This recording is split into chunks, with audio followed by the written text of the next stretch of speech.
Chapter 1. The Second Life. The final scene before losing consciousness was being struck by a massive truck, witnessing its overturn as it bore down, laden with debris. To awaken once more and behold this world is undeniably a stroke of fortune. Yet, upon opening his eyes, instead of the sterile ceiling of an ICU, he found himself staring at a blackboard filled with solutions to geometry problems. This was indeed a remarkable turn of events. At this very moment, Mo Dao was experiencing such a fortunate occurrence. Gazing at the familiar yet strange high school classroom, at classmates both known and unknown, and at the high school mathematics teacher, familiar yet foreign, standing at the podium, Mo Dao's emotions oscillated between the despair he felt before losing consciousness and the shock of this sudden transformation. The creaking of an old ceiling fan, slowly rotating and blowing a somewhat warm breeze, filled the air. Outside the classroom, under the blazing sun, the playground seemed to emanate the scent of dust. The shadows cast by the dense foliage of trees bordering the playground danced on the ground, where insects tirelessly chirped amid the thick leaves, and occasionally, an unharmonious odor drifted in from the restroom adjacent to the corridor. All these elements made Mo Dao acutely aware that he had indeed returned to his high school days. Seated in the middle row of the classroom, next to the aisle, it was not merely a fleeting glimpse before death. Of course, the most crucial point was that his previous life's demise had been so abrupt. A truck had reduced him from 3 dimensions to 2, likely leaving no room for his consciousness to traverse a realm of fleeting images. Without reacting with surprise or alarm at the dramatic shift in circumstances, he responded instinctively, embracing silence in the face of this newfound reality. All right, let's conclude here for now. Those who need to use the restroom should hurry. Your physics teacher is likely to arrive shortly. Thus, Mo Dao navigated through the class in silence. The high school mathematics teacher, whose surname was Zhang, but whose full name had escaped him, did not call upon him to answer any questions. Throughout the class, Mo Dao absorbed little of the lifeless content, while beneath his calm exterior, a tempest of thoughts surged in his mind. However, the duration of this class allowed him to gradually regain his composure. As he observed his classmates either rushing out to the restroom or slumping over their desks, laden with books, to catch a brief nap upon the announcement of the class's conclusion, Mo Dao exhaled deeply, a smile gracing his face. He had been reborn. How wonderful! Yet, amidst this grand fortune lay a slight imperfection. For when the physics teacher, stepping into the classroom immediately after the mathematics teacher, announced an upcoming examination and began erasing the blackboard, Mo Dao, regaining his senses, noticed the chalk marks left by the previous lesson. A rather disheartening revelation emerged. He found the content rather perplexing. In his previous life, he had worked for 7 or 8 years, and the intricacies of high school mathematics had long since faded into obscurity. An even more troubling sign was inscribed beside the blackboard. Final countdown to the college entrance examination. 14 days until the college entrance examination. It seemed the date had not yet been updated, as the physics teacher cheerfully erased the 14 and replaced it with 13. One might ponder, after graduating from university and working for several years, how could one prepare to retake the college entrance examination in just 2 weeks? There was no system in place. Mo Dao did not receive any notifications of a system activation. He merely beheld a number before his eyes. 36,792,856. By concentrating his attention, he could discern the blurred shadow of this number, and as he focused further, it became increasingly clear. 36,792,855. 36,792,854. This number continued to fluctuate slowly, seemingly ticking down once per minute. It appeared to be a countdown, and in an instant, Mo Dao associated this countdown with the concept of lifespan. He rummaged through the surface of his desk and found a calculator. After some calculations, he discovered that if this countdown persisted, it would reach 0 in approximately 70 years. Mo Dao was curious about what would transpire once the countdown concluded. After all, this was the most peculiar and unique difference he had encountered since his rebirth. Yet 70 years felt infinitely long for a human with a short lifespan. Contemplating what might happen 70 years hence was a challenge. especially when this slowly moving number seemed less urgent than the impending physics examination. Pass the exam papers back. You may begin once you receive them. Complete the test within the class period. And during the break, we will grade each other's papers. For those wishing to use the restroom, please do so quickly. When those who needed to use the restroom returned, the classroom fell silent once more. Amidst the rustling of papers, Mo Dao received his exam. As the sound of pens scratching across paper echoed through the room, Mo Dao remained contemplative, staring at the blank spaces on his test. Mo, why aren't you writing? His desk mate, Yin Ming, glanced at him and couldn't help but inquire. Mo Dao met his gaze, but said nothing, merely inscribing what answers he could muster. 13 days later, the annual college entrance examination commenced. The 2012 examination was as bustling as ever. Trending topics included measures taken by various cities for the examination, and news of candidates forgetting their admission tickets or arriving at the wrong examination hall. Few noticed that among the throng of candidates, one appeared remarkably composed, seemingly no different from the others. The distinction lay in Mo Dao's tranquility. Even with blank sections on his exam paper, he did not exhibit the same anxiety as his fellow examinees. This moment was merely a slight imperfection amidst a grand fortune, for Mo Dao was aware that he had many paths ahead. In the years to come, numerous opportunities awaited him, perhaps constrained by various factors, such as ability or other subjective reasons. Not every opportunity would be within his grasp. However, the aspiration to become a wealthy individual seemed entirely attainable.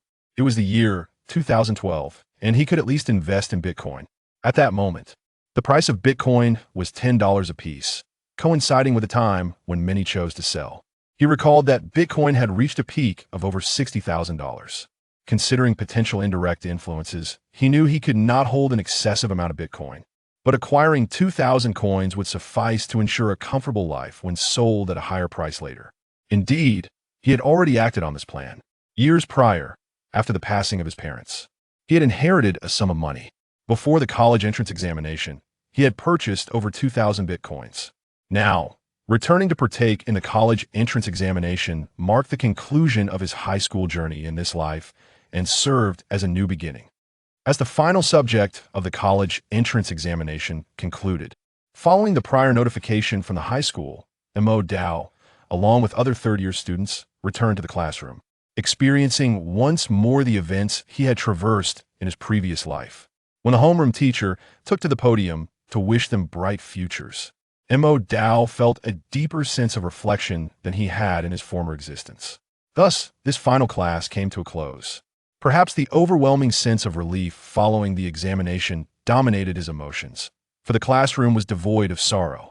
Students called out to one another and left the classroom in quick succession, their footsteps lighter with each passing moment. "Hey, what are you planning to fill in for your university application?" A girl called out to Mo Dao. She was Qin Huaisher, the girl who sat behind him, her hair tied back in a sleek ponytail, her ordinary school uniform fitting her form elegantly. Tall and slender, she stood merely half a head shorter than Mo Dao. "Capital University," she stated. Mo Dao chuckled softly in response. Qin Huaisher, upon hearing this, felt somewhat speechless.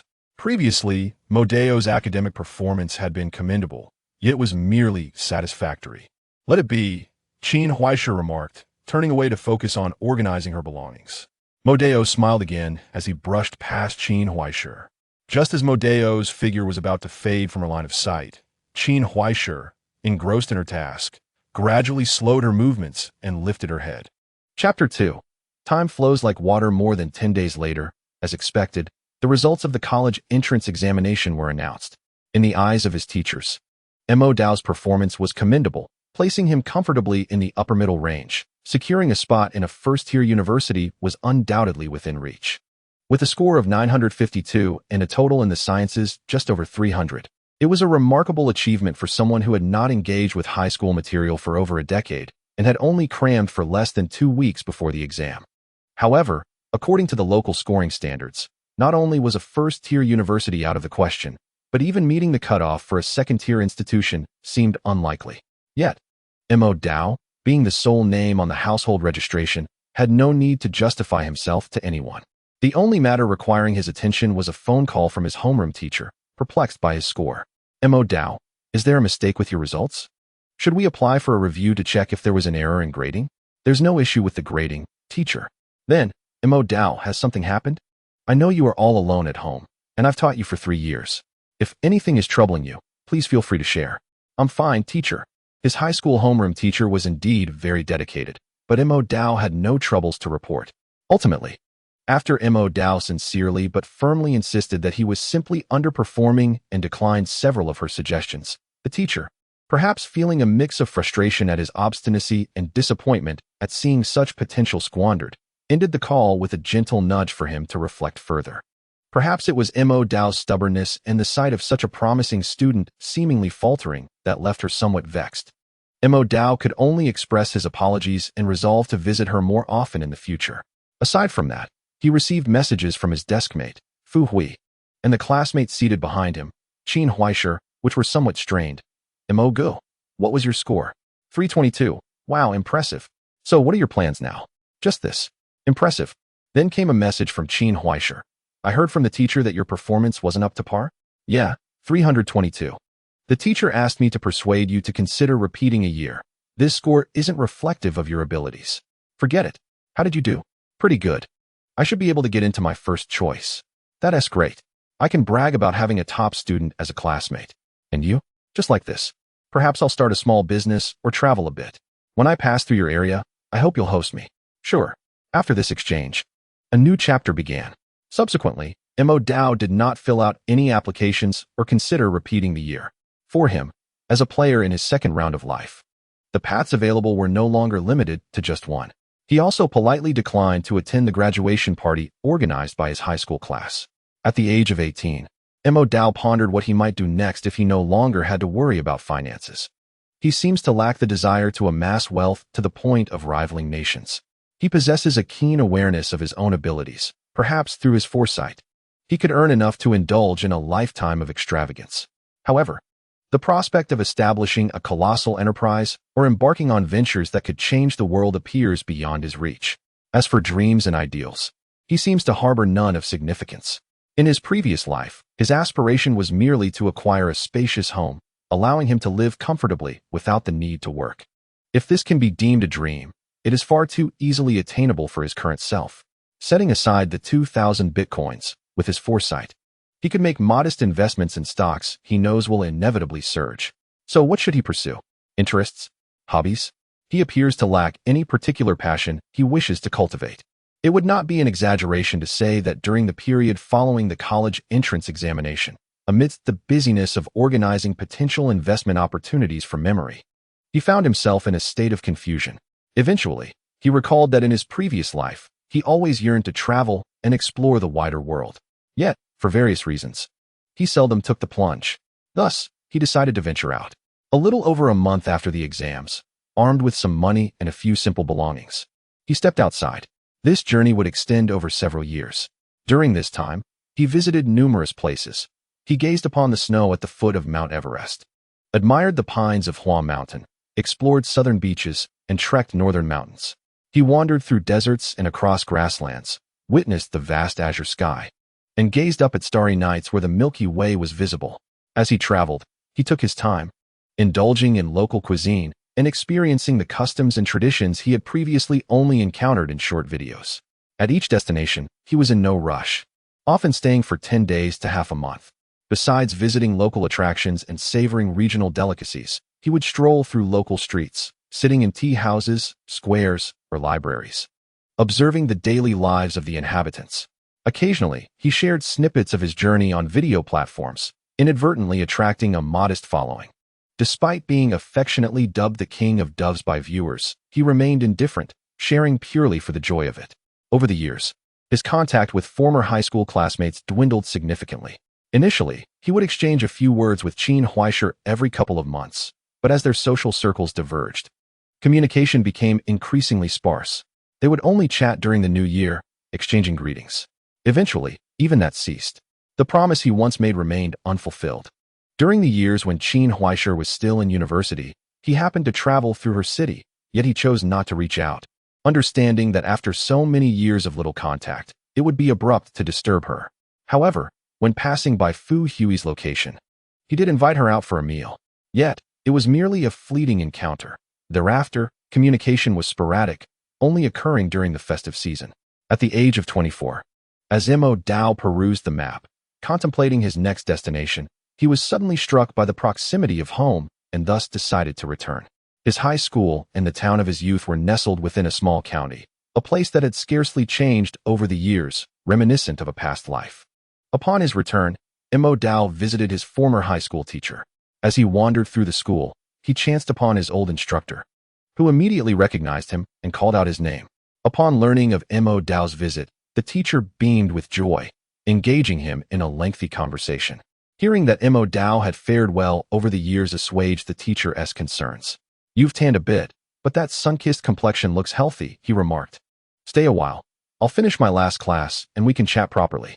Mo Dao settled in the office, where he encountered several teachers from his past, most of whom were still part of the faculty. Upon seeing him, they recognized him instantly. "Teacher, she will surely be delighted to see you," one mentioned. "She recently reminisced about you, expressing regret for not encouraging you to repeat a year." Coincidentally, at that moment, teacher she returned from her class. "Ah, don't mind them. I don't bring you up every day," she laughed. "Just the other day, do you remember Qin Huaisher? She was in your class too, and came to visit me. Which made me think of you. What a pity you couldn't come a few days earlier. You could have reunited with your old classmates." With a smile, she concluded her remarks and invited Mo Dao to dinner at her home.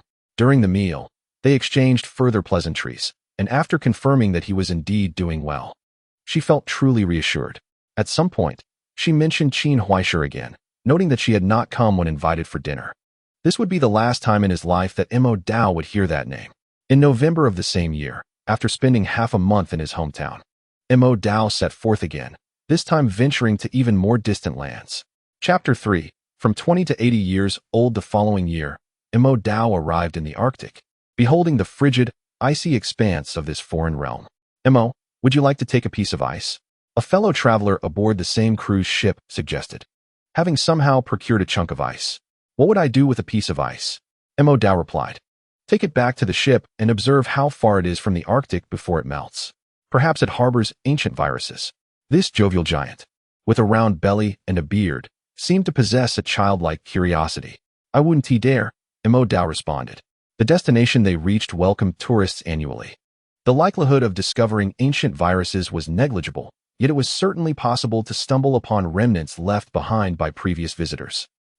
In the end, he truly brought that block of ice back, though, upon the suggestion of the cruise staff, he ultimately did not take it aboard. "Mo, when you visit our country again, be sure to come to my home as a guest." "Certainly." As the Arctic expedition concluded, some friends made on the cruise warmly invited Mo as they parted ways. After exchanging pleasantries, Mo continued his journey. In the following year, Mo turned 26, marking 8 years since his rebirth in this life. That year, he ventured to Antarctica, completing his travels to both poles of the Earth. During his journey, he encountered a couple from his homeland. The couple, significantly older than Mo, expressed that their children had grown, allowing them the freedom to embark on an adventure of their own. After some deliberation, they impulsively decided to visit Antarctica. Despite their age difference, the couple and Mo enjoyed delightful conversations. They marveled at Mo's extensive travels, while he casually shared moments with them along the way, forming a bond of friendship. Soon, this leg of the journey came to an end. The couple prepared to travel to a different destination in Europe, distinct from Mo's next stop. After a warm embrace, they bid him farewell. "Mr. Mo, when you return home, do visit us. Our doors will always be open to welcome you." "Thank you. If the opportunity arises, I shall definitely come." At 27, during his travels, Mo began to gradually liquidate some of his Bitcoin holdings as the price soared past $60,000. Though it seemed there was still potential for further gains, Mo was not overly greedy and did not wait for the absolute peak to sell. Consequently, the transactions proceeded smoothly. However, for Mo at this moment, the profits from selling Bitcoin were substantial, yet even without this windfall, his life would remain unaffected. Over the years, he had made several investments. For instance, in the stock market, while he could not recall certain speculative stocks nor engage in short-term trading, he was aware of certain stocks that were bound to rise and made some long-term investments. For example, He purchased shares of a certain tech company in 2012 at merely $10 each, which have since multiplied over 20-fold. Similarly, he acquired shares of a particular liquor brand at $60, which now exceed $1,000. He even invested in a certain e-commerce platform during its initial public offering, which has also appreciated significantly. Of course, there was a certain bite-sized tech company as well. Regrettably, due to limited funds in 2012, he missed the initial entry. But even his later participation yielded considerable returns. It can be said that with a certain degree of initial capital accumulation, even without actively managing ventures, merely engaging in long-term investments sufficed to secure a lifetime of indulgence. After liquidating over $100 million from Bitcoin, Mo continued his global travels. Much like before in his homeland, typically residing in a place for 10 days to half a month, savoring the exotic charms of different locales. As one ambles through life, pausing intermittently, the richness of experiences unfolds, with time flowing like a gentle stream. Upon reaching the age of 29, a day marked by his rebirth, he found himself confined within the walls of his home, enveloped by an inexplicable emotion. A sense of restlessness, unease, and an apprehension of an inevitable fate weighed upon him, causing him to dread the unexpected on this day. Strangely, he neglected to nourish himself, spending the hours merely observing the gradual passage of time on his watch. Ultimately, as the clock struck midnight, he exhaled deeply, finding solace in the moment. Then came the years, from 30 to 40, during which he embraced a nomadic existence. Exploring landscapes and cultures, he indulged in novels, films, and games, and when the desire to visit the seaside arose, he would heed the call. Seeking a cruise for a day of fishing, cravings for culinary delights would prompt spontaneous journeys to savor the local fare. His life was a testament to spontaneity and freedom, unmarred by financial woes or burdens. Unencumbered by the notion of marriage, he relished his solitude. Occasionally, fleeting romantic encounters occurred, yet neither pursued the notion of matrimony. Both aware of their transient nature, time, fluid as a river, carried him to the age of 60, at which point he chose to conclude his peripatetic lifestyle and settle in the capital of his homeland. For decades had elapsed, rendering the events of his earlier life akin to a dream experienced at 18, memorable yet somewhat indistinct. However, the ever-present numbers, which demanded his focus, and the abundance of his current life served as reminders that he had indeed been granted a second chance at life. After establishing himself in the capital, he did not entirely forsake the world outside. He still ventured out occasionally, exploring new locales, yet always returned to his beloved home, moving from one place to another. Thus, he continued his laid-back existence. Yet, with age came the necessity of assistance. He employed a butler and a personal aide, and, mindful of his palate, hired several chefs. As the years flowed by, upon reaching 88, he sensed the encroachment of age. His movements became labored, his posture hunched, and his vision blurred. While he had caregivers to attend to him, the experience felt rather bland. His skin sagged, and age spots appeared on what had once been a plump visage. His hair had turned completely white and thinned considerably. On rare outings, he found himself reliant on a cane, his steps faltering. At times, as he shifted his weight, it felt as if he could summon no more strength, a stark contrast to his youthful days when fatigue never fully eclipsed his vigor. Now, the absence of energy was palpable and undeniable. At the age of 88, on a bright and sunny day, Mo Dao reclined in an old-fashioned deck chair in the front yard of a somewhat aged villa in the capital. Squinting slightly as he gazed at the azure sky and the dappled sunlight filtering through the leaves of the trees, reflecting on the tapestry of his life, he recognized that, when it came to wealth and assets, he had undoubtedly achieved success. Although he had never claimed the title of the wealthiest individual, his fortune certainly placed him among the top 10,000th of earners. However, when it came to his career, he seemed to lack notable accomplishments.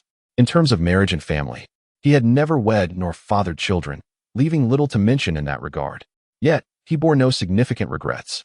Compared to the majority, his existence had been both leisurely and fulfilling. He possessed ample time to read, appreciate art, and traverse the globe. His footsteps had graced every corner of the earth. He had journeyed to the South Pole and reached the northernmost points of the world. Through winters and summers, across all seasons, he had visited islands, deserts, towering mountains, babbling brooks, glaciers, canyons, and waterfalls. He had witnessed sunrises from mountaintops and sunsets over the sea.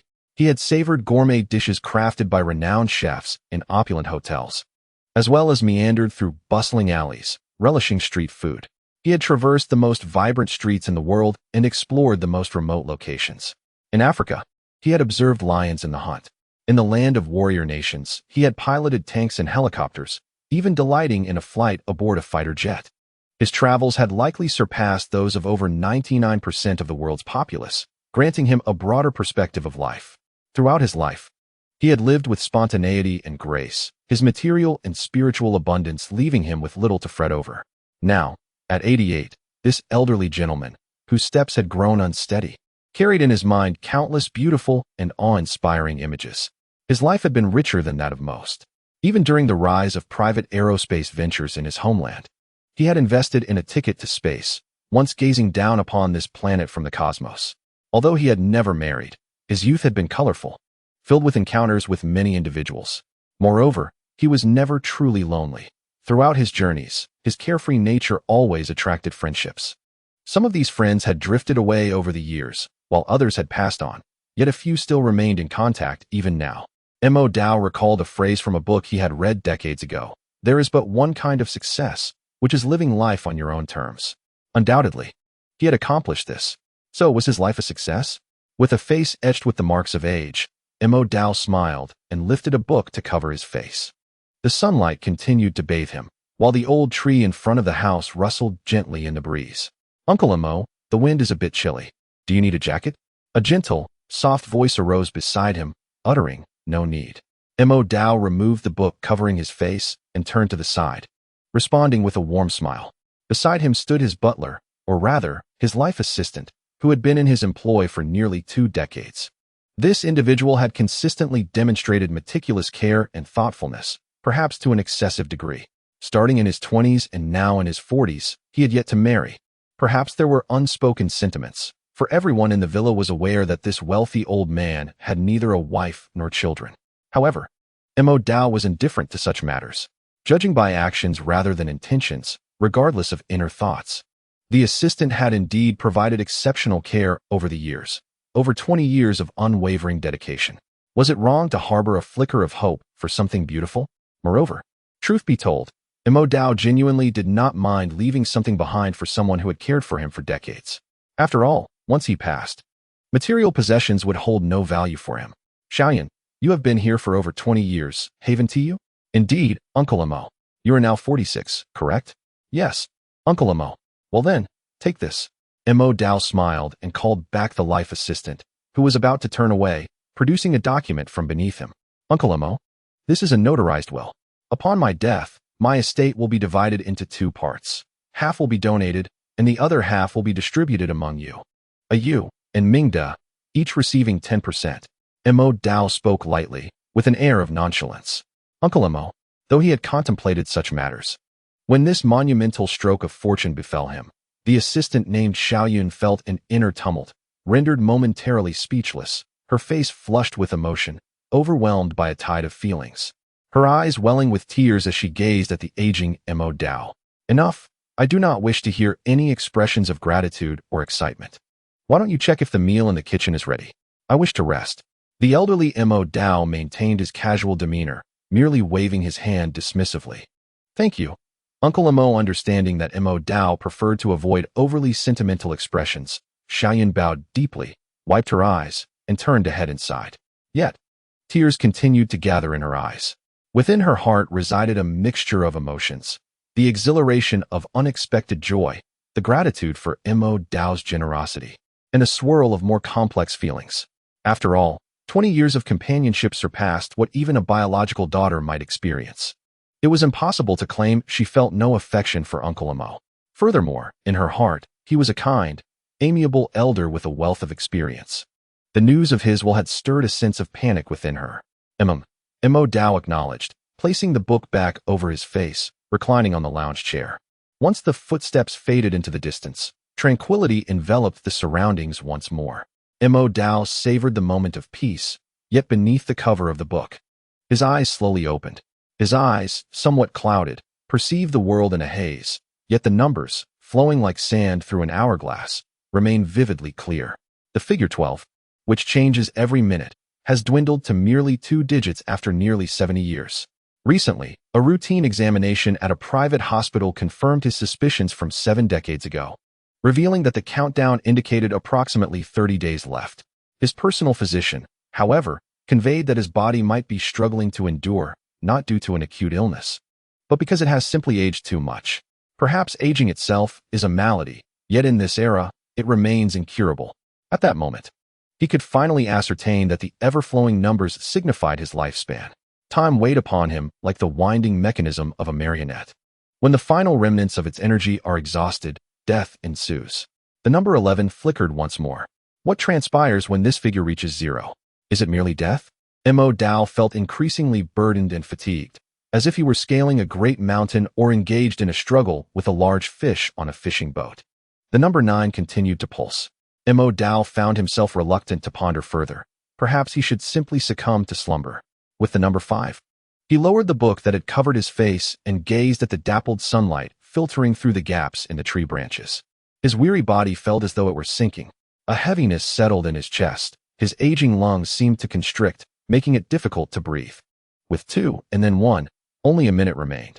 The overwhelming fatigue dissuaded Mo Dao from further contemplation. He yearned only to close his eyes and rest. The countdown was nearing its conclusion. This thought lingered in his mind, and in the next instant, consciousness slipped away. At the same moment, the countdown reached its final number. Would it vanish upon reaching 0? Mo Dao could no longer ponder this question. In his last moments, he heard his assistant, Xiao Yun, seemingly rushing from the room, calling out to him. In an instant, Mo Dao was completely oblivious. The renowned traveler, Mr. Mo Dao, passed away today at home at the age of 88. Farewell on your journey. I recall having seen a video you posted online, capturing the beauty of glaciers. Chapter 5. Rebirth. Mo Dao felt a sudden plummet, followed by a jolt throughout his body, and then regained consciousness. Before him lay a scene both strange and familiar. Strange because 70 years had elapsed since he last beheld it, yet familiar as it had become a symbol of his rebirth in his mind. The blackboard, filled with equations, and the mathematics teacher, chalk dust swirling in the air around him. Above, a ceiling fan turned slowly, creaking gently, while the summer breeze wafted through the window. At this moment, his body, rejuvenated with vigor and energy, was accompanied by a series of slowly flowing numbers. He had once again been reborn, returning to the very instant of his initial resurrection. In the previous heartbeat, the countdown had reached 0, but at the moment it crossed that threshold, it reverted to the figure that symbolized 70 years. Mo, what's wrong? The sudden tremor of Mo Dao seemed to startle his old classmate, Fu Hui, who sat beside him. Lowering his voice, Fu Hui inquired. Mo Dao turned his gaze towards Fu Hui. Just a second ago, he felt aged and decrepit. However, Fu Hui, an old acquaintance from high school, had passed away in his memory over a decade ago. In the next instant, he found himself once more in a high school classroom. The dramatic shift left Mo Dao in silence, merely shaking his head and rubbing his temples. Fu Hui glanced at him, but refrained from probing further, returning his attention to the mathematics problem on the blackboard, scratching his head in confusion. Mo Dao bowed his head, enveloped in silence, feeling the rhythm of his youthful heart beating. His rebirth was undoubtedly a fortuitous event, signifying that he could once again traverse the path of a different life. Perhaps even more than once. He possessed an abundance of time, far exceeding that of an ordinary individual. Likely influenced by the hormones of this youthful body, he felt a resurgence of spirit, infused with the enthusiasm and anticipation that young people often possess for life. Moreover, following this rebirth, he sensed a notable enhancement in his memory. Although the scene before him was profoundly etched in his mind, the details from the past 70 years had become somewhat hazy. Yet, at this moment, he was strikingly aware of certain previously indistinct recollections. For instance, seated behind him was Qin Huaisher, a name both strange and familiar. The last time he had heard it was, it seemed, several decades ago. Mo Dao's gaze drifted, momentarily lost in thought, before pressing his fingers to his forehead. He could not ascertain whether this newfound clarity was a product of the youthful body's revival or merely an illusion. Just then, he felt a gentle tug from behind. "May I borrow your pencil sharpener?" A soft voice, barely audible, reached his ears. It was the girl named Qin Huaisher. Mo Dao turned to face her. He recalled that in his previous rebirth, this encounter had not occurred. Observing her youthful yet charming visage, he paused, then smiled. The girl's earlobes flushed a deep crimson, the blush spreading toward her neck, yet she maintained her gaze, eyes wide as they met Mo Dao's face. "What are you smiling at?" "Nothing," he replied. Her voice was as faint as a whisper. Mo Dao rummaged through his desk, retrieving a pencil sharpener and handing it to her. The girl seemed intent on studying his face, as if searching for something. "Hey, are you all right?" she asked in an even quieter tone, almost inaudible. "I'm fine." "Oh." Silence enveloped them then, as the girl's desk mate nudged her with an elbow. The teacher on the platform cast a glance in this direction, merely sparing Qin Huaishe, the exemplary student, from exposing the situation. The young girl, feeling somewhat embarrassed and awkward, busily sharpened her pencil. Observing the silence from this side, the teacher turned back and resumed the lecture. Beside her, the girl's deskmate bore witness to her series of bewildering actions.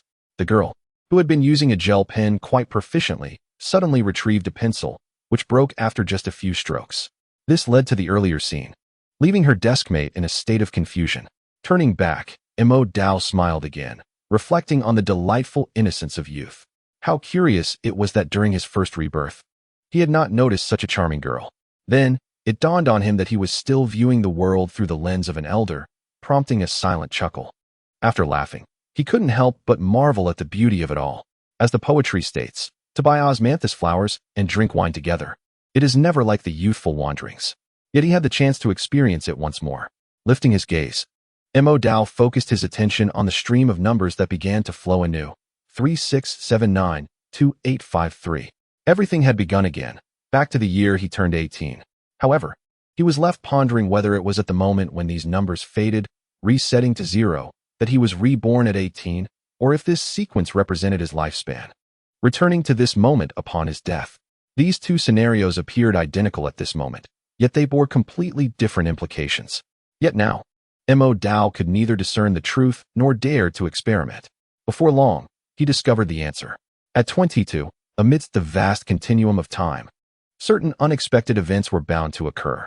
However, Mo Dao had not yet traversed such an extensive duration when an accident transpired. Perhaps he had collided with a vehicle, struck once more. Although it was not a massive truck, but rather a car that ran a red light, the outcome remained unchanged. When Mo Dao opened his eyes again, he found himself once more seated in a high school classroom, confronted by the familiar sights. This latest accidental death at least validated one thing. He did not require the countdown to reach 0 to return to the age of 18. Even if the relentless stream of numbers did not reset, should he perish, he would be reborn to this very moment. Furthermore, the notion that rebirth enhances memory was also confirmed, though it seemed that in this life, the increase was not particularly pronounced. Each life, upon rebirth, appeared to elevate memory or perhaps intelligence. This was rather beneficial, serving as an auxiliary ability for continuous rebirths. At the very least, it ensured that memories from prior lives would not become muddled. Lastly, and most crucially, he likely was not limited to just 1 or 2 rebirths. The probability suggested many more. Experiencing rebirth once might be deemed a coincidence, but twice or thrice returning to the same moment transformed coincidence into inevitability. Even if the countdown remained unchanged, it was likely that he could navigate through numerous lifetimes within these 70 years. He can begin anew from the age of 18, living countless lifetimes. To some extent, does this imply that he has attained immortality? Mo Dao, are you all right? Upon hearing a familiar phrase from his classmate Fu Hui beside him, Mo Dao chuckled and shook his head, then turned his gaze back to the reset countdown before him. Weariness evident in his eyes. This brief reincarnation of just a few years has instilled in him an ineffable sense of fatigue, not physical, but psychological. If one could relive a past life and experience another existence, this fleeting rebirth leaves Mo Dao feeling as though his efforts have been in vain. Furthermore, an inexplicable tension, or perhaps panic, lingers within him. Although buried deeply, it subtly influences his demeanor. Immortality, a life that can be revisited infinitely. It feels as though an unfathomable abyss awaits him ahead. This does not necessarily signify a tangible danger. Rather, it raises questions about how long his moral compass can endure within such an existence. Even his very persona, how long can it withstand the trials of eternity? In this moment, Mo Dao appears to foresee distant uncertainties. Shaking his head, He suppresses these emotions and returns his focus to the countdown before him. In this lifetime, what shall he endeavor to accomplish? Chapter 6. The legendary journalist of rebirth. Perhaps he should abstain from studying? A life devoid of constraints and aimlessness has already been experienced once. To traverse the mountains and indulge in leisurely pleasures again seems rather devoid of purpose. In this lifetime, he ought to seek meaningful pursuits. If his previous existence was one of pure entertainment and relaxation, perhaps this time he should embark on a journey of ambition. But what shall that be? What do I aspire to do? Becoming a war correspondent. How exhilarating that would be. Mo Dao attends Shisho No. 2 Middle School, which permits students to bring mobile phones to class. By 2012, smartphones have become increasingly ubiquitous, though they still differ from the models that would emerge in the following decades, such as the continued presence of physical buttons beneath the screen. In Mo Dao's class, many students possess phones. However, during lessons, they must be stored in a designated pouch at the front of the classroom.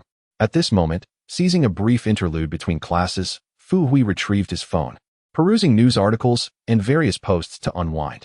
When Mo Dao inquired about his future aspirations, Fu Hui turned his phone screen towards him, displaying a post that praised a war correspondent for their bravery while reporting amidst the ruins following an explosive attack. The comments below were filled with admiration, echoing the old adages of yesteryears, such as, "Mom asked me why I was kneeling to read this post. It felt as though an arrow had struck my knee." "Qin Huaisher, what about you?" Mo Dao turned to his classmate seated behind him, inquiring. "Me?"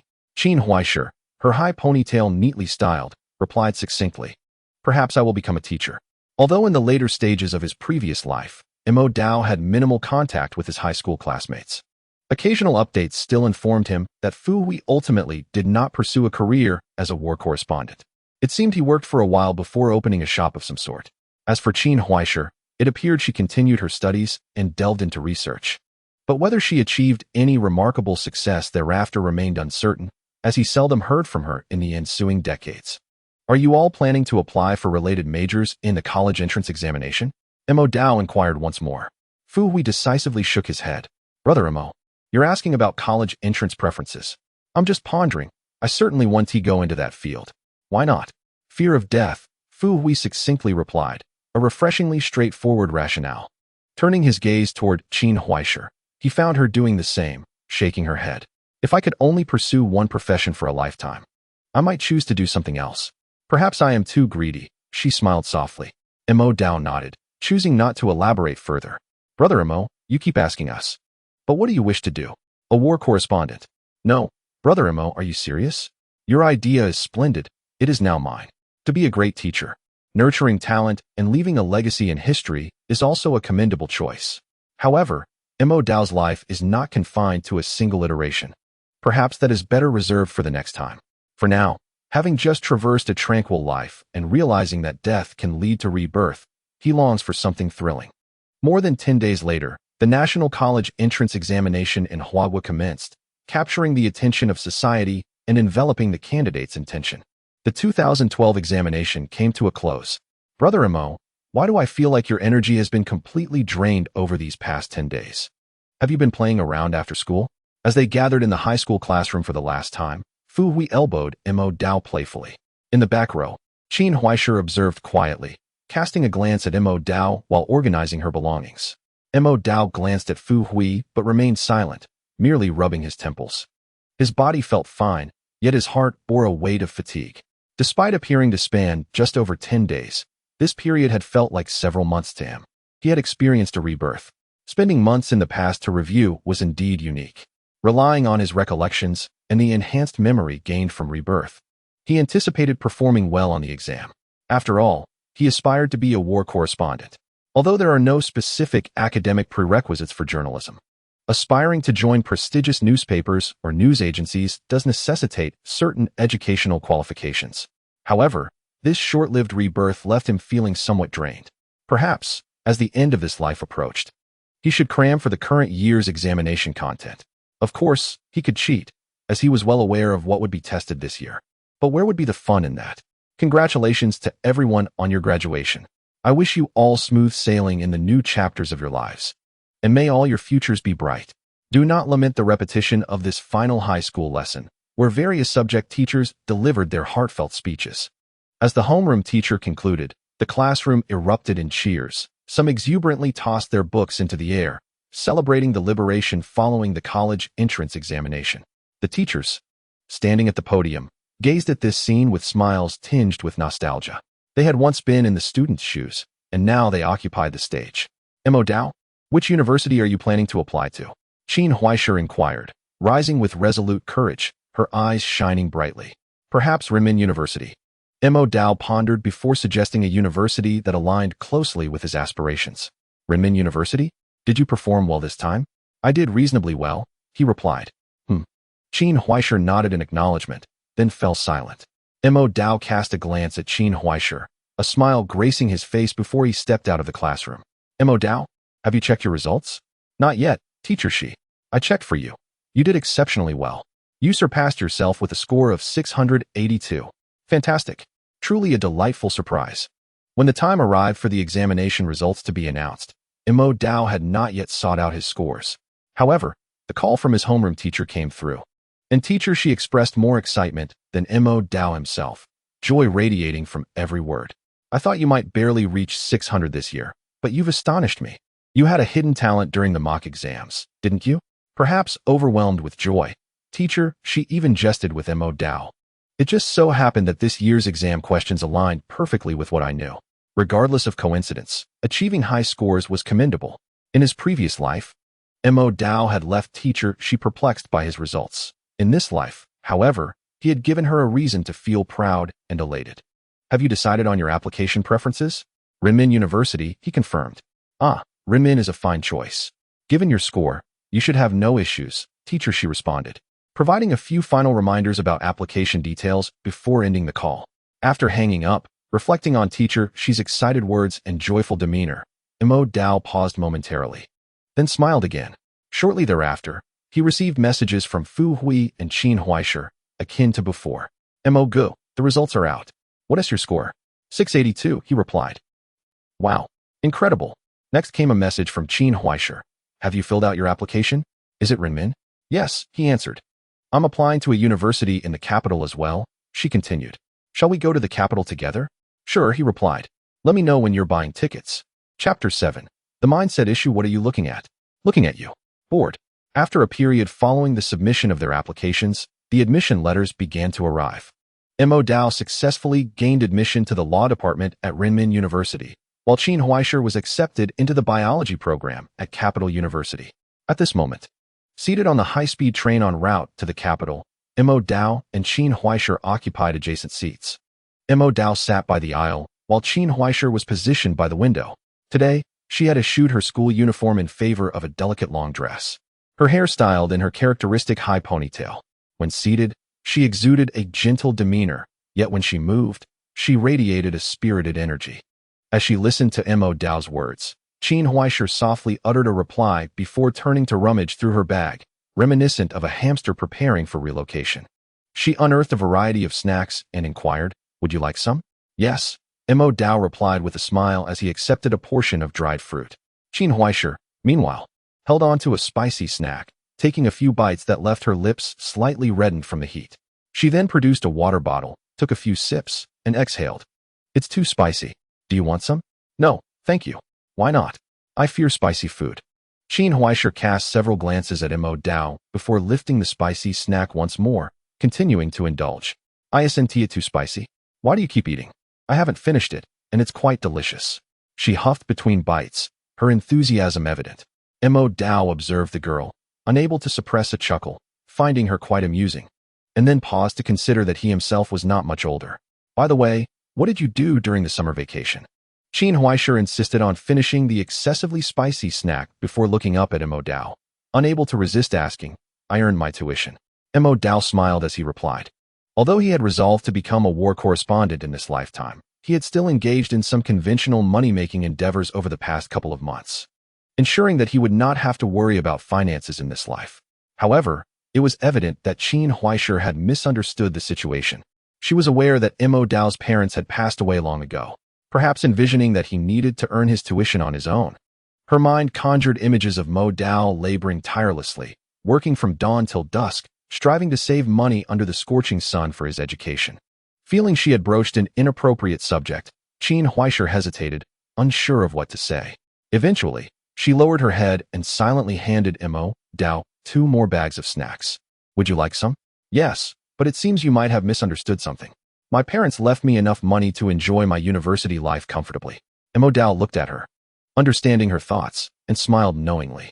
Qin Huaisher raised her head to glance at him before turning away to gaze out the window, her neck slightly flushed. Perhaps from embarrassment. What about you? What did you do over the summer? I prepared in advance. I found some open online courses related to biology and purchased the necessary textbooks. You're quite diligent. What do you mean by that? It means you're hardworking. That doesn't sound like a compliment. Do your parents trust you to go to the capital alone? They didn't see you off? Brother, I'm 18 now. An adult. Do I still need someone to send me off to university? Qin Huaisher, somewhat speechless, turned her head away, gazing out the window as if to obscure her embarrassment. Initially, they were supposed to come, but I had dissuaded them. After informing them that I would accompany you, they agreed. Her voice trailed off, and Qin Huaisher spoke softly. I had intended to tease her further, but reconsidering, I merely acknowledged her response. Aren't you curious why they trust you so readily? Yet, Mo Dao remained silent, prompting Qin Huaisher to continue speaking. Although her own words made her ears flush crimson, she looked at Mo Dao with a playful demeanor, eager to provoke him. The young lady seemed to embody a blend of shyness and occasional boldness. Perhaps my appearance had something to do with it. Regardless of age or gender, many were drawn to looks. Not at all, she retorted, her cheeks flushed. Yet she flicked her ponytail, smiling and somewhat smugly remarked, They think you are an honest child. Isn't that still about appearances? Mo Dao recalled having encountered Qin Huaisher's parents a few times by chance at the school gate. With a smile, he exchanged a few more words with her. The high-speed train journey lasted approximately 6 hours, and upon arriving at the capital's high-speed rail station, there was no need for a taxi. Qin Huaisher and Mo Dao's school had arranged transportation for the orientation days. Let us part here. I want to see you off. With someone as naturally beautiful as you. I'm sure upperclassmen will be eager to help you with your luggage when you reach campus. I don't need that. I have little luggage, she countered. But you, on the other hand, might need a senior to guide you to registration. Before heading to their respective pickup points for new students at the high-speed rail station. They exchanged a few more words. Mo Dao remarked, Your face remains quite flushed, to which Qin Huaisher, unwilling to concede, retorted, It would be wonderful to have a beautiful senior. Enough from you. I'm leaving now. With that, Qin Huaisher turned and walked away. Mo Dao stood in place, watching her retreating figure with a smile that gradually faded. Having lived so many years, he realized he could easily discern the young lady's thoughts. Yet, he felt an inexplicable fear, or perhaps a desire to escape. When did this emotion arise? Was it after his second rebirth? Or perhaps following his third death and subsequent revival? Or was it when he realized he might attain immortality in this life? Mo Dao lowered his head, seemingly sealing off his inner thoughts. This was certainly not a good omen. After a moment of contemplation, he lifted his head once more, donning a cheerful smile. Excuse me. Are you here for registration? Are you from Renmin University? A nearby volunteer, uncertain, inquired of Mo Dao, noticing his youthful visage, though his demeanor did not quite resemble that of a recent high school graduate. Yes, Mo Dao replied with a smile. Shall we head to the school? There are buses for new students over here. Thank you. No problem at all. Perhaps it is due to the early arrival of Mo Dao. Or perhaps the number of new students at Renmin University is relatively sparse. As the bus transporting the newcomers commenced its journey, it was barely populated, with only a few individuals on board, including parents accompanying their children. In the front row, an unassuming freshman, of average build and height, donned glasses and turned to glance back after the bus had settled into motion. He seemed eager to strike up a conversation. Hey there, which major are you in? May I know your name? Let us get acquainted. Mo Dao, majoring in law, came the reply. The young man approached Mo Dao and introduced himself. I'm Pang Mo. Also studying law. I've heard that pursuing a degree in law can be quite taxing. What made you choose this field? Just a random choice, Mo Dao responded. I've noticed that many successful lawyers have quite luscious hair. You're unaware, are you? Most of them have undergone hair transplants, just like my father, who spends money on it annually. He insists I pursue law, Pang Mo sighed, and then he comfortably continued the conversation with Mo Dao. Mo Dao smiled and engaged in the dialogue with casual responses. Chapter 8. 4 years of university. Ultimately, Mo Dao successfully enrolled in the law program at Renmin University. Due to their concurrent arrivals, the school placed both Pang Mo and Mo Dao in the same dormitory. Besides the two of them, their dorm also housed another individual named Yin Mingzheng, a robust fellow also studying law. As the freshman registration concluded, the dormitory was only partially occupied, with just 3 residents. In truth, Mo Dao could have opted for off-campus accommodation, but he decided to savor the experience of dorm life in university. Being young, they tidied up their shared space and enjoyed a meal at the nearby snack street, quickly bonding. Mo Dao gleaned a general understanding of his future roommates over the course of their interactions. Pang Mo was sociable, exhibiting a certain flair for socializing. He was adept in his dealings with others, but did not come across as overly commercial or inappropriate, maintaining a commendable sense of decorum. Yin Mingzheng spoke little but was courteous and considerate, presenting a robust exterior yet possessing an attentive nature. As for Mo Dao himself, there is little to say. His experiences and life journey were on a different level compared to these young men, even though he too was youthful. Before they had finished their meal, Pang Mo and Yin Mingzheng began addressing him as Mo Go. Following the registration, the freshmen commenced a 2-week military training regimen. Mo Dao participated in this training as well, enduring the scorching sun of August and September for half a month. Despite some protective measures, all 3 dorm residents, including Mo Dao, emerged with sun-kissed skin. What do you think they're crying about? Pang Mo whispered to Yin Mingzheng behind Mo Dao. Perhaps it's a sense of liberation. That seems plausible, Mo Dao mused, not engaging with their conversation or noticing the tearful expressions of some of the other freshmen. Instead, he contemplated the possibility of considering a military path in his next life, recalling that there would be battles to fight in the future. Many young men have envisioned a life of valor, and Mo Dao was no exception. Soon, it was time for the first professional class. The class was conducted by a seasoned professor from the law department who stood at the podium, connecting his USB drive, but refraining from opening the PowerPoint presentation or commencing the lecture directly. Instead, he instructed the students to turn to the title page of the textbook for this course. It was evident to all that this textbook on criminal law had undergone continuous revisions and transformations since the inception of criminal law itself and the creation of the book. What I wish to convey to you is that, while the legal knowledge contained within this book may prove useful for your final examinations and future cases as attorneys, it does not constitute an infallible doctrine, nor does it signify that it is the sole standard. I hope that each of you masters the law, but it is imperative that you do not, and cannot, treat law as the singular guiding principle of your lives. Beyond the law lies morality, conscience, and justice. Should you ever find a particular law in conflict with the moral compass and conscience of the populace, I urge you to advocate for the revision of that law rather than clinging to legal texts to declare that the law is unambiguous and that it is morality and conscience that are mistaken. This is my humble advice to all of you who have just embarked on your journey in the study of law, drawn from my years of experience as a law professor and practicing attorney. Now let us commence the class. Thus began the university life of Mo Dao, filled with specialized and general courses. Renmin University is indeed a prestigious institution, and the atmosphere within the school is quite commendable. Studying law is a rather competitive endeavor. Few students truly adopt a laid-back attitude after gaining admission to university.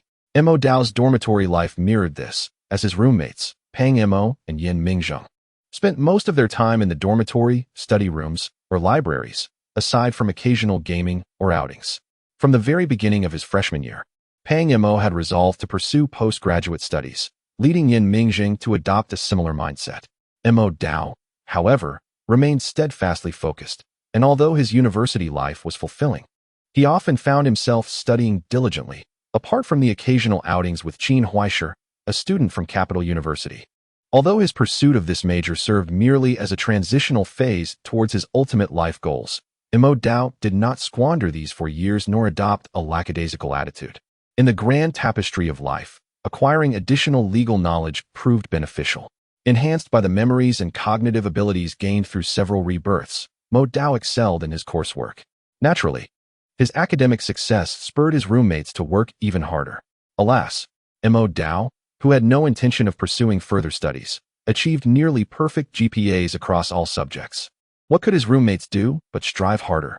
In the dormitory, the sound of legal provisions being recited echoed from morning till night. Mo Dao, are you truly not considering pursuing a master's degree? In our field, academic qualifications hold considerable weight. If you are inclined to pursue a master's, you would undoubtedly qualify for our program's recommendation. No, thank you, Professor. In the blink of an eye, over 3 years had passed, and Mo Dao's university journey entered its final academic year. Among his peers, those preparing for postgraduate entrance exams were fervently reviewing and preparing, competing for study space in the library daily. The imminent transition into the professional realm has prompted many graduates to seek internship opportunities or embark on practical experiences before leaving their academic institutions. In recent years, apart from pursuing his studies and preparing for his aspirations in this lifetime, Mo Dao has not engaged in many other activities. He has merely relished the chance to relive his university life. Although he had previously attended university, that experience felt like several decades ago. Now, experiencing university life anew in a different setting, especially devoid of academic pressures, is indeed delightful. At this juncture, Mo Dao is poised to formally embark on his ambition to become a war correspondent, having submitted his resume to numerous official media outlets and news agencies. However, before his departure from the university, a rare mentor summoned him for a conversation. Upon his arrival, the mentor was reviewing his thesis. After a brief silence, the mentor inquired about his plans for graduate studies and whether he faced any difficulties. If financial constraints were an issue, the university offers scholarships for graduate students. Upon hearing Mo Dao's refusal, the mentor couldn't help but ask if he was simply preparing for work. Having spent 4 years at the university, Mo Dao felt that his aspirations lay beyond its confines. To put it plainly, he was somewhat weary of it. The mentor, sensing Mo Dao's steadfast refusal, felt a degree of helplessness. After all, he had identified a promising student and hoped to guide him through graduate studies, only to find that the student was unwilling. Nevertheless, he acknowledged, "Your thesis is excellent. You can apply for the Outstanding Graduate Thesis Award, and I shall assist you in that." "Thank you, Professor," Mo Dao replied. "All right, you may carry on." The mentor, recognizing Mo Dao's disinterest in continuing his studies, did not press further and nodded in acquiescence. However, just as Mo Dao was about to leave, the mentor, perhaps reluctant to part with such a promising student, inquired once more, "By the way, have you secured an internship? Which law firms have you applied to? If your internship is not yet finalized, consider joining my law firm. I happen to be a partner at a prestigious firm in the capital." Caught off guard by the mentor's proposal, Mo Dao hesitated, unsure of how to respond. Though he knew that certain truths could not remain hidden. "Professor, I am preparing to join a newspaper or news agency," he finally disclosed. To serve as a legal consultant?" The mentor responded. "That is somewhat accurate. The roles of journalists and lawyers, while not entirely dissimilar, are indeed worlds apart." In early 2016, Mo Dao received responses to the resumes he had submitted, with numerous newspapers and media outlets inviting him for interviews. After careful consideration, he chose to attend the interview at the Huaguan News Agency. On the same day, he found himself among other candidates, over 20 in total, vying for only 2 positions. All of these applicants had already passed the initial resume screening, predominantly hailing from prestigious institutions, including some of the nation's most esteemed universities. The competition was undeniably fierce. Yet such is the nature of the field. For those aspiring to enter the realm of traditional journalism, the Huaguan News Agency and a certain second-rate newspaper are undoubtedly the most favorable options. However, in stark contrast to the anxiety and hesitation exhibited by other candidates, Mo Dao, who was first to be interviewed, exuded remarkable composure. After all, he had numerous choices before him.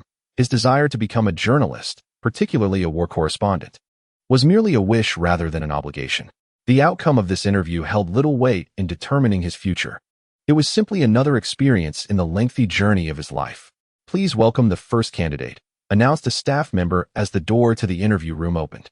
Mo Dao stepped inside with a steady pace, entering the room where 3 interviewers awaited him: the chief editor of the International News Department, a leader from the Human Resources Bureau, and a seasoned news editor. At that moment, all 3 interviewers fixed their gaze upon Mo Dao, and in the instant he entered, their eyes brightened. His calm demeanor left a splendid first impression. Being the first candidate in such an interview carries considerable risk. It could either result in the interviewers being less stringent in their evaluations, favoring you with higher scores due to your position as the first interviewee, or conversely, it could lead to an unfavorable judgment. "Please introduce yourself," prompted the chief editor, leaning forward and gesturing toward Mo Dao. The interview had officially commenced. Good day, esteemed interviewers. Mo Dao began, completing his self-introduction. Following this, each interviewer posed a professional question to him, which posed no difficulty for Mo Dao, who had adequately prepared for his application to the news agency. Gradually, the expressions of the interviewers softened, and warm smiles adorned their faces as they listened to his responses. Nodding in approval, it was evident that they were quite pleased with him.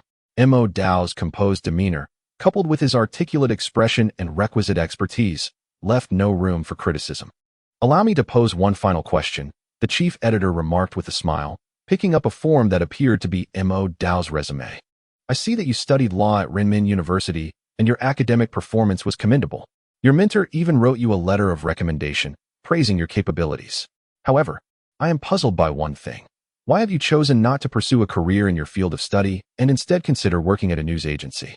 "Perhaps it is because I aspire to be a journalist in pursuit of the truth behind the news," Mo Dao replied succinctly.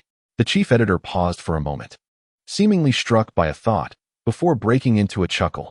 Rising from his seat, he extended his hand toward Mo Dao, saying, "Then you have indeed come to the right place.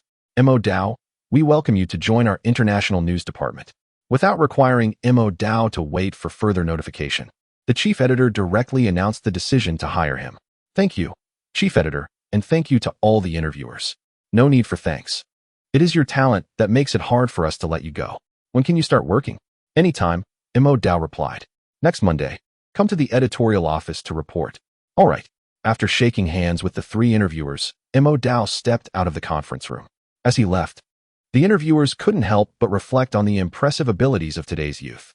Perhaps during next year's campus recruitment, they should give more consideration to recent graduates from Renmin University. Meanwhile, after exiting the interview room, Mo Dao walked through the corridor where other candidates awaited their turn, and they all cast curious glances in his direction. One candidate, standing relatively close, couldn't restrain his curiosity and inquired, "How was the interview, man? Was it difficult?" "It was fine," Mo Dao replied with a smile. Seeing Mo Dao emerge from the interview still at ease, some candidates felt a sense of relief, though others remained anxious, recognizing that his calm demeanor did not guarantee the same for everyone else. Sure enough, after Mo Dao left, the second candidate entered and endured what could only be described as a grueling interview, visibly disappointing the interviewers. The remarkable performance of Mo Dao had elevated their expectations, making the subsequent candidates' average performance all the more disheartening. Ultimately, they could only select one more candidate who was barely acceptable. "Mo, are you serious about this? Are you really going to become a journalist?" That evening, Mo Dao treated his two roommates to dinner. During the meal, when they learned that Mo Dao would be working for the Huahua News Agency, they were momentarily taken aback. Although Mo Dao had mentioned it before, the fact that he would be joining one of the top agencies still left them in a state of disbelief. "I thought you were joking, Mo. Well, I wish you a bright future and hope you become a prominent journalist, a distinguished editor, and eventually the president of Huahua News Agency." "I wish you the same, Mo." Both Pang Mo and Yin Mingzheng congratulated him in turn. "Thank you," Mo Dao responded with a smile. Though the notion of becoming the president of Huahua News was something he would set aside for the time being. The Huahua News Agency is a ministerial-level institution, and its president holds a significant position. For now, he had no aspirations of entering politics. "Hey, when you become a journalist and appear on television, remember to send us a message. We will definitely watch." "Sure." After finishing the meal, Mo Dao began to pack his belongings and handle some formalities over the next 2 days. In truth, there wasn't much to pack. When the time came, he simply gathered a few essential items and left the school, moving out of the dormitory where he had lived for over 3 years. Thus, Mo Dao joined the Huahua News Agency, officially embarking on this chapter of his life.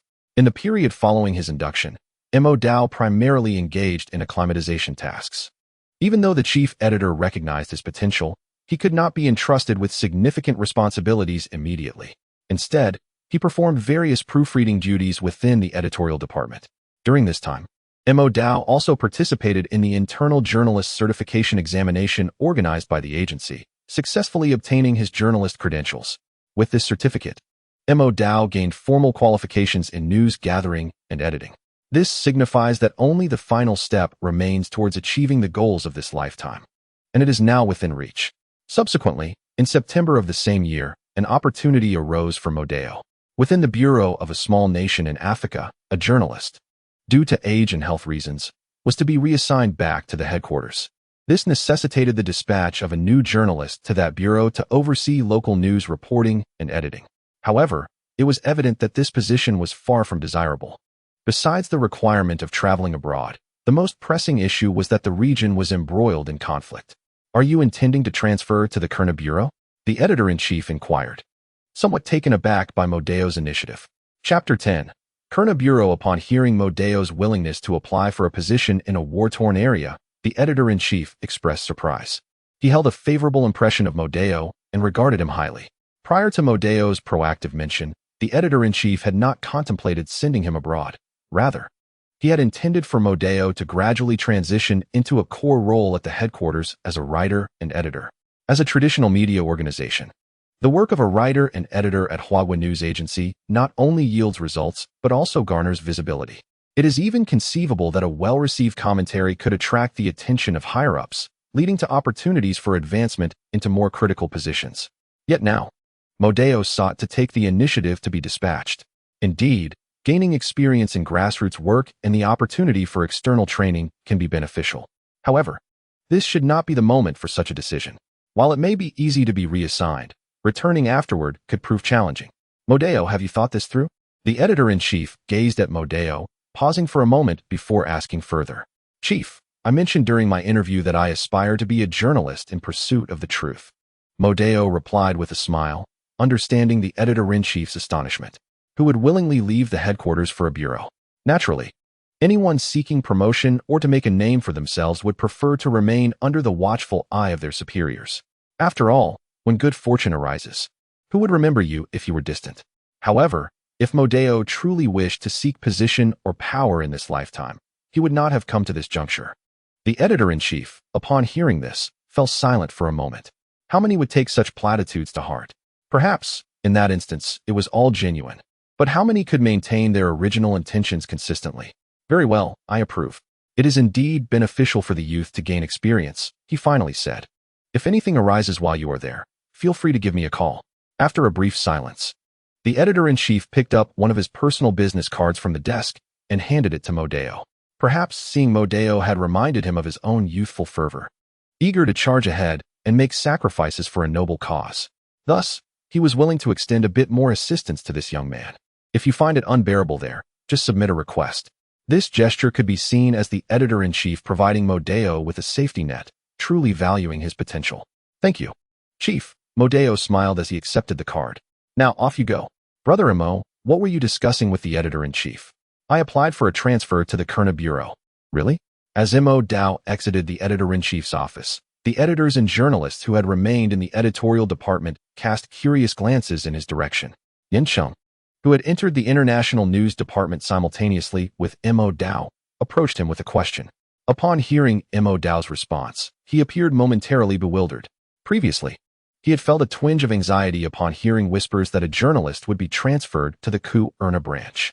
Unlike him, who lacked even a press card and thus had no qualifications to be dispatched, other less experienced journalists in the office were even more apprehensive. They all awaited the editor's decision on whom to assign, but none had anticipated that it would be Imo Dao. It was evident to all that the editor-in-chief held Imo Dao in high regard, always greeting him with a warm smile. No, this was a request Imo Dao had made himself. Regaining his composure from the shock, Yanqing looked at Imo Dao with a newfound respect. Imo Go, impressive. Other journalists in the editorial department, while relieved, regarded Imo Dao with a complex mix of admiration and nostalgia. Although they would still go if assigned, there was a distinct difference between being chosen and volunteering. Imo Dao was indeed being transferred to the Kurna branch. "How about we treat Imo Dao to dinner tonight?" someone suggested, perhaps as a gesture of gratitude for him having shielded them from a potential risk.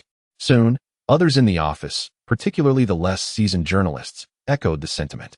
Imo Dao smiled and graciously accepted the invitation.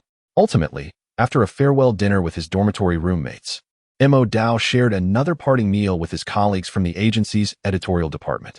On the day of his departure, a designated staff member from the office escorted him to the airport. Accompanying him was Qin Huaisher, who remained silent, her gaze cast downward as they approached the security checkpoint. At last, She hesitated before offering a simple, "Wishing you a smooth journey. Remember to call me when you're on television. I want to watch." Qin Huaisher did not fully comprehend Mo Dao's career aspirations, yet she refrained from dissuading him, smiling as she spoke. "All right. And please, be careful. I've seen some news online about the situation there. It's not very stable." Since learning of Mo Dao's impending journey, Qin Huaisher had repeatedly scoured the news about that region. Her eyes bore traces of fatigue, as she had seen a troubling report just before bed, which had kept her awake throughout the night.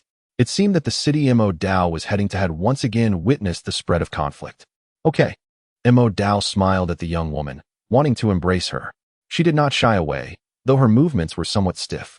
Ultimately, however, he refrained from embracing her. Yet, this occasionally shy Qin Huaisher also displayed remarkable courage. As Mo Dao lowered his arms, she unexpectedly wrapped her arms around him. Mo Dao felt the slight, fragile form of the girl in his embrace grow tense, but she gradually relaxed. "All right, you should go now." After the embrace, Qin Huaisher's face flushed a deep crimson, akin to someone who had indulged in wine, and she promptly turned to leave the airport. Mo Dao chuckled softly before turning to enter the security checkpoint. A message from Qin Huaisher pinged. "Remember to call me after you disembark." Just as he cleared security, another message from her arrived. Mo Dao replied with a simple, "All right," accompanied by a smile. After a journey exceeding 20 hours, the flight from the capital of Hua was successfully landed at Kurna International Airport. During his exit from the airport, Mo Dao adhered to their agreement and called Qin Huaisher to assure her of his safe arrival. After exchanging a few pleasantries, they concluded their conversation. With over half an hour spent retrieving his luggage, Mo Dao was met by a wave of oppressive heat and swirling dust. Kurna, a small nation in Africa, is situated centrally on the continent and is characterized by vast stretches of arid desert, resulting in significant issues with sandstorms. Due to a myriad of internal and external factors, including tribal conflicts, clashes between opposition forces and government troops, and the disruptive influence of unfriendly neighboring nations, Kurna has been ensnared in a state of perpetual chaos, frequently erupting into open conflict. Most perceptions of this region are inescapably tied to notions of poverty, backwardness, disease, war, and humanitarian crises. Yet, as he stood outside the airport, perhaps due to its status as the nation's capital, the area appeared relatively vibrant, featuring towering buildings amidst a backdrop of dilapidated structures and crumbling ruins. "Comrade Mo Dao, over here." Upon exiting the airport, Mo Dao met with the representative sent by the Kurna branch. "Greetings, I am Mo Dao. May I inquire your name?" "I'm LV Hong, the branch's driver. Generally, I handle the driving during field assignments. We might be working together frequently, so feel free to call me Old LV. Thank you for your efforts in coming to the airport for me." "Oh, it's no trouble at all. Allow me to assist you with your luggage." Chapter 11. Kurna. The Kurna branch of the news agency is located in the capital, eliminating the need for further transfers, yet the distance from the airport is considerable. As driver LV Hong navigated the car back to the branch, Mo Dao observed the scenery along the route while engaging in conversation with him. "Mr. Mo, you must be weary from the journey. If you feel tired, you can take a short nap. We still have about an hour to reach our destination." I managed to catch some sleep on the plane. Although the agency only reimburses for economy class tickets, Mo Dao, not one to skimp on comfort, had opted to purchase a first-class ticket out of his own pocket. "I see. Then Mr. Mo can take in the sights along the way. While it may not be as bustling as our hometown, there is indeed a certain exotic charm to it." The driver, LV Hong, chuckled as he conversed with Mo Dao, who responded with a smile. Through the car window, one could observe the charming architectural styles of the old buildings, adorned with beautiful murals. "Mo, I assume your expectations of Kurna differ from reality?" he inquired. "Indeed," Mo Dao replied. "This place is relatively tolerable. Most of the time, conflicts do not reach here. The local populace is not preoccupied with warfare daily. They have lives to lead. This city possesses all the essential attributes of a normal urban environment. Years ago, the capital even had a museum with exquisite architectural collections, but regrettably, it was demolished in an earlier conflict. By the time I arrived, it was already gone. I had only glimpsed it in photographs before. Of course, in comparison to our homeland, it is certainly less secure. The government and police departments here are largely ineffective, and firearms are quite prevalent. When I first arrived, I was even robbed once while out and about. Therefore, Mo, it is advisable for you to avoid venturing out alone. especially in chaotic areas. When we conduct interviews, we typically coordinate in advance with the Kurna government forces, which usually ensures our safety. Listening to LV Hong, Mo Dao nodded occasionally while gazing out the window. Outside, the streets appeared as LV Hong had described. They were bustling with vehicles and pedestrians. Vendors were setting up stalls selling vegetables, snacks, and daily necessities. However, there remained a stark contrast to the tranquility of our homeland. For instance, the tall buildings visible from afar were surrounded by walls topped with barbed wire. Mo Dao spotted a luxurious hotel, its exterior featuring a tower-like structure where armed guards were patrolling the perimeter. Due to the prevailing instability, many hotels and larger establishments prefer to employ their own security. The situation at our branch office is somewhat better, located adjacent to our embassy in a more prosperous area, though it too is enclosed by walls. Noticing Mo Dao's gaze, LV Hong elaborated further. So, I heard you applied for this position on your own? Yes, you can just call me Mo Dao, he replied. Then I shall refer to you as Brother Mo, albeit I am only 2 years your senior.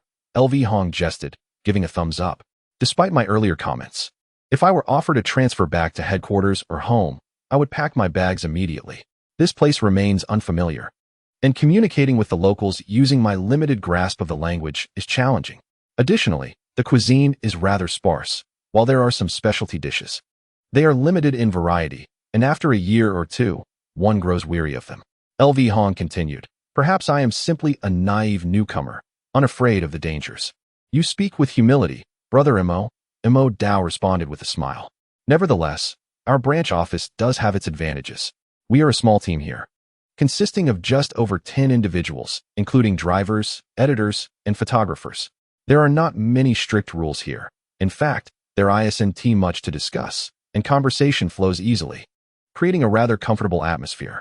Moreover, considering that our branch is situated in a conflict zone, the salary and allowances are quite generous, likely surpassing those at the headquarters. After exchanging a few more words, Lu Hong glanced out of the car window and remarked, Brother Mo, we are nearing our destination. Do refrain from opening the window on this stretch.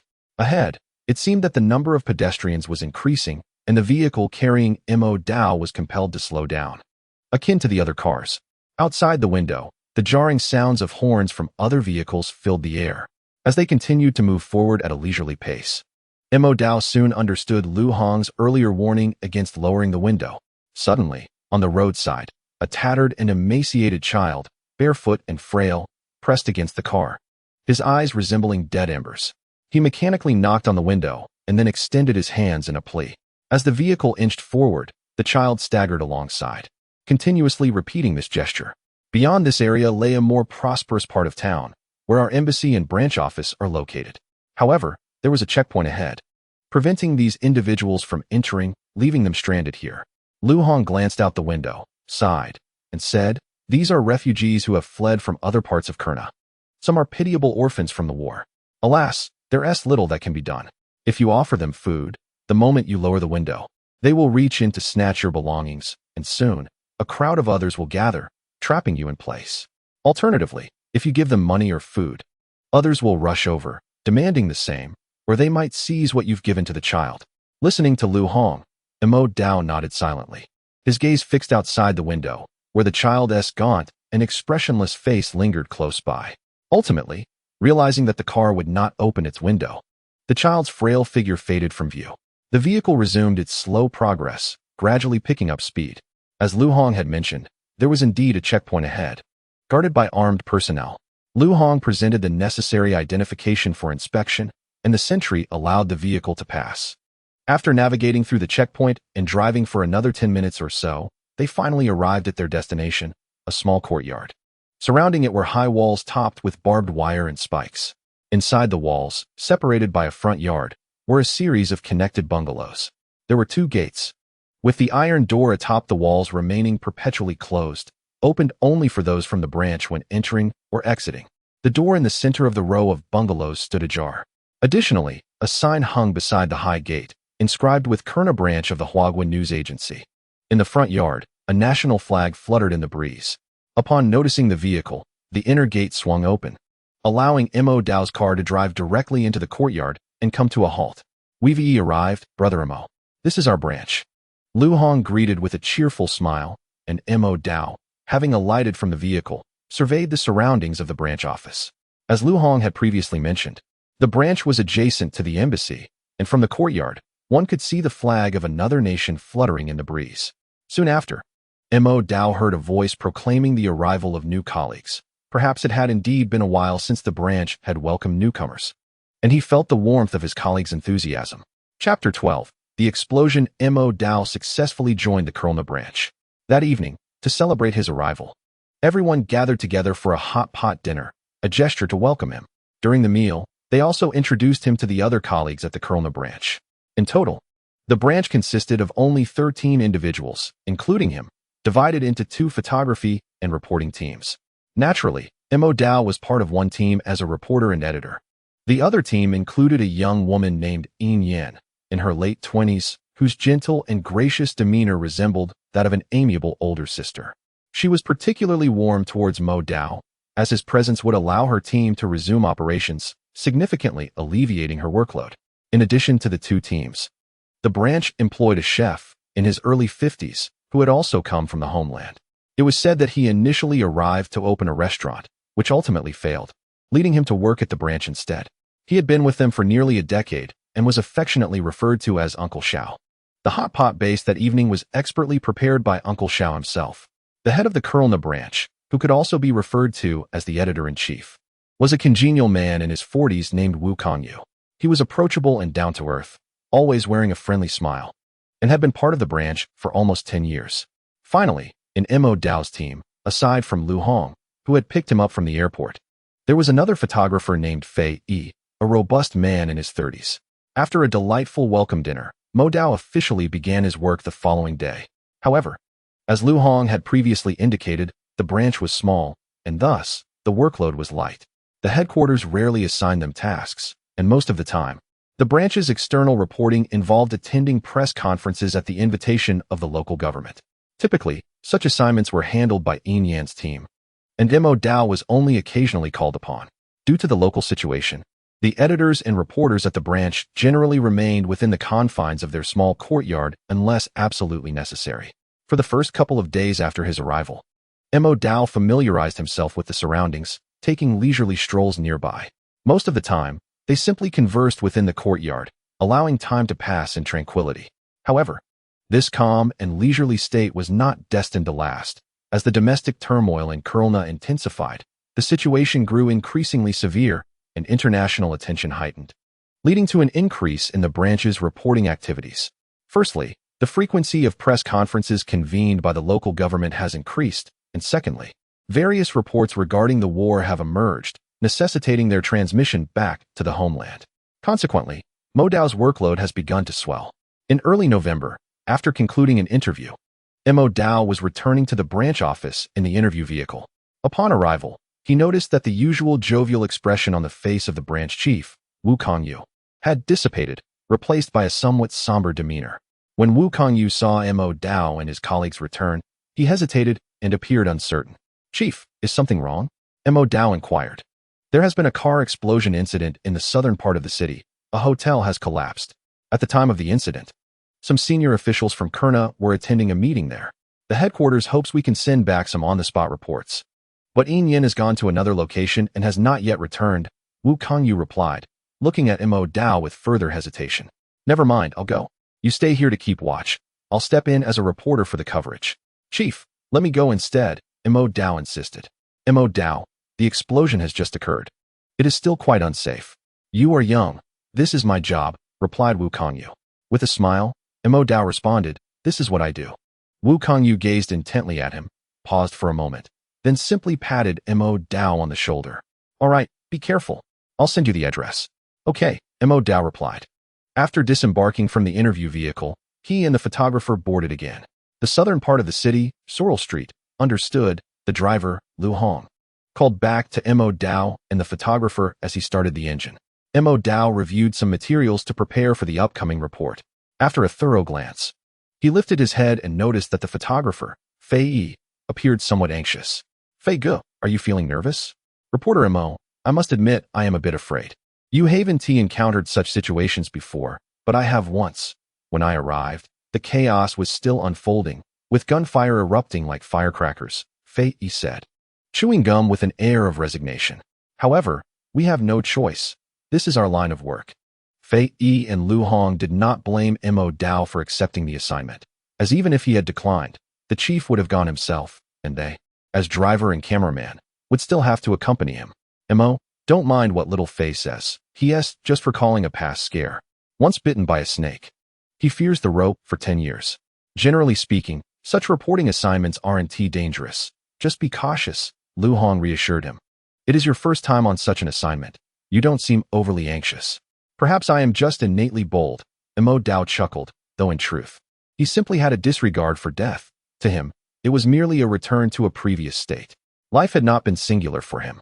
Thus he felt little trepidation towards peril. Impressive. You have chosen well to join us. One must possess both courage and meticulousness in this line of work. Lu Gu, have you encountered many such incidents? Having been here for some time, I've faced at least 17 or 18 of these situations. Whether there's an explosion here or there, it's all too common. When I first arrived here, the sound of gunfire sent chills down my spine, rendering me sleepless at night. However, as time passed, one learns to adapt. Mo, remember, if anything happens, seek refuge in the interview vehicle. It is bulletproof. We conversed as the vehicle drove directly to the scene of the incident. The car could advance no further, as the government forces had imposed a strict blockade ahead, preventing our passage. All right, let us disembark. The vehicle halted beside the street at the site of the incident, where not a single pedestrian was in sight. Only local government troops armed with rifles patrolling the vicinity. Ahead lay a checkpoint established by the government forces, manned by another pair of heavily armed soldiers on alert. Having previously notified the Kurna authorities about our interview, although we were not granted passage through the checkpoint, we were also not expelled from the area. In reality, we were exceedingly close to the site of the explosion, merely a stone's throw away. A mere 200 meters distant stood the hotel where the explosion had occurred. This luxurious hotel was surrounded by walls and iron gates, yet these measures failed to prevent the explosives from reaching its vicinity. The epicenter of the explosion was almost within the lobby of the hotel building, where a massive crater had formed on the ground, and half of the structure had collapsed, reduced to ruins. The entire area was enveloped in an eerie silence, save for the wisps of smoke rising from the crater and a foul odor reminiscent of charred flesh. An unsettling thought to contemplate. As the cameraman, Fei Yi, remained vigilant, scanning the surroundings, he activated the camera. Mo, however, appeared unfazed by the smoke-laden scene.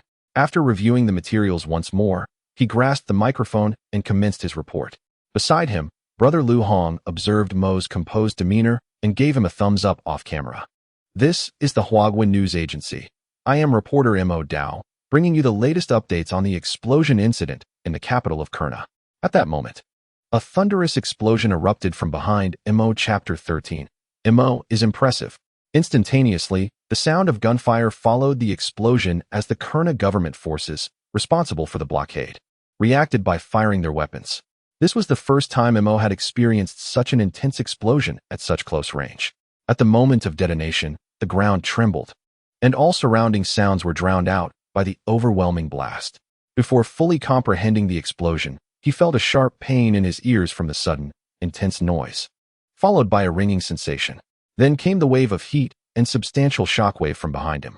Mo also witnessed the reactions of Lu Hong and Fei Yi as the explosion occurred. The cameraman visibly trembled, causing the footage to shake, and he looked as though he might burst into tears. What an ill-fated omen it was. The moment they spoke, calamity struck. As Lu Hong found himself amidst this tumultuous upheaval, he felt somewhat dazed. The deafening sound of the explosion reverberated, leaving an echoing thrum in his head for those untrained. It was challenging to regain composure in that moment. Mo Dao paused briefly, then retreated towards the interview vehicle while continuing his report. Viewers could observe that at the moment of broadcasting, another explosion erupted from the direction of the hotel building. It remained unclear whether this was a secondary detonation of residual explosives or an assault launched by opposing forces or other factions. Mo Dao remained remarkably composed, his tone steady as if describing the festive sounds of firecrackers during a New Year celebration, even while signaling to Lu Hong and Fei Yi behind the camera to retreat swiftly. Having encountered such situations multiple times, Lu Hong was the first to react, while Fei Yi, regaining his senses, seized his distressed demeanor and quickly moved towards the cover of the interview vehicle. The camera was adjusted accordingly.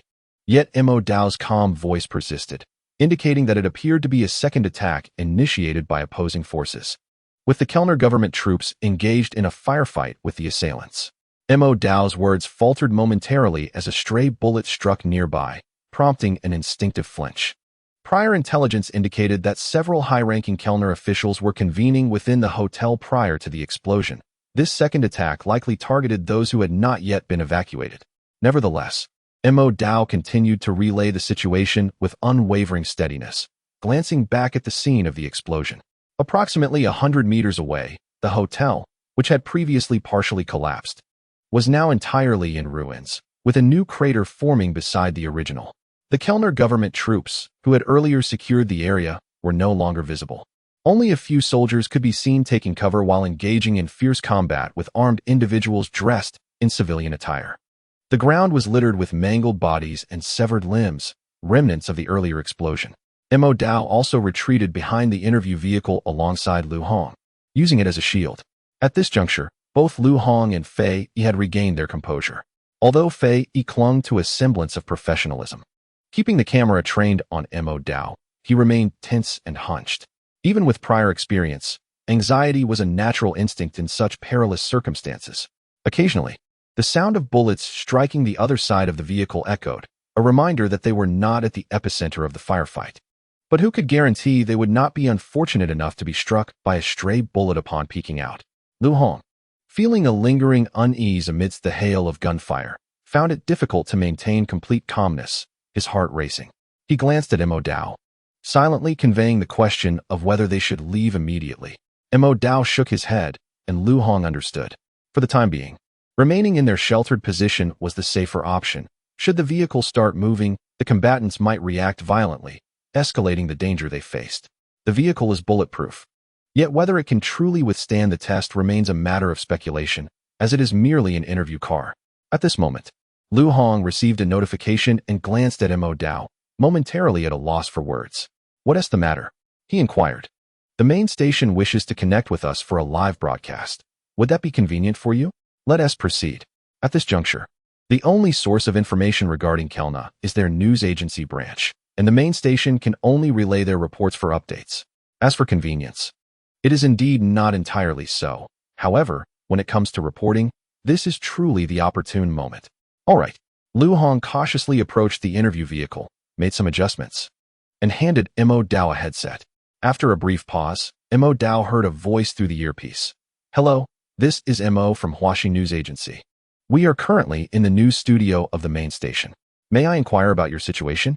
"Greetings, I am Mo Dao from Huaxi News Agency. Presently in the capital of Kelna. Behind me, there have been 2 explosions. Suddenly, a stray bullet struck nearby, causing debris to ricochet off the interview vehicle with a loud noise." The host in the studio caught sight of the unfolding scene, their eyelids twitching slightly. They seemed to hesitate, contemplating whether to continue the connection if it was inconvenient. Yet, having established the link, it was unlikely to simply conclude the broadcast. One explosion occurred prior to our arrival, while the other transpired just moments ago. Currently, there is an exchange of fire between the Kelna government forces and another armed faction. As Mo Dao spoke, he gestured for cameraman Fei Yi to pass him the camera. His life is inconsequential. There is no need for others to share in his peril. Grasping the camera, Mo Dao cautiously extended both the device and his body from behind the interview vehicle. What we can observe now is the confrontation between the Kelna government forces and the armed faction responsible for the explosions.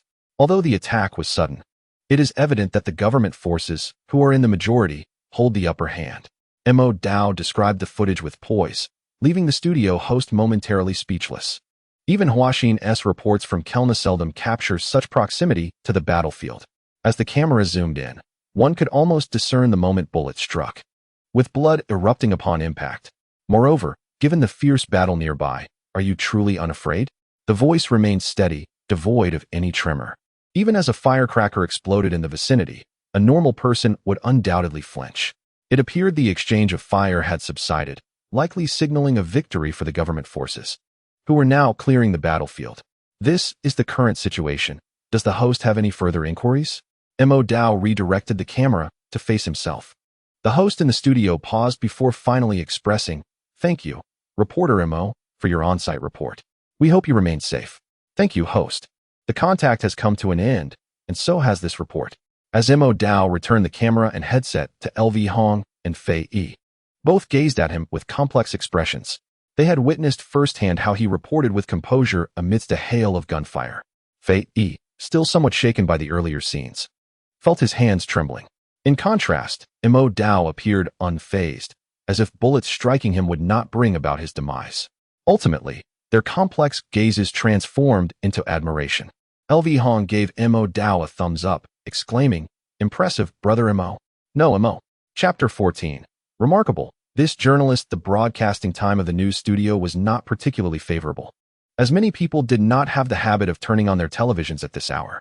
Nevertheless, a considerable number of viewers took notice of this report, especially given its proximity to the combatants, allowing them to see bullets striking the ground and kicking up dirt, leaving a profound impression. Moreover, shortly thereafter, the official accounts of Huaxin News across various platforms released the video report. International news agencies and media outlets also widely circulated this first-hand news material. Online, discussions began to emerge among netizens regarding the related reports. Initially, these discussions primarily reflected on the brutality of war, international political affairs, or the situations in Kurna and Africa State. However, it did not take long for the discourse to veer off topic, shifting to an angle unrelated to the content of the news report. Who is this journalist? Truly impressive. His professionalism is remarkable. I can only say he is formidable. Watching the video felt as if bullets were aimed directly at me, yet this man maintained an unwavering voice. Everyone is praising the journalist? It's merely a battlefield report. Isn't it? I would kneel if I were there, exclaimed one viewer.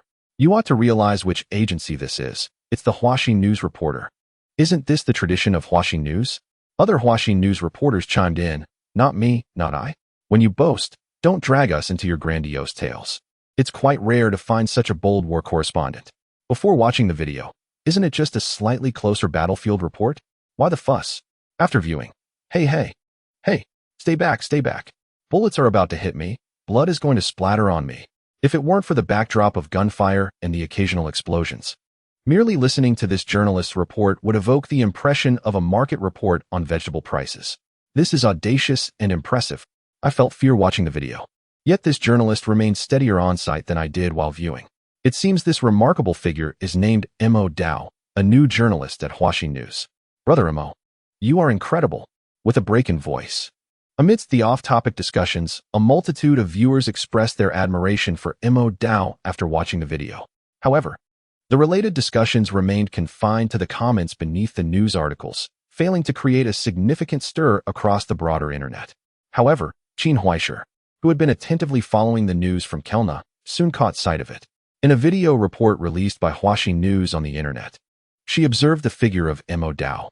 She occasionally pressed her lips together, and when a stray bullet landed nearby in the video, a frown involuntarily crossed her brow. After watching the video, she scrolled through the comments below, where netizens expressed admiration and praise for Mo Dao, eliciting a smile that she could not suppress. Yet, as she recalled the perilous scenes depicted in the footage, a sense of silence enveloped her once more. Ultimately, she read through all comments mentioning Mo Dao and the journalist, liking those that were complimentary. Holding her phone, she pondered for a moment before sending a message to Mo Dao. I saw the news report you covered.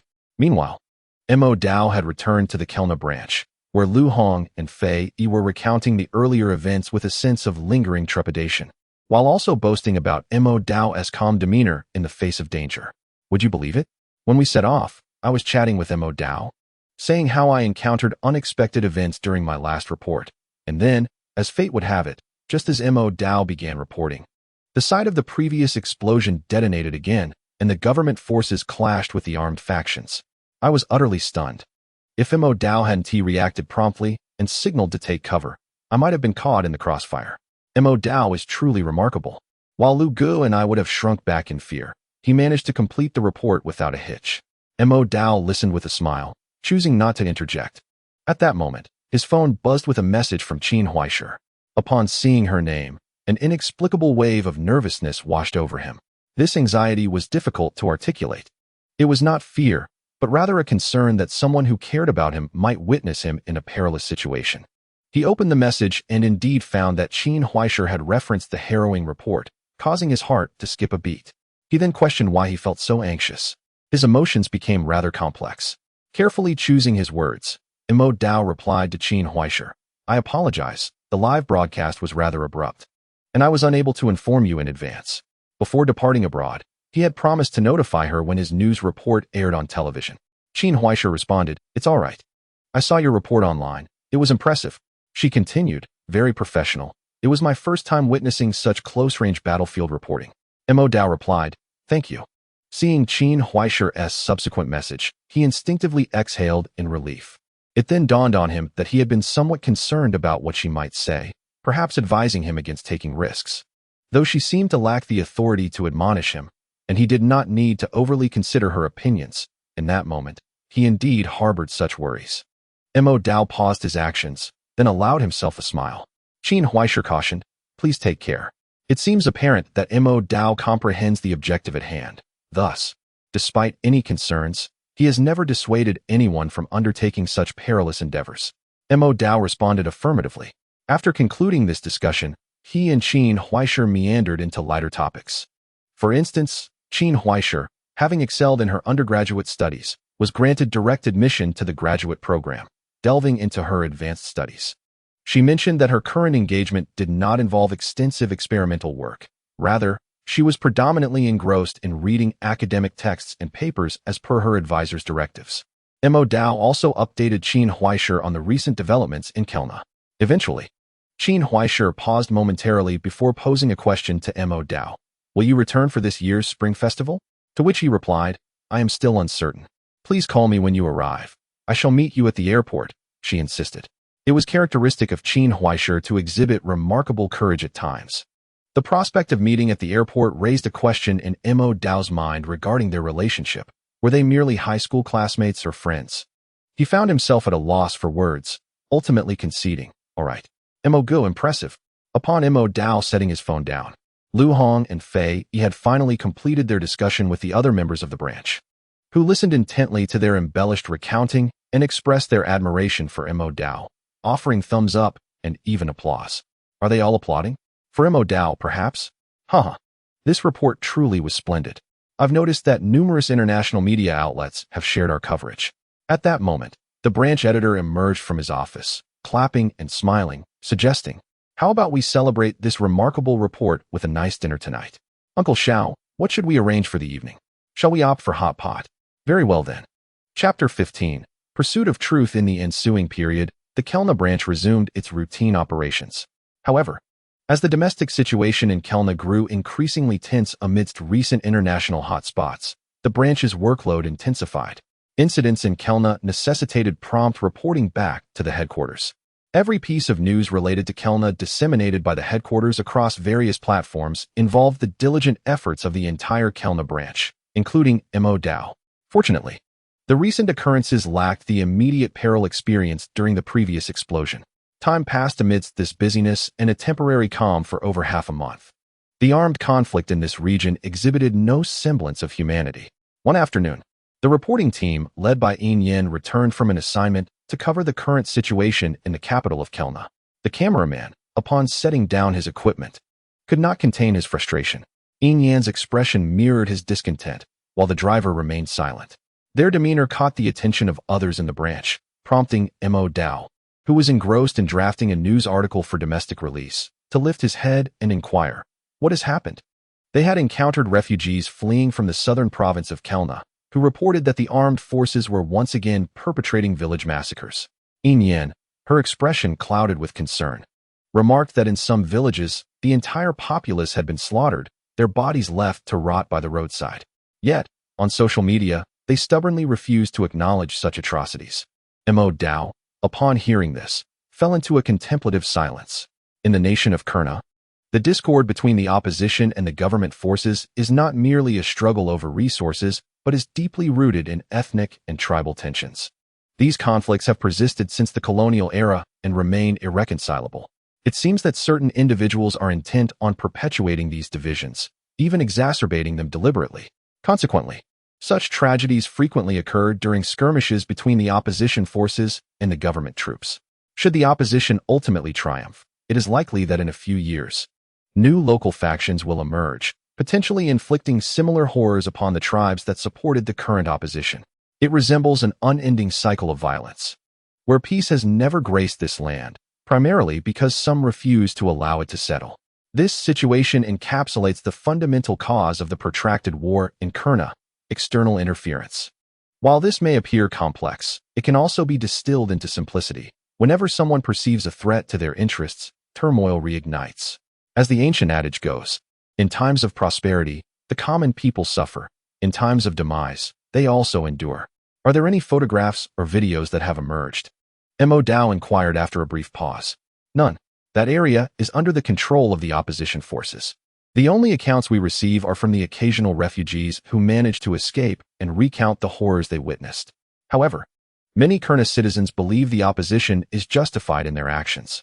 Inyan shook her head and sighed, expressing her dismay. Having worked for many years at the Kurna branch and having been privy to a wealth of first-hand news, she easily discerned that the events unfolding in Kurna constitute a profound tragedy. Whether the actions of the opposition or the government forces seem gratifying, they merely fall into the traps laid by unseen puppet masters. Where exactly is this place? Mo Dao asked again. The closest vicinity would be some villages near Lake Yusna. Perhaps only 70 to 80 kilometers from the capital of Kurna, Inyan replied, her voice gradually trailing off. What do you intend to do? Inyan turned to Mo Dao and asked.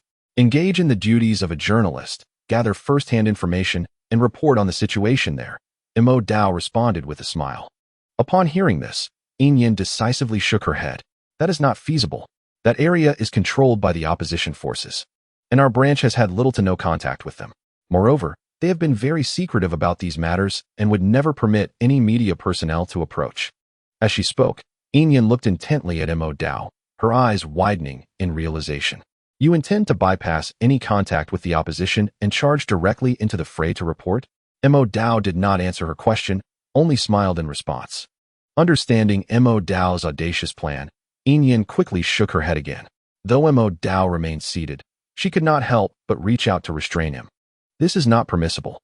Reporting on the domestic situation in Kurna, while our duty, does not warrant such significant risks. Even if you were determined to go, the editor-in-chief would never consent. Goodness, should anything happen to you, I would be at a loss as to how to explain it to your parents or relatives.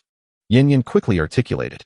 I have neither parents nor relatives, Mo Dao remarked, unable to suppress the fleeting image of Qin Huaisher in his mind. After a moment, Mo Dao stood up with a smile, declaring, I will apply to the editor-in-chief. He continued, since I have chosen this life as a journalist, I must fulfill the responsibilities that come with it. Hearing Mo Dao's words, Yin released her grip, gazing at him with a complex expression, choosing silence. Mo Dao, why are you so insistent on undertaking this task?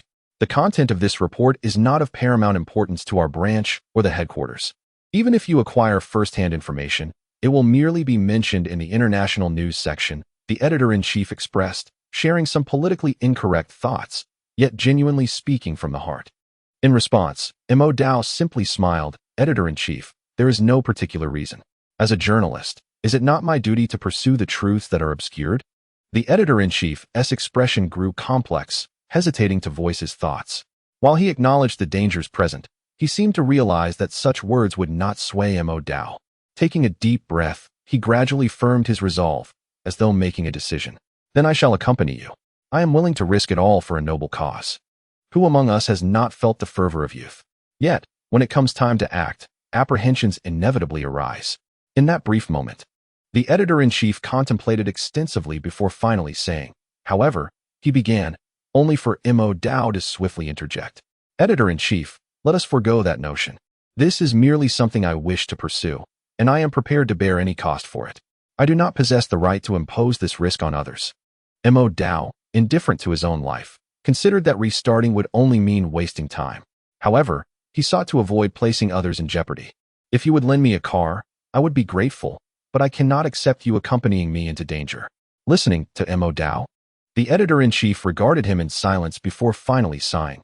Very well, the youth is full of vigor. I too had my share of passion in my younger days. Having uttered similar sentiments, He hesitated, then placed a reassuring hand on Mo Dao's shoulder. Go ahead. If anything happens, I will take responsibility. We are journalists.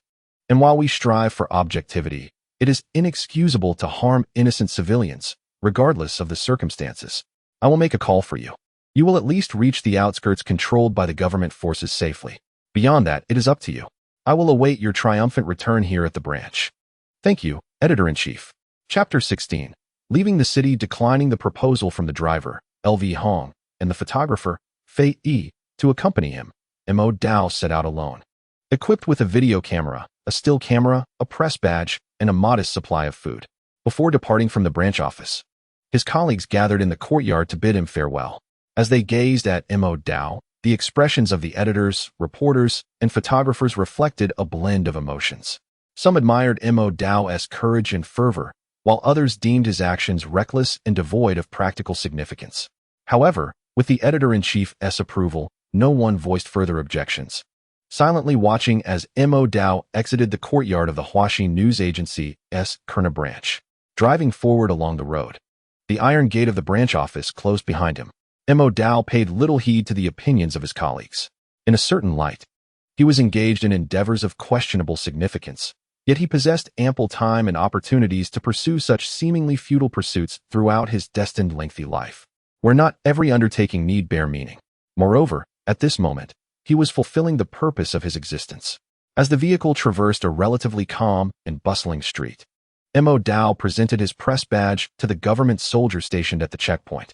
After a brief examination, the soldier returned the badge and gestured for Mo Dao to proceed. Beyond the checkpoint, the road became increasingly treacherous as refugees in need of food occasionally surged onto the path.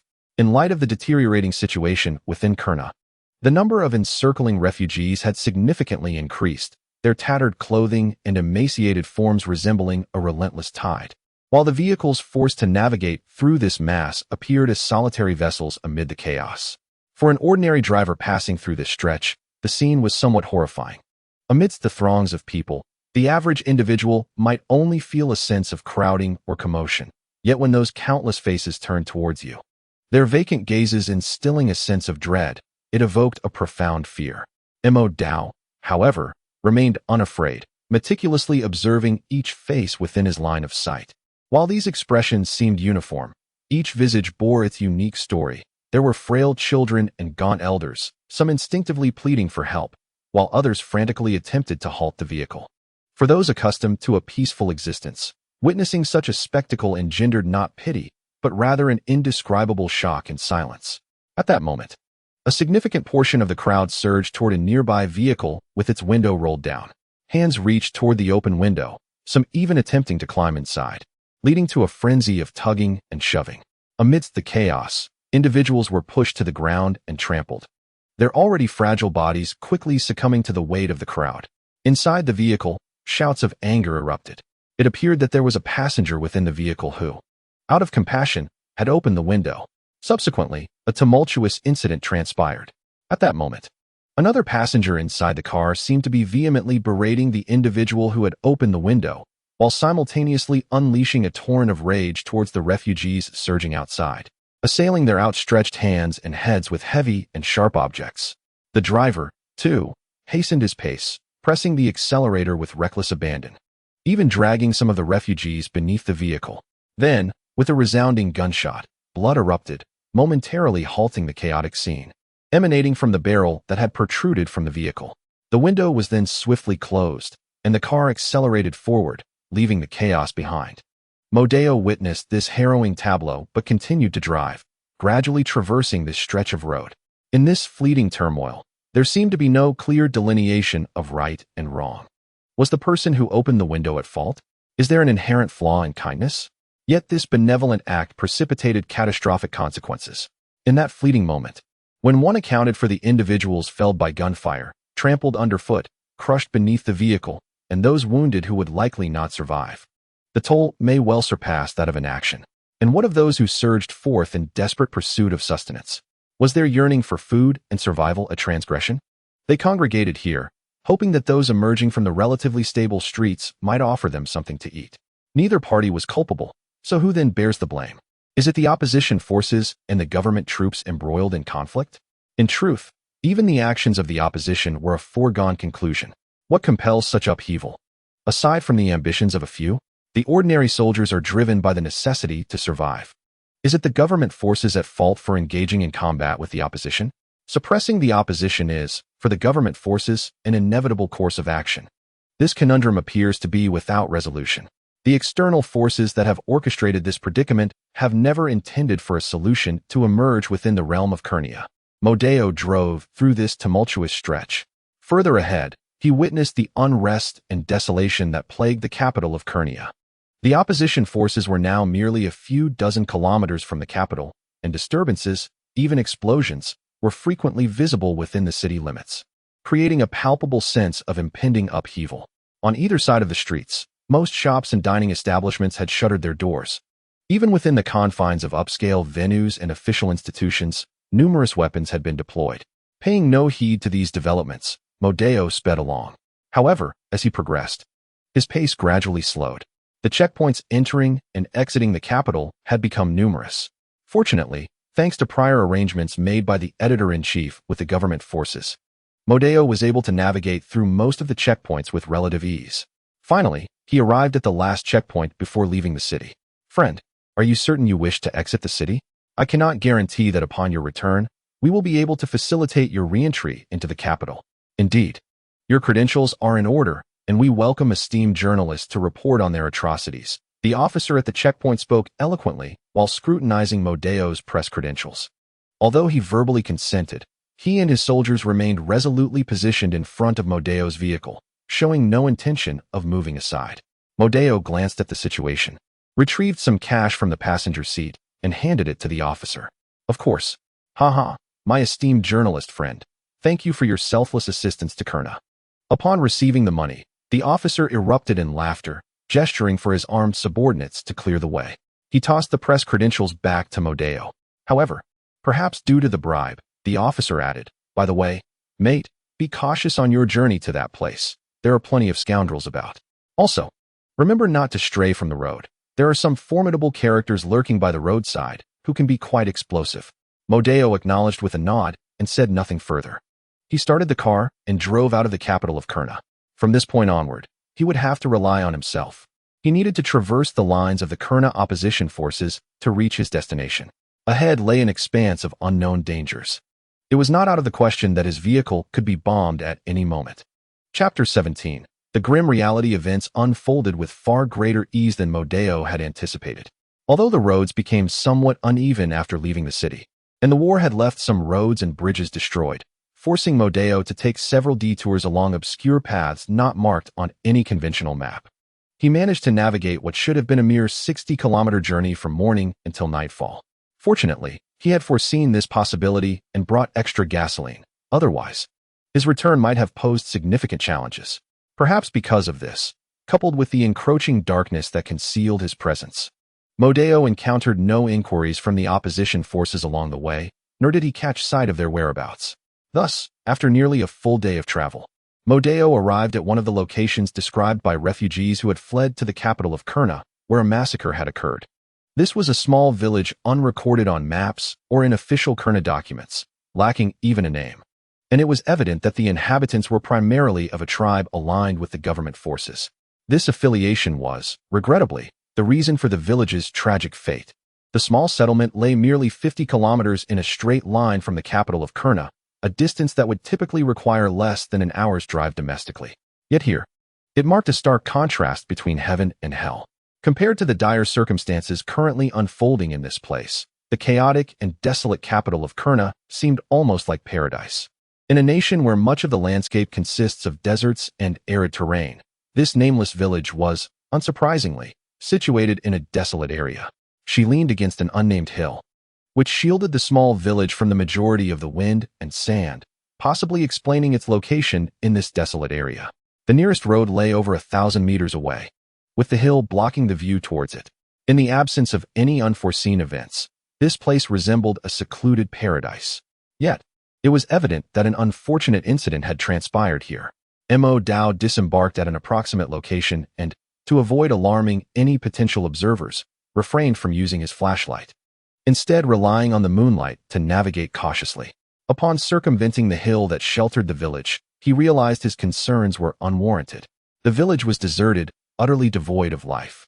Once, it may have housed 30 households, where dozens of individuals lived, but now, the structures, primarily constructed from yellow earth bricks, stood in darkness, no flickering flames.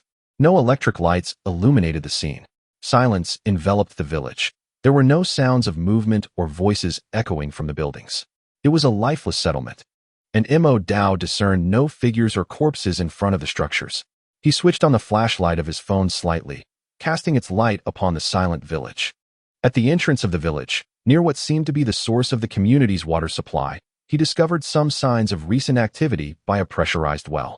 Adjacent to the well, several plastic buckets, presumably used for fetching water, lay overturned. Bloodstains, thick and dark, splattered across the ground in the buckets, suggesting a violent struggle. It was as if he could envision a scene from the past. Someone from the village had been drawing water when intruders arrived, resulting in a desperate confrontation that culminated in gunfire. Yet, Mo Dao found no bodies surrounding the well. After a brief pause, he took out his camera and captured the haunting tableau. The rusty well, the fallen plastic buckets, a smear of blood, and the chaos sprawled across the ground, accompanied by the surrounding desolation and wild grasses by the trough. Turning back, he ventured deeper into the silent village, where he soon encountered a few scattered corpses within some of the houses. These bodies, singed from burning, left behind only skeletal remains, with ash marking the ground beneath them.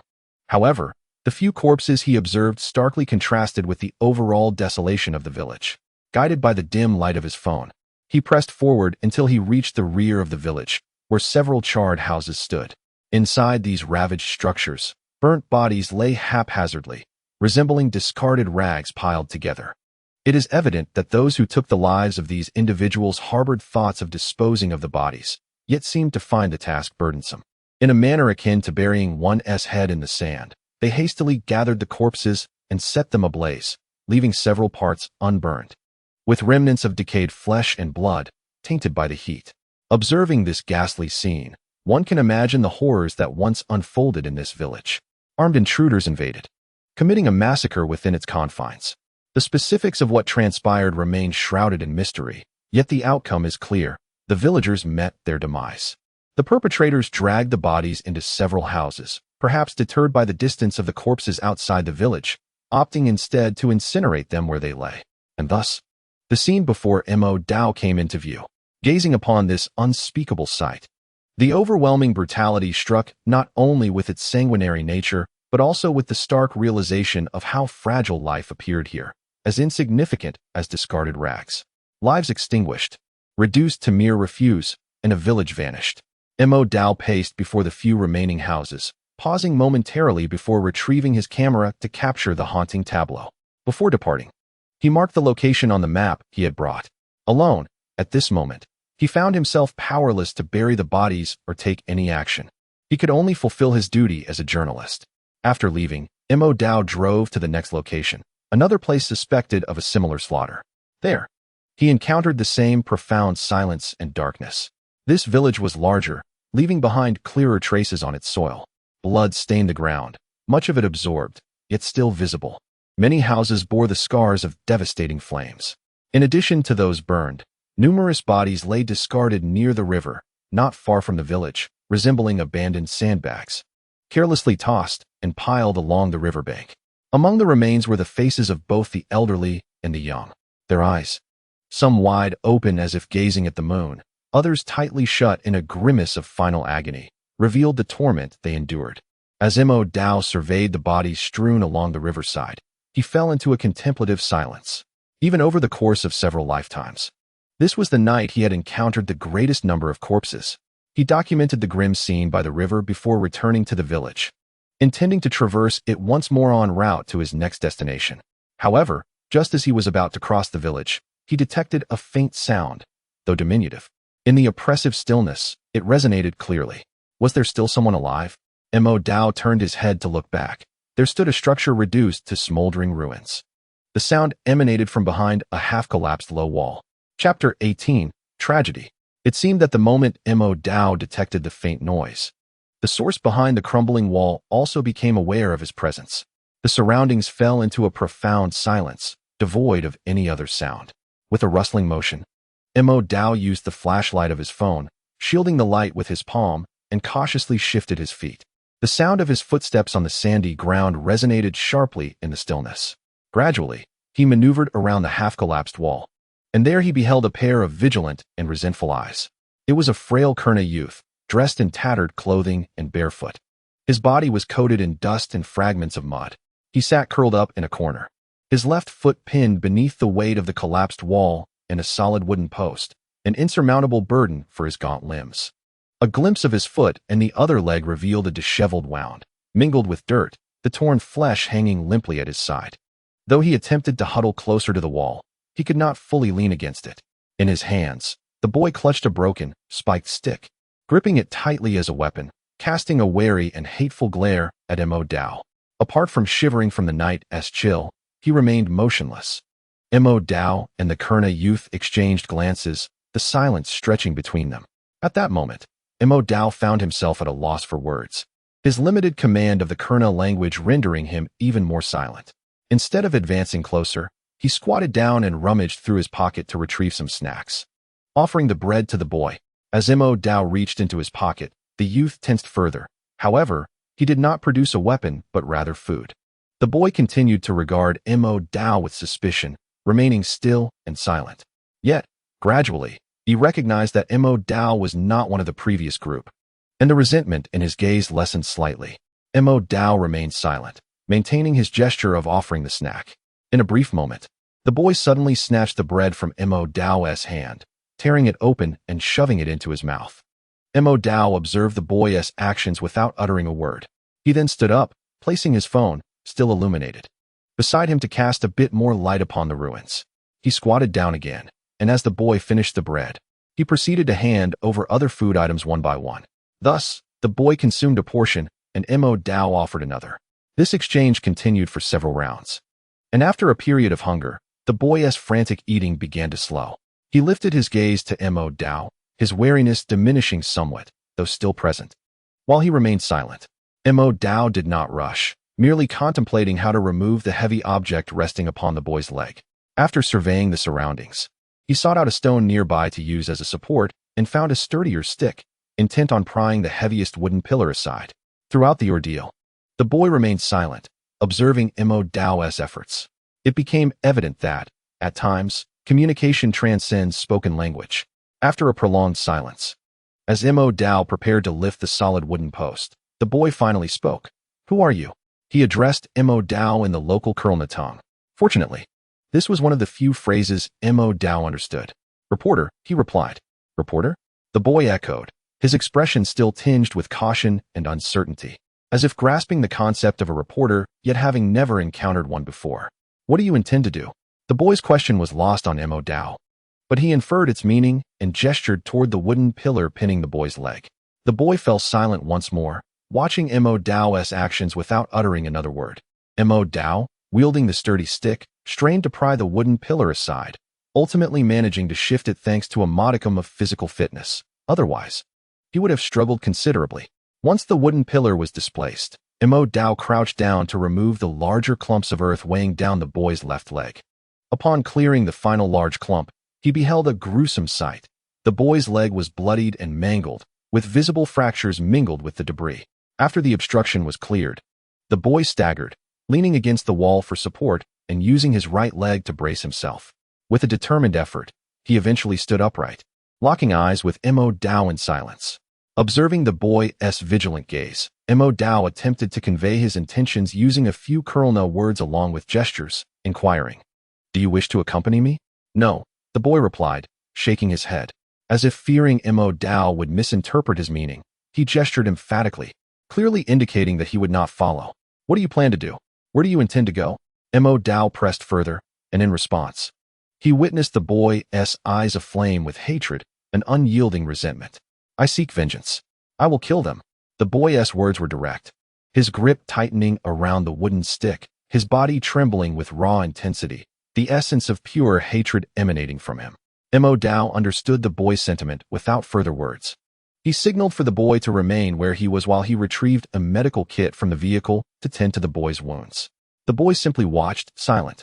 As Mo Dao turned to leave, the boy offered a quiet thank you, a phrase Mo Dao comprehended. However, upon Mo Dao's return with the medical kit, he found the boy's figure had vanished. Perhaps the youth, burdened by his wounds, cannot venture far, yet there is no need to seek him, for it was he who chose to depart. Considering certain factors, Mo Dao had not captured the boy's image earlier. Ultimately, as he took his leave, Mo Dao merely held his camera, standing in the village, and snapped a photograph of the dilapidated wall where the boy once sought refuge.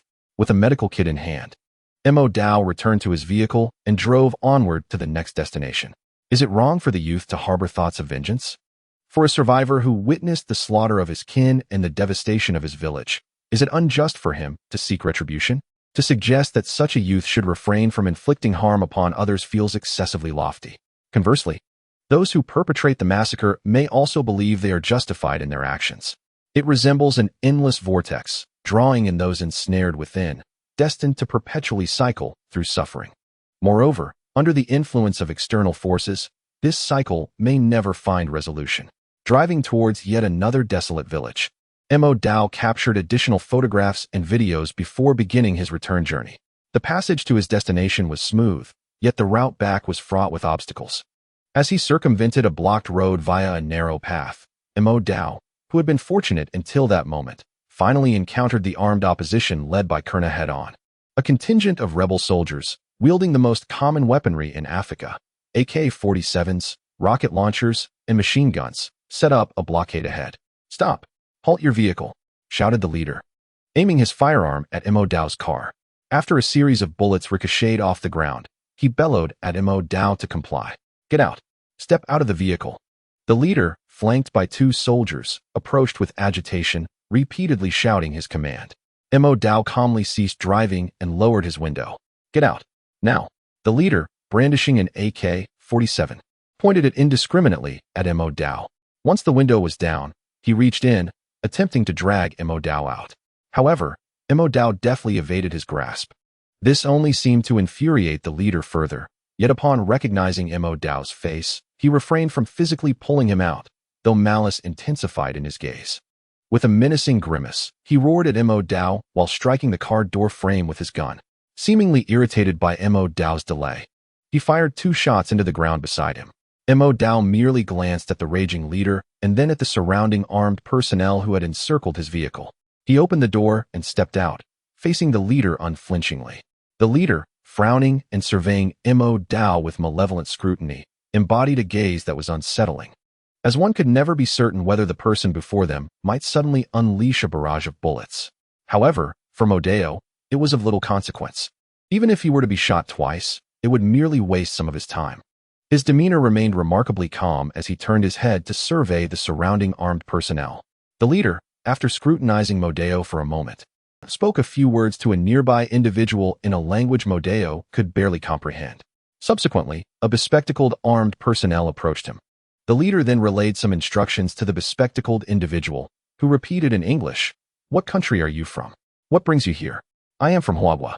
"A reporter for Huaxin News," Mo Dao replied, which was then translated to the leader by the armed personnel. "Why are you here? Do you not understand that foreigners are not permitted in this area?" The leader spoke rapidly, spitting as he glared maliciously at Mo Dao while addressing the translator. Mo Dao did not respond to this inquiry. "Documents, documents?" The leader bellowed furiously, reaching directly for Mo Dao's clothing. Mo Dao deftly evaded him and produced his press credentials. The leader snatched them away, glanced at them briefly, and then threw them back. He gestured to 2 other armed personnel, who approached to open Mo Dao's vehicle, rummaging through the front and back doors as well as the trunk. Eventually, they uncovered Mo Dao's camera and camcorder.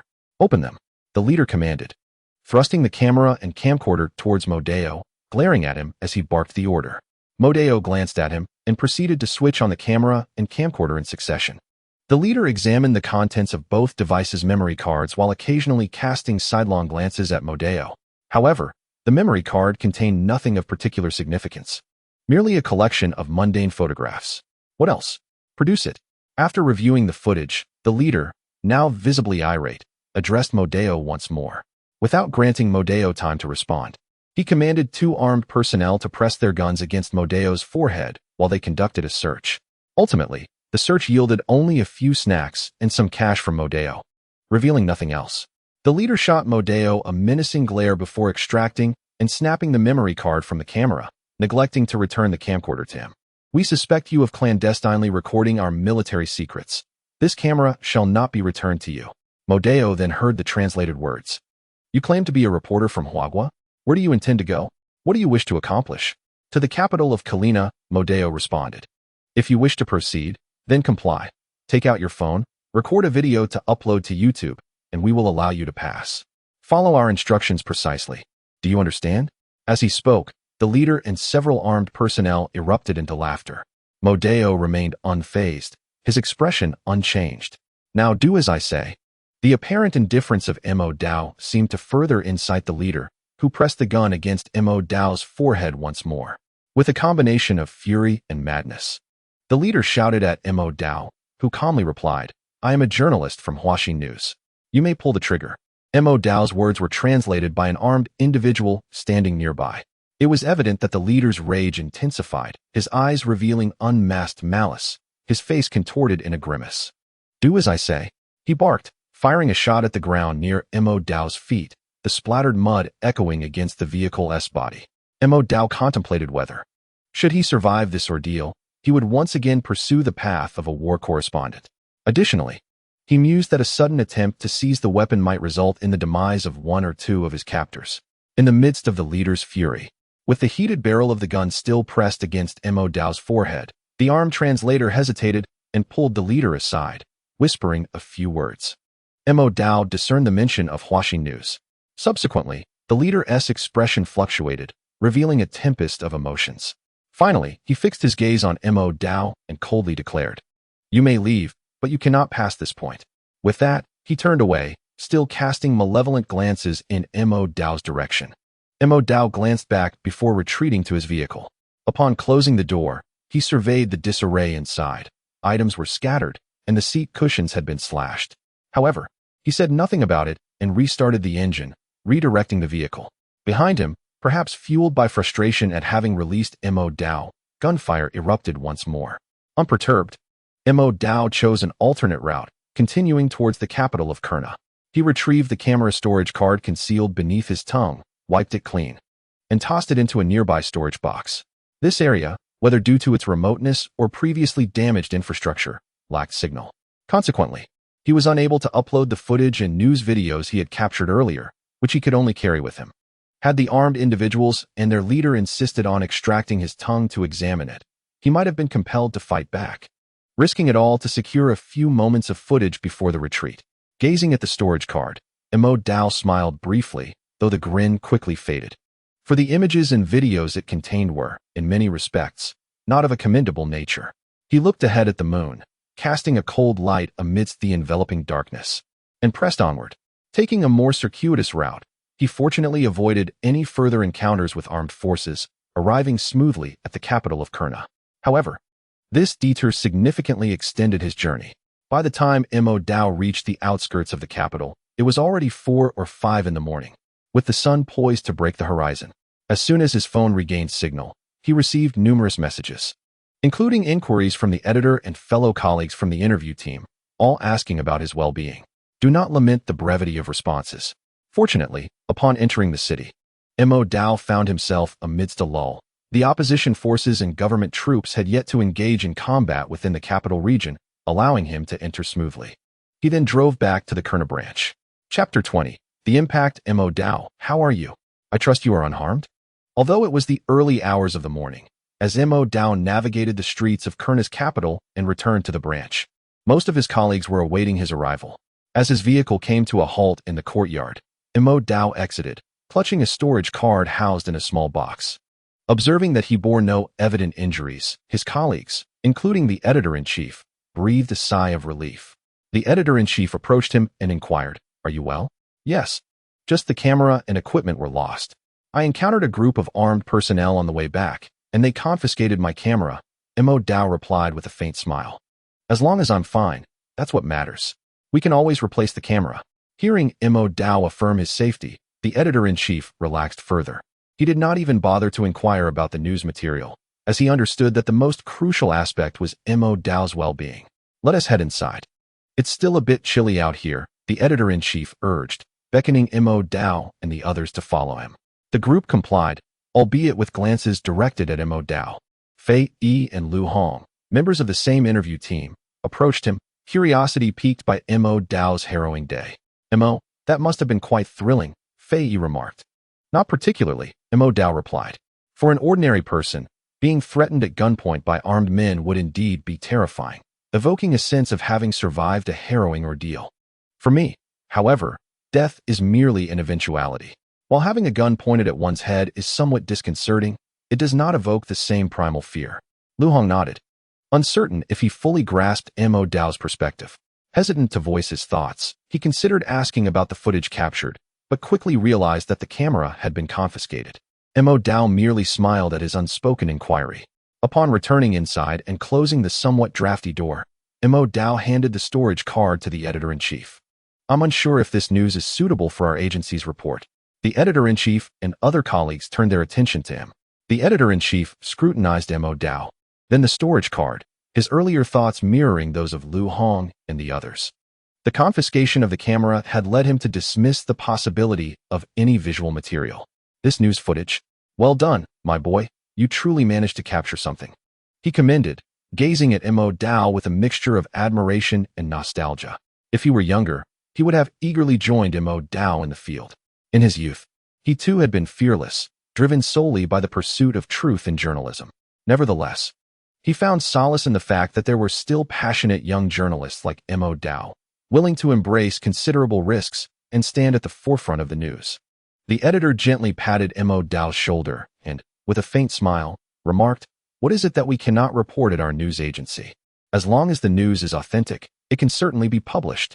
Moreover, while our nation refrains from interfering in the internal affairs of other countries, we unequivocally condemn any acts of violence that indiscriminately harm civilians during wartime." After making this statement, the editor took the storage card Mo Dao had handed over and turned to head toward the office. Mo Dao, come along with me. However, he soon noticed the curious gazes from other reporters, editors, and photographers in the branch office. They too were eager to see what Mo Dao had captured. Very well. Let us view it together here, the editor cheerfully suggested, signaling to Mo Dao before approaching a desk and inserting the storage card into the computer's card reader. A throng of colleagues from the branch quickly gathered around, creating a bustling scene before the computer screen. Mo Dao, however, chose not to join the crowd. Instead, he poured himself a cup of hot water and sat aside, his smile fading as he gazed out at the dimly lit sky. Meanwhile, the editor and the rest of the colleagues fell silent, their movements halting as they began to examine the footage Mo Dao had brought back. The materials included both photographs and videos, presenting unprocessed, raw visuals that starkly depicted the aftermath of the massacres in the villages. Even for those accustomed to working in war-torn and chaotic regions, the staff at the branch had rarely encountered such harrowing scenes. The images of bodies strewn along riverbanks, discarded like refuse, and the charred remains of partially burned corpses struck a profound chord, evoking a visceral reaction among the gathered individuals. For those whose basic safety was assured, witnessing the frozen scenes in the photographs elicited a poignant realization. Life had lost its inherent dignity in such circumstances. How could existence be so devalued? To the point where those responsible for taking lives showed such apathy, even in the act of concealing the evidence? All the visual materials Mo Dao had brought back were devoid of any words. Yet those observing them at that moment felt as though they were transported to the very instant he captured those images, experiencing the impact he must have felt. Mo Dao, what is this wall? During the silence in the branch office, as they reviewed the video footage on the storage card, someone noticed an anomaly in one particular photograph. This image depicted a half-collapsed low wall, nearly engulfed by surrounding darkness. Even the adjacent ruins were scarcely discernible, visible only as vague outlines. Yet, this very photograph seemed to evoke an even heavier sense of sorrow and oppression. A voice trembled as someone finally spoke. It was not out of fear, but rather a tremor of uncertainty in the moment of opening one's mouth after a surge of intense emotion. Behind that wall, the young Kurna still lived, trapped beneath a collapsed wooden beam and earth. I rescued him, but upon returning to the vehicle to retrieve the medical kit, he had already departed, declaring his intent for vengeance. Mo Dao succinctly recounted the tale of the low wall, and the atmosphere in the branch office grew even more oppressive. In the ensuing silence, the members of the branch quietly perused all the visual materials Mo Dao had brought back. Upon reaching the final image, they paused, then dispersed in silence. Some unconsciously rubbed their brows, while others, after a moment of contemplation, exhaled deeply. Despite the oppressive mood fostered by the visual evidence, admiration flickered in the eyes of the branch members when they gazed at Mo Dao. How could they not admire him? Mo Dao dared to venture alone into perilous situations, driven by a quest for journalistic truth or perhaps justice. They could only express their admiration.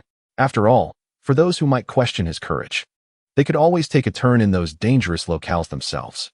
Moreover, the journalists, editors, and news professionals at the Kurna branch, who willingly remained in this chaotic region, still harbored some journalistic ideals. Mo Dao embodied their aspirations, fearlessly committed to the pursuit of news and the principles of integrity. Yet, lingering concerns remained for them, aging parents, young children. Yet Mo Dao had truly achieved this. One could imagine that the footage he captured through his daring will soon be disseminated by various international media outlets, as it would essentially serve as the sole source of visual documentation regarding this incident. Chapter 21. Mo, the fearless journalist, by the way. I have a recording on my phone. It's from the moment that armed faction intercepted the vehicle.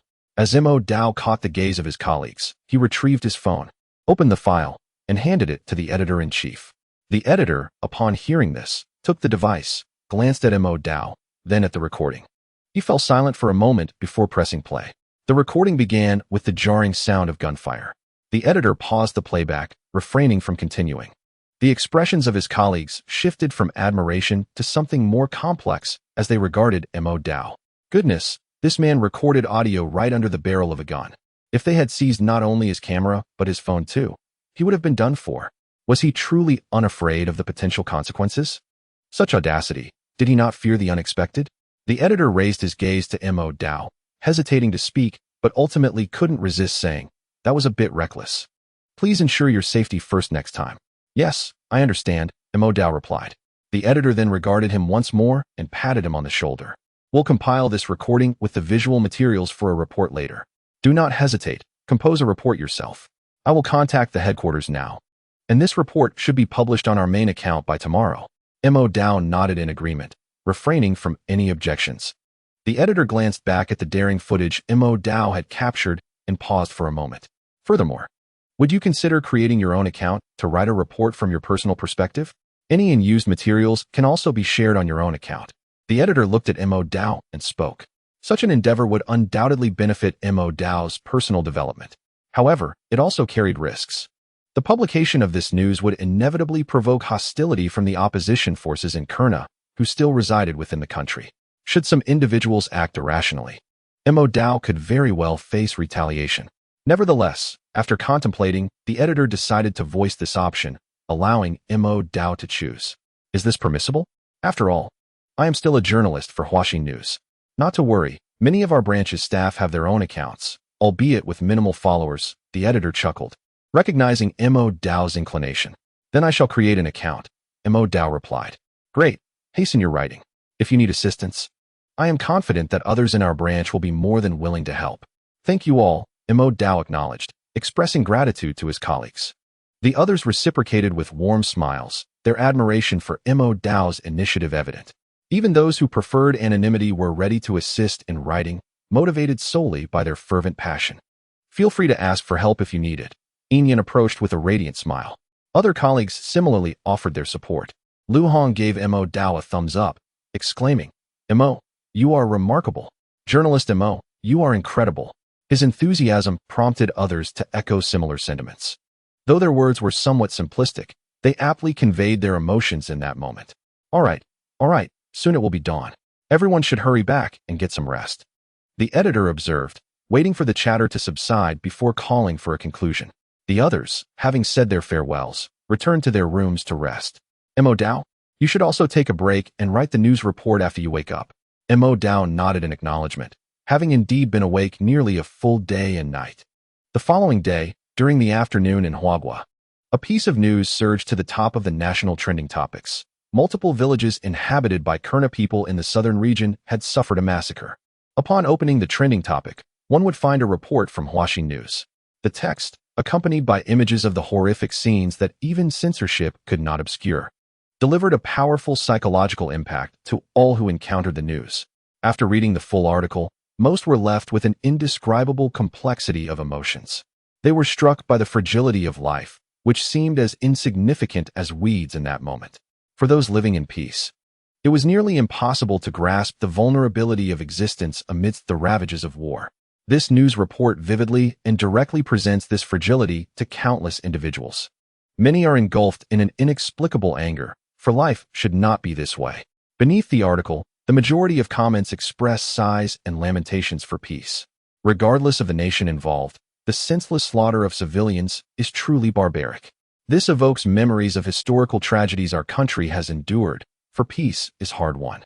We pray for peace and hope for a world devoid of such atrocities. Upon viewing uncensored images, one is left with an unsettling sense that life is as disposable as grass. We do not inhabit an era of tranquility. Rather, our nation is merely at peace for the time being. Each time I witness such tragedies in smaller nations, I can't help but entertain conspiracy theories. Frankly, I suspect that the United States is orchestrating events from behind the scenes. One need not doubt, I have studied the history of the region, and it seems that every few years, such wars erupt. Do you think the people of this region are fond of warfare? Certainly not. Nevertheless, amidst this turmoil, we occasionally come across mentions of the journalist behind this report. We owe gratitude to reporter M.O., who bravely ventured into perilous territories to deliver this account. It is said that the incidents transpired in areas controlled by opposition armed forces, making this perhaps the only visual documentation available. This article leaves one momentarily speechless, and all one can do is hope for peace. Additionally, appreciation must be extended to reporter Mo for his remarkable work. Alongside this news, another trending topic is the coverage by Xinhua News Agency's journalist, who also ventured into danger to report on the massacre in Kellner. Upon delving deeper, one finds not only comments from netizens, but also a more detailed article penned by M.O. Dao under the guidance of the editor, encompassing all facets of the massacre report, including a segment of the audio recording. This was published on the verified account of journalist M.O. Dao. Apart from comments reflecting a yearning for peace and lamenting the tragedy, there are numerous praises for reporter Mo's audacity. Entering an area occupied by opposition forces is an incredible feat. And that audio, did you hear it? Astonishing. The composure displayed is remarkable. Had it been me, I would have been paralyzed with fear at the sound of gunfire nearby.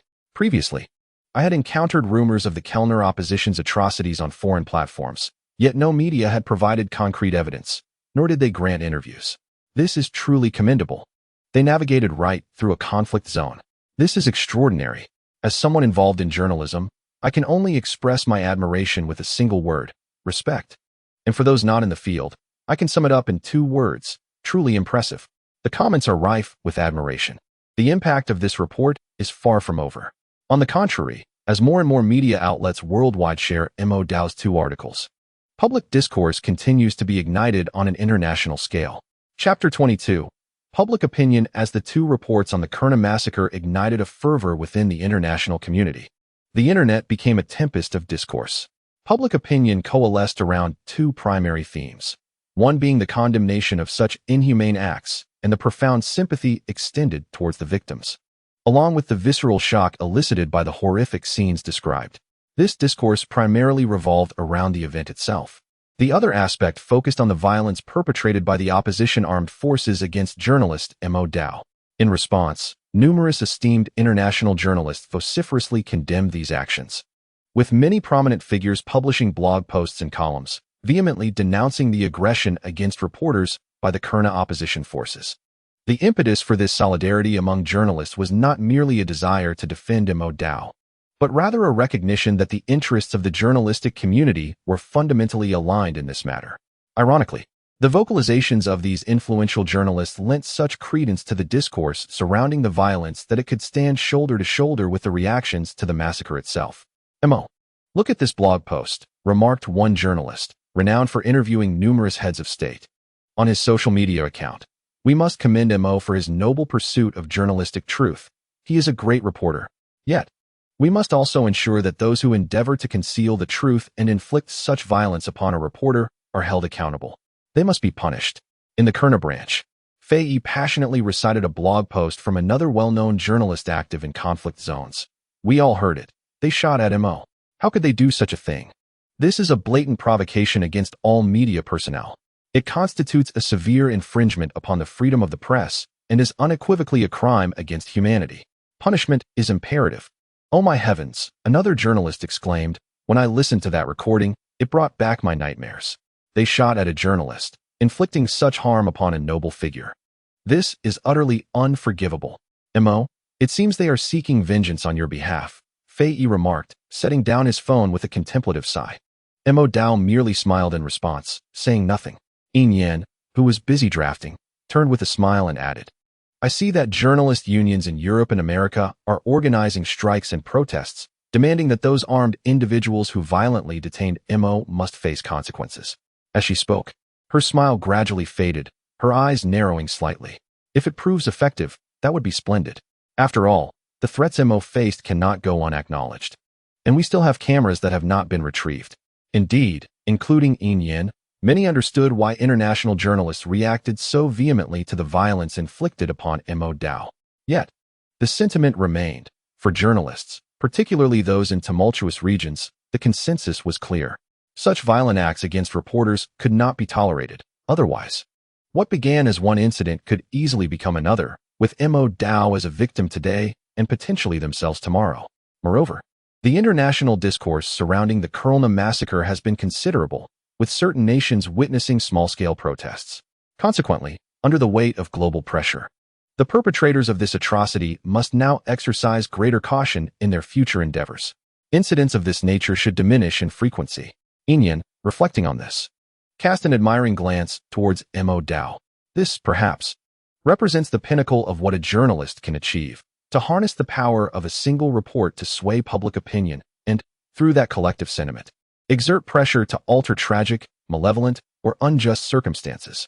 Yet, she could only admire. Even if given another opportunity, it is highly likely she would refrain from risking herself in such a manner. Mo Dao returned unscathed, yet the perils encountered along the way were not insignificant. Mo, you are remarkable, Yin expressed sincerely. Mo Dao smiled and shook his head, stating, it is not the prowess of my reporting. Ultimately, I merely presented the facts. The ensuing public outcry stemmed from the compassion of the people and the inherent gravity of the situation. It is not a reflection of my influence. Perhaps a matter of perspective.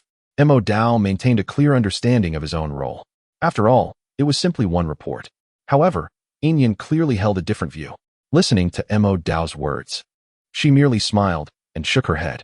While that may be true, without Mo Dao's courageous reporting, how long might it have taken to incite effective public discourse? Until a more horrific massacre occurred? How many lives might be lost in the interim? It could be argued that Mo Dao's report, in an intangible sense, altered the fates of many individuals. Mo, do not underestimate your contribution, at the very least. Your report has saved numerous ordinary people who were on the brink of death from slaughter, Yin reiterated. Mo Dao chose not to contest this assertion any further. At that moment, the editor-in-chief emerged from a nearby office, casting a glance at Mo Dao, then at Yin and Fei beside him. Mo Dao, your two reports have begun to generate some reactions. For the time being, it would be prudent to refrain from going out, the editor-in-chief advised. Yin and the others in the office turned their attention back to Mo Dao. Understood, Mo Dao nodded, not inquiring further. The reasoning was evident. As public discourse intensified, so too did the risks for Mo Dao personally. There was a real possibility that some individuals might seek to retaliate against the journalist who revealed the massacre. The editor-in-chief, feeling a twinge of regret for allowing Mo Dao to publish a personal report, hesitated before asking, Mo Dao, do you need to take a break and return home for a while? This question left Mo Dao momentarily at a loss for words. He was unafraid of danger, but he did not wish to jeopardize his colleagues at the branch. The editor-in-chief seemed to perceive Mo Dao's sentiments, offering a gentle smile before adding, this matter is unrelated to other reasons. I merely wish to inquire if you would consider taking a break during this taxing period. After all, our branch has yet to encounter any armed insurgents daring enough to intrude upon us. With a certain confidence, the editor-in-chief expressed this notion. Should Mo Dao venture out and encounter peril, it could be dismissed as an unfortunate incident. However, if a faction were to storm the Huaxi news agency and slay its journalists, it would bear the gravitas of a direct declaration of war against Huagua. In that case, I shall forego the vacation, Mo Dao replied. Very well then. By the way, we received a call from the headquarters, commending your steadfast adherence to the noble virtues of journalism, your courage in taking responsibility, and your relentless pursuit of the truth. A notice has been circulated throughout the Huaxi news agency, declaring you as a role model. As the editor-in-chief spoke, a smile involuntarily crept upon his face. He was not concerned about overshadowing others. Rather, he took pride in having such a remarkable journalist on his team, which also brought him a sense of honor. Thank you, Editor-in-Chief. What do you need to thank me for? I am merely relaying the message. With a wave of his hand, the Editor-in-Chief turned and returned to his office. At the Kelna branch, Mo Dao had resumed his routine duties. However, the public discourse ignited by the two reports had reached a crescendo, showing no signs of abating. Rather, it intensified. Chapter 23. Impact. In early December, after several days of brewing, the public opinion finally peaked. Gratitude was owed to certain media journalists who voiced their concerns regarding the violent treatment faced by reporters during this coverage, which, in an objective sense, further fueled the discourse surrounding the Kelna massacre. On this day, the discourse began to reverberate at the national level. The spokesperson for the Foreign Affairs Department of Huagua addressed reporters during a routine press conference. Responding to inquiries about Mo Dao's two reports and articulating the department's stance on the matter, the spokesperson's remarks mirrored those of the branch editor-in-chief, expressing a strong condemnation of any acts during war that indiscriminately slaughter civilians and non-combatants. While simultaneously protesting against the violent Europe and the United States exhibited little extraordinary response to the situation. After all, such small-scale protests occur with some frequency, often ignited by trivial matters. However, circumstances swiftly shifted. Beyond the extreme left, an increasing number of leftists joined the demonstrations, and even the largest segment of the politically indifferent populace began to express a measure of support for the leftist protests. As reports published by Mo Dao were circulated by multiple media outlets, public sentiment surged, and someone further fueled the flames.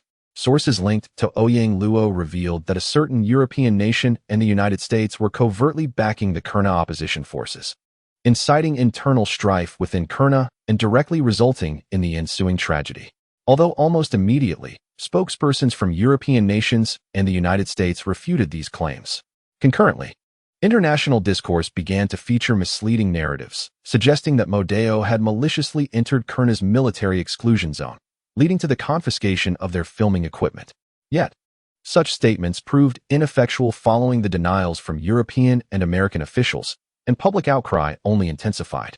In a short span, the prevailing sentiment largely attributed the events to the machinations of certain European nations and the United States. Simultaneously, during a session of the United Nations, representatives from smaller African nations proposed that the Assembly should demand a ceasefire in Kurna to prevent further humanitarian disasters. In that moment, several European countries and the United States found themselves in a predicament. Is public opinion useful? At times, it holds little sway. When powerful nations set their minds to a course of action, the weight of criticism pales against the might of their resolve. Yet, when the stakes are significant but not overwhelmingly so, public sentiment can wield considerable influence, especially when it overshadows those interests. Thus, a remarkable turn of events unfolded. Thanks to Mo Dao's two reports, which had been percolating for over a week, a de facto ceasefire was achieved within Kurna. The opposition forces, while vehemently denying involvement in the alleged village massacre on social media, simultaneously asserted that they had apprehended and judged certain armed individuals from specific tribes responsible for such acts. They guaranteed that such occurrences would not transpire again within their controlled territories. Indeed, under the pressure of public opinion, such massacres ceased to occur on a large scale. The United States and the relevant European nations, compelled by immense international scrutiny, at least publicly declared their intention to enforce an arms embargo in Kurna and expressed concern for the humanitarian situation within. As Yin remarked, Mo Dao's two reports altered the fates of many individuals. Leader, must we truly refrain from eliminating those scoundrels? Not for the time being. In a stronghold within Kurna, the armed leader, a somewhat imposing middle-aged man clad in military attire and wearing glasses, exhibited no overt aggression in his demeanor. Rather, he appeared amiable under ordinary circumstances. However, this individual possesses a rather unwholesome hobby, cannibalism. At this moment, he meticulously polished a handgun in his hand while his subordinate, visibly agitated, reported nearby. Is it truly necessary for us to conceal ourselves merely because of that damned report? We ought to proclaim our grand achievements to the world. It will surely attract more brethren to our cause, my leader. The subordinate continued. Some have grown discontent with our actions. They can no longer withstand the pressure of public opinion. Without lifting his gaze, he persisted in polishing the firearm. There are certain words best left unspoken, he remarked tersely, prompting his subordinate to fall silent. After a brief pause, the subordinate cautiously inquired, "Should we deal with that journalist?" A flicker of resentment crossed the subordinate's eyes. Yet he could not continue, for his leader had raised his head. "Do you wish to create yet another formidable adversary for us?" The leader calmly queried. His subordinate was not foolish, yet at times, he displayed an excess of cunning. Protest from Huagua, when considered among nations of similar stature, appeared merely a matter of posturing. Retaliatory measures were of a different nature. However, for smaller nations and their internal factions, mere protests could exert considerable pressure. For even if Huagua refrained from direct intervention, there were ample means for certain individuals to comprehend Huagua's stance.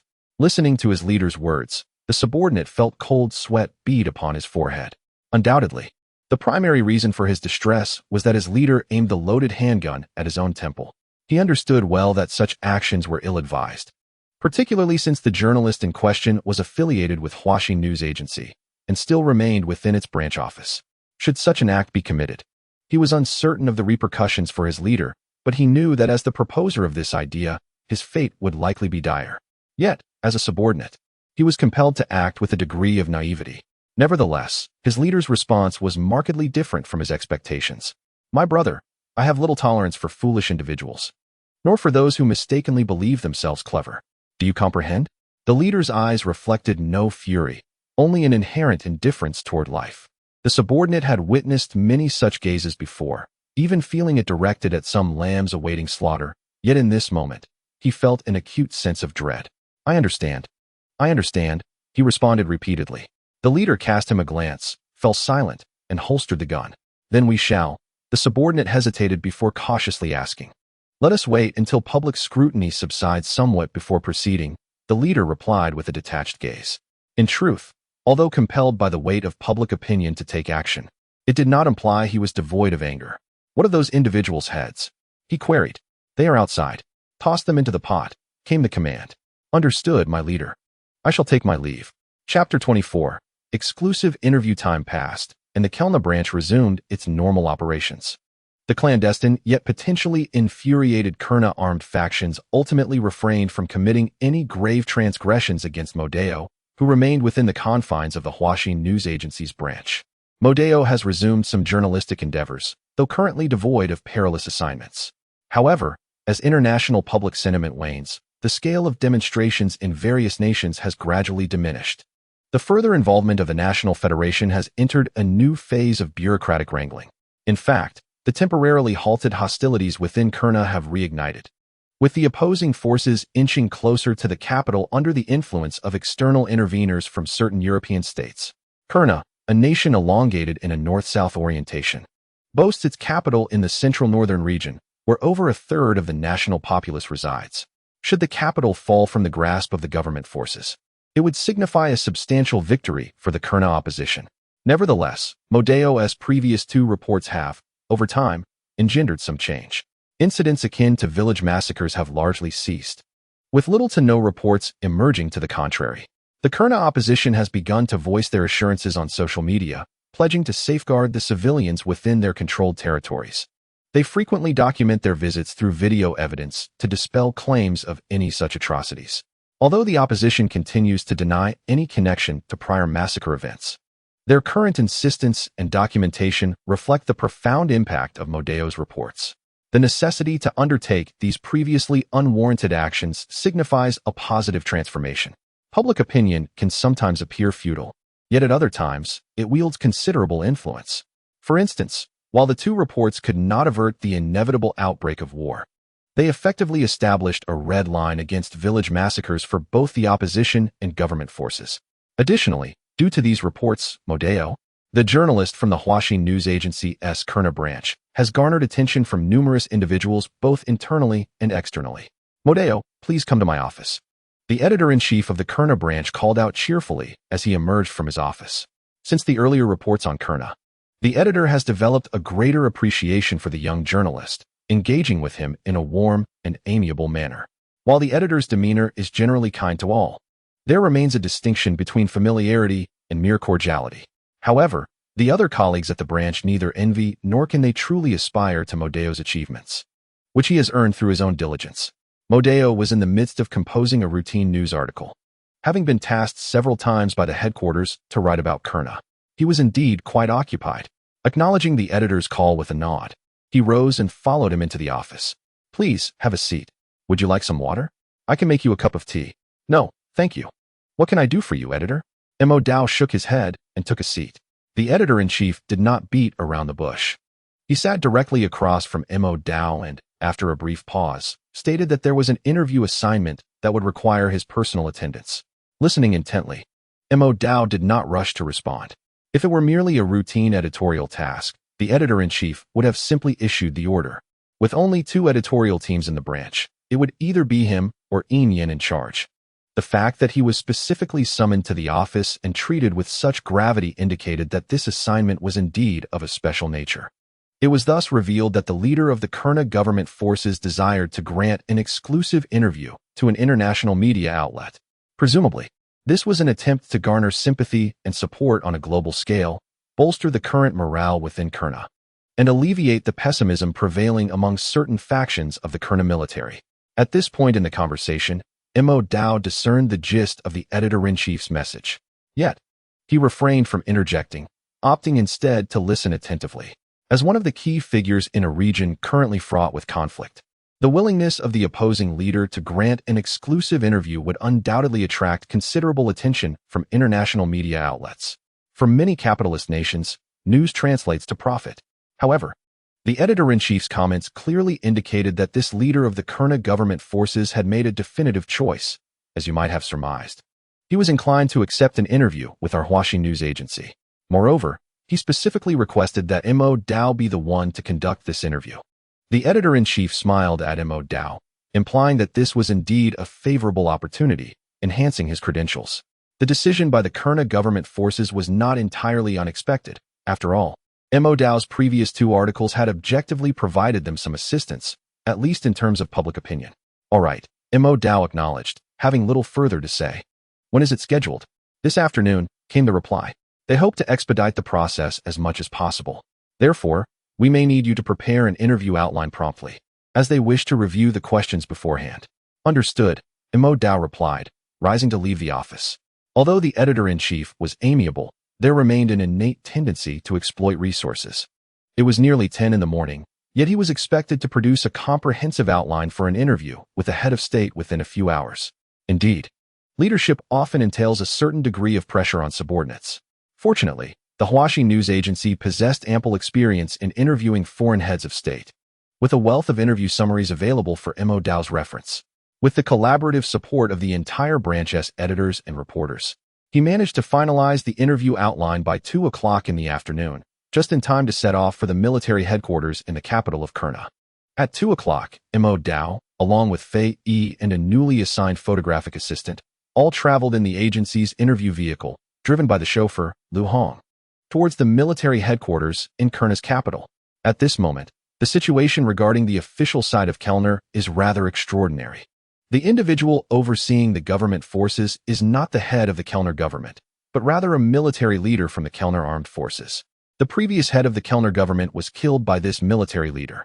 Consequently, both the Kellner government and military departments are currently operating from the military headquarters. This military leader is, in fact, the de facto ruler of the Kellner government forces. Presently, Mo Dao and his companions are on their way to meet this individual. As the vehicle traverses the streets of the Kellner capital, the number of checkpoints increases as they approach the military headquarters. However, due to prior arrangements, the interview vehicle passes through each checkpoint relatively smoothly, as they are merely subjected to brief inspections before being allowed to proceed. Ultimately, the interview vehicle comes to a stop directly in front of the Kellner military headquarters. A young officer clad in Kellner military attire is designated to greet Mo Dao and his party, instructing them to follow him, as General Carlson has been awaiting their arrival. Mo Dao glances at the young officer and nods in acknowledgement. Subsequently, the group follows the officer into the Kellner military headquarters. Although it is referred to as a building, it is not particularly tall, comprising only 5 or 6 stories, with high outer walls that obscure half of the structure. Upon entering the building, everything proceeds smoothly.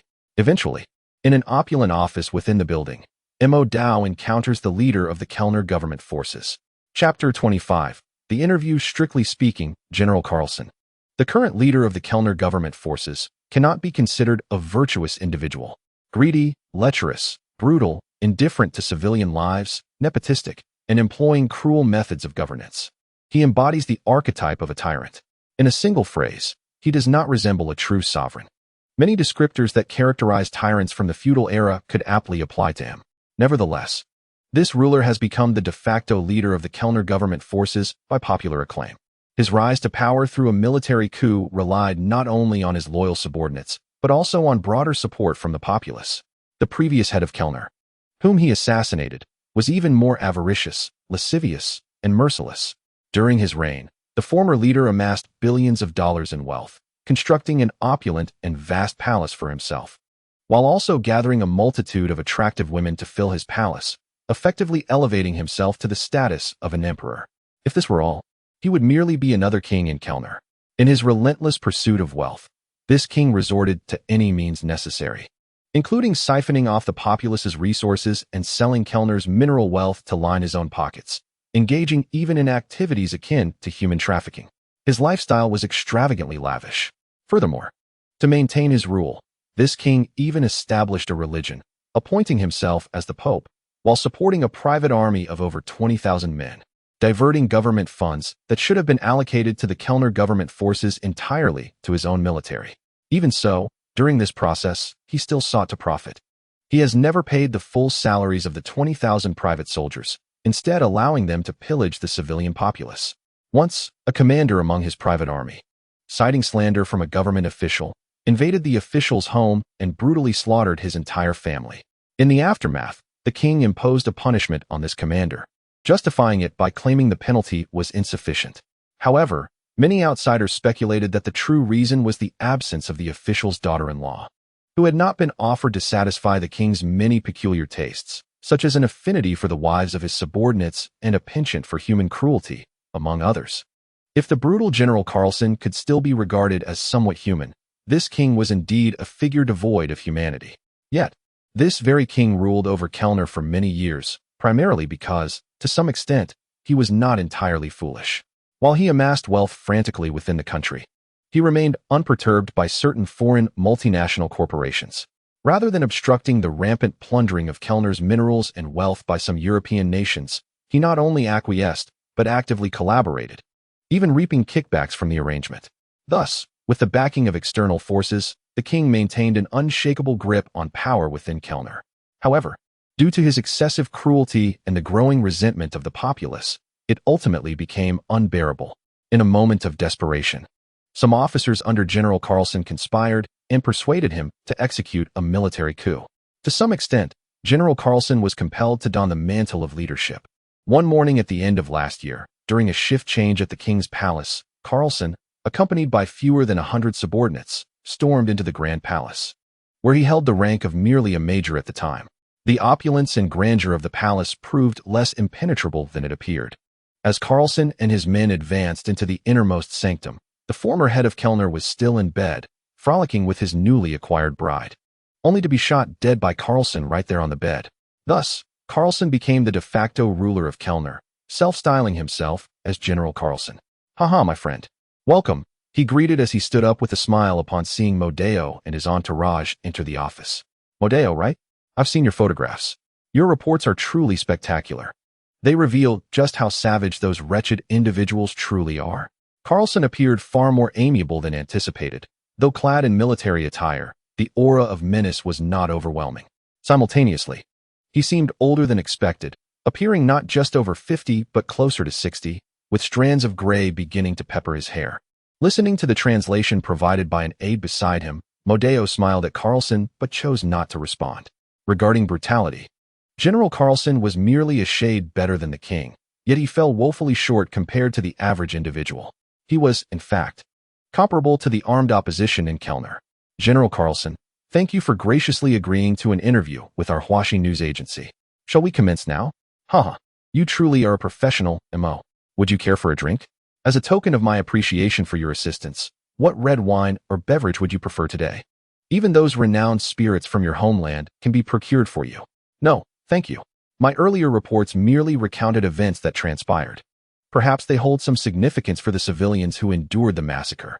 Mo's calm remarks momentarily halted the enthusiastic General Carlson. The implication of Mo's statement was clear. My reports exist solely for the sake of the victims, not to embellish your image.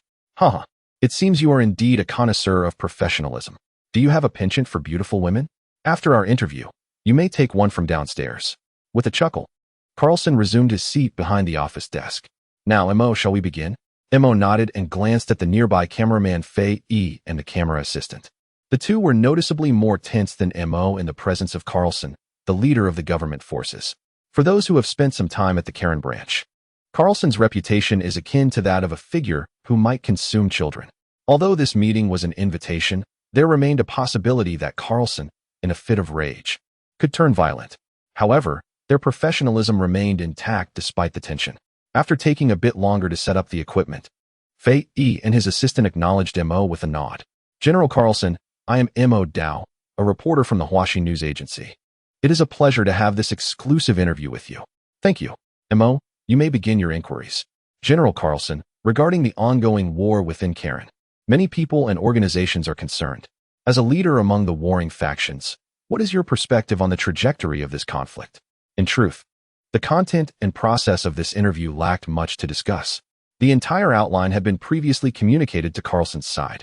Even now, Mo followed the predetermined questions listed in the interview framework.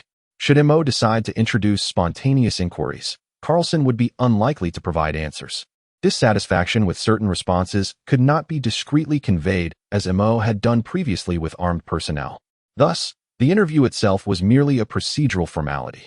The outcome of this war will undoubtedly culminate in our victory. Those shameless scoundrels, supported by foreign powers, will certainly be vanquished, Carlson declared with righteous fervor. The response was unsurprising. After all, Carlson could hardly admit to impending defeat. Chapter 26.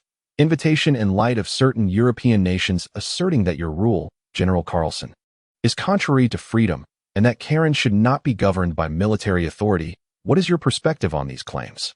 Mo inquired further. That is a lie propagated by the white Westerners. Carlson appeared to be instantly infuriated, rising to his feet with indignation, vehemently rebutting. It is the Western white politicians who spread lies to plunge Kellner into perpetual chaos. I am merely overseeing military affairs until Kellner elects its next leader. I have not interfered with the government of Kellner. It is the Kellner government that supports the military in its struggle against those scoundrels backed by external forces. Yes, a struggle. Those scoundrels are undermining the tranquility of Kellner. Like a fervent orator, Carlson's face flushed crimson as he delivered his impassioned discourse, peppered with a smattering of local expletives. However, the issue at hand was one that Carlson had actively sought to address. Modeo listened intently before adhering to the interview outline to pose the next question.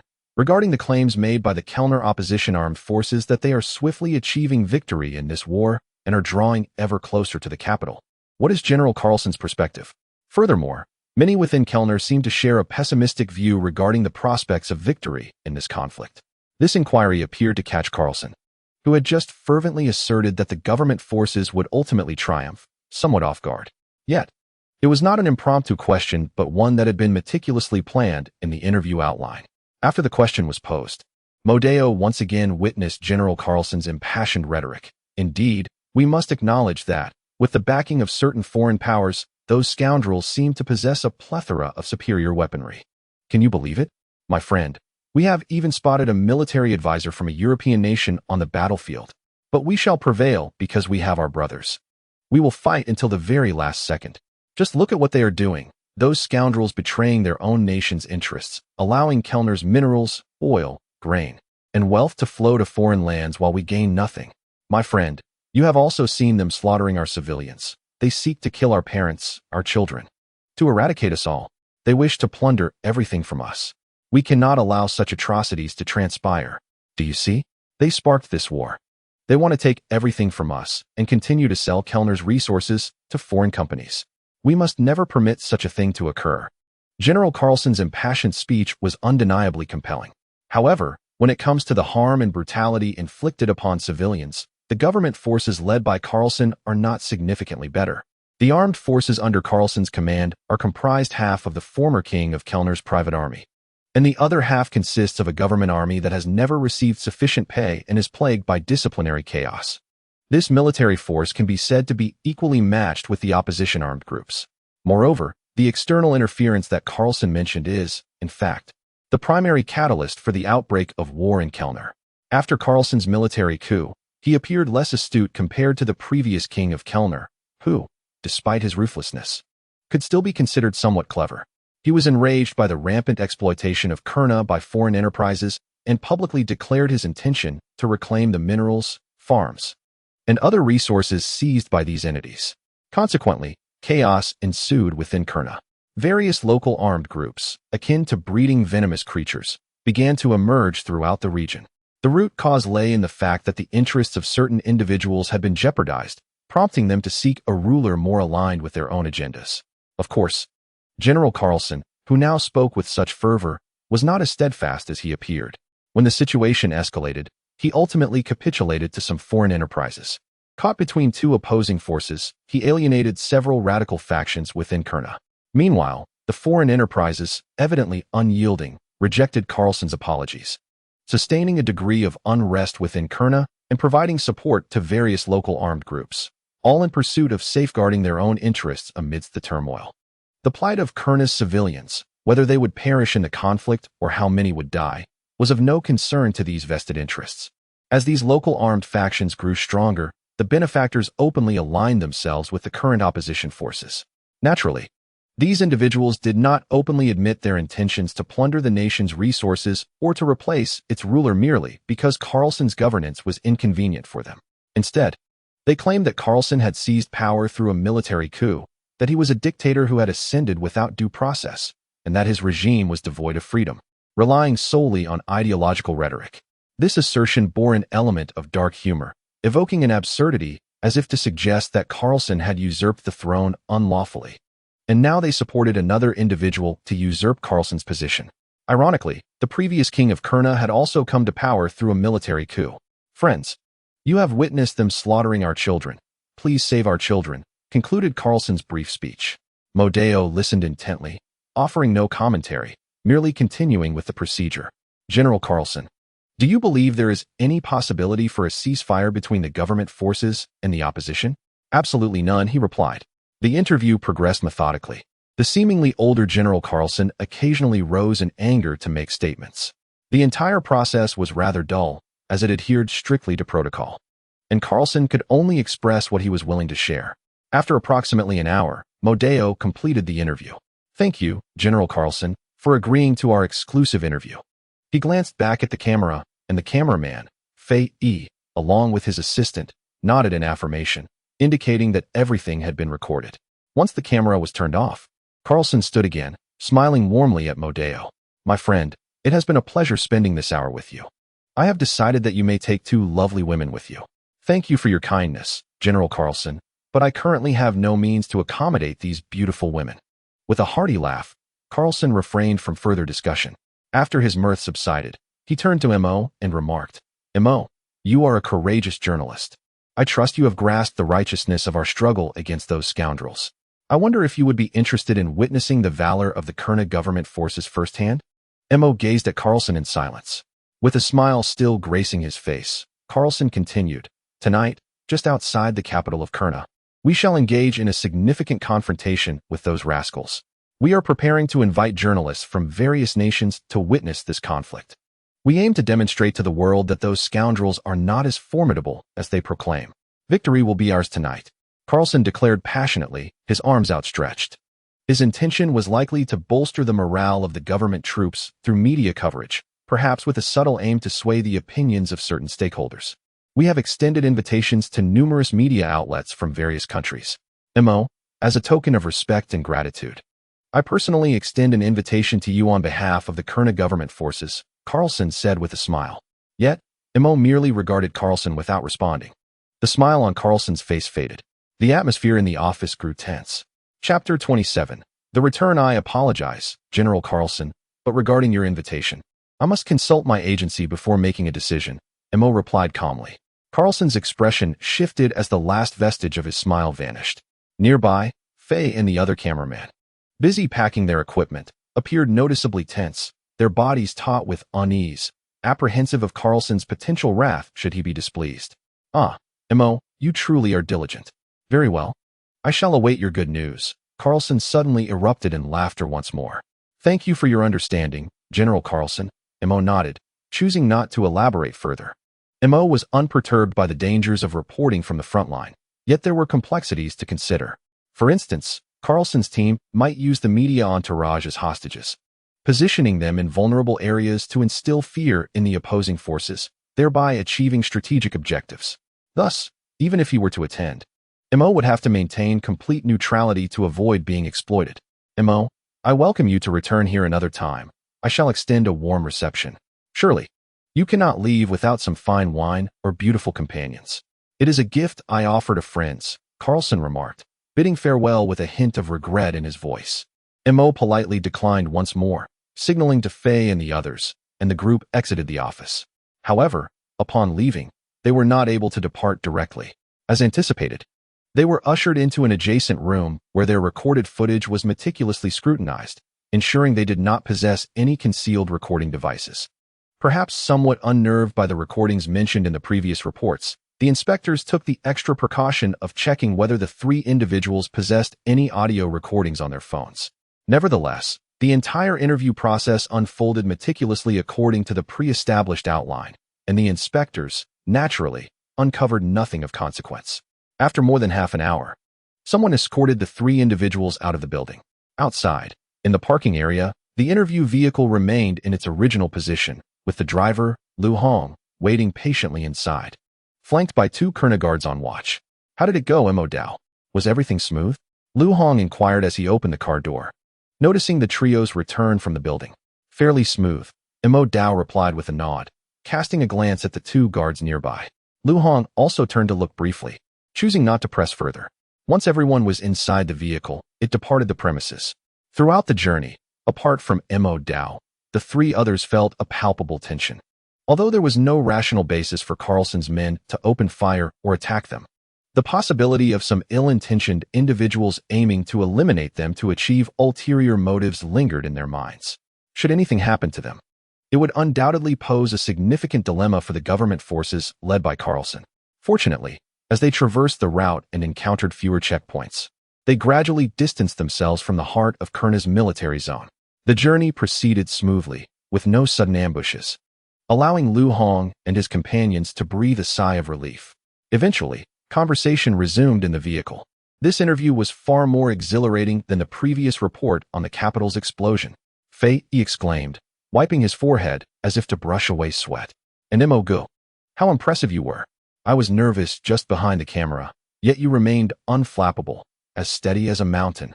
He gave Mo Dao a thumbs up. With your words, I almost feel regret for not participating, Lu Hong remarked while driving. Regret? No way, Lu Gu. You made the right choice.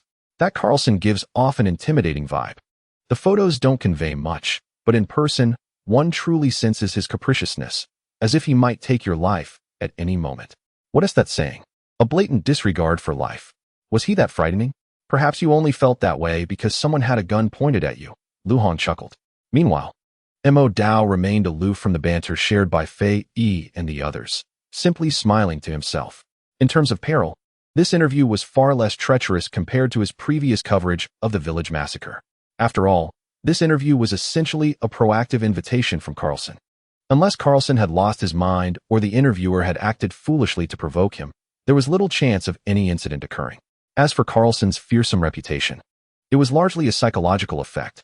For an ordinary person, Entering a heavily guarded area, where the threat of a gun is ever present, can evoke a profound sense of fear, particularly when confronted by a figure who seems to wield life and death at will. Naturally, one would feel apprehensive. However, the reason for Mo Dao's calmness is rather simple. He harbors no fear of death. If the worst comes to pass, he can simply rewind time. In such a state, he had no intention of seeking amusement. It would be surprising enough if he suddenly lashed out at Carlson. Indifference enveloped him. If there were to be any regrets, it would be that when Carlson departed.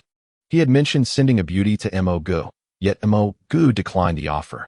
Nearby, Fei Yi was conversing with Lu Hong, bemused by Carlson's generosity. Isn't it surprising? I've heard that Carlson keeps quite a few lovely ladies, Fei Yi remarked. You think it's a pity too, don't you, Lu Gu? Should we turn back and see if he could send one our way?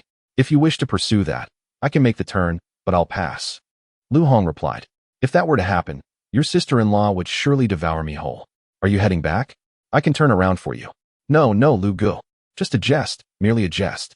Speaking of which, our interview team has certainly had the privilege of interviewing figures of head of state caliber, wouldn't you say? What does having mean? If not just that, although the situation for the Kellner government forces has deteriorated, we cannot disregard Carlson. Lu Hong and Fei Yi shared a laugh. Then Fei Yi turned to Mo Dao, cautiously inquiring, Mo Gu, should we accept Carlson's invitation? What is the matter? Is there something else regarding this exclusive interview? Fei Yi explained that Carlson's side was preparing to invite a group of foreign journalists to directly report on the clashes with the opposition forces that night, likely intending to assert their strength was on par with that of the rebels. After Fei Yi elucidated this to Lu Hong, silence enveloped the vehicle once more, with both Fei Yi and the photography assistant looking expectantly at Mo Dao, while Lu Hong remained silent, all awaiting Mo Dao's response. For Fei Yi and even Lu Hong, the prospect of frontline battlefield reporting ignited a blend of fervor and anxiety within them, especially after experiencing several perilous reports alongside Mo Dao. They too felt a surge of adrenaline. Yet, the danger of such endeavors was undeniable. Bullets do not discriminate. Even if they remained at a distance, in a somewhat safer location, the risk was ever present. Journalists perish on battlefields and their peripheries every year. Let us return to the news agency and allow the editor-in-chief to decide, Mo Dao suggested. Glancing at Fei Yi, Lu Hong, and the photography assistant who had joined them today, he understood their thoughts but simply stated this. Fei Yi and the others nodded in silent agreement, refraining from further inquiry. The vehicle fell quiet for a moment before resuming discussions about their previous interviews, primarily led by Fei Yi, who couldn't help but marvel at Mo Dao's prowess. Amidst their dialogue, the interview vehicle made its way back to the branch office. Chapter 28, Limited Assurance. You may proceed. However, we certainly cannot allow Carlson to use us as pawns. If the press corps is stationed at some strategic location to take the brunt of the gunfire, it would not only jeopardize our safety but also raise suspicions of our involvement in the conflict, thus violating our principle of neutrality. When Mo Dao and his companions returned, the chief editor of the branch and other colleagues were there to welcome the four of them in the courtyard. Such opportunities to conduct interviews with heads of state are rare, even for the Huaxi news agency, making this a significant credential for the journalists involved. Colleagues in the branch expressed a certain envy and curiosity about this interview. However, the chance for Mo Dao to interview Carlson was enviable only to a degree, as it was a request made directly by the interviewee. The chief editor congratulated Mo Dao with a smile on completing the interview and then engaged with Fei Yi and other editorial colleagues, while he and Mo Dao retreated to the office to discuss the interview process. Upon hearing that, towards the end of the interview, Carlson had invited Huaxi news agency to report from the battlefield, the chief editor paused momentarily and then nodded, saying, "Very well. I shall first communicate with other national media present in Kurna to unify our opinions." It is worth noting that Huaxin is not the only news agency in this hotspot. There are numerous media outlets from other countries as well, although it is often said that competitors are adversaries in the chaotic region of Carlson. The branches of various national media frequently maintain contact and communication. In this matter, the interests of most national media align closely. Mo Dao nodded, refraining from further inquiries. Since this matter did not require his concern, it saved him effort. However, the chief editor raised his head again, seeking Mo Dao's opinion, contemplating sending him once more, as Mo Dao had gradually gained experience in such interviews. "I have no objections," Mo Dao replied, nodding, and then he stood up, and exited the office. Outside, he found Fei Yi and Lu Hong animatedly discussing the details of the interview. Upon seeing Modeo emerge from the office, they, along with the previous photography assistant, could not help but cast their gazes towards him. "Brother Mo, what did the chief editor say?" Fei Yi approached, inquiring. "The chief editor mentioned the need to communicate with other media in Kurna," Modeo replied, then turned to Fei Yi and Lu Hong, asking, "Do you genuinely wish to go as well?" Fei Yi and Lu Hong, along with the photography assistant, seemed to stir with excitement at the prospect. "Brother Mo, battlefield reporting. Ever since I lifted the camera for Huaxi News Agency, I have dreamed of this day," Fei Yi exclaimed with fervor. Meanwhile, Lu Hong, who was slightly older, hesitated between going and not going. Observing the group, Modeo contemplated for a moment and then added, "Perhaps Brother Fei and Brother Lu do not know. But I am without parents and have no children. I am all alone, so whether I live or die is of little consequence to me." Modeo found a suitable rationale for his courage. In truth, whether he lived or died was inconsequential. He could simply restart if necessary. However, he did not wish to drag others into his fate. However, Mo Dao did not take it upon himself to make choices for others. He simply expressed his thoughts, allowing Fei Yi and the others to ponder their own decisions. Upon hearing his words, Fei Yi's fervent demeanor wavered, perhaps reflecting on his parents or other considerations. In contrast, Lu Hong, after listening to Mo Dao, found his hesitation dissipating. "I shall go after all. When the time comes, Mo, you should report. Someone must drive." After all, Lu Hong chuckled lightly and added, "As for me, my parents have passed, and my children are grown. While I am still relatively young, I truly wish to embrace a little madness." Beside them, Fei Yi grew even more uncertain. After all, bullets in the battlefield do not discriminate. Even though they were unlikely to remain in the heart of combat, unforeseen events could occur. Moreover, he still had parents to consider. He had to reflect on what might happen to them if he were to encounter danger. "All right, Fei, you need not go. I will accompany Mo," Lu Hong said, placing a reassuring hand on Fei Yi's shoulder. Ultimately, Fei Yi let out a sigh of resignation and nodded, his expression tinged with regret but devoid of obstinacy. "Then, Mo, please remember to bring that new camera along," Fei Yi added one last time. Mo Dao nodded in acknowledgement. That afternoon, after extensive negotiations among various nations' media representatives in the capital of Kelna and discussions with both warring factions, the arrangements for the multinational media coverage of the frontline were finally established. The editor-in-chief of the local branch, after exhaling deeply, briefed Mo Dao on the situation. The results of the communication with the media and both factions in Kelna revealed that both the Kelna opposition and the government forces agreed to designate a military observation zone on the periphery of the combat area for journalists from various nations. They assured that they would not initiate attacks within the observation zone nor designate it as a target area, though they could not guarantee against unforeseen circumstances. Journalists were prohibited from leaving the observation zone or carrying any defensive weapons.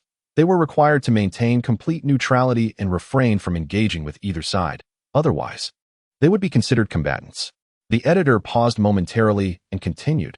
Moreover, should either the opposition or government forces enter the observation zone, the other side does not guarantee against entering the zone or engaging in combat within it, nor can they assure the safety of journalists. After speaking, the editor turned his gaze toward Mo Dao, implying that the consensus reached between the Kelna factions and the media provided a limited degree of safety for the reporters. However, this assurance was precarious. Should any party breach this agreement by entering the observation zone, it would swiftly transform into a combat zone. This stipulation was a necessary demand from both warring factions. Otherwise, one side could exploit the observation zone as a shield. Furthermore, the clause regarding unforeseen circumstances essentially implied that it was not out of the realm of possibility for artillery to fall within the observation zone during combat, while the likelihood was low. It was not impossible. Any danger could arise during the conflict. The editor now looked at Mo Dao, awaiting his decision. "All right," Mo Dao replied. Mao Dao merely nodded in acknowledgement. The editor-in-chief, who had a multitude of similar admonitions to impart, found himself momentarily halted by Mao Dao's decisive and succinct demeanor, and could only return the gesture with a nod. "Let it be as such. I shall send you the location of the observation zone shortly. You and your interview team should proceed there at your earliest convenience. Otherwise, once hostilities commence, access to the observation area may become perilous.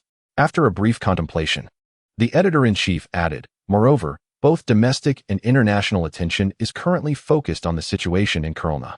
The forthcoming conflict within Kurna will significantly influence the trajectory of both the government forces and the opposition. It is likely that our headquarters will desire to conduct a live broadcast on social media. Be prepared, gauge the circumstances on your end, and proceed if conditions are favorable. If not, then refrain. Understood, replied Mao Dao succinctly. Well then, reporter Mao, I await your triumphant return.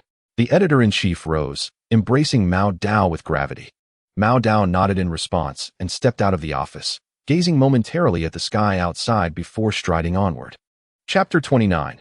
Arrival. A war set to erupt that very night was already known to countless individuals and media outlets during the daylight hours, rendering the situation almost farcical. It appeared less like an unpredictable conflict and more akin to a rehearsed performance. However, this perspective applied primarily to smaller-scale skirmishes, for the combatants engaged in a localized clash. The uncertainty of encountering the enemy loomed large. Yet, for a major battle that would impact the entire political landscape of Kurna, certain outcomes felt inevitable. In the afternoon, while interviewing Carlson, Mao Dao was informed by him that a large-scale confrontation between government forces and the opposition was imminent that night. This revelation was not due to any favorable coverage Mao Dao had previously provided, nor was it a spectacle orchestrated for the benefit of international media.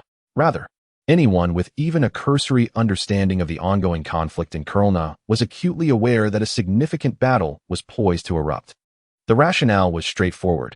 The front line of the opposition forces had advanced to a mere 10 kilometers from the capital. At such a juncture, the opposition could not afford to halt their advance, nor could the government forces relinquish their hold on the largest city, which housed a third of the population. Either the government would launch an offensive that night, or the opposition would press forward, compelling a defensive stance. Outside the capital of Kurna, a confrontation was inevitable, one that would determine the future course of the war. The mobilization of both armed factions was remarkably synchronized, effectively sealing the fate of this impending conflict at the capital's doorstep. Thus, nearly everyone was cognizant of the impending events that would transpire outside the capital. Consequently, that afternoon, as the driver, Lu Hong, navigated the vehicle, Mao Dao sat in the back seat of the interview car, witnessing the numerous chain reactions resulting from the shifting circumstances as they departed from the branch office for the second time. In the capital city of Kurna, numerous streets are severely congested, as a multitude of vehicles attempting to leave the city and head towards the airport have rendered the thoroughfares impassable. It is evident that not everyone harbors confidence in the Kurna government forces.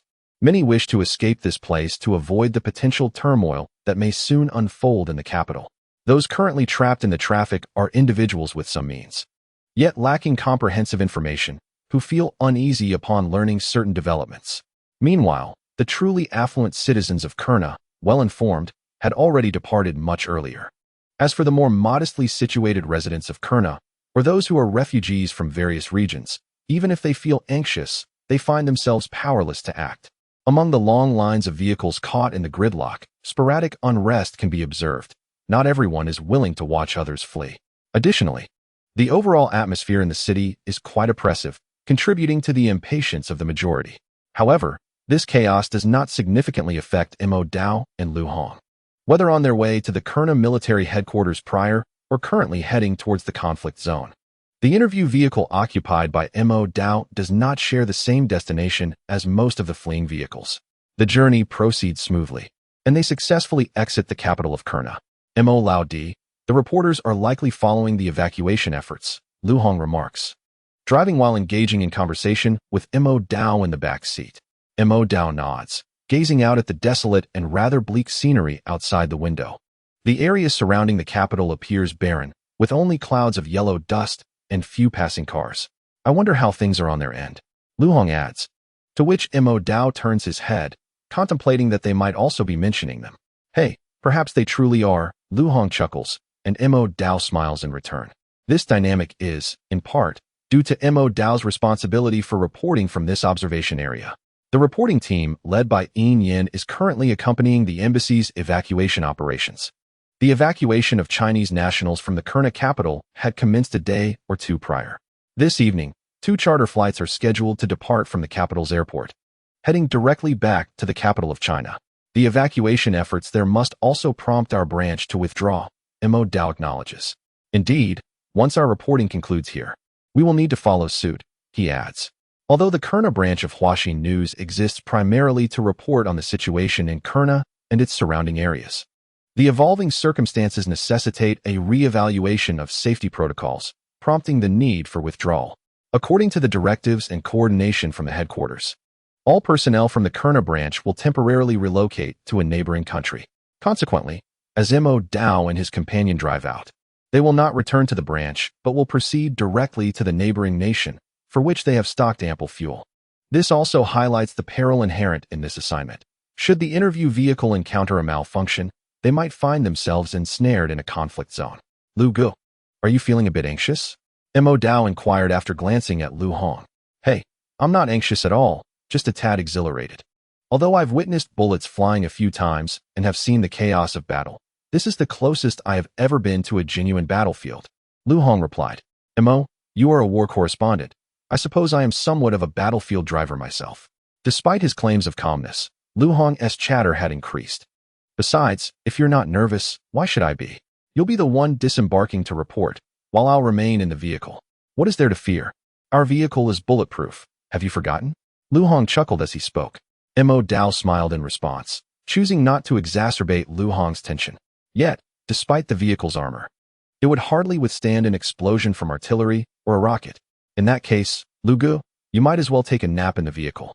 Once we finish this report, we have quite a distance to cover. If I could actually fall asleep in the vehicle, I'd have to be immensely fearless. Lu Hong laughed, making a jest. As they exchanged light-hearted banter, the two drove the interview vehicle closer to the observation zone delineated by the warring factions in Kelna. Suddenly, Mo Dao's phone chimed. Is it a message from journalist Ian or the editor? No, Mo Dao replied, then glanced at his phone. It was from Qin Huaisher. I'm resting today. I conducted a series of experiments yesterday, and they went quite well. I saw the news. It seems the situation there is deteriorating, and the evacuation has begun. Mo Dao stared at the two messages, momentarily at a loss for words. His finger hovered over the voice recording button, and he remained silent for a while. The first message from Qin Huaisher seemed to share a glimpse of her life, almost as if seeking a topic of conversation. The second message, however, addressed the situation on his end. After sending the two messages, there was a sudden halt, as if she feared to press him. Thinking he might be preoccupied, through the screen, it felt as if he could perceive that occasionally courageous, yet sometimes cautious young woman. Boom. At that moment, a tremendous noise erupted from just outside the vehicle, likely a shell landing nearby. Although the explosion did not directly impact the interview vehicle, the sound startled Lu Hong, causing him to shudder and momentarily jolt the vehicle. Mo Dao simply deleted the recording of the explosion he had just captured and sent a new, tranquil message. I'm fine here, on my way to conduct a report. Okay, then please stay safe, Qin Huaisher promptly replied. Mo Dao glanced at the message but chose not to respond further, putting his phone away. He lifted his gaze toward the horizon.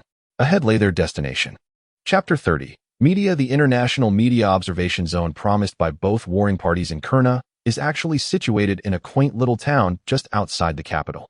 This town, whose name translates to beautiful oasis, is surrounded by vast expanses of yellow earth and sand, connected to the main road leading to the capital by a dusty yet relatively flat pathway, due to its moderate distance from the main thoroughfare, and with assurances from both sides not to launch attacks in this area. The town theoretically resides on the periphery of the ongoing conflict between the Kurna opposition and the government forces. However, this is merely a theoretical notion. In reality, this so-called beautiful oasis is poised to become the prime vantage point for observing what may escalate into the most intense battleground in Kurna. Yet, war is not a structured performance, though the town appears to lie outside the fray at this moment. It could easily find itself at the center of the conflict once the front lines shift. Even amidst the bloodlust of both factions, an unexpected level of military discipline prevails, preventing incursions into the town and attacks upon its inhabitants. Still, stray bullets and misdirected shells can randomly send a journalist or even the entire media crew skyward. Reporting from this locale is fraught with peril. We are indeed foolish. Look, the local residents have fled. I must leave this place immediately. I foolishly believed that wretched woman's words, exclaimed Modeo, as he and his companion received an unwelcome surprise upon their arrival. a shell exploded beside the road just outside the town, signaling that skirmishes between the Kurna opposition and government forces had commenced. Although the explosion did not harm Modeo or those within the town, the dull thud of the blast instilled a sense of unease, even terror, in those who heard it. Upon entering the town, Modeo encountered fellow journalists from another European nation.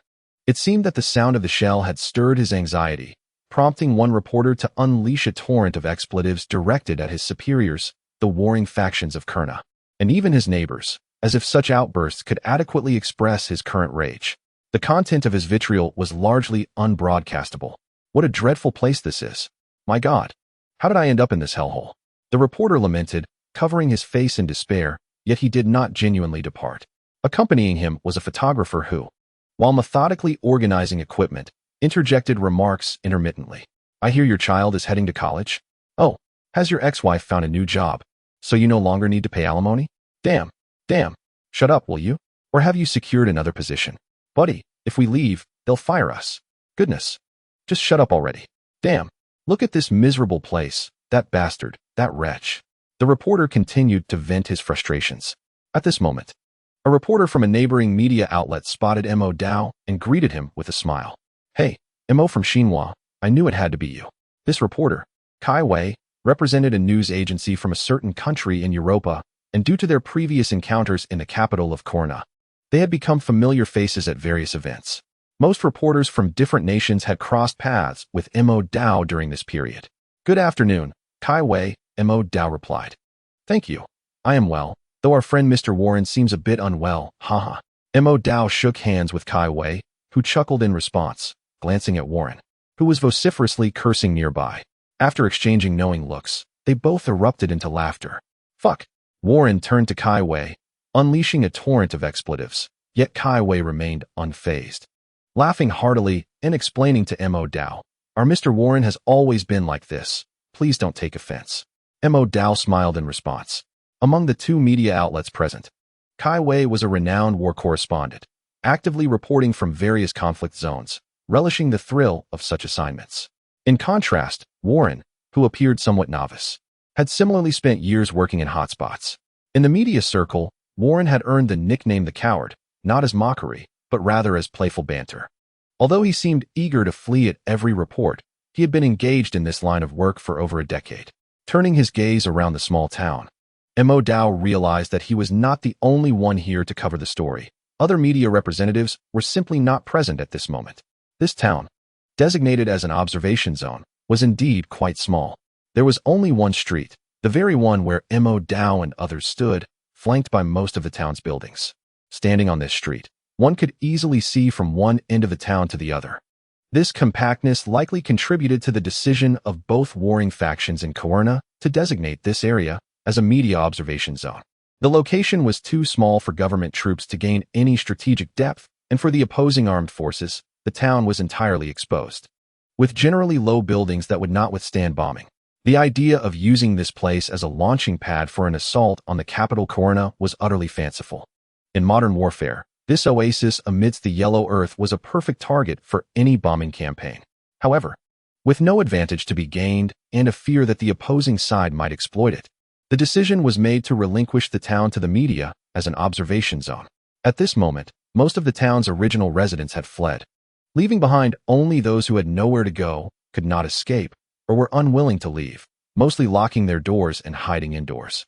The street was nearly deserted, with only the figures of Mo Dao and his companions visible. Oh, fuck those bastards. What are they doing? This is an observation zone. Those bastards are utterly untrustworthy. Another shell exploded near the entrance of the town, prompting journalist Warren to erupt in anger. Hey, buddy, they merely claimed not to fire in this direction, but they never said a stray shell wouldn't land here. It's hardly surprising, after all, from where we stand, a bullet could easily traverse to the other side. Those bastards shouldn't be engaging in combat, so close to here. Damn, this is war. Warren continued to vent his frustrations while diligently preparing for his report. Meanwhile, Cavill exhibited an exuberance that suggested he was on the verge of summoning his photographer to pursue the prior shell's impact. Mo, I'm heading over there. It seems the northern part of the town is already in combat. Care to join me? It's bound to be much closer to the battlefield. Cavill enthusiastically invited Mo, who simply shook his head in polite refusal. Noticing this, Cavil shrugged it off, undeterred. Well then, let us each focus on our own tasks. That way, we can scoop exclusive stories. Hans, go, go, go. With that, Cavil and his photographer dashed towards the sound of the artillery. Warren, still muttering curses, sought out a location with his reporting team. At this moment, the journalists and media present were driven by various motivations, some chasing trends and risking their lives for money, others seeking thrill or pursuing journalistic ideals, or perhaps adhering to some personal conviction. A myriad of reasons existed. Chapter 31. The Small Town Under Fire. Mo. Where are we headed now? As the street was left with only Mo and Lu Hong, Lu hesitated before peering over to inquire. In this open street, where the threat of unexpected shells and stray bullets loomed, the absence of others heightened the anxiety of ordinary individuals. Brother Lu, just keep the camera pointed at me from the car. No need to get out. Mo's gaze shifted to an alleyway by the street. Oh, all right. Lu Hong, initially bewildered, quickly followed Mo's line of sight and peered out the car window, realizing what Mo had spotted. At the far end of the alley, there stood a makeshift shelter propped against a half-constructed wall, lacking windows and a roof. Above the shelter, layers of plastic sheeting and bags were arranged to create a small refuge from the sun and rain. Most crucially, from the gaps in the shelter's entrance, a face was visible, a pair of eyes intently observing the outside world.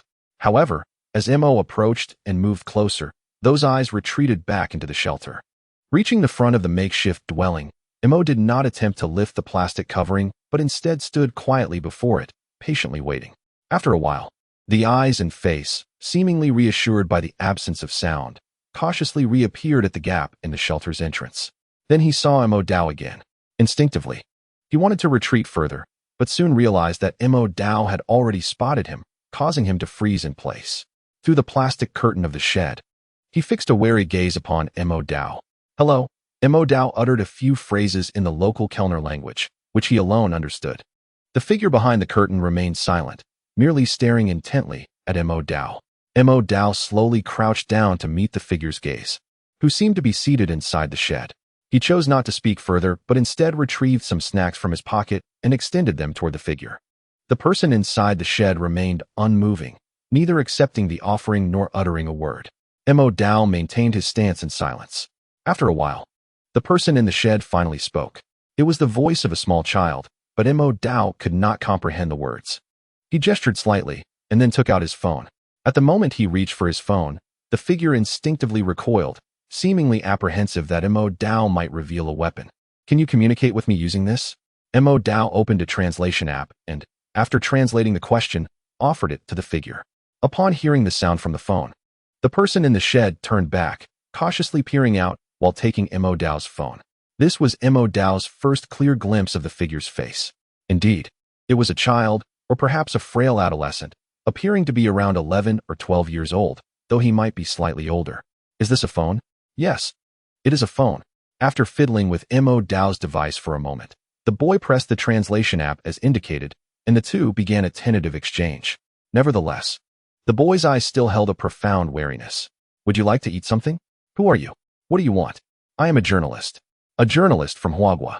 Whether it was the mention of Huagua or the term journalist, the boy's wariness diminished somewhat. However, he remained taciturn, evidently reluctant to engage in further conversation. May I ask you a few questions? Do you wish to interview me? The boy retorted. Yes, indeed, Mo Dao affirmed. The boy's gaze shifted back to the snacks that Mo Dao had been offering. When you conduct interviews in your country, do you also give gifts? Well, sometimes. After all, not everyone is willing to stop and listen to a journalist's rambling, Mo Dao replied. After contemplating Mo Dao for a moment, the boy reached out and took the snacks from his hand, hastily stuffing them into his mouth. Once he finished eating, he wiped his mouth and said, You may ask, are you a resident of this town? No, the boy replied tersely. After a brief pause, he seemed to recall something and added, I come from the south, where there is war. Here, too, there is fighting. What is the situation in the town? They have all left. There will be fighting here. Do you live here alone? No, I reside here with Uncle Gallop. He has gone to the riverbank to dig mud and will return shortly. We plan to construct a house together. The youth turned his head towards the half-built structure leaning against the shed. He then directed his gaze back, his eyes still harboring a hint of wariness. Observing this boy, who appeared to be merely 11 or 12 years of age. Mo Dao paused for a moment before inquiring, "Are you afraid?"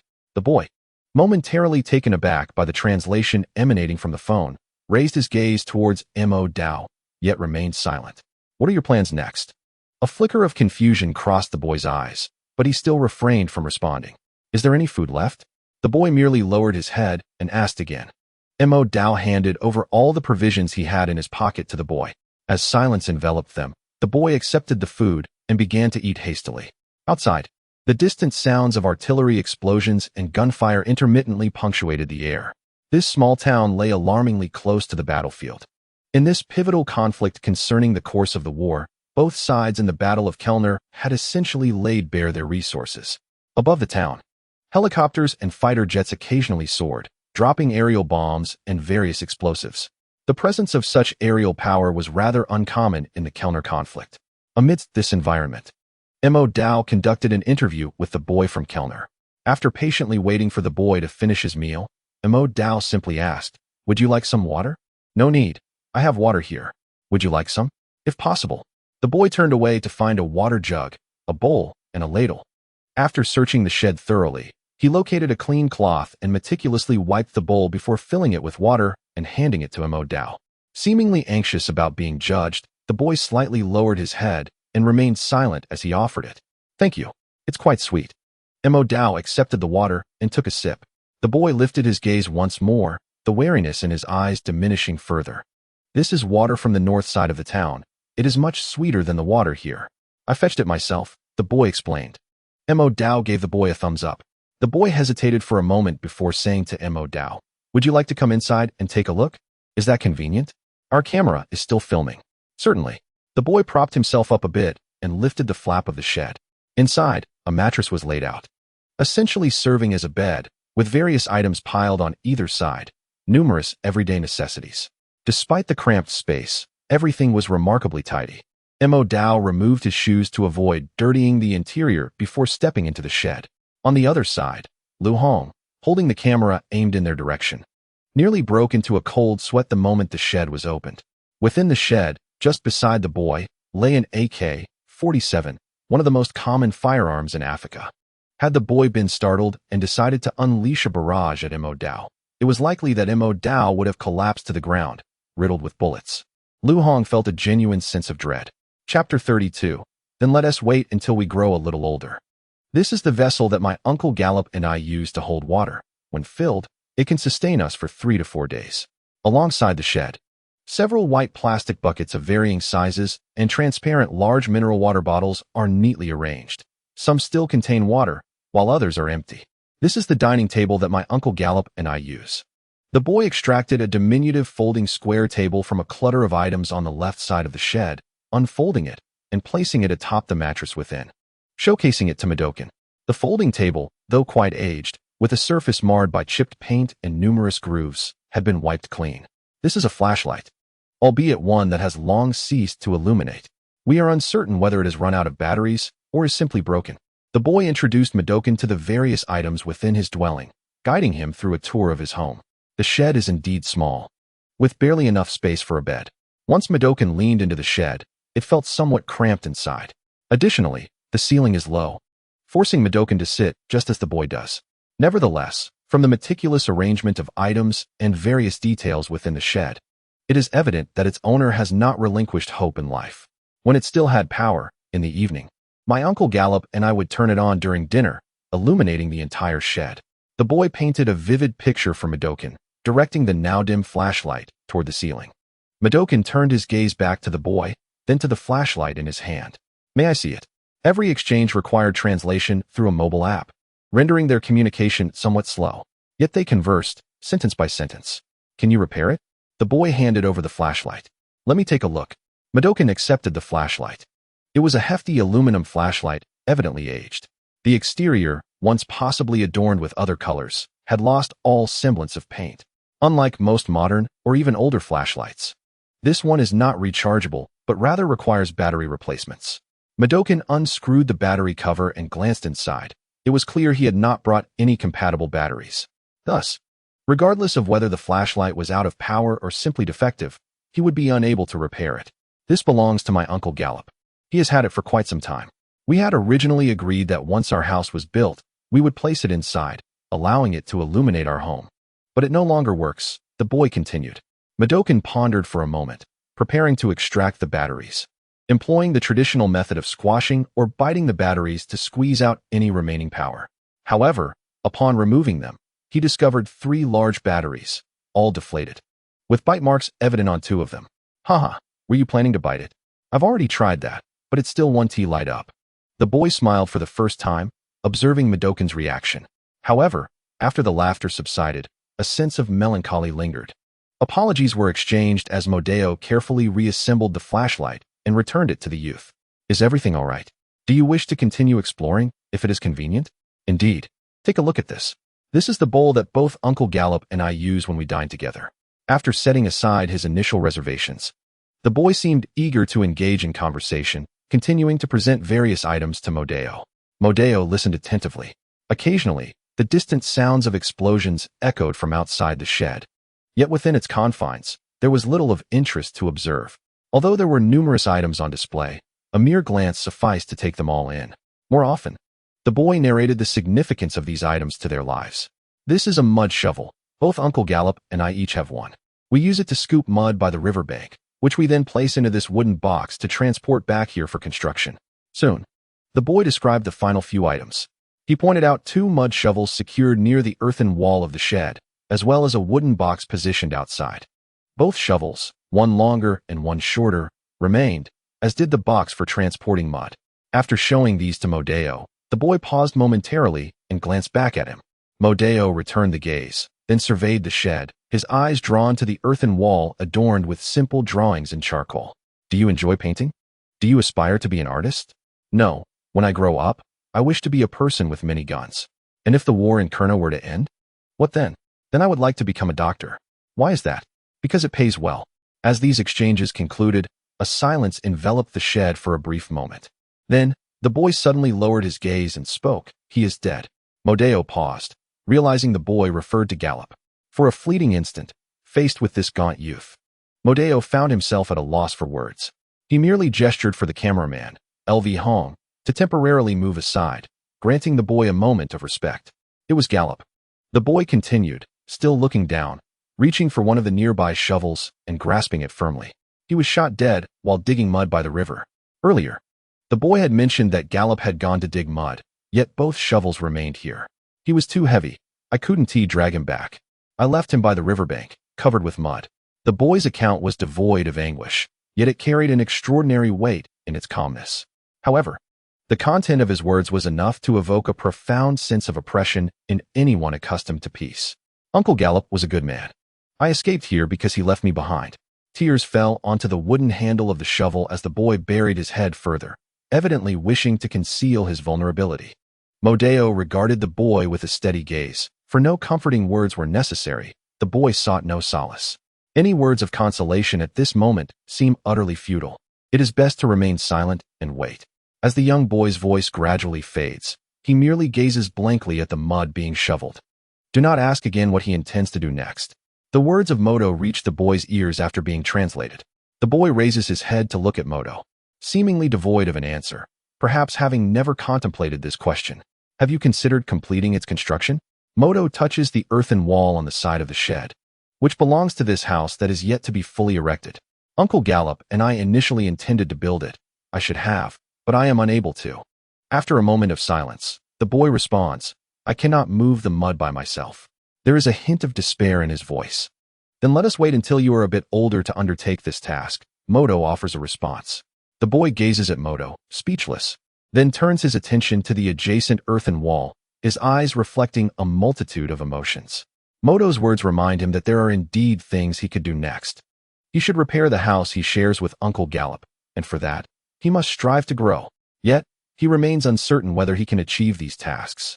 Even during the brief conversation with Modo, the sounds of gunfire and explosions intermittently echo from outside the town.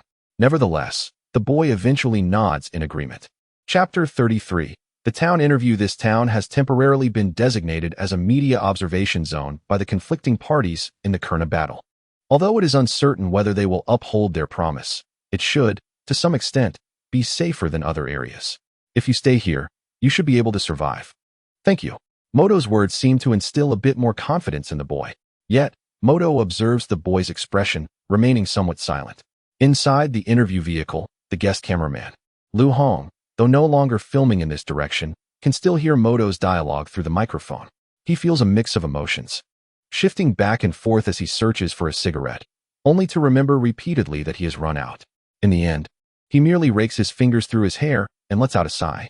At this point, Moto pauses and steps back out of the shed. Please wait a moment. To thank you for agreeing to our interview, we have a small gift for you. Moto turns and walks back to the interview vehicle. Brother Lu, could you hand me one of the spare flashlights from the car? There are spare flashlights in the vehicle, though they are seldom used. Here, Lu Hong, having heard Moto's conversation with the boy, understands Moto's intentions and adds, there are some snacks in the car as well. Let us give him those too. We can't eat much ourselves. Lu Hong rummages through the vehicle, producing a few bags of bread and snacks, which he hands over. Moto nods in acknowledgement, says nothing further, and returns to the shed where the boy is waiting. However, as initially, the boy does not extend his hand to receive the offering, merely gazing silently at Moto. This is a token of gratitude for your willingness to be on camera. Mo Dao offered a small sum of money, a meager amount that, when converted to renminbi, totaled less than 100. You have already given before, the young man remarked, his gaze fixed on Mo Dao while utilizing a translation app on his phone. Alternatively, you may interpret this as a token of friendship. Mo Dao smiled in response. Upon hearing the translated words, the youth emerged from the shelter, reached out to accept the offering, and after a moment of silence, expressed his gratitude. Thank you. Will you return here? Certainly. I hope you will construct a beautiful house here, Mo Dao replied. When you come back, you will surely see it. In this lovely oasis, the most magnificent abode would undoubtedly be his. The young man beamed at Mo Dao's final words, having set a goal for himself. Yet, until the end, neither revealed their names. Mo Dao glanced at the youth once more before extending his hand for a handshake, which the young man earnestly mimicked. After bidding farewell, Mo Dao exited the alley, while the youth cast one last look before retreating to the shelter to repair his trowel and mud box. Even amidst the ongoing conflict outside, he resolved to prepare. Despite the passing of Uncle Gallop, he was determined to continue the construction of their home. Where shall we head next, Brother Mo? Let us continue interviewing the townsfolk, Mo Dao suggested. Very well. Mo Dao did not return to the interview vehicle. Instead, Lu Hong drove slowly alongside him. Although Mo Dao's purpose for this visit was to report on the war, he was not fixated on chasing after the sounds of cannon fire. As he traversed the streets, he interviewed several residents of the town. One elderly man from Kurna, leaning against a window, spotted the journalist from afar and called him over, engaging in conversation. The old man seemed unperturbed by the war, merely recounting that due to the conflict, he had been unable to procure food for the following day at the market. Perhaps I should have purchased provisions yesterday. In hindsight, it seems quite foolish. Do you know why I didn't? I thought I might die today. So why bother planning for tomorrow? The old man lamented, voicing grievances about the troubles brought by the conflict between the Kurna opposition and the government forces. Yet, his tone resembled that of a neighbor complaining about a loud quarrel at dawn rather than a recounting of war. Sir, why did you not leave the town with the others? Mo Dao inquired during the interview. Leave? Where would I go? Child, I understand that you may be somewhat perplexed as to why I exhibit a certain indifference towards the ravages of war. Throughout the greater portion of my existence, conflict has been a constant presence in Klurna. How can this be? How can this be, my dear? The elderly man, who had previously lamented the myriad inconveniences that war had imposed upon him, suddenly concealed his face and succumbed to sorrowful weeping. Tears, unrestrained by age, cascaded down his weathered visage. Child, I have grown old. Let me perish here, he uttered in resignation. Following this elder, I encountered a comparatively youthful couple, both in their middle years. We have nowhere else to go. This is our home. If anyone dares to intrude, let them come, they declared. All we can do is pray. Yes, that is all. The expressions of anxiety and fear were etched deeply upon their faces, yet, as they articulated, they had no alternative. Additionally, I interviewed a refugee who had fled from the southern regions of Klurna, much like the youth before him. I have journeyed far from southern Klurna. I do not wish to proceed further. Is that not the capital of Klurna ahead? If they intend to take my life, then let them do so. Beyond these scattered souls, hidden within tightly shut doors or narrow alleyways, The town appeared predominantly desolate and oppressive. The only sound that resonated throughout the town seemed to be the distant echoes of artillery and gunfire from beyond its borders. "Damn it!" a voice exclaimed as another shell landed nearby, striking the outskirts of the town not far from Mo Dao and his companion. The resounding explosion compelled the driver, LV Hong, to curse. "Mo Dao, should we not head over?" The sounds of combat seemed rather intense. LV Hong turned to Mo Dao for confirmation. Mo Dao nodded in response and was about to return to the interview vehicle when both he and LV Hong received a message. It was from the news agency. Perhaps fearing that Mo Dao would be unable to access the message, they had also sent it to LV Hong. The content of the message was straightforward. It pertained to the earlier discussion between the editor and Mo Dao regarding the intention of the headquarters to live stream this report on their official social media account. The headquarters had prepared everything and inquired whether it would be convenient for Mo Dao to proceed with the broadcast. After glancing at the message, LV Hong looked to Mo Dao, awaiting his decision. Mo Dao nodded. "LV Go, please connect the broadcast signal." Mo Dao entered the interview vehicle and directed the camera towards himself. LV Hong adjusted the equipment within the vehicle and then signaled to Mo Dao that all was ready. They then drove slowly towards the designated location. Once Mo Dao received LV Hong's signal, he nodded and aimed the camera, commencing the live report. "Good evening, esteemed viewers. I am Mo Dao, a reporter from Huaxin News, bringing you coverage from the front lines of Klerna. Due to the time difference between Klerna and Huagua, it should be the dead of night back home. The live broadcast, in fact, includes a 5-minute buffer period to prevent unforeseen incidents and to swiftly edit out any excessively graphic footage. Consequently, 5 to 6 minutes later, a trending topic from Xinhua News Agency regarding the conflict in Kellner surged to the top of various social media platforms. Chapter 34, live from the battlefield upon entering the live stream. Kellner frontline reports? I was taken aback by the proximity of the action. Is this really happening? The intensity of Xinhua's live coverage left me astonished. Was that the sound of artillery? Xinhua News Agency initiated its live reporting on the Kellner conflict across both domestic and international social media platforms. As the trending topic emerged, numerous netizens flooded into the official live stream of Xinhua. The barrage of comments surged like a relentless current, obscuring clarity. However, the presenter, unaware of the unfolding chaos, could only see comments from 5 minutes prior. The presenter maintained a composed demeanor, reporting as usual, stating that our current position was approximately 10 kilometers from the capital of Kellner, situated within a media observation zone delineated by the warring factions. This observation zone lay at the periphery of the ongoing conflict. Due to strategic tensions, the Kellner opposition, seeking to breach the capital, had recently engaged in fierce combat with the Kellner government forces along this front line. The onset of large-scale hostilities occurred earlier than military experts had anticipated, suggesting that the government forces opted for a proactive approach. Boom. The sound of armed helicopters and various fighter jets reverberated through the sky, predominantly belonging to the Kellner government forces. This war is of paramount importance to them, as they have committed the majority of their available resources to this conflict. The remaining aerial assets were claimed by the Kellner opposition, which asserted that these were acquired through both capture and external procurement. On the ground, the echoes of explosions and the crackle of gunfire persisted. This conflict marks the most extensive engagement between the Kellner opposition and government forces, determining whether the domestic situation will pivot entirely towards the opposition or if the government forces will maintain control over key regions of Kellner. The interview vehicle reached the outskirts of a small town, where the sounds of artillery grew more intense and gunfire became distinctly audible. With the naked eye, one could discern the silhouettes of both factions engaged in combat.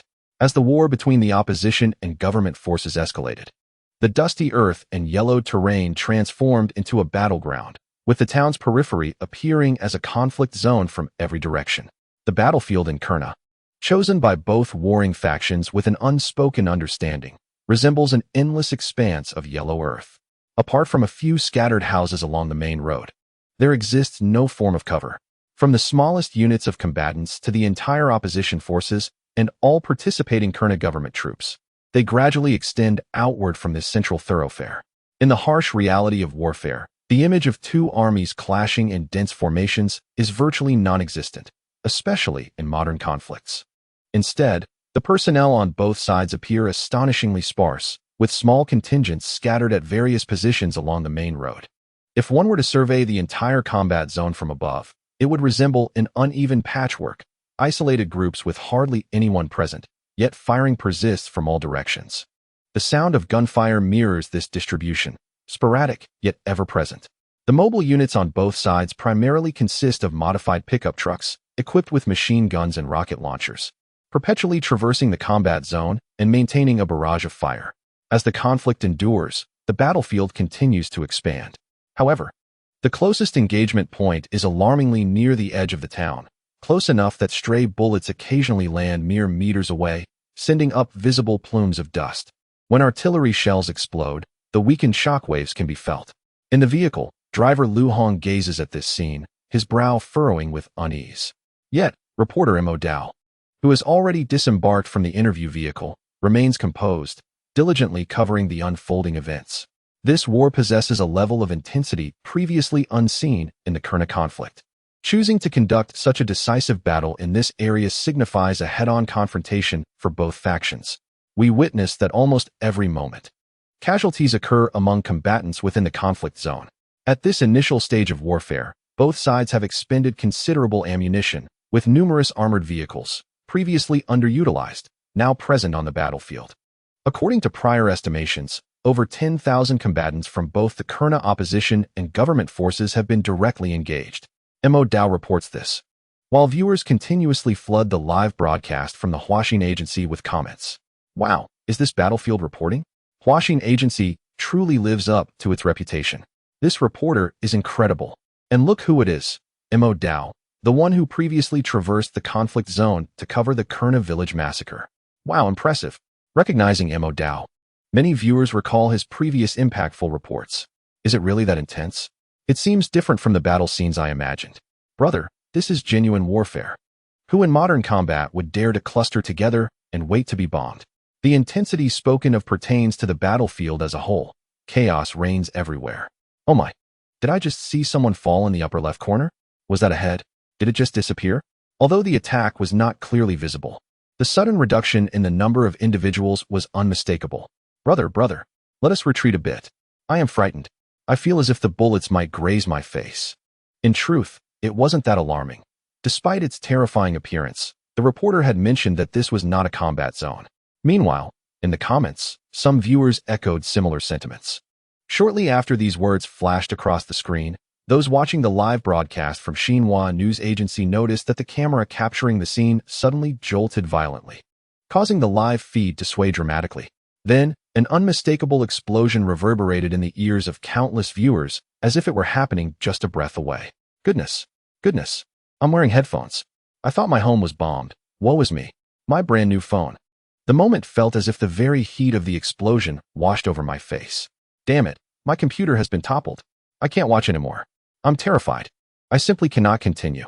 Following the explosion that occurred at such proximity, the official live stream fell into a hushed silence, soon followed by a chorus of dismay in the comments. Those who were previously focused on the live battlefield report were nearly overwhelmed by the sudden, thunderous noise. Mo, reporter, let us step back. I fear for my safety. I began to suspect that Mo was devoid of any sense of fear, as I could not discern an ounce of trepidation on his face. Chapter 35. I am afraid. A trending topic titled, "Is this the professionalism of Xinhua News Agency's war correspondents?" emerged alongside another trend concerning the Kurna War. Quietly, as Xinhua News Agency continued its live report, these topics ascended the trending charts across various platforms, closely following the first trending entry about Xinhua's direct coverage of the Kurna conflict. In fact, at this moment, not only Xinhua, but also several other state media outlets were broadcasting the same live report. The discourse surrounding the Kurna War dominated a majority of the discussions across social media platforms.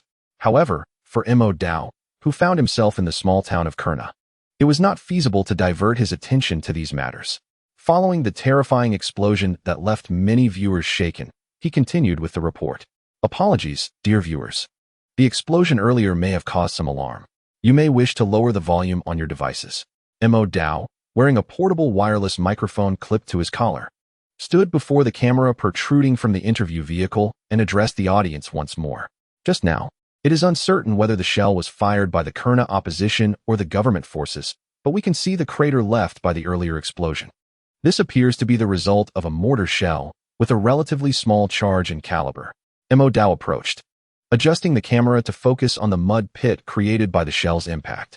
The crater was alarmingly close to Mo Dao, merely a few meters away. If the shell had possessed greater power, the consequences could have been dire. Mo Dao could resume his report anew. Even now, fragments from the shells have struck the side of the interview vehicle, but fortunately, no harm has befallen Mo Dao.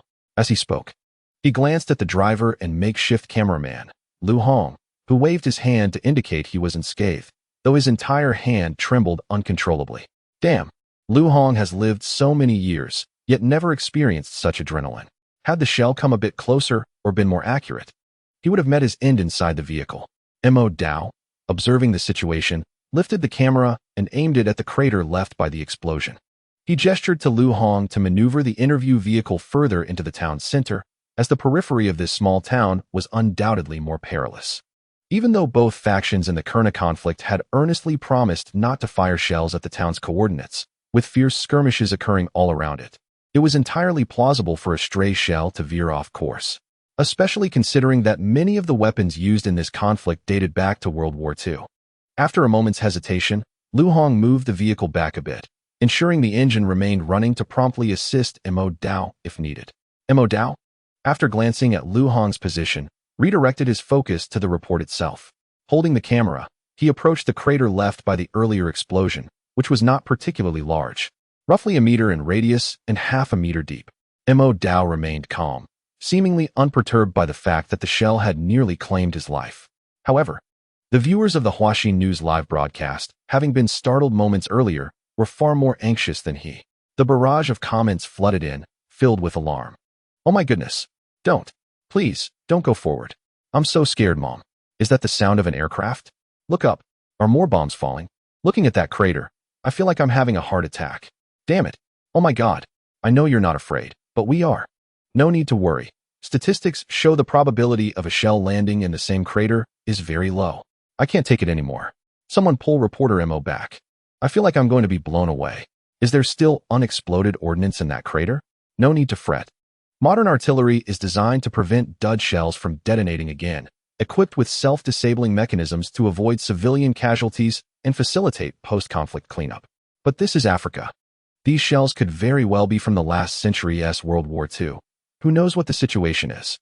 I'm scared too. Is that crater really as insignificant as the reporter claims? If there was an initial misfire, could another shell also mistakenly land? Stop talking. Everyone, just stop. Reporter MOISNT afraid, but I'm terrified. The comments in the live stream refreshed rapidly. Yet, Mo Dao could no longer see them. Following the conventions of news reporting, after briefly showcasing the crater left by the shell, he raised his head and pointed the camera toward the distance. Before us, on the left side, we can observe a contingent of mobile forces, presumably belonging to the Kurna opposition, maneuvering and engaging in combat. To the right, while somewhat obscured in the frame, skirmishes between small units from both sides are also occurring. It is noteworthy that, apart from the most prevalent aerial forces such as fighter jets and helicopters, drones have emerged as individual weaponry on the battlefield. At this juncture, according to the Gregorian calendar, it is January of the year 2017, while the lunar calendar still reflects the tail end of 2016. Nevertheless, the presence of drones on the battlefield has already exhibited several signs of their utilization. Mo Dao adjusted the camera to focus on this peculiar segment of the battlefield, diligently performing his journalistic duties. However, it appears that most of these drones are merely modifications of commercial products. Their advantage lies in their cost-effectiveness and relative inconspicuousness on the battlefield. Amidst the ongoing crossfire, combatants find it challenging to notice the sudden appearance of a small civilian drone overhead. After modifications, these drones often carry a small rocket. While this level of drone may prove ineffective against well-armored and mobile equipment, they can yield remarkably effective results when used to target ordinary combat personnel. The weaponry and ammunition employed by both sides in the Kurna conflict consist largely of antiquated relics from World War I and II, interspersed with some armaments from the 1960s and 70s, alongside a few modern weapons. However, the age and ruggedness of these items do not necessarily correlate with diminished potency. As Mo Dao spoke, yet another modified civilian drone launched a projectile towards a position occupied by combatants. Though the outcome was unseen, the silence that followed indicated the firepower had ceased. At that moment, a series of rapid gunshots erupted from a nearby flank. Mo Dao pivoted, directing the camera towards the source. It was a clash between the opposition forces and a small contingent of government troops. The government forces were utilizing a pickup truck, equipped with a machine gun, to lay down suppressive fire, while the remaining personnel were dispersed around the vehicle in a loose formation. The opposing squad seemed to be engaging while retreating. The distance between Mo Dao and the two factions was merely a few dozen meters, akin to standing across a dual carriageway. Thus, it was improbable that bullets would not find their way towards his position. Although unafraid of death, Mo Dao instinctively took cover, crouching down and coordinating with the driver, Lu Hong, as they retreated to the interview vehicle, using it as a makeshift shield. However, during the withdrawal, the splattering dirt nearly obscured the camera, and Mo Dao suffered a minor cut from flying debris. Once safely back in the interview vehicle, he continued his reporting. In the live broadcast room of the Huaxi News Agency, viewers reacted with startled hearts to the sudden volley of gunfire, followed by a chorus of exclamations. Chapter 36. No? Wait, did I not see that correctly? Is that not a small Jiang drone? Wasn't it meant for aerial photography? Can it be employed in such a manner? Was it struck down by a drone? A sudden chill enveloped me, an unsettling sensation. Imagine, amidst the chaos of battle, a small black materializing in the sky, followed by a miniature rocket striking one's visage. Did you hear any sounds approaching? My goodness. Nearby, gunfire erupted. Bullets were flying our way. Please, could you lead us back to the vehicle? I am terrified. It seems I have begun to understand the visceral experience of being shot at, my heart racing with anxiety. How could this be the observation zone? Someone help. This is utterly devoid of martial ethics. Bullets are indeed incoming. Sir, we must flee quickly. Donning my headphones, I briefly felt as though a bullet had grazed my face. How horrifying. Who proclaimed that the observation zone was safe? First, artillery rained down, and now, both factions of the conflict have encroached upon us. Is this truly not a combat zone?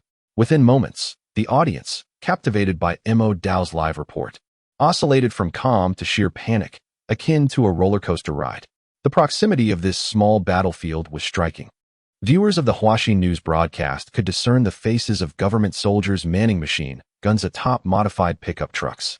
It felt as though bullets were whizzing past the camera, sweeping the ground in front and behind, immersing us in the crossfire.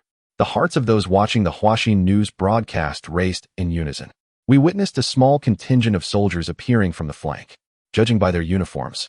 Those primarily utilizing the modified pickup as a firing point were the government forces of Kurlna, while closer to the town were the opposing armed factions. As they engaged fiercely, Mo Dao took cover behind the interview vehicle, directing the camera towards the nearby skirmish, his voice steady as he reported. The footage, captured at such close range, was undeniably graphic. However, the main office would handle the editing, relieving Mo Dao of that concern. Perhaps it was Mo Dao's composed reporting that gradually calmed the viewers. As the barrage of comments transitioned from exclamations of shock to more varied discussions. Could you pull the camera back a bit, sir? I can tell you are unafraid. But I am terrified. Careful now, bullets might hit me. It appeared the Kurlna government forces were quite formidable. Yet how did they find themselves pushed back by the opposition to this very location? Might their fierce response stem from being cornered here? This was merely one flashpoint in the broader conflict. Even if the Kurlna government forces held an advantage here, who truly knows the overall dynamics of the battlefield? Even if the government forces dominated every engagement, victory in this war was not guaranteed. What does this imply? It signifies that the Kurlna opposition, through their strategies, could indeed turn the tide in their favor. It is evident that the formidable MO is truly remarkable, amidst the hail of gunfire, with bullets whizzing overhead. He continues to report. Goodness, another explosion. It appears that someone has fired a rocket from that pickup truck. Admittedly, it may sound inappropriate, but I find the live news coverage more thrilling than any war film. Naturally, how could it not be exhilarating? Lives are at stake, and if one were present, the adrenaline would be overwhelming. One misstep could lead to dire consequences. By the way, isn't this supposed to be a safe zone? How can fire reach this area? Isn't that a breach of promise? Are you serious upstairs? It's designated as an observation area, yet people are dying.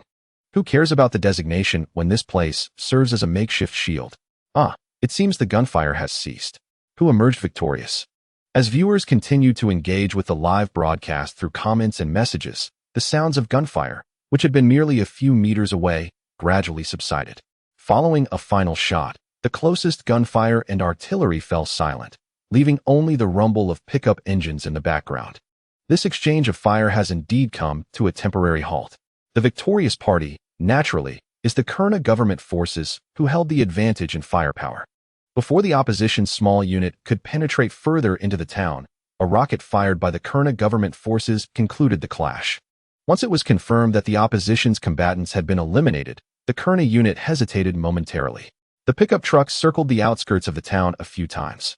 Ultimately, perhaps out of respect for the prior commitments to the observation zone, or perhaps having noticed MO's camera aimed in that direction, the Kurna forces opted not to advance deeper into the town. The modified pickup, alongside other government soldiers, retrieved the bodies of their fallen comrades from the earlier skirmish. While the bodies of the opposition fighters were left behind, the modified pickup gradually receded. However, this recent exchange of fire was merely a minor skirmish in the grand conflict between Kurna's factions. The war is far from over, and the most intense periods may still lie ahead. No one can ascertain how long it will persist. Results could emerge in mere hours, or it could stretch over days, weeks, or even a month. Thunderous sounds resonate as armed helicopters fly overhead, unleashing payloads of heavy ordnance upon various strongholds on the battlefield, while rockets descend like plows from the helicopter's external launchers, leaving behind bright trails against the dimming sky. Amidst the backdrop of sporadic explosions, MO rises once more. It is clear that the exchange of fire between the Kurna government forces and the opposition has concluded here, yet the overall conflict is far from over. One could argue it has only just begun. Now, let us proceed to examine the site of the earlier confrontation, as MO, camera in hand, approaches the location where the skirmish took place, just a mere 20 meters away, occasionally adjusting the camera's direction, striving to avoid overly graphic scenes. The burden of any brutal imagery that might inadvertently slip into the broadcast fell upon the headquarters' efforts. Meanwhile, when MO emerged from behind the interview vehicle and faced the audience watching the live stream, a wave of panic rippled through the viewers, leaving many in a state of shock. Is this what it means to be a war correspondent? No, don't go. MO, dear reporter, please listen to me. We shouldn't proceed. I beg you, my heart can't take it. I genuinely fear that a stray bullet might suddenly incapacitate you. I'm terrified. MO, shall we wait a moment? What if there are still combatants alive? It seems unlikely, but the firefight has only just concluded. I would prefer to curl up in the vehicle right now. Yes, I am a reporter too. Please, no? Voice strain, mother. I'm frightened. Chapter 37. The dream of Kurna. The anguished cries of the audience watching the official live stream clearly did not reach MO. Setting aside the fact that MO was oblivious to the situation in the live chat, the viewers were witnessing footage that was already 5 minutes delayed. Holding the camera, MO signaled to Lu Hong to remain in place while he made his way towards the earlier combat zone, continuing with his report. As you can see, the ground and the roadway here are marked by bullet holes and debris from explosions, remnants of the prior skirmish between the two factions. In this small-scale battle, the entire squad of the Kurna opposition suffered catastrophic losses, leaving behind numerous severely damaged bodies. The camera predominantly focused on the locations of bullet holes, striving to capture footage suitable for broadcast. However, what MO witnessed was the most visceral aftermath of a conflict. The destructive capacity of modern weaponry is often imagined to be immense on a grand scale, yet even a nuclear bomb creates a crater that is not beyond expectation. It is in the details that the true impact of modern arms is frequently underestimated. A bullet striking a human body will likely not result in a spray of blood, yet the exit wound is typically significant. The recent gunfire from a modified pickup truck inflicted devastating injuries, essentially severing limbs upon impact. Consequently, the bodies present at the scene were horrifically mangled. Why does this live stream keep freezing? Is my internet connection poor? Could it be that due to the delayed broadcast, some graphic content is being cut out? I no longer feel the thrill. Oh, may we pray for peace. MO, please exercise caution. Let us hope there are no surviving Kurna opposition members who might spot you and fire again. The audience was even tenser than MO, holding their breaths in anxious anticipation. However, while the viewers' fears did not materialize, there were indeed surviving members of the earlier Kurna opposition squad, or rather, some were still alive. For the moment, the audience watched as the camera, aimed at a specific bullet hole, hesitated briefly before swiveling to reveal a soldier clad in the uniform of the Kurna opposition. This unexpected sight caused the hearts of many to skip a beat. Particularly, although the camera did not linger, it was directly aimed at the upper body of the soldier. As it swept past, the viewers, anxiously focused on the live broadcast, noticed the bloodstains around the soldier's waist, and it appeared that some internal organs were protruding uncomfortably. At that moment, the soldier's gaze was fixed towards the camera, as if peering through the lens at the countless onlookers. Could it be that someone is still alive? No. Could he truly still be alive? Caution, reporter. Is everything all right?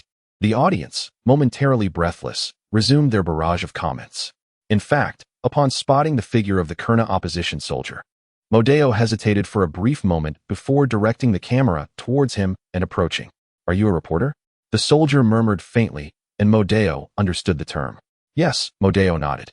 This soldier was indeed alive, despite his waist being shattered by gunfire, with his wounds and intestines exposed, half of his lower body twisted on the ground. Only a small portion of flesh still connecting him to his upper body. However, it was evident that he was nearing death. Just moments before, the soldier's face had flushed with an unnatural hue, but now that color was beginning to fade, akin to the blood within a transparent balloon being released, causing the balloon to deflate. His face was rapidly turning pale. This young soldier seemed to grasp his dire state. The emotions in his eyes shifted swiftly from a yearning for life and fear of death to a semblance of tranquility. He propped himself against the ground, attempting to rise, but ultimately surrendering to his fate. Do you wish to interview me? He spoke in Kurna, and Modeo could only comprehend the word interview. He nodded and asked, Is there anything else you would like to say? Modeo translated this question using his phone. The young soldier gazed at Modeo and replied, You know, we are about to win. We are on the verge of defeating the decaying dictator of Kurna. The war will soon come to an end.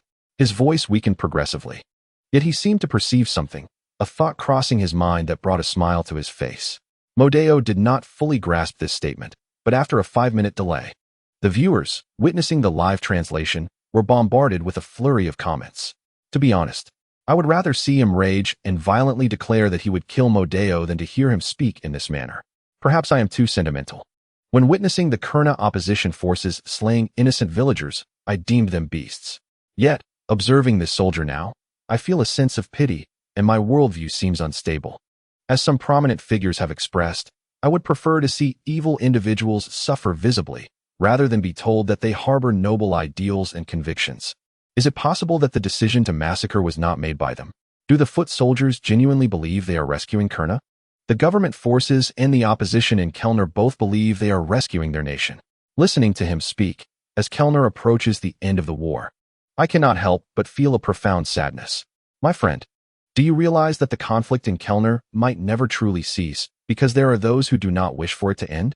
While you feel sorrow, I am enveloped in an overwhelming chill. I can only think that during the atrocities committed against villages, they too felt no remorse.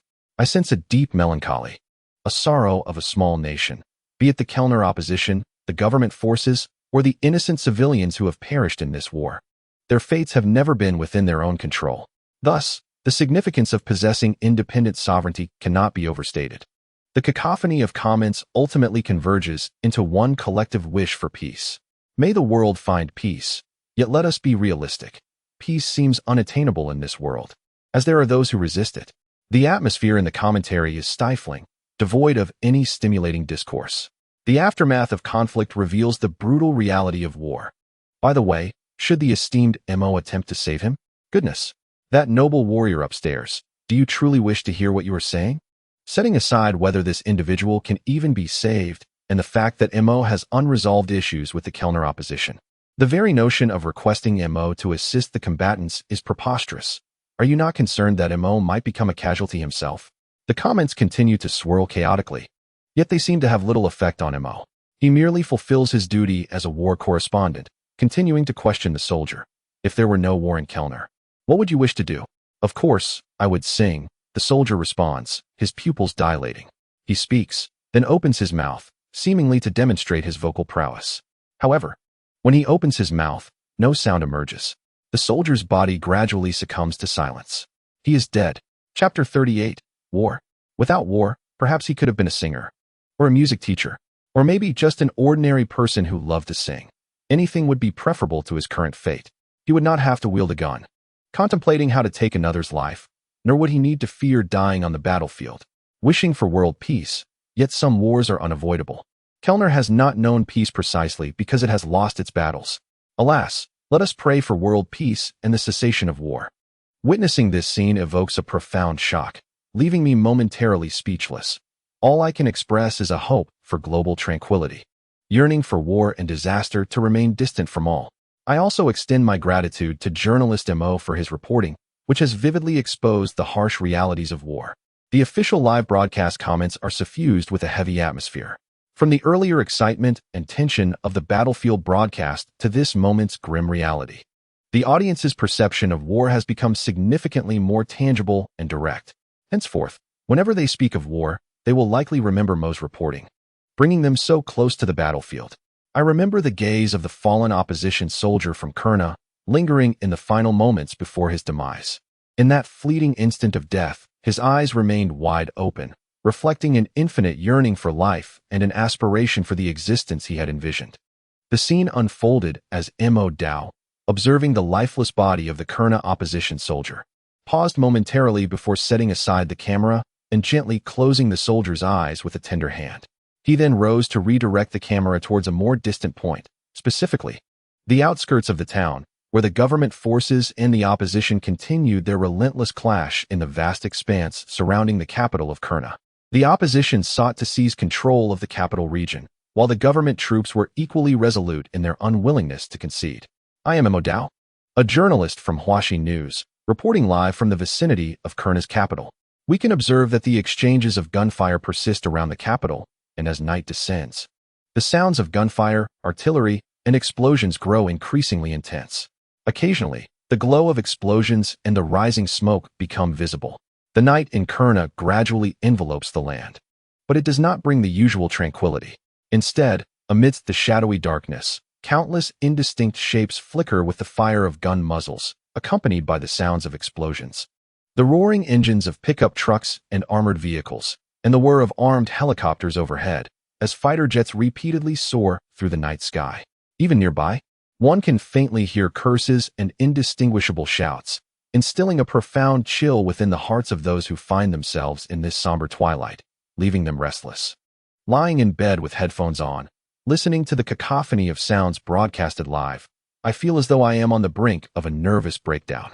Imagining myself in Mo's position, I can sense a tightening in my chest, an inability to breathe. Does Mo truly feel no fear? I can no longer bear to watch. Why was I able to perceive the chaos of battle more clearly before, without such trepidation, but in this moment, when only vague outlines of conflict appear on the screen? My anxiety has intensified. Initially, it was merely a Western horror. Now it has transformed into something more profound and Eastern. You see, amidst the pitch-black earth, the forces of Kurna engage in combat, with bombings erupting everywhere. Yet, in this obscured night, one cannot discern when the glimmering fire of a gun barrel may point in one's direction. When you catch sight of it, you realize your doom is imminent. In this pervasive darkness, bullets and bombs could strike from any direction, claiming your life at any moment. Enough said. The mere thought of it sends my heart racing. And I believe I am beginning to understand the essence of combat-related stress disorder. Do not even suggest I participate in the fighting.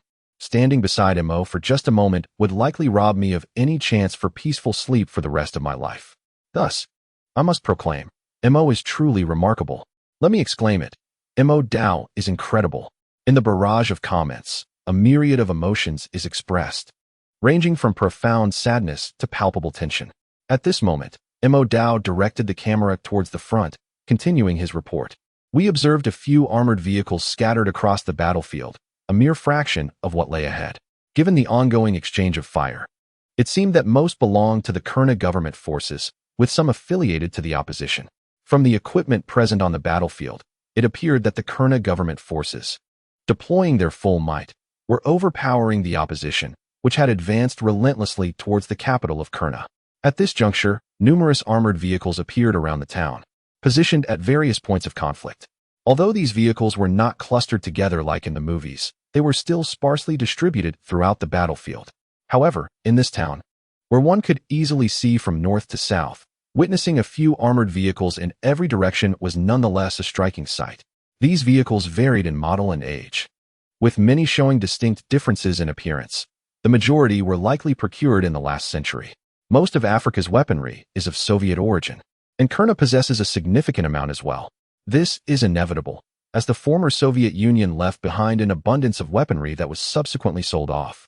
Of course, Kurna also has a mix of arms from other European nations and the United States, resulting in a logistical nightmare due to the haphazard assortment of equipment. As these armored vehicles began to enter the main theater of war, the intensity of the conflict seemed poised to escalate into a new phase. Mo Dao continued his report when suddenly, a new development emerged to the left and ahead of his position. A tracer round pierced the night, leaving a brilliant trail and illuminating an area to the left. With the light from the tracer, Mo Dao discerned the source of the shot, seemingly from a small drone hovering in the air. The purpose of this tracer was evident.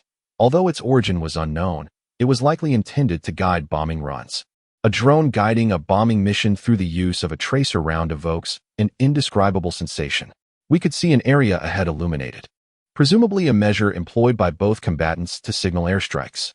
As Mo Dao articulated this, he began to withdraw towards the location of the interview vehicle, with Lu Hong arriving to assist. The illuminated area was alarmingly close to Mo Dao's current position, perhaps between 200 and 300 meters away. One could hardly expect the aerial ordnance employed by either side to possess particularly precise guidance capabilities. Artillery could easily miss by that distance. In such circumstances, Mo Dao's position was effectively within the bombing range. Just then, the area captured by the camera, which had been briefly illuminated, underwent further changes. The roar of fighter jets once again reverberated through the skies above this region. As the aircraft streaked by, it seemed as if nothing had changed. Yet, without warning, the heavens erupted into a display of shimmering lights, reminiscent of fireworks bursting forth. Chapter 39. Cluster bombs. Viewers, who had been waiting 5 minutes to witness the live stream, began to express reactions that diverged from their previous discussions. Wow, it's lit up. Reporter Mo, run. This place is about to be bombed. Goodness, that's so close. Is that an illumination round or a tracer round? The light is bright enough to reach us. Is that a drone deploying tracer rounds? Goodness. Reporter Mo, run. In that instant when the area was illuminated, I felt a pang of anxiety. Just moments ago, I had been engulfed in darkness, struggling to see anything. Now, I yearned for the obscurity to return. It's coming. The fighter jets are approaching. I can hear them getting closer. Are the jets deploying guided munitions? Who knows? It's over. We are doomed. A torrent of comments flooded the screen, viewers more anxious than the reporter himself. The live broadcast from the Xinhua news agency buzzed with an electrifying energy. Or rather, a cacophony that threatened to boil over. The distant yet growing roar of fighter jets cutting through the sky tugged at the frayed nerves of every viewer, as if ready to snap at any moment. Here it comes. It must be right overhead. My goodness, that sound. I felt the hairs on my neck stand on end. Is there a delay in the broadcast? What has become of Reporter Mo? Can someone please provide an update? Reporter Mo, hurry and run. I can't watch this anymore. It's too frightening. Oh, great Buddha, the three pure ones. I am so scared. Is it over? It seems the fighter jets have passed. Did they fail to notice the situation on the ground? How could they not have noticed? The ground suddenly illuminated in a blaze of light, unless the pilot in the sky is blind. Oh no, it's definitely coming. The planes have passed, which means the munitions have already been dropped. Thankfully, Reporter Mo has returned to his vehicle. What is that? Viewers watching the broadcast also witnessed the sudden appearance of twinkling lights in the night sky. Those scattered points of light that spread across the nearby expanse resembled fireflies, or perhaps starlight, more akin to a dazzling display of fireworks. While we might suspect that these are not benign, the spectacle was indeed awe-inspiring. What is this? Can aerial munitions rain down in such numbers all at once? Honestly, the scene was quite breathtaking, akin to a sky filled with falling stars. Indeed, the sight above was as terrifying as the stars themselves, for there exists a device known as a cluster bomb. Most ordinary viewers, captivated by the spectacle, felt a mixture of awe and trepidation amidst their anxiety.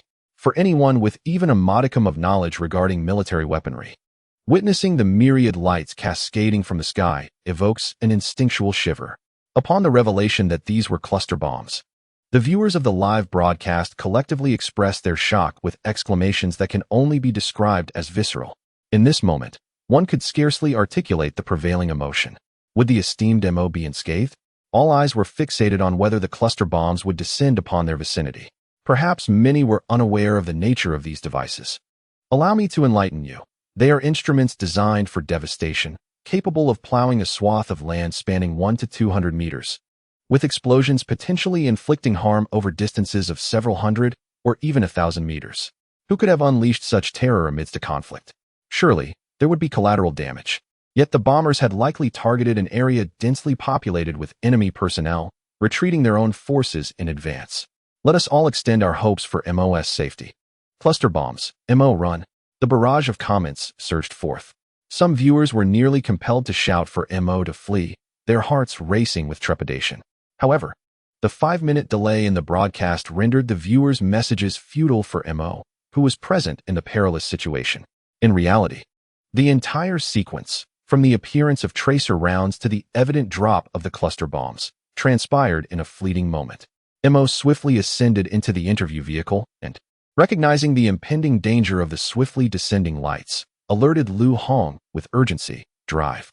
Mo's voice jolted Lu Hong from his daze. He promptly pressed the accelerator, propelling the vehicle forward. Cluster bombs, how fearsome they are. Having spent considerable time in chaotic zones, Lu Hong was acutely aware of the lethal nature of such weaponry. For infantry, these munitions are synonymous with death. As Lu Hong accelerated the interview vehicle, the cluster bombs were already plummeting from the sky. The vehicle surged straight ahead, colliding with the door of an abandoned house discovered during previous interviews, bringing it to an abrupt halt within the structure. The remaining fate was left to chance. MO did not gaze forward but remained seated in the back of the vehicle, directing the camera towards the location targeted by the cluster bombs, continuing his report. Dear viewers, what you are witnessing is a cluster bomb, a weapon of formidable lethality and extensive reach. In the face of such an onslaught, there is little one can do. Everything transpired in rapid succession, as the interview vehicle crashed through the door of a civilian dwelling and came to a stop.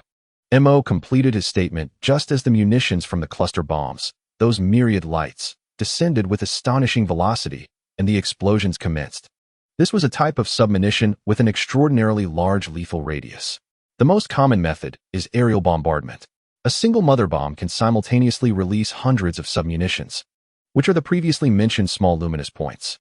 Subsequently, thousands of shrapnel fragments will be unleashed, covering an area of hundreds of meters, potentially spanning tens of thousands of square meters, delivering a devastating blow to the entire core region. The flying shrapnel can effortlessly claim the lives of individuals located kilometers away. Typically, the size of a smaller residential area may encompass such an expanse. At the precise moment when the submunitions detonate in unison, the core explosion zone, within a radius of several hundred meters, is propelled by the explosive power of the hundreds of submunitions, resembling an enormous meat grinder, where the swirling shrapnel mercilessly annihilates everything within the core area. Buildings will be torn apart by the immense power of the explosion and the shards propelled with formidable kinetic energy. The individuals within will likewise be brutally shredded into fragments, and even finer pieces, by the explosive forces emanating from various directions.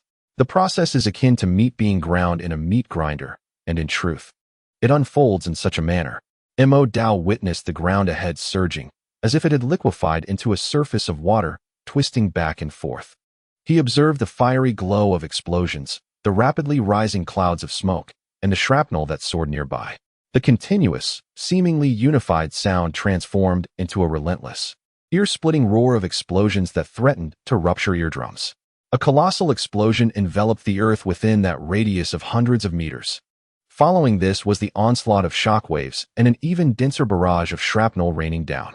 It was vividly apparent that beneath a swiftly approaching shard, a wall of what appeared to be a sturdy building was directly breached, creating a substantial hole. In that moment, it felt as though the entire world had been silenced. Chapter 40. After the explosion at this moment, reports from the front lines of the Huanxi news agency indicate that it is not just the audience on various social media platforms who are watching. Personnel from certain domestic military units are also observing. Naturally, the live footage they are witnessing does not censor the graphic and brutal scenes. Nor is this perspective the only one being reported by Mo Dao. For the frontline soldiers, the primary focus is to sense the atmosphere of war, even during peacetime. The military often organizes viewings of battlefield footage to provide soldiers who have never faced combat with a clearer understanding of the battlefield. After all, there remains a distinction between drills and actual combat. For mid-level commanders, the emphasis lies in conducting command simulations, mentally placing themselves in the position of either of the opposing sides, making independent command decisions, and subsequently observing the progression of the battlefield. If both sides in the conflict exhibit similar decision-making arrangements, they can evaluate whether the developments align with their expectations. Even if they diverge, it allows for further contemplation. These experiences are invaluable. The war outside the capital of Kurlna has escalated into a considerable scale of combat within the African state, intertwined with forces from certain European nations and the United States. In truth, a large-scale war offers a multitude of observable phenomena. Despite the considerable obsolescence of the weaponry employed by both factions in the conflict in Kurlna, the realities of combat still yield insights into the modes of warfare and strategic thinking. It is fair to say that, aside from the parties directly involved in this war, countless observers around the globe are fixated on this unfolding drama. Drones? A particular military base, a command center somewhere.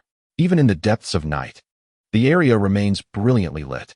A group of mid-level commanders congregates, intently watching the real-time aerial footage of the battlefield near the capital of Kurlna displayed on a large screen. Engaging in simulations, exchanging opinions, and occasionally embroiled in heated debates. A senior officer, clad in military attire, stands apart, opting not to participate. More often, he is engrossed in the live reports from the Huaxin news agency. Upon hearing the earlier commentary regarding the utilization of drones in Kurlna, a contemplative glint flickers in the officer's eyes. At this juncture, domestic advancements in drone technology have reached a commendable level, although opportunities for military drones to be tested in actual combat remain scarce. While it is evident that military drones will undoubtedly play a significant role on future battlefields, potentially transforming the nature of warfare, such assessments mainly consist of predictions and validation through exercises, lacking the immediacy of real combat experiences. The war in Kurlna, at the very least, demonstrates that, on an individual soldier level, small drones can achieve substantial lethality on the battlefield. In several instances captured by Huaxin's footage, the engagements concluded with drone strikes. The efficacy of these individual drones in combat is remarkable. The ones utilized here are merely modified civilian models, while military-grade drones could be even more discreet, faster, and possess greater destructive capabilities. Beside him, the officer's longtime associate, the chief of staff, squints at the report's visuals and comments. Indeed, I can only imagine the terror of being on the battlefield, engaged in combat, when suddenly a drone hovers overhead, armed with missiles aimed at me. It feels like a horror story. Another combat officer chimes in. The military officer nods in agreement and instructs the staff member nearby to prepare a report on the status of military drones. However, at that moment, the group of commanders, who had been engaged in war simulations, momentarily diverted their attention to the striking visuals presented by Huaxin's coverage, cluster munitions. As battlefield personnel, the assembled officers immediately recognized this as a notoriously indiscriminate weapon of mass destruction. The footage captured by Huaxin allowed them to witness the entire sequence of a cluster bomb's deployment, from separation to impact and subsequent detonation. They are certainly investing heavily, remarked one combat officer. Such weaponry is rarely seen in the conflicts in Africa, yet here it is. Surely there are combatants from both sides within the blast radius? Yes, but fewer from the opposition, a combat officer briefly exchanged. At this moment, most of the personnel paused their war simulations, transfixed by the powerful spectacle unfolding before them. Simultaneously, the deployment of the cluster bombs signified that the conflict in Kurlna was entering a new phase. The Kurlna government forces were destined for defeat, a sentiment quietly echoed by a staff officer, met with agreement from both the opposition and government strategists alike. From the outset, the outcome of this battle was predetermined. Despite the apparent superiority of the Kurlna government's equipment, the casualties inflicted by the cluster bomb would not alter the course of the war. Ironically, in larger conflicts, the resolution is seldom dictated by the battlefield alone. Under the scrutiny of certain nations in Europa and the interference of the United States, the troop movements of the Kurlna government were transparent. Yet, the opposition occasionally unveiled weaponry not native to Kurlna, indicating that the war's conclusion had long been sealed. Our journalist displayed remarkable composure and decisiveness. After a brief pause, the chief of staff remarked again. Following the footage captured by Mo Dao, one could observe his reactions within that fleeting moment, assessing whether his position would be affected by the recent explosion. Fortunately, he was outside the core explosion zone. Luck would determine the rest, responded a combat officer. The thousands of shrapnel fragments unleashed by the cluster bomb, even from a distance of 1 or 2 kilometers, could still inflict fatal injuries upon a direct hit. Indeed, maintaining one's composure in the face of danger is commendable, nodded the uniformed commander, adding that in their ranks, such a journalist would undoubtedly be a fine soldier. What is this journalist's name? Mo Dao, a colleague from the Xinhua news agency, replied a nearby officer with a smile. Ah, Xinhua, that is quite fitting, the commander acknowledged. Although Xinhua and the military are not part of the same system, their ties run deep. Many reports concerning the military have been exclusive to Xinhua, particularly regarding official decrees. Ceasing the discussion about Mo Dao, the officers turned their attention back to the unfolding war. Meanwhile, near the Kurlna observation post, the explosions from the cluster bomb had temporarily subsided. Fortunately, Mo Dao was at a considerable distance from the point of impact, allowing him and his driver, Lu Hong, to escape the immediate peril of being torn apart by the initial blast. Although the subsequent shrapnel rained down, leaving the entire structure riddled with holes and on the brink of collapse, both Mo Dao and Lu Hong emerged with only minor injuries. Damn, that was exhilarating, exclaimed Lu Hong, his body trembling slightly, unable to contain his exclamation once he regained his composure. This utterance was captured by the microphone and broadcasted live. Under ordinary circumstances, such an incident would have been deemed a broadcasting blunder, yet in the current climate, no one cared to address it. Lu, are you all right? Do not lament the fact that the shockwave from the explosion nearly dislodged the camera from the vehicle. It was repositioned to face the site of the earlier incident. In the midst of this, a question was posed. I am fine. It's merely a bump on my forehead from the sudden braking, nothing serious. Let me check the car for any damage. Lu Hong responded, his anxiety resurfacing as he commenced an inspection of the vehicle, disregarding his own trembling. The previous explosion's shockwave had been largely absorbed by the car, yet now the rear armored glass was riddled with numerous cracks. The side window had sustained a gaping hole, and correspondingly, there was a breach in the opposite door. Chapter 41. The report is coming to a close, dear viewers. We have just experienced the explosion of a cluster bomb, and as you can see, the detonation has concluded. Both our driver from Huaxi News and I are temporarily unharmed, although our interview vehicle requires further examination. While Lu Hong meticulously inspected the vehicle, Mo Dao pushed open the door and, embracing the camera, exited to report on the area where the explosion had occurred. The door, slightly deformed from the impact, still opened with a bit of force. In the vicinity, where they had previously sought refuge within the building, chaos reigned. The walls and ceiling were pockmarked with gaping holes, and the ground was littered with debris from walls that had been breached, along with significant craters. Indeed, Mo Dao and Lu Hong had been fortunate. Although they were not situated at the epicenter of the cluster bomb's detonation, they remained within the lethal radius. In fact, numerous fragments and debris had struck the interview vehicle. The specially designed armored body and bulletproof glass now bore dents, severe distortions, and penetrations in several areas. This was a testament to the building's relatively sound quality, which had mitigated much of the kinetic energy from the distant shrapnel. Otherwise, the interview vehicle would have been reduced to a sieve or contorted beyond recognition. Moreover, the shrapnel that perforated the vehicle had narrowly missed Mo Dao and Lu Hong's location. Had it not been for this stroke of fortune, Mo Dao would likely have sustained injuries akin to those inflicted upon the vehicle. One fragment, closest to Mo Dao, grazed his chin as it penetrated the car, leaving a trace of blood at the site. However, in comparison to the potential devastation that could have transformed him into mere rags, this injury was trifling. Of course, this so-called fortune was also a result of their swift reactions and decisive actions within that fleeting moment. Had they remained in their previous position, even staying inside the vehicle would have been futile. It is likely that Mo Dao would have been recovered from the wreckage of the interview vehicle. Meanwhile, Lu Hong diligently completed his inspection of the car, exhaling a sigh of relief as he nearly collapsed under the weight of the moment. Mo Dao noted Lu Hong's gesture, indicating that the vehicle was still operational, albeit with 2 flat tires that could be repaired. Mo Dao nodded and stepped out of the building. directing the camera more clearly towards the site of the earlier explosion. In the distance, while the explosion had ceased, several areas still flickered with flames. Even illuminated by the flickering flames, there remained no trace of human presence or armored vehicles in that desolate area. The thick smoke had ascended from that spot, enveloping the entire ground in a shroud. It appeared as though, within the endless night, a lurking nightmare had unfurled its massive hand, dragging the territory into the abyss. In this fleeting moment, the gunfire at several skirmish points along the town's edge fell silent, as if the combatants, witnessing the devastating power of the cluster bombs, were momentarily paralyzed. Yet, this tranquility was short-lived. Soon, the cacophony of gunfire erupted once more fervently than before. The flashes from the muzzles and the explosions of shells continuously flickered against the backdrop of the surrounding, impenetrable darkness.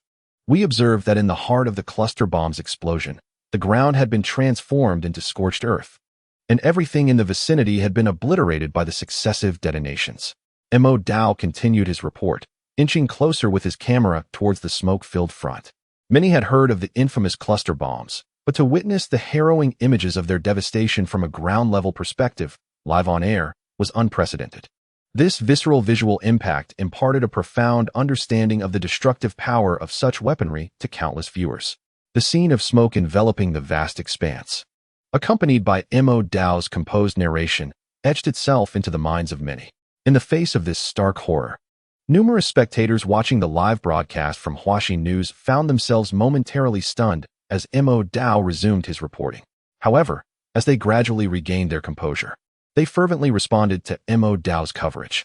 "My legs are still shaking," one viewer exclaimed. "I'm sitting on the edge of my bed, desperate to use the restroom. Yet I can't stand. My legs feel weak, and my hands tremble. This is utterly terrifying. Mo Da is in a building that has been obliterated. Aren't these weapons prohibited? Doesn't this violate international treaties? In the midst of war, who cares about that? You might as well ask which side launched the cluster bombs and where they came from. My heart is racing. Moments ago, I was completely dazed. I thought I was going to be blown to pieces. I hope Mo Dao is all right. I can hardly bear to watch. My heart is about to give out." When I saw those flashes and realized they were cluster bombs, I felt an overwhelming sense of despair. I can't even imagine what it would feel like to be there. No need to imagine. If you see a cluster bomb above you, you just find a comfortable position. I can only say, Mo Dao is impressive. Had I been in his position, I would have been dead before I could even react. This ground has been thoroughly plowed. No wonder someone called it a plowing artifact. It truly is a dark reality. Esteemed sir, please refrain from advancing further. One cannot predict whether any remaining explosives may yet detonate. As the audience observed the scene, tension mounted in the comments section. Nevertheless, while the protagonist could not perceive the 5-minute delayed reactions, he indeed halted his progression, pausing at the periphery of the quaint town rather than delving into the epicenter of the previous explosion. While life or death might be inconsequential, there was no need to court danger. Cluster munitions, with their extensive lethal radius and unpredictable shrapnel dispersal, pose another significant dilemma. Often, the submunitions released from the parent bomb fail to detonate, complicating post-conflict cleanup and potentially causing subsequent casualties. In essence, venturing into the core area at this moment could indeed result in further peril. Although contemporary cluster munitions are designed to self-neutralize after some fail to explode, one cannot ascertain whether this particular device is a remnant from years past. Currently, it remains unclear which faction from the conflict in Kurna this cluster munition originated. As the protagonist spoke, he noticed a distant light reminiscent of the previous tracer rounds. Once again, a similar spectacle unfolded in the far expanse. Clearly, regardless of which side deployed the cluster munitions, they would not be used sparingly. Fortunately, the protagonist found no need to take cover due to the significant distance. In the distance, explosions indicative of further cluster munitions being released onto the battlefield could be observed. He turned the camera to showcase the surroundings of the town, revealing sporadic flashes of light across the vast combat zone. The scattered brilliance, akin to flowing light, was indeed breathtaking. However, the audience, having witnessed the devastating force of the earlier explosions, felt a chilling unease at the sight. After presenting the scene to his viewers, the protagonist paused momentarily before stating, "This is Huaxi News, bringing you live coverage. This battlefield report is drawing to a close, as it is highly probable that the large-scale conflict outside the capital of Kurna is nearing its conclusion. Chapter 42. The End of War? The conflict occurring 10 kilometers outside the capital of Kurna has not ceased at this moment. Conversely, influenced by external forces, the skirmishes on the battlefield have intensified. Yet, from this point onward, the trajectory of the war in Kurna is unlikely to undergo any further alteration. Numerous cluster munitions, like blossoms in the hands of death, have scattered across the extensive front lines. The Kurna government forces have faced severe bombardment at multiple positions, with satellite communication systems experiencing unexpected failures. Several frontline command centers and artillery camps have suffered precise, decapitating strikes. Amidst the chaos, both sides continue to engage fiercely in combat. With the Kurna government forces unwilling to relinquish the capital, mobilizing virtually all their remaining munitions and equipment to this battleground. The air is thick with smoke, and the sounds of explosions echo relentlessly, offering no respite. In truth, it is amid this intense exchange of fire that the front lines are gradually shifting towards the capital of Kurna. Certainly, the forces opposing the government of Kurna have suffered grievous casualties throughout this conflict. In addition to the counterattacks by the Kurna government forces, the extensive bombings have often resulted in significant losses for their own side as well.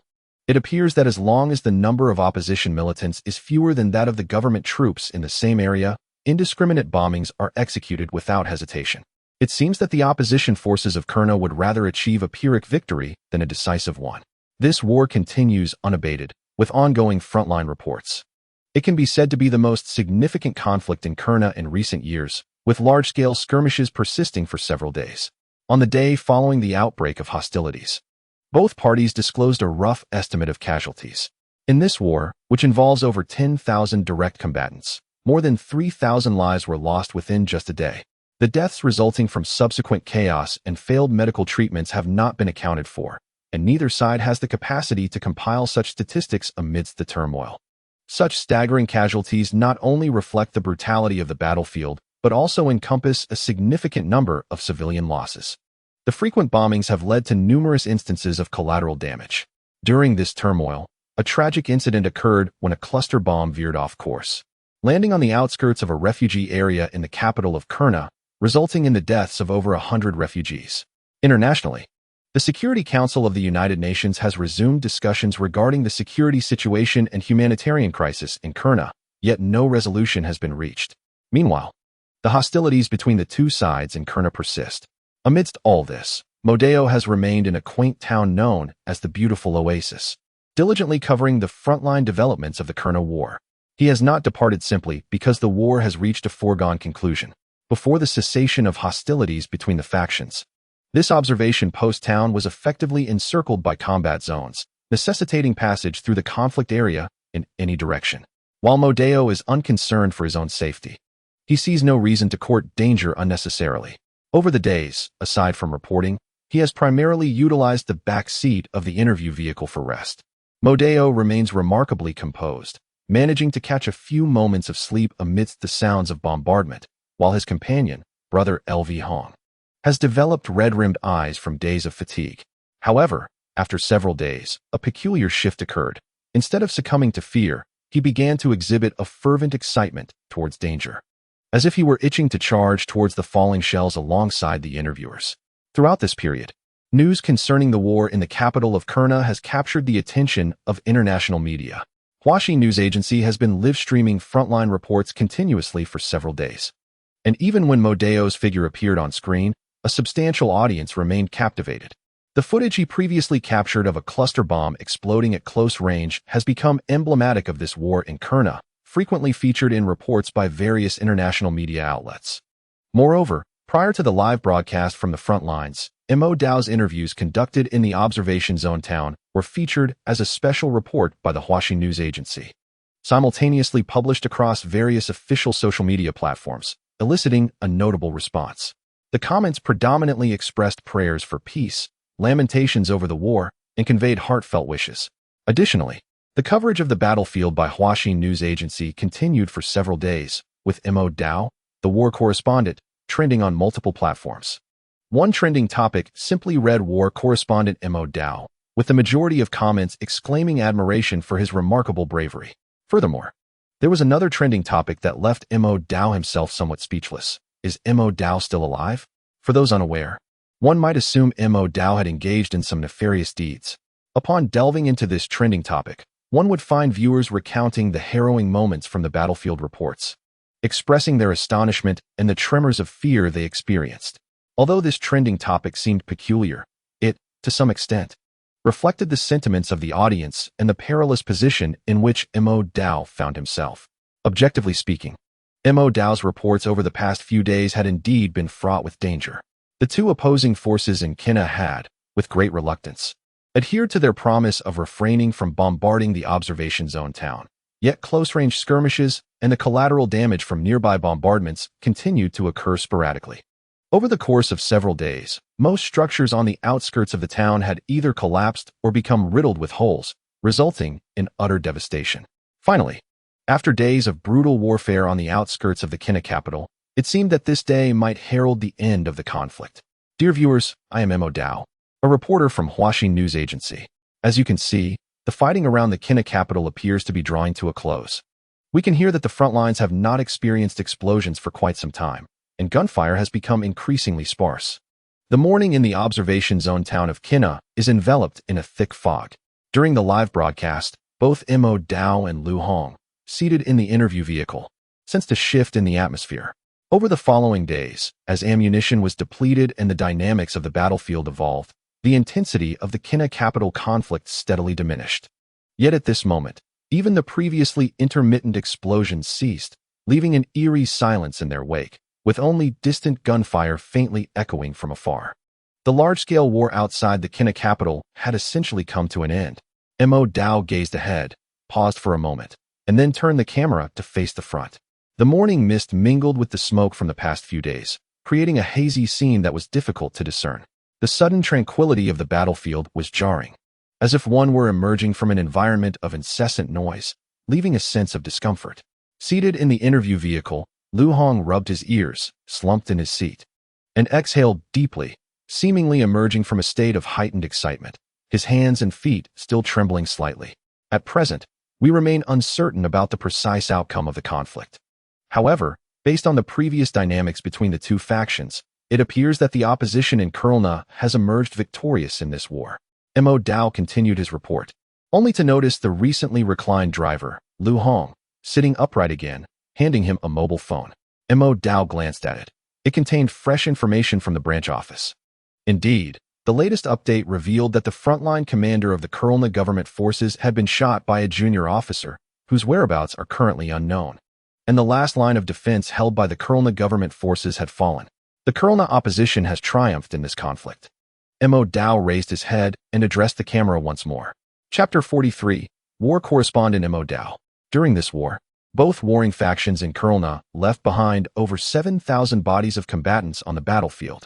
In the capital of Kurlna and its surroundings, the number of civilians who have died directly or indirectly due to this conflict has exceeded 10,000.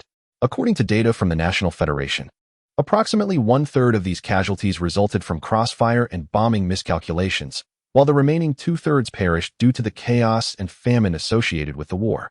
Mo Dao succinctly summarized the situation in Kurlna, noting that a significant number of houses had been destroyed, and most roads leading to the capital had suffered severe damage. Even now, sporadic gunfire can still be heard in the combat zones, and the scent of gunpowder lingers in the air. We can also observe that much of the soil in the combat areas has been overturned, often revealing the remains of combatants and shattered bodies that have yet to be collected. Mo Dao continued his report. Meanwhile, viewers watching the live broadcast from Huaxin News engaged in discussions. "This is truly brutal and terrifying," one commented. "I remember watching Mo Dao's live coverage earlier and saw someone being blown apart in the distance. It was horrifying. To be honest, I've had 2 nights of nightmares, dreaming I was in battle, and then a cluster bomb fell from the sky. It was utterly despairing." After a week of watching Huaxin News' battlefield reports, I feel like I can hear gunfire even when I experience tinnitus. I am just grateful that we are not in a war zone, a friend upstairs remarked.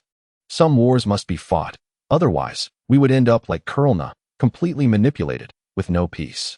True, another agreed. Is this war finally over? Regardless, I hope for peace in Kurlna moving forward. I wish for world peace as well. Is that even possible? If Kurlna desires peace, I fear it may be a distant hope. The end of war does not guarantee peace unless certain issues are resolved. In this grand conflict in Kurna, aside from safeguarding the interests of certain nations, no problems have been addressed. How can there be peace? The viewers continued their discussions in the live chat. Meanwhile, Mo Dao, with his camera in hand, walked further towards the edge of the small town, directing the camera towards a stretch of scorched earth. The ground was soft, mingled with dried, dark red blood that had seeped into the soil. He then turned the camera back towards the horizon. In the distance, the battleground stretches from near to far, marked by the remnants of previous conflicts, with sporadic craters left by explosions visible throughout. The war in Kurna has been devastatingly fierce, with both sides displaying remarkable tenacity.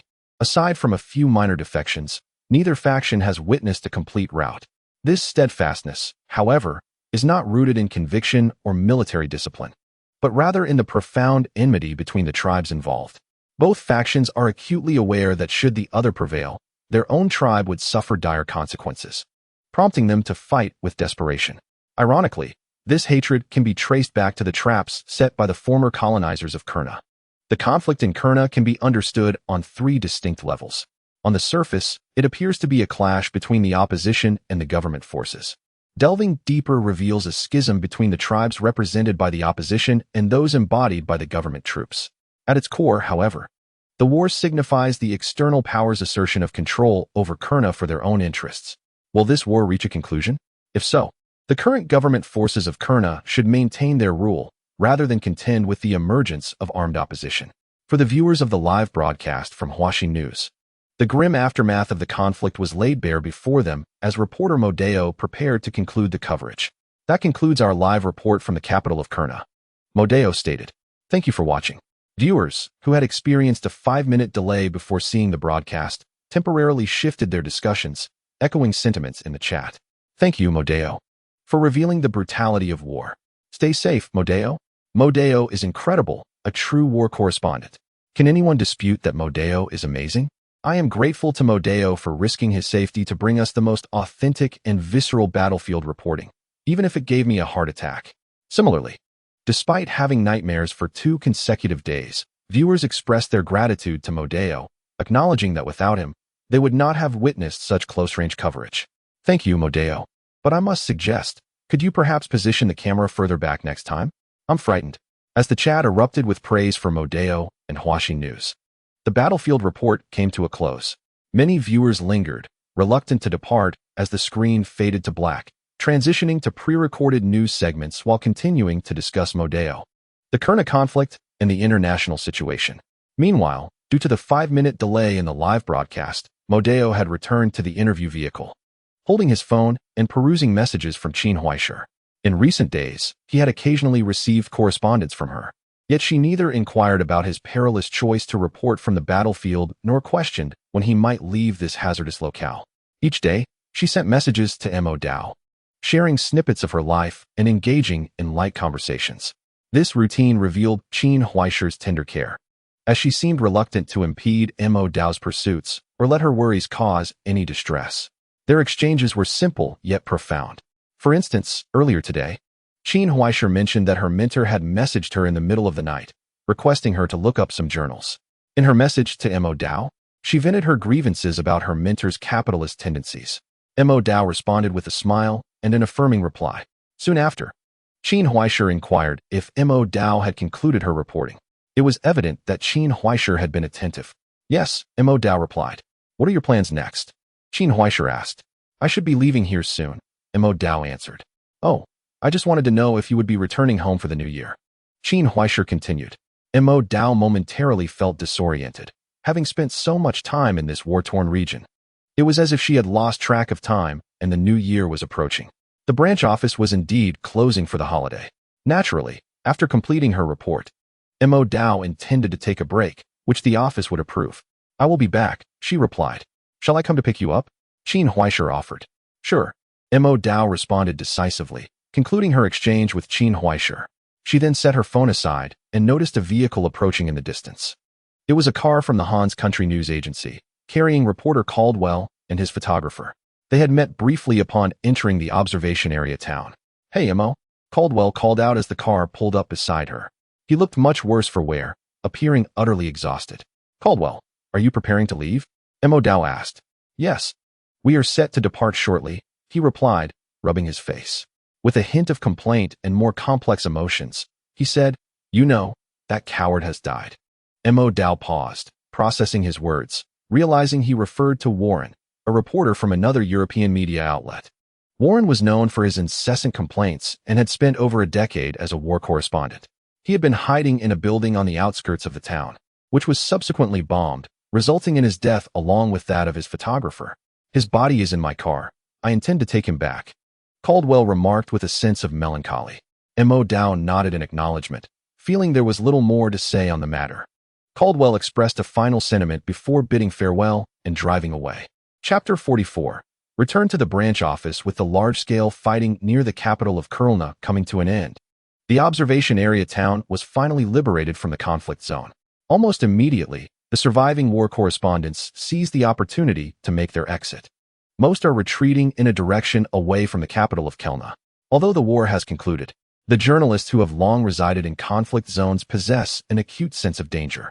They evidently do not believe that the capital of Kelna will be markedly safer in the aftermath of this grand conflict. Mo Dao and brother Lu Hong are also preparing to depart from the picturesque oasis town. Mo, you must keep that helmet. It's a life-saving piece of equipment, Lu Hong remarked, glancing at a protective helmet previously used by Mo Dao while inspecting the vehicle at the edge of the town.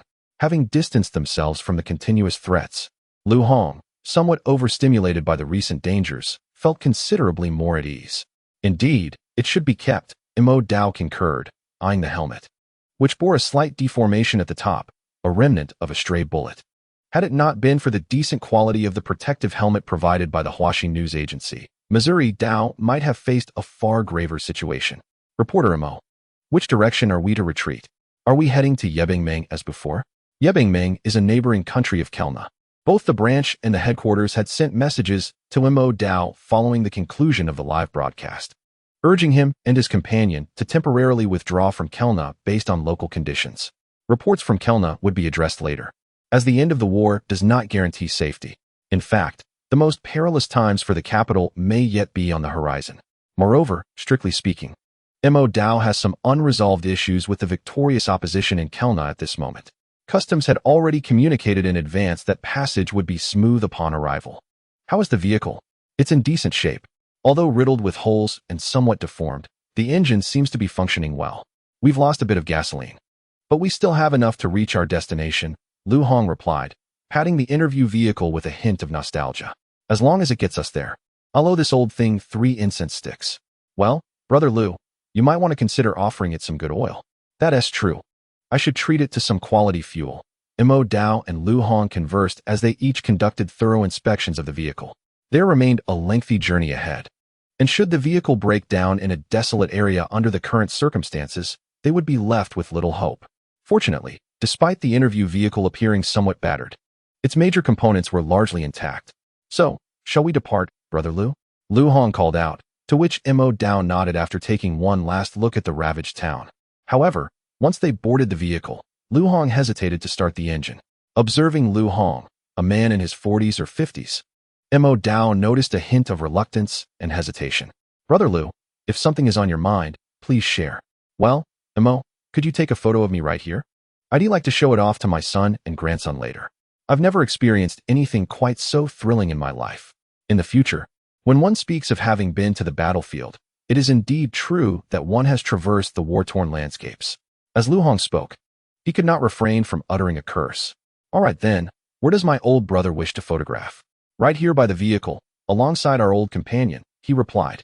With that, the 2 men disembarked, capturing another photograph of Lu Hong before returning to the car, preparing to set off once more. After reviewing the images several times, Lu Hong seemed to notice the ruins at the edge of the town within the frame. His excitement waned, and he let out a sigh, lamenting the toll of the war. After exchanging a few more words, the 2 departed from the town. Their journey required them to traverse a significant portion of Kurlna, ultimately exiting from the eastern border. For safety reasons, they had resolved not to stop for rest at any point along the way, opting instead to alternate between driving and resting in the interview vehicle until they crossed the border. Lu Hong took the wheel for the first leg of the journey, while Mo Dao, not eager to rest, captured additional images of the war-torn scenery through the car window. The overall sight was one of devastation. Even in areas no longer deemed combat zones, sporadic gunfire could still be heard. Houses reduced to rubble, and the sight of elderly individuals, children, and youths either migrating or sitting listlessly amidst their own ruins, their gazes vacant. If one were to lower the window, the faint scent of gunpowder still lingered in the air.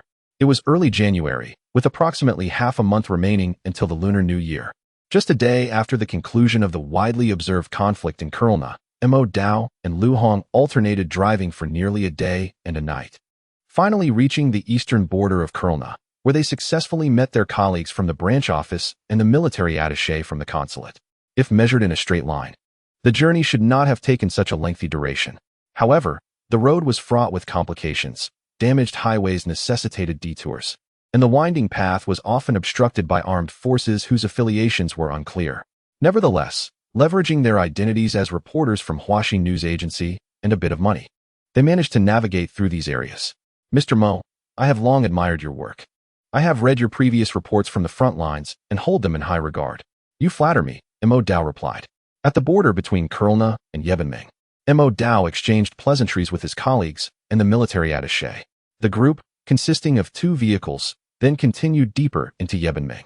Upon entering Yebenming, the journey became somewhat smoother.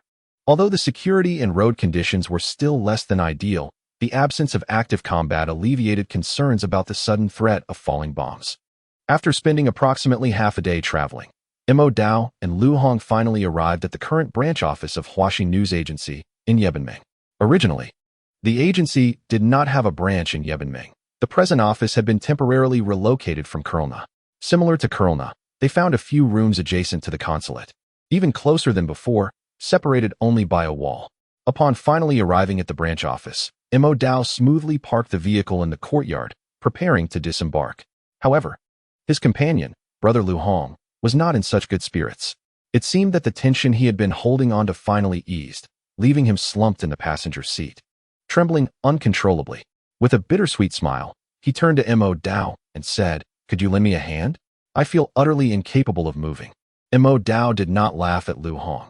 After all, such a reaction was quite understandable for an ordinary person after such an ordeal.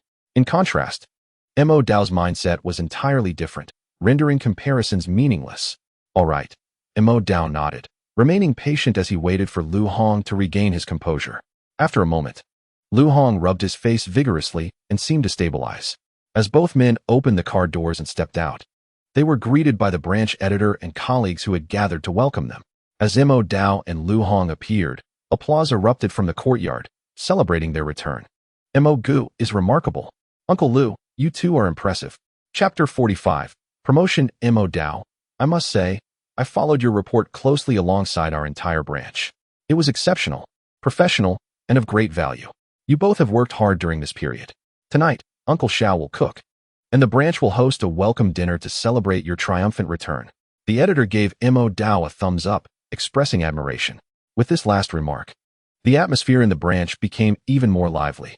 "You two can request whatever you'd like to eat. Just tell Uncle Xiao. If you want lobster, I'll ensure we have it tonight. If the budget falls short, I'll cover the extra cost myself." It was evident that the editor was genuinely pleased. Mo Dao, listening to this, did not dampen the spirits and simply smiled in response, expressing his gratitude. "All right, prepare yourselves. We'll finish our work early today to celebrate. Mo Dao, please accompany me to my office," the editor added with a smile. Once in the office, the editor remarked, "Your live reporting from the front line over the past week has been outstanding. You remained calm and composed under pressure, showcasing excellent professionalism. Many leaders from both the headquarters and branch have called to commend you, saying you embody the spirit of our war correspondents at Huaxi News." The editor looked at Mo Dao with increasing admiration, smiling as he reflected on his daughter being married with children. Otherwise, he would have likely played matchmaker. "Your report has garnered significant attention both domestically and internationally. You are now a well-known journalist online in China and abroad. Recently, I noticed several trending topics about you, all related to your coverage. Your live reporting attracted a substantial audience each day."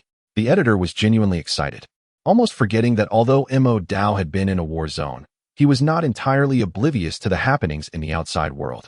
He wanted to ensure Mo Dao was aware of the reactions to his reporting over these past days. As the conversation unfolded, the editor-in-chief smiled once more, unable to conceal his joy at the moment. "You flatter me," he remarked. "There's no need for excessive humility." With a chuckle, he shifted to more serious matters. "Modeo, you truly have worked hard this time. How about a few days of rest? I can grant you leave. Feel free to travel wherever you wish and unwind a bit. I have seen many images from your report, and I found myself quite anxious while watching it. Can we coincide your break with the Spring Festival?" Modeo chuckled in response. "Sure." The editor-in-chief readily acquiesced, and then looked at Modeo with concern, asking, "How did you feel about this report? Were there any issues during the process?"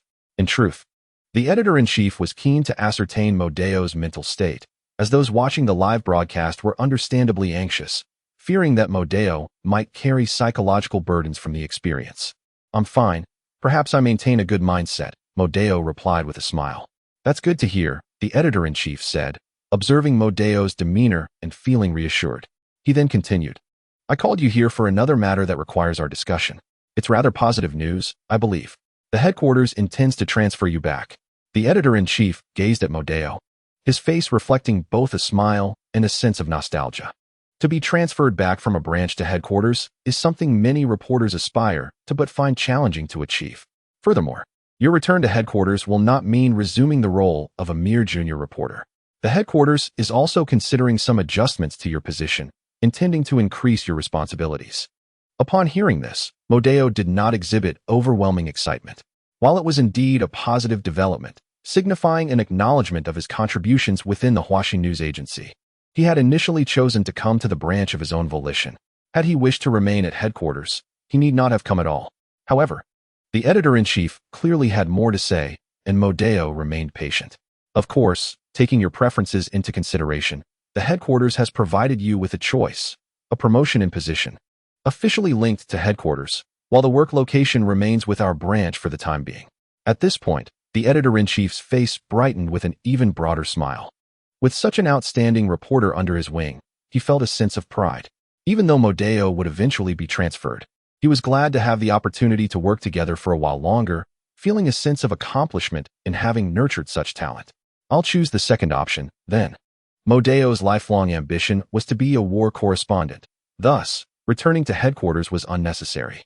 The second choice offered by headquarters suited him perfectly, allowing him the freedom to travel to various locations, as his official status would now be with headquarters.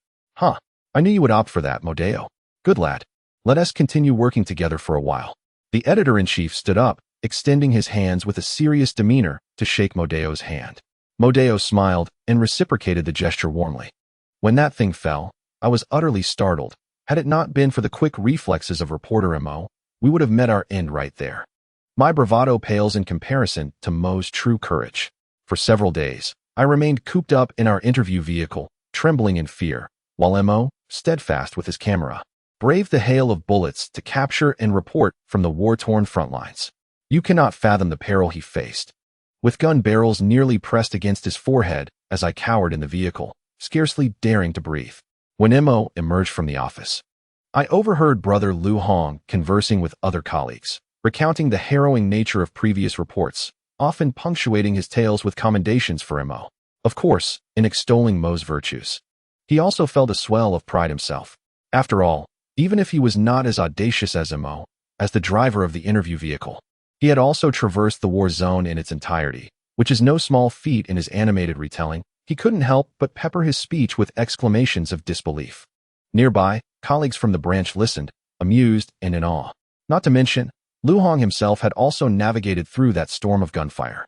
Previously, Fei, a member of Mo's reporting team, had expressed a tinge of envy. However, despite his admiration, the thought of the perilous moments captured during Mo's live reports made him reluctant to volunteer for such danger himself. This time, Mo and Lu Hong returned unscathed. But given the threats they had faced, it was indeed a stroke of luck. The entire branch noticed the scar on Mo's chin, a testament to his narrow escape. Had it been a fraction off, the outcome could have been fatal. If he had ventured out, who knows if he would have made it back. As I turned to see Mo, my colleagues greeted him warmly, some even older than him, affectionately calling him Brother Mo and giving him a thumbs up. Brother Mo, what did the editor want? Another assignment? Nothing much. Just inquiring if I need a break. Of course, I could use a week off. I want to go home and lie down for a week, or even half a month. All right, I'll grant you a week's leave. The editor appeared, smiling and promptly agreeing. Colleagues around me expressed their envy, though such envy was unfounded. Few dared to take a break earned through such perilous toil. In the ensuing days, Mo's workload was relatively light. Although the entire branch had temporarily relocated to Abmeng, the focus remained on Kurlna. However, given the current uncertainty surrounding Kurlna, neither the headquarters nor the branch intended to send personnel back to the capital. This also allowed those recently withdrawn from danger to recuperate. Consequently, work during this period was notably sparse for the entire branch.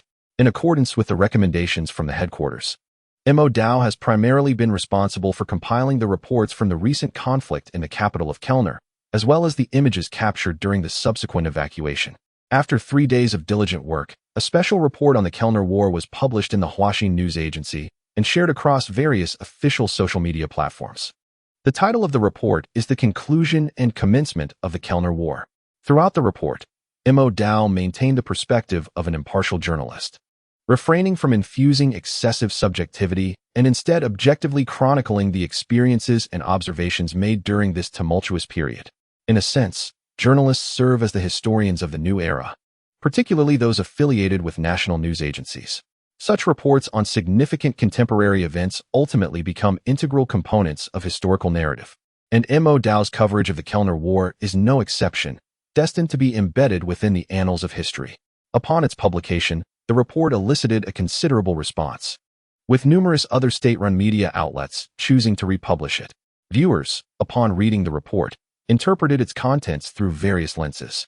Some lamented the fragility of human life amidst chaos, yearning for peace. Others expressed gratitude for the sacrifices of predecessors, which have afforded the current tranquility in Huagua. There were those who mourned the tragic fate of Kelnar, entirely governed by external forces, and others who reflected on the theme of human liberation, regardless of their differing viewpoints. The consensus among the majority of readers was that this was undeniably a commendable piece of writing. Following the article's release, discussions regarding Mo Dao's promotion swiftly materialized. As Mo Dao harbored no intentions of returning to headquarters for a managerial role, the only feasible advancement was a title elevation. Consequently, Mo Dao was appointed as the deputy head of a newly established editorial group within the International News Department at headquarters. Typically, a journalist would require 5 to 6 years to reach such a position, and due to the nature of staffing, opportunities were scarce, often requiring a decade for a vacancy to arise. Mo Dao's elevation was thus an exceptional circumstance. His title was upgraded to that of a mid-level journalist, with a salary increase equivalent to 2 grades, affording him the benefits of a senior reporter. However, these changes held little practical significance for Mo Dao, as his assignment remained at the current location despite the formal reclassification. The adjustments merely reflected the headquarters' recognition of his value. Additionally, his companion, Brother Lv Hong, who accompanied Mo Dao, also experienced a modest salary increase of 15%, which brought him joy. Moreover, there were developments concerning the situation in Kelnar. Mo, what seems to be on your mind? You appear somewhat lost in thought, came the inquiry from the temporary office of the branch, adjacent to Mo Dao's desk. Yin raised her head and glanced at the still and silent Mo Dao, unable to suppress her curiosity. Is everything all right? She inquired. It's nothing. I'm merely contemplating a few matters, Mo Dao replied, lifting his gaze. He was in the midst of composing an article regarding Kelnar, while also reflecting on recent events surrounding that region. Yin observed him once more, nodded in understanding, and refrained from further questioning. Mo Dao then turned his attention outward, gazing into the distance beyond the branch office. In early January, after Mo Dao and his companion had withdrawn from the picturesque oasis town of Kelnar to Yebenmeng, the situation in the capital of Kelnar continued to evolve. Following a Pyrrhic victory just outside the capital, the Kelnar opposition swiftly entered the city, sealing off all major routes and ordering the residents to remain indoors. They then advanced towards Kelnar Airport and the military headquarters. Some significant developments unfolded largely as anticipated, yet certain details took many by surprise. For instance, the actual leader of the Kelnar government forces, Carlson, was a subject of mixed sentiments. Most assessments aligned with the notion of a man who sacrificed integrity for petty gains while being overly cautious in grand endeavors. In the eyes of many, He was considered a duplicitous character. Upon ascending to power, he initially meddled with foreign interests, only to retreat when provoked. His repeated actions prompting considerable dismay over his perceived folly. However, contrary to expectations, when the Kellner government forces were vanquished and the opposition forces entered the capital, Carlson did not flee as anticipated. Many of his predecessors, including numerous peers from Africa, had done just that, seizing their wealth and escaping to Europe following a coup. Rumors circulated that Carlson's private jet was fully fueled and stationed nearby, ready for an immediate departure. Even the opposition forces had not contemplated the possibility of apprehending Carlson. Recognizing that the government's defeat did not occur instantaneously, he had ample time to escape. Yet, upon the opposition's arrival at the military headquarters, chaos reigned. Surprisingly, Carlson did not abandon his post. Instead, accompanied by a few loyal soldiers, he charged out of the building, engaging in combat with the opposition forces. After exchanging a few shots, he was ultimately gunned down by the responding opposition soldiers. His body was reduced to a mangled mass of flesh, with pieces claimed by various soldiers as trophies of victory. This scenario resembles a tale of a malevolent dragon vanquishing a hero. However, while Carlson was no hero, it undeniably narrates the triumph of a formidable beast. Reality often unfolds in such a manner. The dragon is infinitely more powerful than those who dare to resist it. Once again, the dragon proclaimed its invincibility. Following Carlson's demise, the Kellner opposition emerged victorious in the capital conflict. However, events did not unfold in accordance with the wishes of the opposition soldier who perished before Modeo. The war did not conclude as that soldier had fervently hoped. Rather, a new conflict has emerged. In the capital of Kurlna, armed factions and opposition forces have commenced skirmishes within the city. The capital has entered a protracted phase of urban warfare, where intermittent gunfire and sporadic explosions resonate throughout the streets, plunging the civilian populace into an increasingly perilous situation.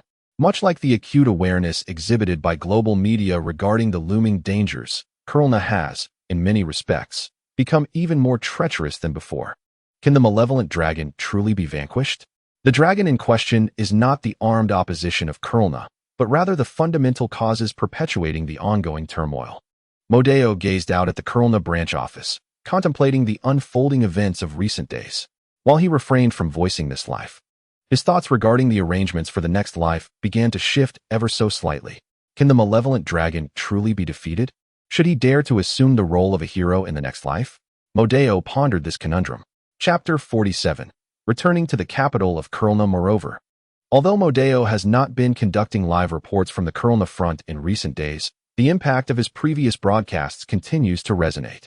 Since the inception of his live reports, the actions of the Kurlna opposition forces, including their atrocities against villages and the rumors surrounding the Kurlna war ignited by interventions from certain European nations and the United States, had spurred protests that had only recently subsided, but now have re-emerged. The demonstrators comprise former refugees and immigrants from Kurlna, fellow sufferers from African nations, and sympathizers of Kurlna's plight, including various leftist factions. These protests have persisted from the time of Modeo's earlier live coverage of the front lines, continuing through to the current chaos of urban warfare in the capital. Rather than diminishing, the unrest has escalated, causing considerable distress among certain individuals in various countries, who have even come to harbor resentment towards Modeo, their frustration palpable. This animosity primarily stems from Modeo's exclusive reports on the atrocities, as well as his in-depth interviews with the Kurlna government forces and his vivid coverage of the frontline warfare, which provided viewers with profound emotional impacts. This influence has extended internationally as well. Recently, some demonstrators surrounded the embassy of a certain European nation, brandishing signs depicting the harrowing images of cluster bombs detonating at close range during Modeo's live reports, accompanied by the caption, "Where did this come from?" Although other media outlets captured footage of the cluster bomb explosion, none did so with such proximity and clarity, clear enough to serve as compelling evidence. Some protesters, often characterized as leftists, brandished placards depicting the harrowing aftermath of war, accompanied by pleas to save the children. Ironically, the images on their signs largely mirrored the gruesome scenes captured by Modeo in those villages. In recent days, following the demise of the leader of the Kurlna government forces, Carlson, a wave of individuals claiming to be his supporters has emerged in several European nations, holding aloft photographs of Carlson, most of which were taken during Mo Dao's prior interviews. Given such circumstances, it is hardly surprising that some distressed individuals might direct their ire towards Mo Dao, despite his role being merely that of a chronicler. Just the day before, a spokesperson from a small Nordic nation seemed to lose composure, questioning the veracity of Mo Dao's reports during a press conference. There was no need for Mo Dao to respond. The Huaxi news agency promptly issued a statement firmly rebutting this baseless accusation. Simultaneously, a multitude of individuals online expressed their outrage towards the spokesperson from this minor nation. Their indignation was not solely in defense of Mo Dao, but stemmed from the fact that challenging his reports effectively undermined their own sense of justice. Furthermore, Mo Dao's coverage, whether regarding the earlier Kurna village massacre or the subsequent battlefield reports, had been beyond reproach. Ultimately, this incident culminated in the spokesperson from the Nordic nation publicly apologizing to both the Huaxi news agency and Mo Dao. Mo Dao continued his work at the Huaxi news agency's branch, bewildered by the unexpected apology directed at him. Nevertheless, these were mere trifles that bore little impact on Mo Dao. As Mo Dao pondered the recent events in Kurna, the editor-in-chief of the branch emerged from his office.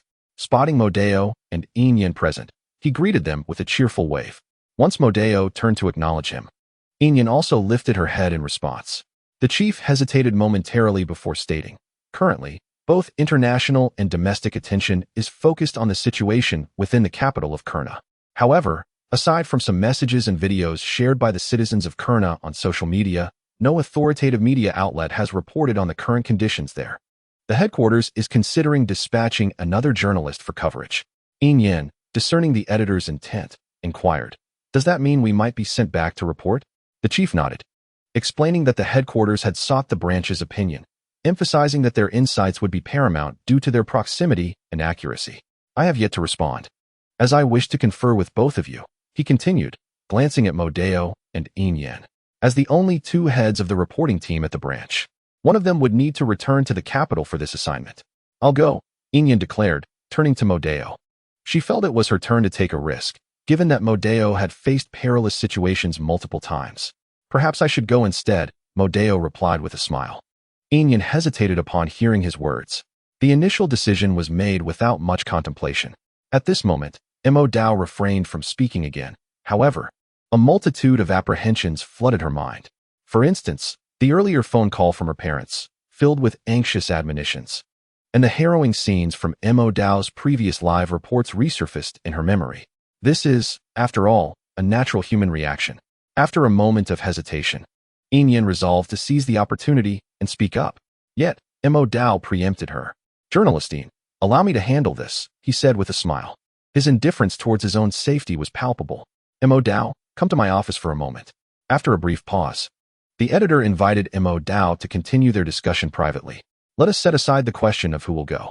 Do you believe it is appropriate to enter the capital of Kurna for reporting at this time?" After they settled across from each other over a tea table, the editor poured a glass of water for Mo Dao and inquired, "You must be aware of the current situation in the capital of Kurna." "Editor, to speak objectively, it is rather unsafe," Mo Dao replied, maintaining eye contact. "However, I believe that dangerous news from certain areas warrants journalistic coverage." The editor listened intently to Mo Dao's words, contemplating in silence for a while. Then, he exhaled deeply before speaking again. "Mo Dao, aside from the need for reports on the conditions within the capital, there is another matter to discuss." As he spoke, a thought crossed the editor's mind, and he chuckled softly before quickly regaining his composure. "It seems that the leader of the Kurna opposition forces, inspired by the previous Carlson incident, wishes to invite you for an exclusive interview and has specifically requested your presence. Of course, he may have designated you, but if you prefer not to go, we can easily assign another reporter. He will have to accept that." The editor's final words were resolute. "After all, this is Huaxi news agency." "Then I shall go," Mo Dao replied with a smile. "However, since Brother Liu is on leave these days, I will undertake this alone. I am willing to face the risks, but I see no need to involve others. Normally, such invitations for interviews carry little risk, but the current situation in the capital of Kurna is anything but ordinary. The actions of the opposition leader raise concerns about the potential for sudden violence against a journalist he holds a grudge against. Recently, the leader has expressed anger towards the armed forces engaged in ongoing conflicts within the capital, demanding the arrest of those suspected of supporting them. This has escalated into a form of tribal violence against another faction. Listening to Mo Dao, the editor nodded thoughtfully, then shook his head. Let Lu Hong remain on leave. However, you cannot go alone this time. I will accompany you. The editor was acutely aware of the dangers of traveling to the capital of Kurna. Unlike the previous reports from the observation area, which had a safety zone, this journey would lack any semblance of security. Whether it be the opposition in Kurna or the armed forces currently engaged in urban combat within the capital, the potential for them to suddenly open fire remains ever present. Observing Mo Dao's hesitance, the editor-in-chief decisively remarked, I am acutely aware of the dangers in Kurna. However, I do not wish to send you into harm's way. Rather, I intend to remain in the background, safely tucked away. Do not underestimate me, Mo, for I, too, was once a military correspondent. I assure you, I will not hinder your progress. Chapter 48. A minor interlude, of course. It has been many years since I departed from frontline reporting. Such professional matters should be handled by those adept in the field, and this editorial task will primarily rest upon your shoulders. The editor-in-chief spoke with clarity, seemingly seeking to alleviate any concerns Mo might harbor. In our bureau, I am the editor-in-chief. Once we step outside, I will assume the roles of driver and cameraman, taking my cues from you. After all, you possess greater expertise in covering the tumultuous situations in Kurna. He paused once more, adding, do not bear any psychological burden. I am older than you. I am fully aware of the perils associated with returning to the capital of Kurna. Should anything happen to me, it is of no consequence to you. That would simply be my own choice, and you bear no responsibility. I have also given this considerable thought. I am married and a grandfather. My children no longer require my support, nor do I have an aging mother to care for. I remain a party member. Upon reflection, I cannot think of anyone more suitable than myself to accompany you on this journey. Listening to the editor-in-chief's words, Mo Dao regarded the man who had made his decision. After a moment's pause, he nodded. He simply did not wish to implicate others, nor did he possess the habit of making decisions for them. Well then, editor, it seems this endeavor may prove arduous for you. What hardship is there in accompanying our esteemed journalist into the fray of conflict? At 50 years of age, the mere thought stirs a youthful fervor within me. With a hearty laugh, the editor-in-chief rose. The two clasped hands, sealing their pact. Ultimately, the bureau reached a consensus, obtaining approval from the headquarters for Mo Dao and editor-in-chief Wu Kongyu to return to the capital of Kurna to report on the situation there, while also being invited for an exclusive interview with the leader of the Kurna opposition forces. The primary responsibility for reporting would rest with Mo Dao, with editor-in-chief Wu Kongyu providing support. In the early hours following their decision, before dawn broke, Mo Dao and the editor-in-chief set forth. Although the hour was early, their colleagues at the bureau rose to bid them farewell. As previously stated, the editor-in-chief, after imparting final instructions regarding ongoing work to the bureau's editors and reporters, promptly entered the vehicle, taking the driver's seat to serve as Mo Dao's chauffeur. After sharing embraces with several colleagues, Mo Dao climbed aboard the interview vehicle. Shall we set off, Mo? Indeed. The interview vehicle had been replaced with a new one, as headquarters had dispatched a fresh vehicle following Mo Dao's previous frontline reporting. Additionally, further ballistic enhancements had been made to the already armored body of the vehicle. Although this added some weight, it was said that the bulletproof capabilities had significantly improved. Certainly, should one be struck directly by a large-caliber shell, a rocket, or a bomb weighing several hundred kilograms, it would prove utterly futile. On board, aside from the cameras and credentials essential for reporting, we also carried a selection of tools for vehicle repair, spare parts, several large barrels of gasoline, and an ample supply of food, along with a modest amount of medical supplies. This journey was fraught with uncertainties, necessitating extensive preparations. Consequently, the interview vehicle, which could comfortably accommodate several individuals, felt rather cramped after seating the editor-in-chief and Mo Dao. The early departure was primarily dictated by the current situation within Kurna, which remained even more ambiguous than during previous hostilities. Setting out at this hour, we anticipated arriving at the border of Abemong and Kurna just as dawn broke, thus ensuring that the majority of our travel through Kurna would occur in daylight. Ideally, we aspired to reach the capital of Kurna before dusk. The journey towards Kurna commenced smoothly, aligning with our expectations. Just as the first light of day emerged, Mo Dao and his companion arrived at the border between Abemong and Kurna, crossing without incident. However, upon entering Kurna, the situation grew precarious. Along the border region, we observed numerous refugees moving toward the Reborn frontier, occasionally spotting armed forces mingling among them. Even without approaching closely, our vehicle was struck by stray bullets on several occasions, seemingly fired at random by those who noticed our presence on the road. Fortunately, the bulletproof enhancements of our vehicle proved effective, allowing us to continue without halting. As we ventured deeper into Kurlna, sightings of migrating refugees diminished. However, when we passed through various villages and populated areas, the wary gazes directed our way were even more apprehensive than during Modeo's previous departure from Kurlna. As we traversed the roads of Kurlna, the absence of other vehicles was palpable. In such a somber atmosphere, the prevailing silence offered little reassurance. Once we entered the heart of Kurlna, the oppressive environment rendered the editor-in-chief increasingly reticent, clearly indicating his unease. Modeo, on the other hand, remained composed, capturing necessary footage when required, resting when appropriate, and assuming the driving duties in turn with the editor. Despite this, they did not achieve their ideal scenario of reaching the capital on that very day. As night descended, only half of their journey within Kurlna had been completed. Taking into account the uncertain circumstances within Kurlna, they resolved to stop in a relatively safe area, a considerable distance from a small town, to prepare for the continuation of their journey the following morning. However, that evening, an unexpected visitor approached the vehicle. A slender girl arrived at the side of the interview car, first standing on her tiptoes, then finding a stone to elevate herself further.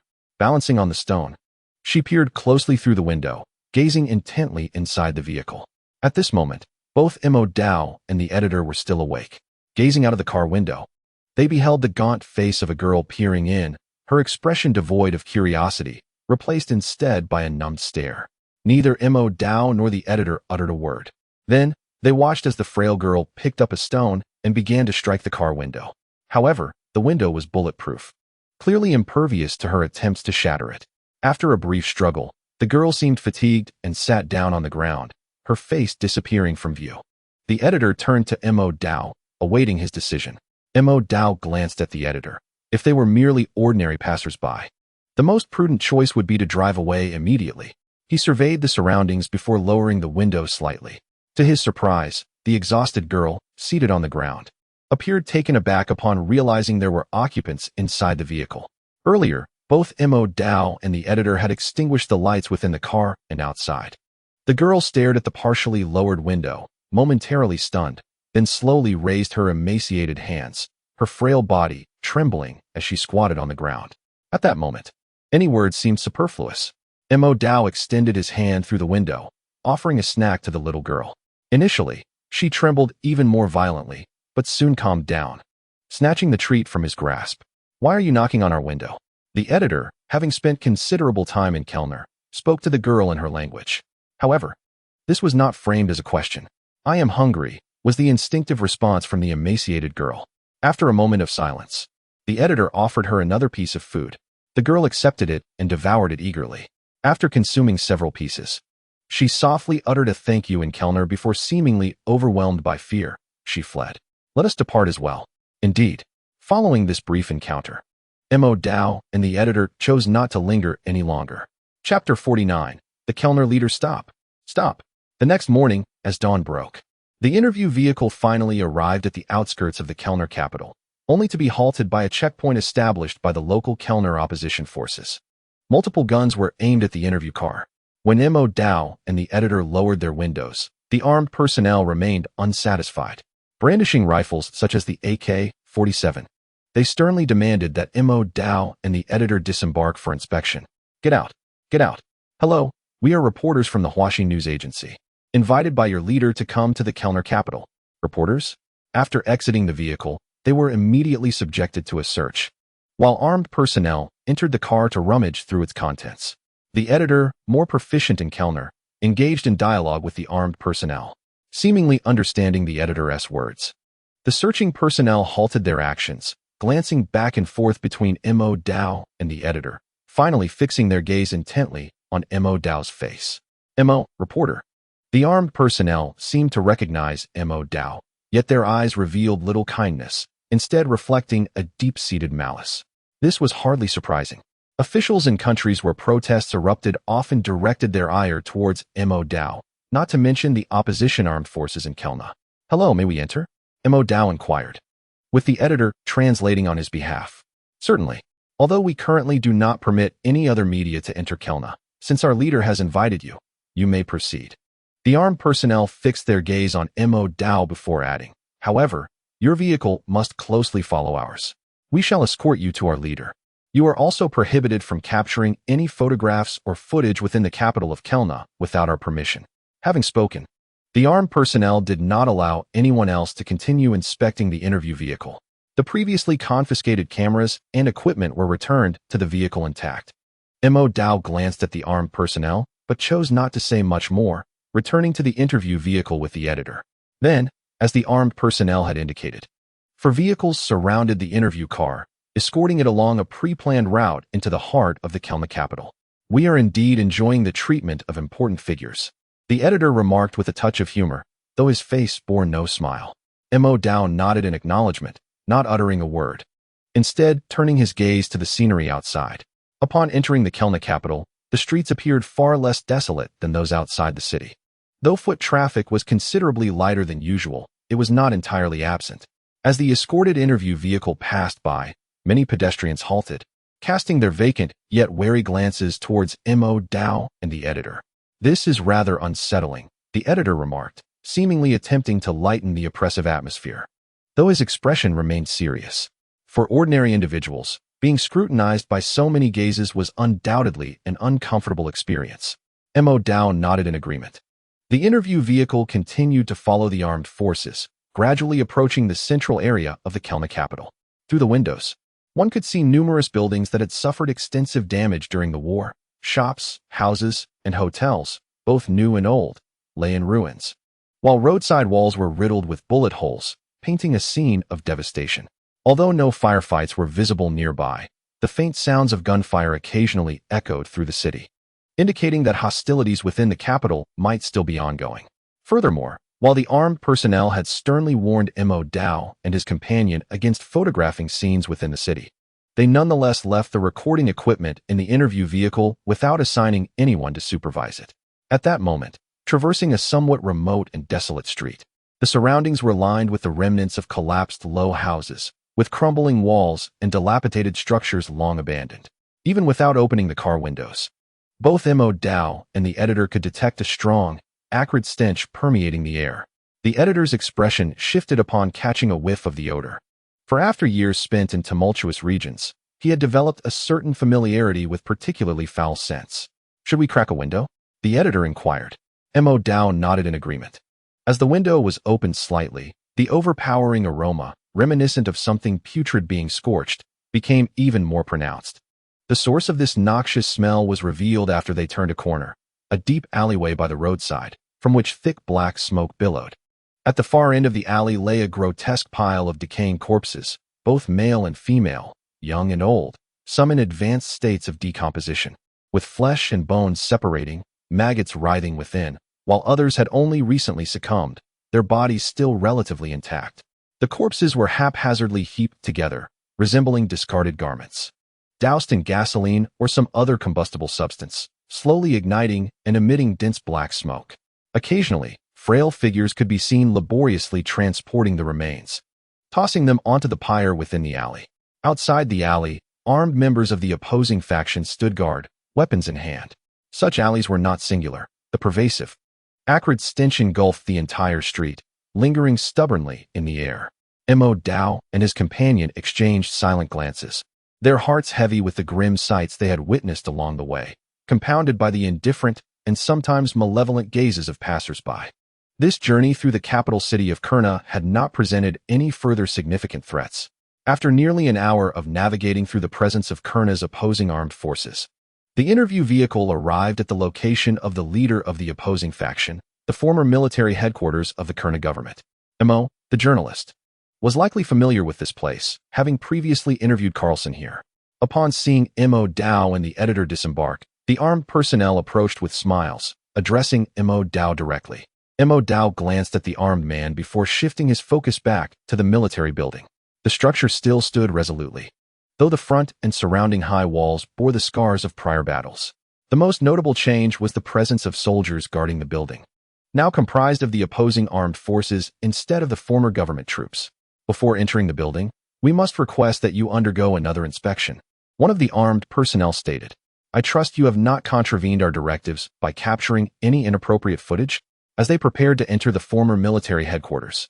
The forces of the Kurna opposition thoroughly searched the camera and the interview vehicle that Mo Dao and his companion had brought with them, perhaps having been deceived once before. A meticulous search was conducted on Mo Dao and his companion this time.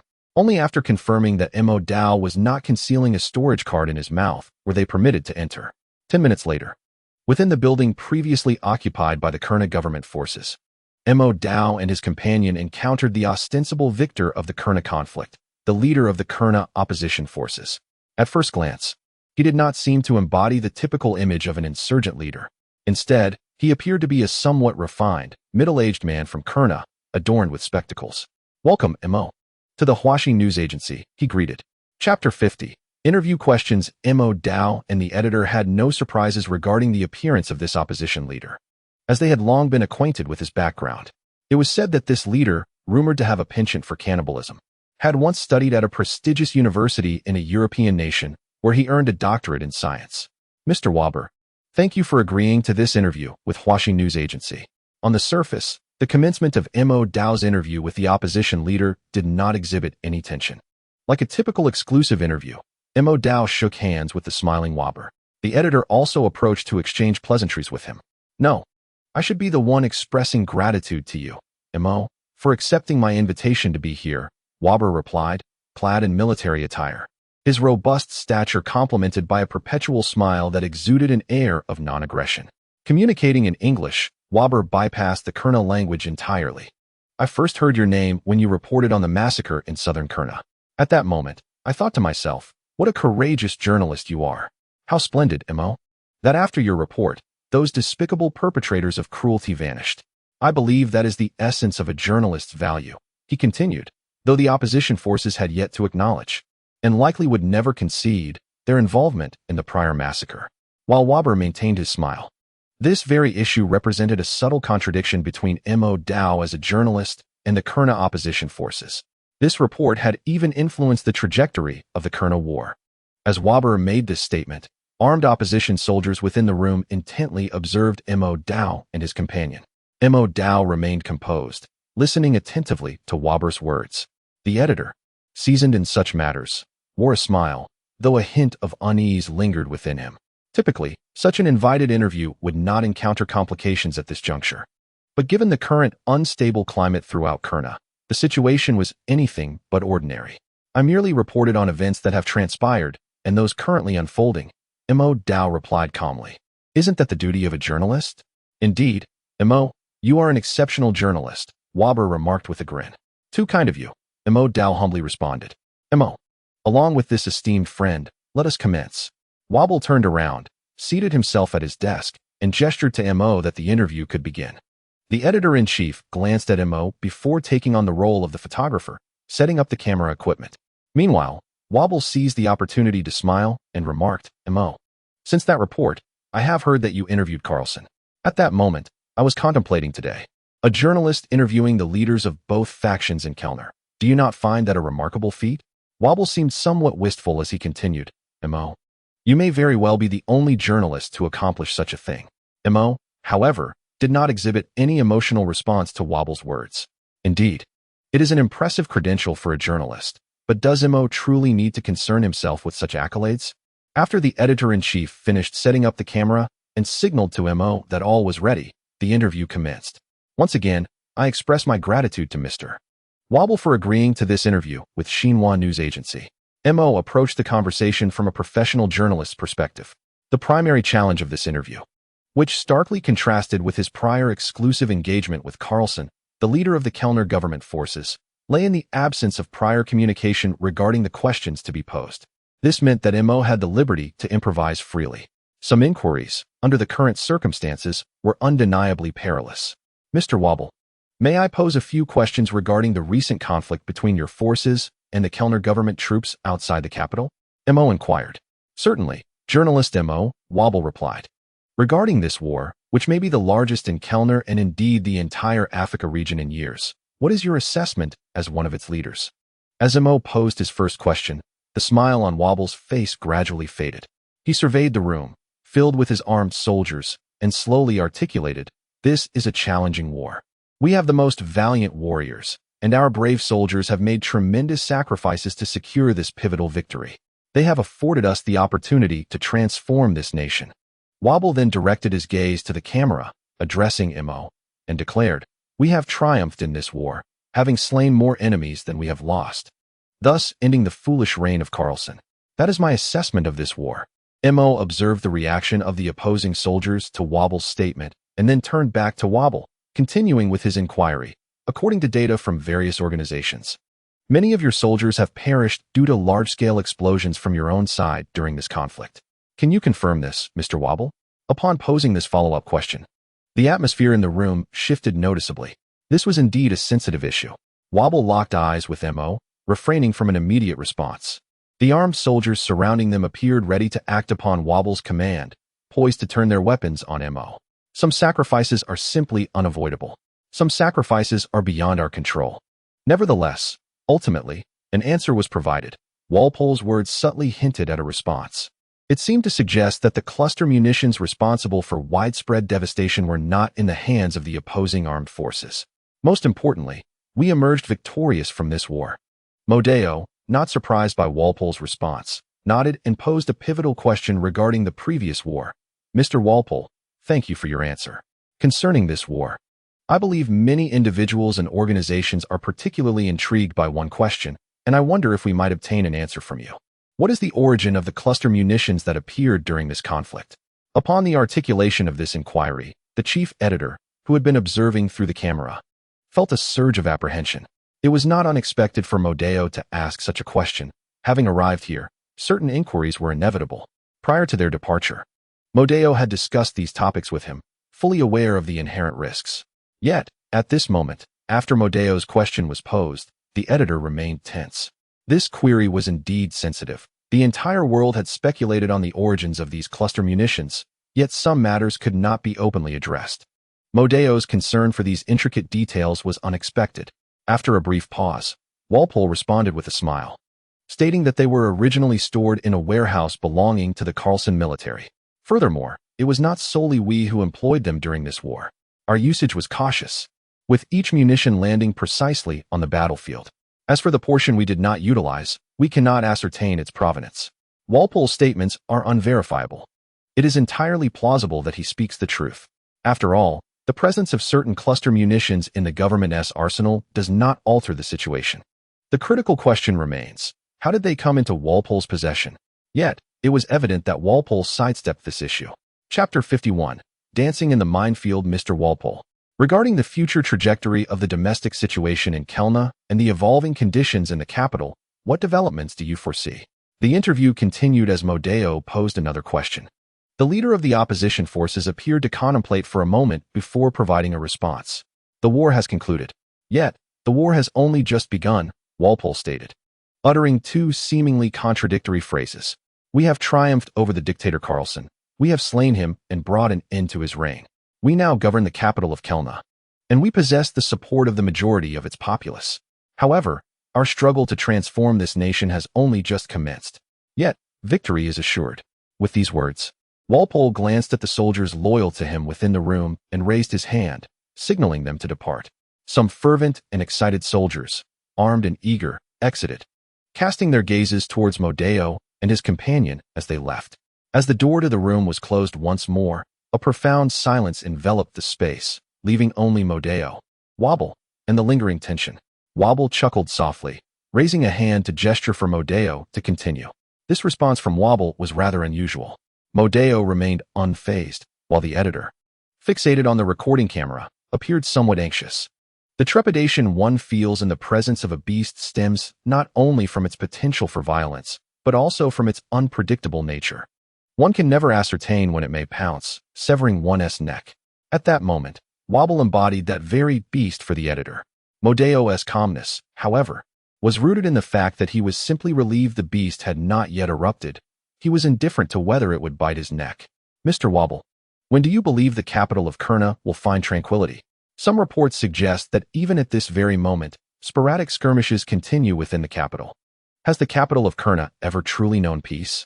What, may I ask, is your purpose here, Mr. Wobble? Modeo's inquiry was somewhat pointed. Wobble fell silent for a moment, then raised his head, smiling as he addressed the camera. The situation in the capital of Kurna will soon stabilize. Following Carlson's demise, all armed forces that seek to disrupt the peace of the capital will be utterly eradicated. We shall emerge victorious. This will be accomplished within a month. Modeo nodded and glanced back at the editor beside the camera. The next question was likely the most perilous yet essential inquiry of this interview, concerning the current state of affairs within the capital of Kurna. Modeo was untroubled, yet he sought to confirm the editor's thoughts. The editor understood Modeo's intent, nodding in acknowledgement, indicating that he need not concern himself.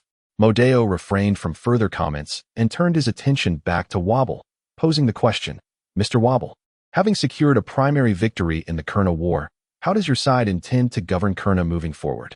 Will any policies of the former Kurna government be retained? What stance do you or the armed forces you lead hold towards the tribes within Kurna that previously did not support your faction? Previously, videos surfacing online suggested that your armed forces, Mr. Wobble, were involved in a large-scale massacre of certain tribes in Kurna, reminiscent of the village slaughter incident in the southern region. Furthermore, the order you issued to arrest all individuals suspected of supporting the resistance forces within the capital has been perceived by many as a genocidal decree. What explanation can you provide regarding this, Mr. Wobble? Is the situation within the capital truly as dire as rumored? Upon concluding this question, the atmosphere in the room seemed to plunge into an unbearable tension. The issue at hand is undoubtedly the most pressing concern for international public opinion regarding the situation in Kelna, and it is equally the most sensitive topic for the opposing armed factions within Kelna. After listening to Modeo's inquiry, Wobble remained silent for a considerable time before responding. He glanced at Modeo, appearing to ponder deeply, and finally declared, "We shall establish a new nation to govern Kelna. The tribal issues in Kelna have persisted for far too long, and we will employ the most effective means to resolve this dilemma thoroughly." What does Mr. Wobble mean by effective means? Modeo pressed. Meanwhile, although the editor remained composed, having witnessed many storms before, the rapid beating of his heart was unmistakable. Modeo's words seemed to compel Wobble to acknowledge the ongoing massacre in the capital of Kelna directly. Wobble fixed his gaze upon Modeo, pausing momentarily as if engaged in earnest contemplation. Of course, it involves alleviating the conflicts between the two tribes of Kelna and ensuring that those who have exacerbated the tensions receive due punishment, Wobble replied, then hesitated again before looking back at Modeo. Modeo, you are a journalist of great integrity and courage, and I trust you can comprehend the nature of my endeavors. To transform this nation, I must seize all power into my hands. Only then can I alter the prevailing state of affairs. Wobble continued, the strife in Kelna has endured for far too long. We all know that as long as tribal conflicts persist, peace will remain an elusive dream for Kelna. The animosity between the two tribes has lingered far too long. The civilians of Kelna are weary, and I, too, am fatigued. Many have attempted various solutions on this land, yet all have failed. Perhaps, the only way to attain lasting peace for Kelna is to unify the two tribes into one. For this, I may have to resort to some drastic measures. Wobble gazed at Modeo, articulating his thoughts with clarity, seemingly acknowledging his own ruthlessness and the gravity of his actions. He aspired to achieve peace within Kelna, yet he recognized the impossibility of fostering coexistence between the two tribes. His chosen path was to annihilate one faction completely. Modeo, I am aware that there are forces opposed to the unification of the two tribes, and I understand that some do not wish for Kelna to maintain enduring peace. However, I hope that you, as a journalist, are not among them, Wobble asserted. Then, Mr. Wobble, would you agree to have the opposing tribe unify your faction? Modeo inquired, gazing intently at Wobble. Upon hearing this, Wobble momentarily halted his actions, and after a brief pause, he chuckled but offered no response. Mr. Wobble, to my knowledge, there were originally no such opposing tribes in Kelna. Even if they existed, the Kelna people themselves could not discern any significant differences between them, Modeo remarked, continuing to observe Wobble. Wobble's smile faded, and the laughter ceased after Modeo's statement. The exchange between the two abruptly came to an end. Walpole appears to have succumbed to an extended silence. Modeo's words seemed to convey that even if one achieves their proclaimed aspirations through ruthless means, such actions ultimately hold no significance. Furthermore, one must acknowledge the presence of external forces that impede progress. Can true accomplishments be realized before these obstacles are surmounted? Modeo, please proceed with your interview. Naturally, I suspect that the recording of our earlier conversation may not be permitted for you to take away. Chapter 52. News provided by Walpole. The interview continues. Modeo resumes the inquiries he had prepared prior to his arrival, turning to questions regarding Walpole, the leader of the Kurna opposition. Mr. Walpole, there are numerous rumors suggesting you possess rather peculiar interests, such as cannibalism. To this query, Walpole offered no evasion, responding with a smile and an affirmative. Indeed, I am inclined to administer severe punishment to those who have erred. I harbor no shame in this. Following this exchange, Modeo continued with his prepared questions concerning Walpole, the future trajectory of Kurna, and the armed opposition within it. Walpole provided a series of responses, asserting that the new Kurna state for which they are responsible shall rise from the current ruins, albeit with considerable effort ahead. Yet, I am confident that Kurna will embark upon a path toward lasting peace and tranquility. Preparations for the new nation of Kurna are already underway. We pledge to restore order swiftly, safeguard the rights of foreign enterprises within Kurna, and ensure the safety of all individuals not intent on disrupting peace. Such remarks were indeed expected from the leader of the Kurna opposition during this interview, which also served as a public declaration. As this segment of the conversation concluded, Modeo, or rather Huaxi News Agency, found the interview with Walpole approaching its conclusion. Thank you, Mr. Walpole, for your time with Huaxi News Agency, Modeo stated, signaling the end of the discussion. Walpole nodded in acknowledgement, but neither verbally assented to their departure nor rose from his seat, instead falling into a prolonged silence. The atmosphere in the room grew palpably oppressive. Modeo, however, maintained a calm demeanor as he glanced at Walpole, while the chief editor, also serving as the cameraman, began to pack away equipment, albeit feeling the weight of the tense ambience. No one could predict what actions the opposition leader might take in this moment. The possibility of summoning armed guards to eliminate them was not beyond imagination. They found themselves within the heart of another's dominion, devoid of weapons or even bulletproof vests. Should hostilities arise, they would be utterly defenseless. Modeo, after you turn off the camera, let us converse, Walpole finally spoke. The chief editor looked toward Modeo, who nodded in agreement. The room fell silent once more as they awaited the editor to finish stowing away the filming apparatus. Walpole retrieved a box of cigars from his drawer, extracted one, and contemplated lighting it, ultimately deciding to merely hold it in his hand. With a deep sigh, Vorpal leaned back in his chair, tilting his head upwards, and abruptly declared, "Mo, I have been deceived. Kurna has been deceived. Do you realize? Kurna now bears debts amounting to billions in dollars and euros." Vorpal appeared to be pondering something, perhaps providing further elucidation on their earlier dialogue or offering a response to continue the previous discourse. These debts, it seemed, would remain unpaid by Kurna for many years, perhaps perpetually so. Such financial burdens could ensnare Kurna and mire, rendering escape impossible. Vorpal refrained from specifying the origin of these debts or how they had come to be. Yet the mention of currency units hinted at some answers. Each year, countless individuals in Kurna succumbed to famine, despite it being a nation rich in agricultural exports. Kurna possesses an abundance of mineral resources, yet its people have never benefited from these riches, as the proceeds from their sale have never reached the hands of the Kurna populace. The land and minerals of Kurna do not belong to its people, and we remain indebted, with these obligations continuing to escalate. Vorpal's expression had lost its previous mirth, his eyes reflecting a semblance of indifference towards life itself. As he uttered these harsh truths, his tone lacked any semblance of anguish or righteous indignation. It was as if he merely stated the existence of this grim reality. Mo offered no response to Vorpal's words, simply listening. Vorpal, the leader of the Kurna opposition, is a figure marked by contradictions and complexity. If one were to consider solely the first half of his life, it would appear as an inspiring tale. Born into an ordinary family in Kurna, Vorpal lost his parents to the ravages of war and famine. At the tender age of 11 or 12, he fled as a refugee to a city in Kurna.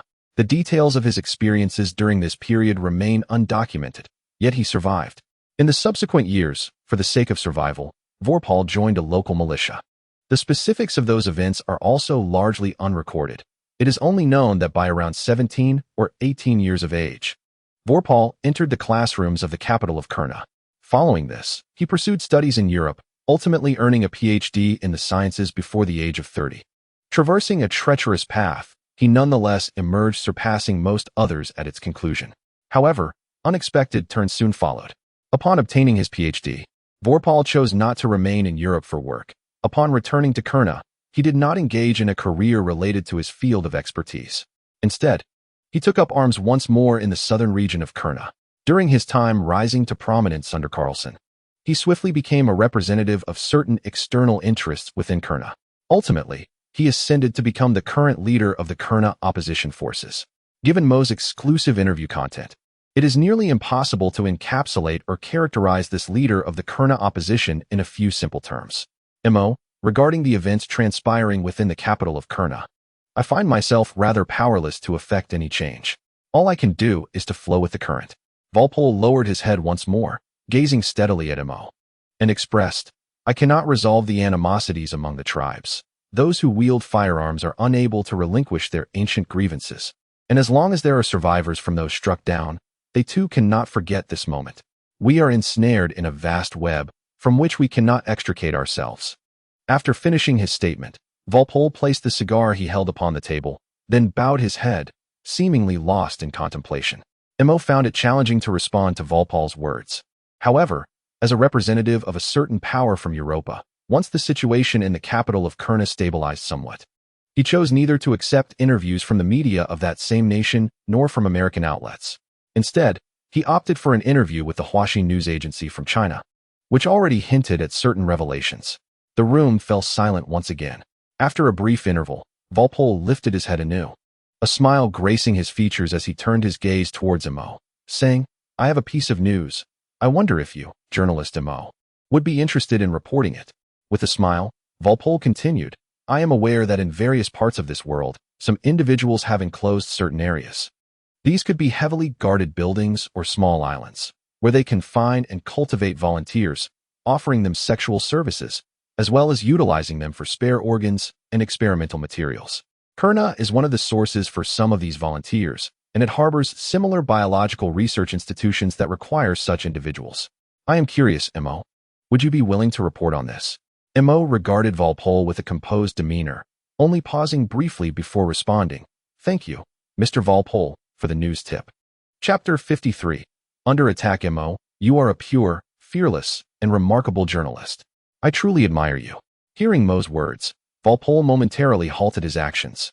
Meeting Mo's calm gaze, he fell silent for a moment before rising, arms outstretched as if to embrace Mo. If it were not for the present circumstances, I would certainly invite you for a drink. Were we elsewhere, I would extend an invitation for dinner. Mo, you are a warrior, a great journalist, and I hold you in high regard. Best of luck to you. Thank you. Volpol concluded, a hint of emotion in his voice as he addressed Mo once more. Mo and Volpol shared a brief embrace. In that fleeting moment, Volpol whispered a set of geographic coordinates to Mo. Thank you for the interview, Mo.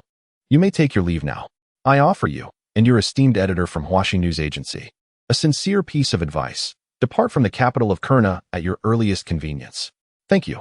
This marks the conclusion of the interview with the leader of the Kurna opposition. After exchanging a few parting words with him, Mo and the editor exited the room. Outside the door, the subordinate of the opposition leader, Vorpal, led Modeo and his companion to another side.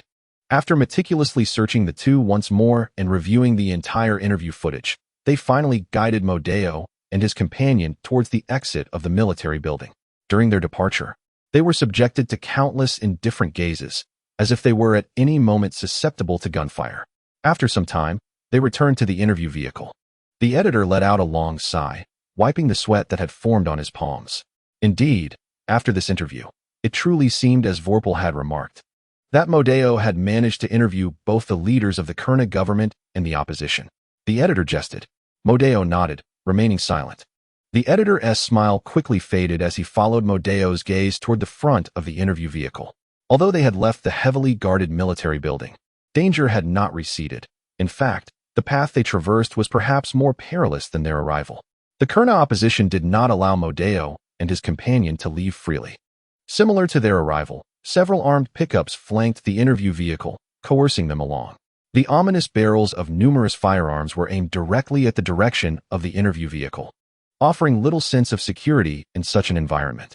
Modeo, should we follow them? The editor inquired. Yes, Modeo replied, recognizing there was little choice. The editor took the wheel, acting as the driver, and restarted the vehicle, following the armed pickups of the Kurna opposition.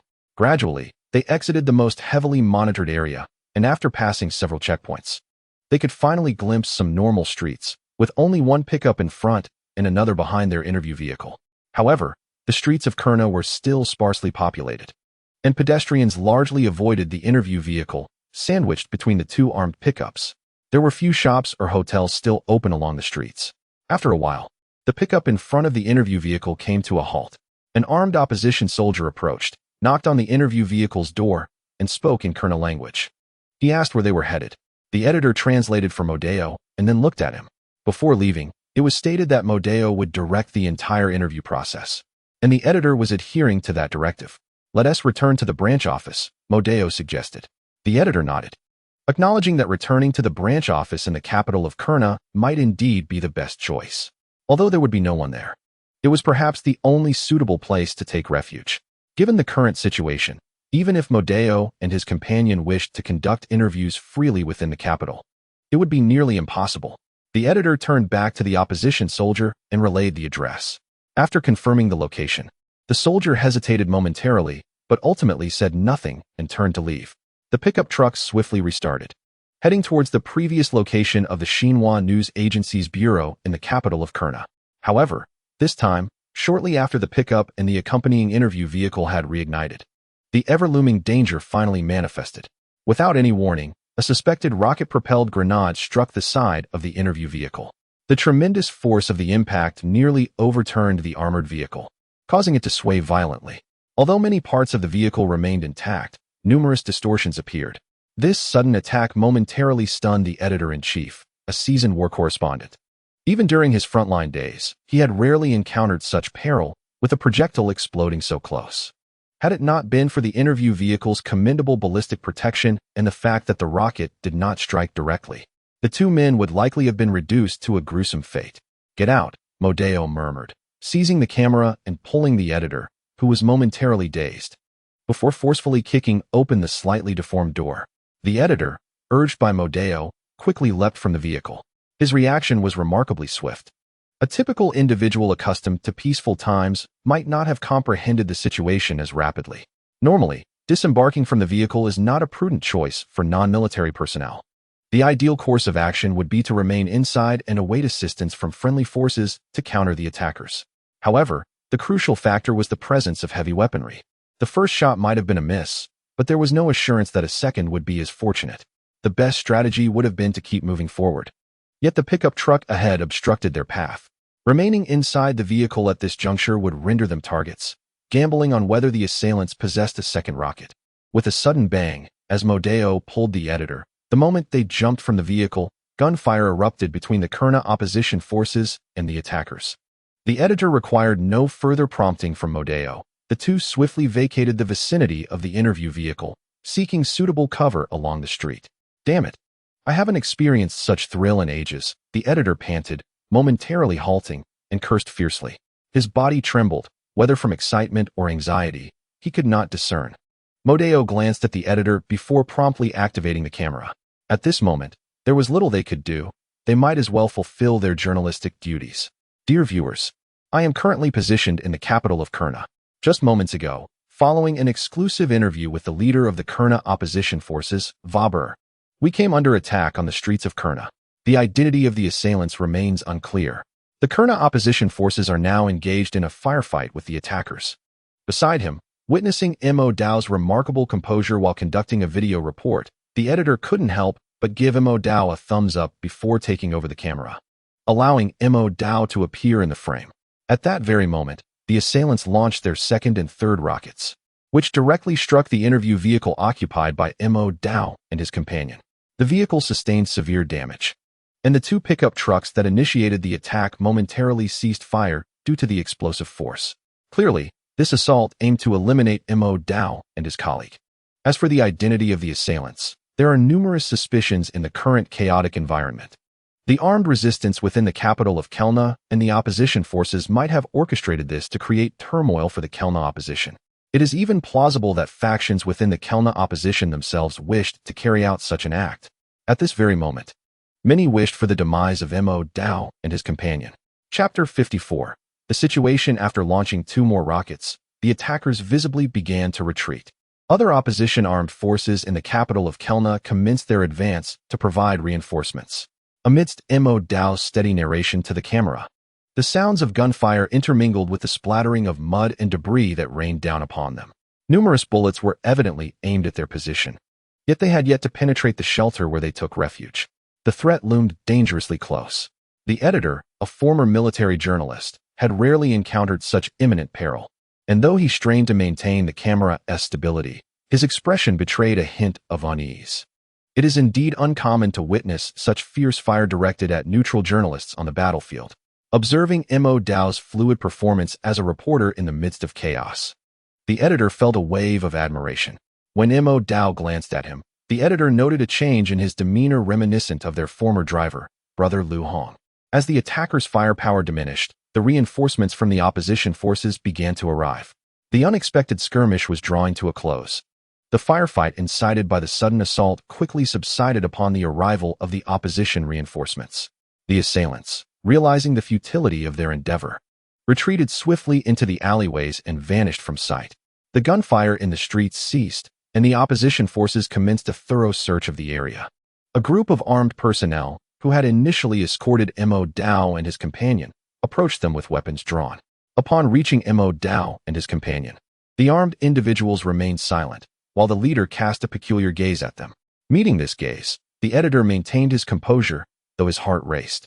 An ordinary person in a war zone experiences a profound sense of insecurity, feeling utterly powerless over their own fate. It is akin to standing atop a precarious peak, no larger than a palm, surrounded by cliffs on all sides, with the only hope being the absence of a gust of wind. At this moment, the editor's feelings mirrored that sentiment. What do these armed individuals intend to do?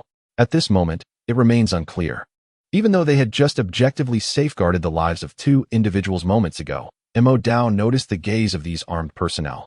He merely rose from behind the cover, reclaimed the camera from the editor's hands, and surveyed the aftermath of the recently concluded skirmish. The brief exchange of fire had resulted in significant destruction. Several buildings along the street bore clear bullet holes, and the interview vehicle that Mo Dao had previously used was now utterly mangled, as was the pickup truck belonging to the opposing armed faction. Most critically, both sides of the fleeting conflict had left behind some casualties at the scene. Did you capture the earlier exchange of fire?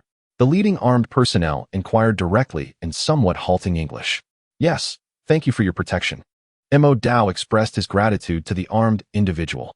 Regardless of the underlying motives, these armed personnel had indeed saved the lives of Mo Dao and his companion. However, on a deeper level, it could be argued that the 2 were merely unfortunate bystanders caught in the crossfire between the opposing armed forces and the assailants.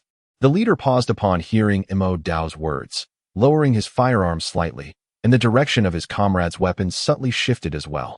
The ones who attacked you are members of the resistance organization within the city. They are instigating chaos and are unwilling to allow the capital, Kurna, to regain peace. The leader continued. Mo Dao nodded in acknowledgement, refraining from further comment. This situation could not be definitively confirmed or verified at present. It might align with the claims of the armed opposition, or it could potentially be a staged event orchestrated by them to justify a broader purge within the capital. There was also the possibility that external forces from Kurna wished for Mo Dao to perish here, thereby achieving some ulterior objectives. It was conceivable that discontented members within the armed opposition themselves might wish him harm. Yet, all these scenarios remained unsubstantiated. Should this incident be reported, it would only recount what had transpired, without delving into aspects that remained uncertain, unless someone chose to come forward and claim responsibility. Your vehicle is damaged. We can provide you with another. The armed personnel indicated towards the unrecognizable interview vehicle, then turned his gaze towards Mo Dao. It was still a modified armored vehicle, yet its severely deformed frame was now smoldering, possibly due to several barrels of gasoline that had leaked out.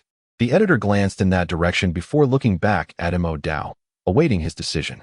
Clearly, the interview vehicle was no longer operable, but fortunately, Mo Dao had salvaged the camera. Otherwise, their prior exclusive interview would have been in vain. However, utilizing a vehicle from the opposing armed faction was, in truth, quite perilous, especially given the uncertainty surrounding the assailant's origins. We wish to procure a civilian off-road vehicle. We are uncertain if you could assist us in this endeavor. However, in reality, there was hardly any choice left. Mo Dao spoke to the armed personnel once more, indicating that someone would arrive shortly to assist them. The armed individual nodded and concluded the conversation with a brief remark, thereby ending the exchange with Mo Dao. Meanwhile, the clash continued, with some opposition forces still sweeping the battlefield, while Mo Dao and his companion were instructed to board the opposition's pickup truck. Their journey proceeded relatively smoothly, leading them to the former headquarters of the Kurna capital branch. Upon pushing open the courtyard gate, they entered the premises. The pickup truck departed. Yet a few armed members of the opposition remained outside the courtyard, ostensibly to guard the entrance and perimeter, ensuring Mo Dao and his companion's safety from potential attacks. Mo Dao, I suppose I am enjoying the privileges of being in your company, even having soldiers standing guard for us, the editor remarked as they returned to the branch office. At that moment, the Kurna branch was solely occupied by Mo Dao and his companion. They casually pulled up 2 chairs and settled down. The editor glanced outside towards the courtyard and made a jest. Mo Dao smiled, offering no verbal response, merely taking out his phone to check for a signal. Any reception? He inquired. None, came the editor's reply, his smile fading as he too produced his phone and posed the same question. Mo Dao shook his head, a development that had been anticipated. Even if they were to inquire with the opposition soldiers at the entrance, they would likely receive a similar response about the damage to the base station being under repair. What are our next steps, Mo Dao? The editor asked, his expression growing somber. Let us go out and take a look. Mo Dao replied after glancing at the courtyard gate. Their return to the Kurna capital was not solely to conduct an exclusive interview with the opposition leader, Wobal, but also to report on the current situation within the capital. Countless individuals and organizations worldwide were watching this place intently. It was evident that significant events were unfolding within the capital that warranted reporting, an imperative for a journalist. However, given the current circumstances, accomplishing this seemed exceedingly challenging. Moreover, the hesitation displayed by the armed personnel upon hearing the branch's location might now be understood. Before reaching the branch, Mo Dao and his companion had detected a familiar acrid odor, not emanating from the branch itself, but wafting in from a distance. Both Mo Dao and the editor had noticed this unsettling scent. Approximately half an hour later, the opposition forces delivered a used, but serviceable off-road vehicle. Mo Dao and his companion paid $5,000 in cash, which the individual accepted without further conversation before departing. Chapter 55. Interview and choices. We require a location with signal to transmit the interview video of your leader back to the news agency. Is there any possibility you could escort us? Most areas in Kurna have had their signal towers destroyed by those who disrupt peace. You may transmit it once you leave Kurna. Our interview vehicle has broken down, and we cannot guarantee how long this camera and the content stored within it will remain intact. For now, we can only send it back. Please wait. Mo Dao and his companion stepped out of the branch office's courtyard once again. Outside the gate, armed personnel, huddled together, approached Mo Dao and his companion with a sense of purpose. After exchanging a few words with these armed individuals, one of them hesitated momentarily before moving away, seemingly to report to someone via a communication device. Follow us. The armed personnel returned to inform Mo Dao and his companion, leading them toward a location ahead. The remaining armed personnel trailed closely behind, creating a subtle yet palpable perimeter around Mo Dao and his companion. Their gazes were not overtly hostile, but certainly lacked warmth, embodying a shared sense of vigilance. This kind of scrutiny was familiar to Mo Dao, having encountered it numerous times on this land. It was not merely a wariness of their surroundings, but, in the eyes of these armed individuals, carried an underlying aggressiveness. One could not help but wonder if Mo Dao and his companion were to suddenly quicken their pace, whether they might be met with gunfire. In this nearly encircled state, Mo Dao and his companion were escorted to a building situated farther from the branch office, yet still on the same street. One armed personnel handed Mo Dao a laptop connected to a network cable, signaling that he could proceed with his intended tasks. However, both this armed individual and the one who had initially brought Mo Dao remained stationed behind him, observing intently. Mo Dao said little, naturally accepting the laptop, logging into his email, and transmitting the video of his exclusive interview with opposition leader Warpole, along with footage of the attack encountered on the way back to the Kellner branch office. Throughout this process, the armed personnel surrounding Mo Dao remained silent and did not intervene. It was only after Mo Dao stood up again that he inquired, "Is there anything else? We need to conduct some filming and reporting in the capital of Kellner." Of course, still encircled by the armed personnel, Mo Dao and his companion exited the building. Rather than returning to the branch office, they, with the camera in hand, departed down the street adjacent to the branch office. The armed personnel did not obstruct their movements, but closely followed, watching as Mo Dao and his companion filmed scenes and reported content from within Kellner.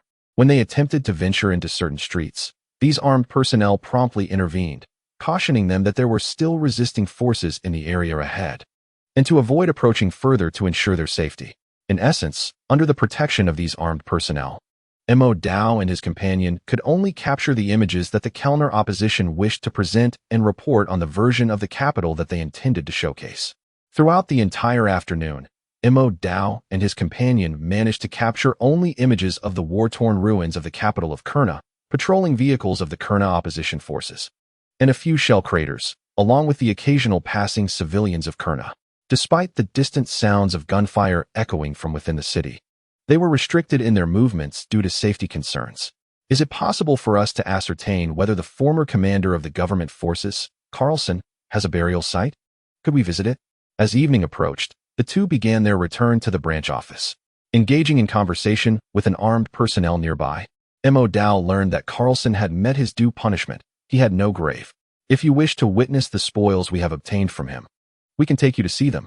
Mo Dao shook his head, refraining from further inquiries, and instead posed another question. "We have been detecting a rather unpleasant odor of burning. Do you know its origin?" The armed personnel replied, clutching his weapon, his eyes tinged with bloodshot hues. "Many lives were lost in the previous war in the capital of Kurna, including our comrades. To prevent a plague, we were compelled to incinerate some bodies." Mo Dao glanced at the opposition soldier, choosing not to elaborate further. "After the war has concluded, what do you wish to pursue? Are you interviewing me?" "Yes," Mo Dao nodded. The soldier fixed his gaze on Mo Dao, a flicker of confusion emerging in his eyes for the first time. "I only know how to kill," the opposition soldier stated. "What about before? Before the war commenced? There has always been war in Kurna." The soldier's expression grew complex. After a brief pause, he responded, "I once aspired to play football or to become a football coach. But now, I do not wish to instruct another on how to kill." After uttering these words, the soldier fell silent. Due to the geographical circumstances, both the opposition and government forces favored wearing cloth masks to shield themselves from dust and to conceal their faces. In this moment, only his eyes were visible, revealing a multitude of emotions. After conversing with this soldier, Mo Dao turned his gaze to another armed man among those accompanying him. This individual appeared to be the oldest among the armed personnel, possibly in his 40s or even 50s, and was notably the least attentive in overseeing Mo Dao and his companion. "I do not comprehend English well," the middle-aged armed personnel remarked as Mo Dao looked his way. But he paused and continued directly in the Kurna language. "I am a farmer from southern Kurna. I wish to return to my fields. But will I be able to? The war in Kurna seems never-ending." After these two statements, the other opposition soldiers turned their gazes toward him. Yet, he did not cease speaking. Instead, with a tone of profound sorrow, he lamented, "Child, we have killed many, yet we have resolved nothing. The people of Kurna have gained nothing." The editor quietly translated the words of this middle-aged opposition soldier for Mo Dao. At that moment, a violent explosion echoed from several hundred meters away. Another blast had occurred within the capital of Kellna. Mo Dao turned his gaze, noticing that the opposing soldiers also shifted their attention. "Are we able to proceed?" Mo Dao inquired. "No." The leading armed personnel replied firmly, shaking his head. "To ensure your safety, you cannot go there until the situation is resolved. Otherwise, we cannot guarantee your security." Mo Dao glanced at the armed men around him and refrained from further discussion. He and his companion did not react with agitation, as it was evidently futile. Nodding in acknowledgement, they returned to the Kellna branch under the protection of the armed personnel after the echoes of the explosion subsided.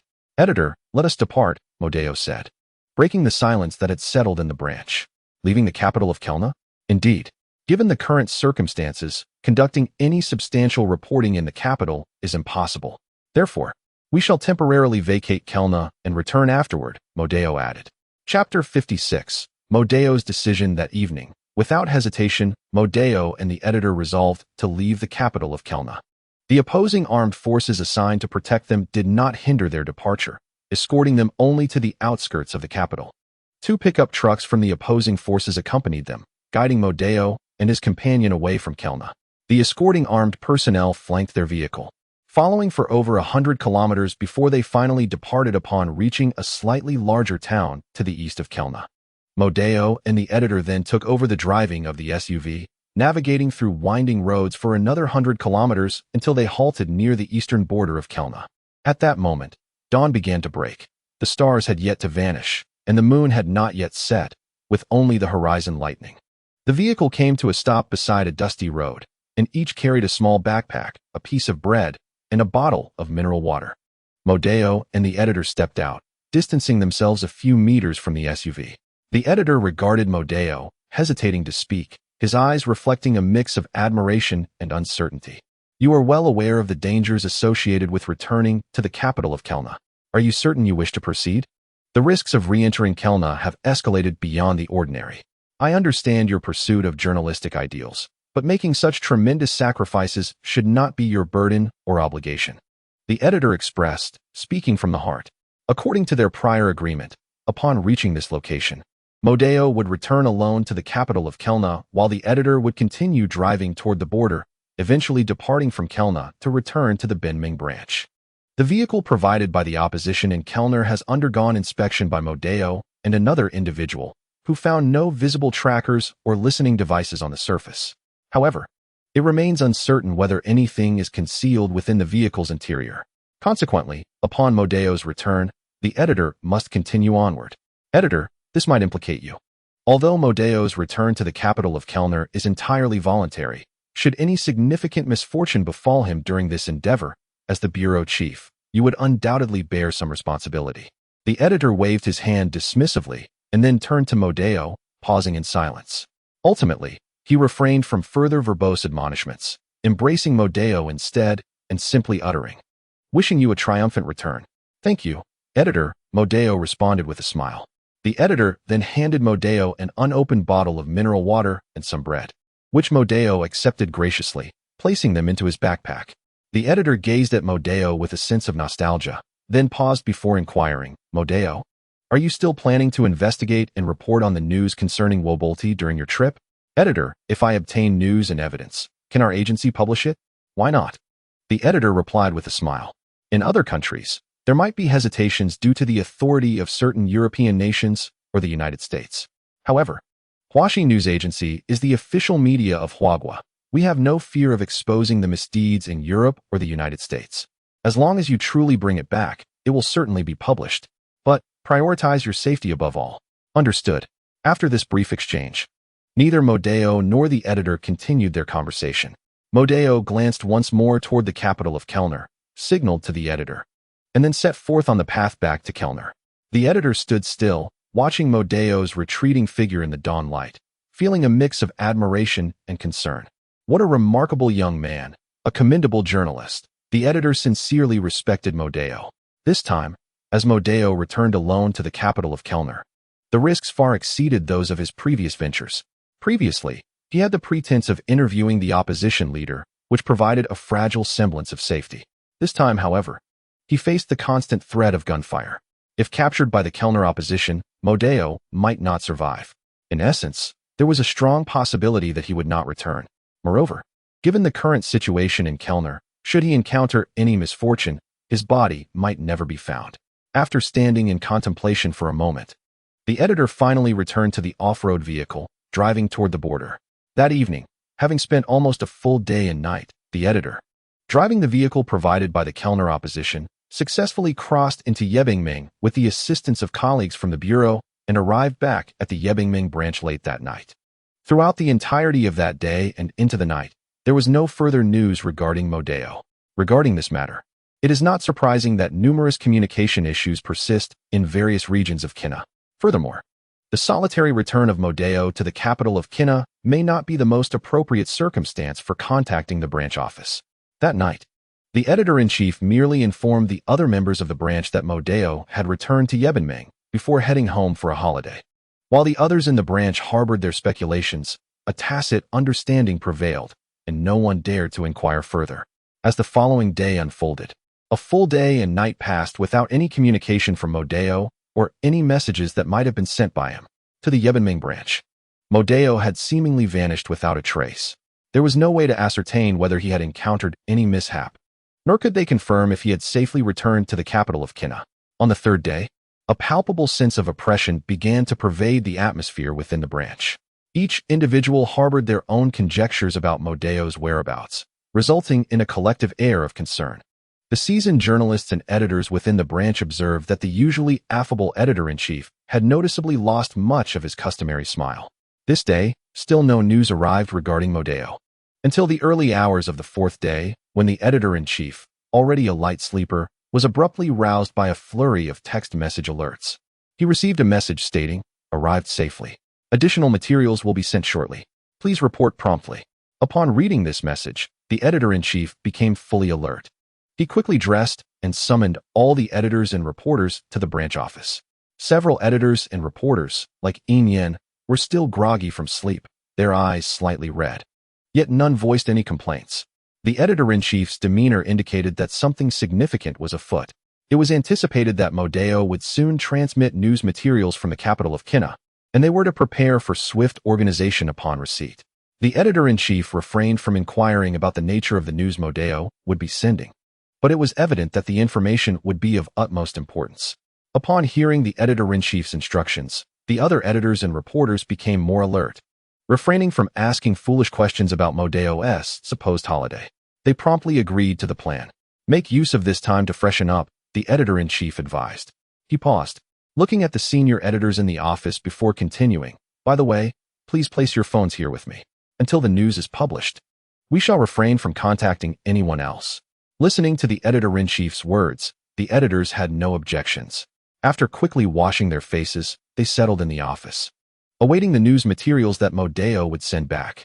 Chapter 57. The news sent by Modeo in the capital of Kina, amidst the enveloping darkness of the night. The entire city appeared as a profound abyss, consuming all within the shadowy veil. At this moment, Modeo stands within a dimly lit alley, the evening shadows thickening around him. Not far away, the acrid stench of burning flesh wafts through the air. Modeo himself is not in the best of conditions. After nearly 4 days of arduous travel, while he has not been reduced to a refugee in Kurna, his appearance leaves much to be desired. Most notably, a fresh scar, barely healed, runs from his temple to the contour of his ear. A bandage clings to his ear, a testament to his recent tribulations. Since parting ways with the editor, his journey back to the capital of Kurna has not unfolded as smoothly as he had conveyed in his messages to the bureau. Along the way, Modeo encountered peril, not from the Kurna opposition or any legitimate armed forces, but from a mere bandit wielding a firearm. Despite his cautious demeanor throughout his return, he became a target. As he walked, he was struck by a bullet. The assailant, initially shrouded in anonymity, seemed intent solely on killing Modeo and pilfering his belongings. Had the bandit been a more skilled marksman, Modeo might have succumbed then and there. The bullet grazed the scar on his temple, leaving its mark. In a moment of quick thinking, Modeo sought refuge and proclaimed in the local dialect that he was a journalist, capable of negotiating a ransom. This statement finally drew the bandit closer, though the latter, filled with rage, demanded Modeo surrender his possessions without acknowledging his plea.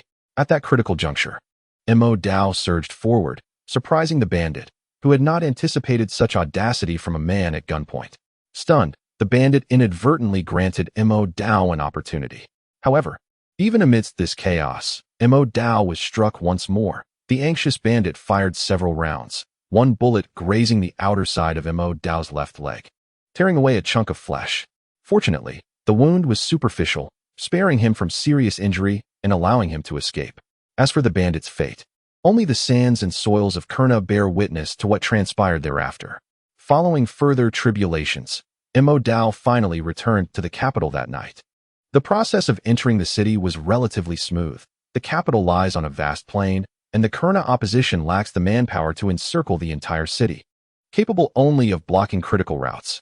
Alone, Mo Dao sought a discreet location and successfully infiltrated the capital. At this moment, his camera, laden with images of the current state of affairs within Kurna, bore witness to significant scenes, including the opposition's mass incineration of corpses. Just then, in the stillness of night, Mo Dao heard the piercing cries of despair, and the acrid odor from the distance intensified. As the echoes of gunfire resonated once more, Mo Dao, perusing the captured footage, lifted his gaze, swiftly selecting the files for transmission back to the Benming branch. He stepped out of the inky darkness of the alley and discreetly approached another alley not far away. This alley was the source of the surrounding foul stench.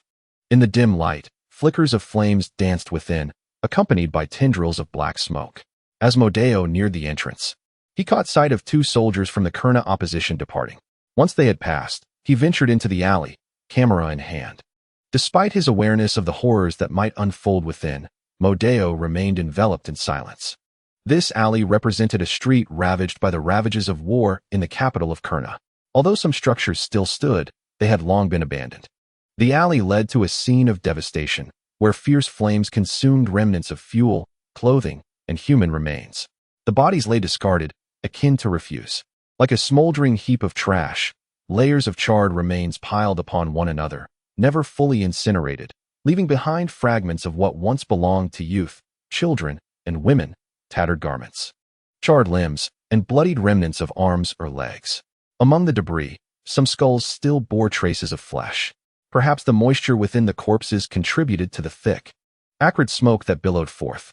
This grim tableau, this narrow alley, evoked thoughts of a crematorium's furnace, yet it was far more brutal. Mo Dao soon discerned the source of the preceding anguished cries. An elderly Kurna man, riddled with bullets, lay at the edge of the pyre, flames licking at him, consuming all that he was. His eyes, wide open, seemed unwilling to embrace death. His body, resembling decayed meat, writhed amidst the fire, leaving one to wonder whether his movements were those of a dying man's struggles or the involuntary convulsions of flesh succumbing to heat. Mo Dao approached, crouching before the elderly figure. Yet at that moment, he realized there was little he could do. The flames were relentless, and even if they could be extinguished, the man's body was so ravaged that he could scarcely be saved. "Is there anything I can do for you?" The elderly man's still moving lips attested to the fact that he had yet to succumb to the inferno. "Do not speak of resisting the searing flames." I drew closer and heard the final murmurs of the old man. I have not supported the armed resistance." This phrase, uttered several times throughout that brief night, became clear to me. The old man seemed to be attempting to explain something, repeatedly whispering those words. In that fleeting moment, he appeared to reach his limit. His body stiffened, eyes wide open, as if he finally noticed me.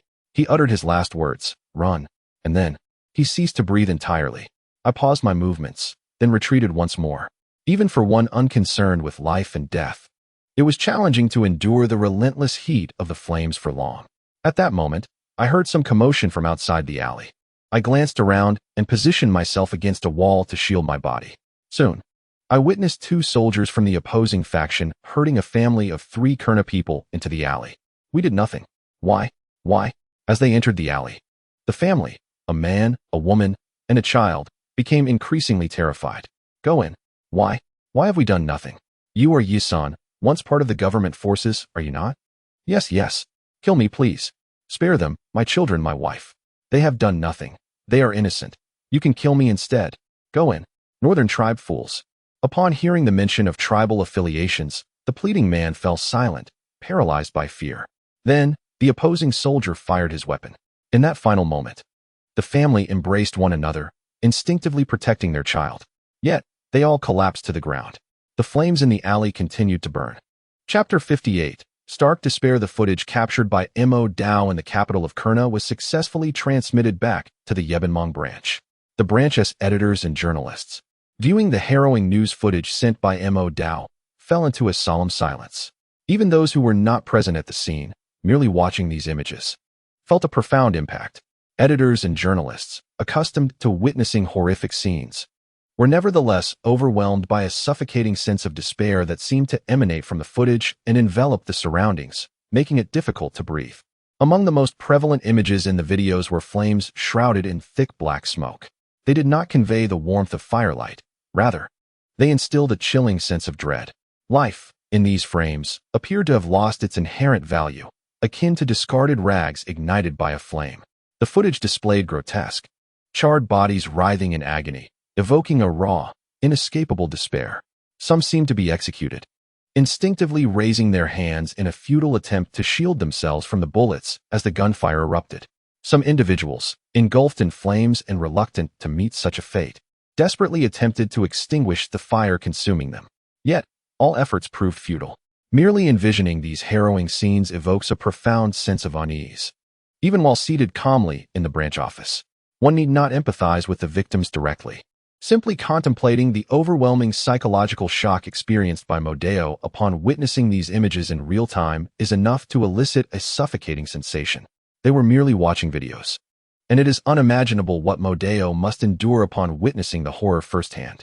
Upon viewing the first video, depicting the inferno's devastation, an eerie silence enveloped the entire branch office. In this profound stillness, the reporters absorbed the footage transmitted by Modeo. The editor-in-chief retrieved a cigarette, placing it between his lips without lighting it, and after a brief pause, set it aside, instructing everyone to expedite the news compilation for prompt dissemination. Following his directive, he pulled out his phone to communicate with the headquarters of Huaxin News Agency.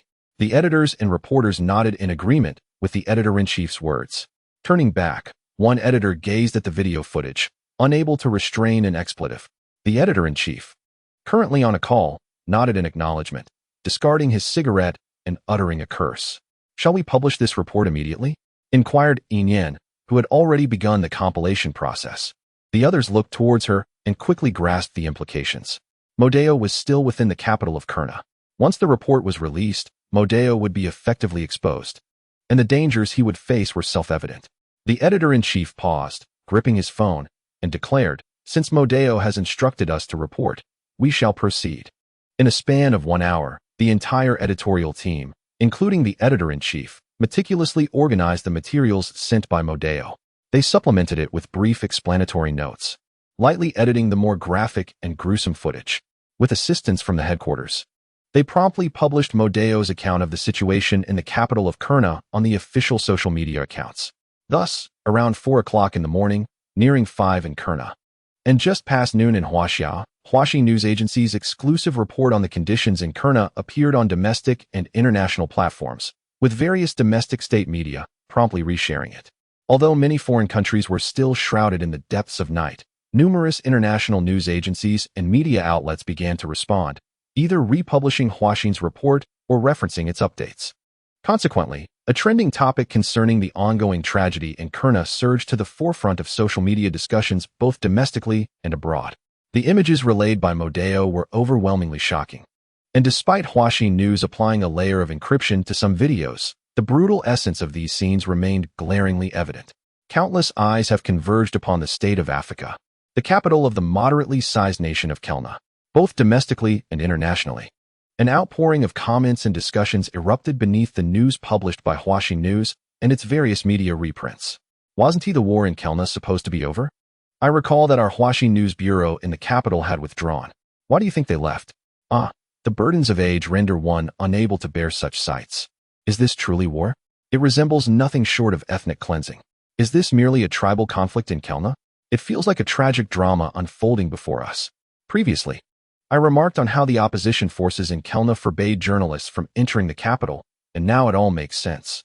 At first glance, I thought they were merely burning old clothes, but upon closer inspection, it became evident that these were human beings. My imagination had been constrained by the perception of peace. There had long been rumors about the opposition forces within the capital committing widespread massacres against their rival tribe civilians. Now, this has been substantiated. This is indeed the first official report from a news agency regarding the situation in Kelna's capital. Speaking of which, how did that journalist gain entry? Goodness. If you look at the byline, it's Modeo. Upon seeing such perilous reporting, I quickly glanced at the journalist's name, and indeed it was Modeo. I shudder to think of the danger Modeo faced alone while capturing these reports in the current climate of Kelna's capital. One can only say it's incredibly audacious. The comments largely fall into two categories. lamenting the dire circumstances within the capital and expressing admiration for Modeo, the journalist who ventured into such peril. I can only express my admiration for Modeo. Without their efforts, who knows when we would have been made aware of the tragedies unfolding in the capital of Kelna. I can't help but feel a twinge of concern for Modeo. However, since the news has been released, surely Modeo is safe now, right? Not necessarily, I fear. Alas, let us pray for peace. Watching the videos within this news report evokes a sense of despair, as if human life is as worthless as chaff amidst chaos. The imagery in this report felt alarmingly close, as if the flames were about to engulf me, and I dread the nightmares that may follow tonight. I hope for world peace. After viewing this, I can't shake the feeling that life has become unbearably cheap. What a disheartening realization. My mind is now consumed by those harrowing images.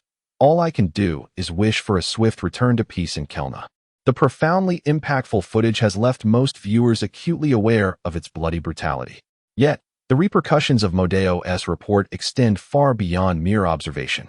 Less than half an hour after its publication, public opinion intensified dramatically.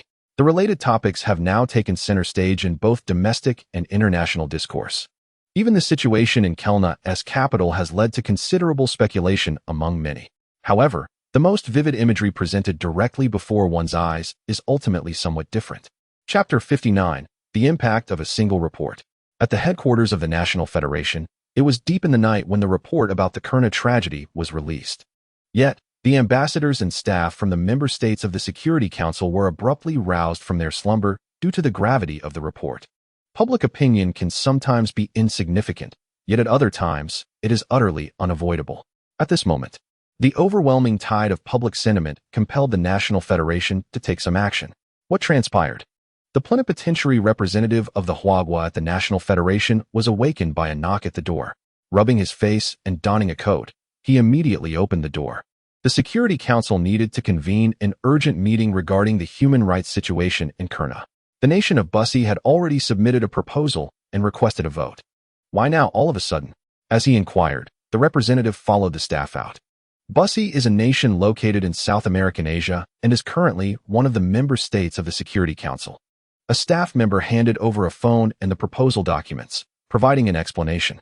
It was due to the recent article by our journalist, Mo, which vividly depicted the ongoing ethnic massacre occurring in the capital of Kurna, generating considerable public outcry. Journalist Mo, you say? The representative of the Federation nodded. He was indeed somewhat familiar with the name Mo. Since the outbreak of the Kurna War, the Security Council of the National Federation had repeatedly discussed and voted on issues pertaining to Kurna.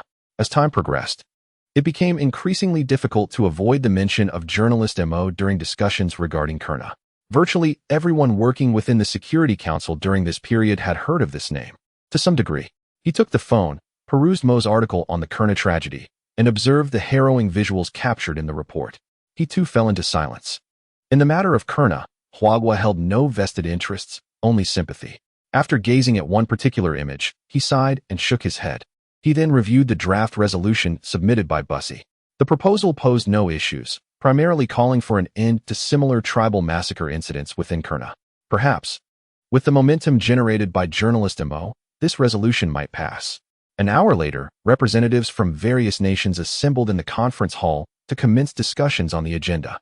Awakened in the dead of night, the representatives were hardly in optimal condition.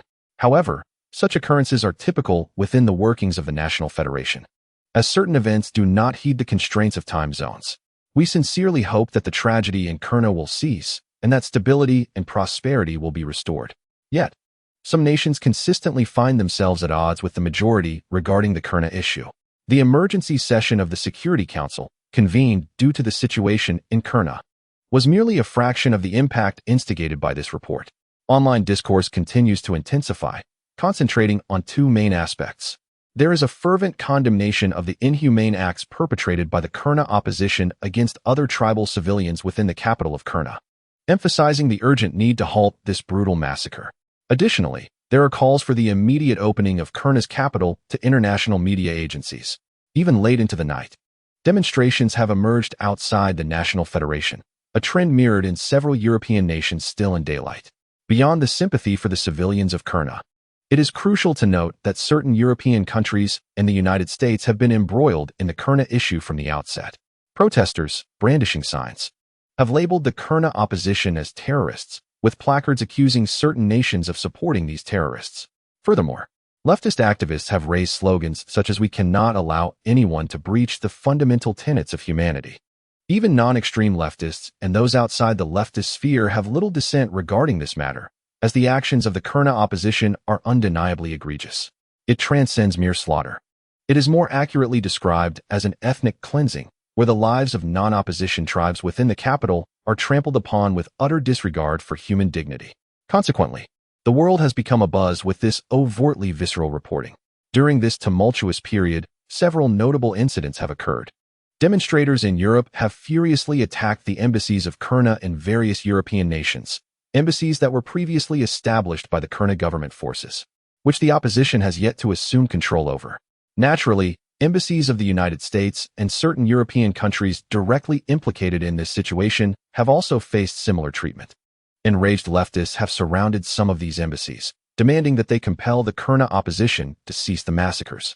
Additionally, some countries, including the opposition parties in the United States, have seized the opportunity to vocally denounce the inhumane actions of the Kurna opposition's leaders. The overwhelming public outcry has left many in these nations feeling overwhelmed. Amidst this cacophony, another significant opinion has emerged, garnering substantial support regarding journalist Mo Dao, who reported on the Kurna tragedy.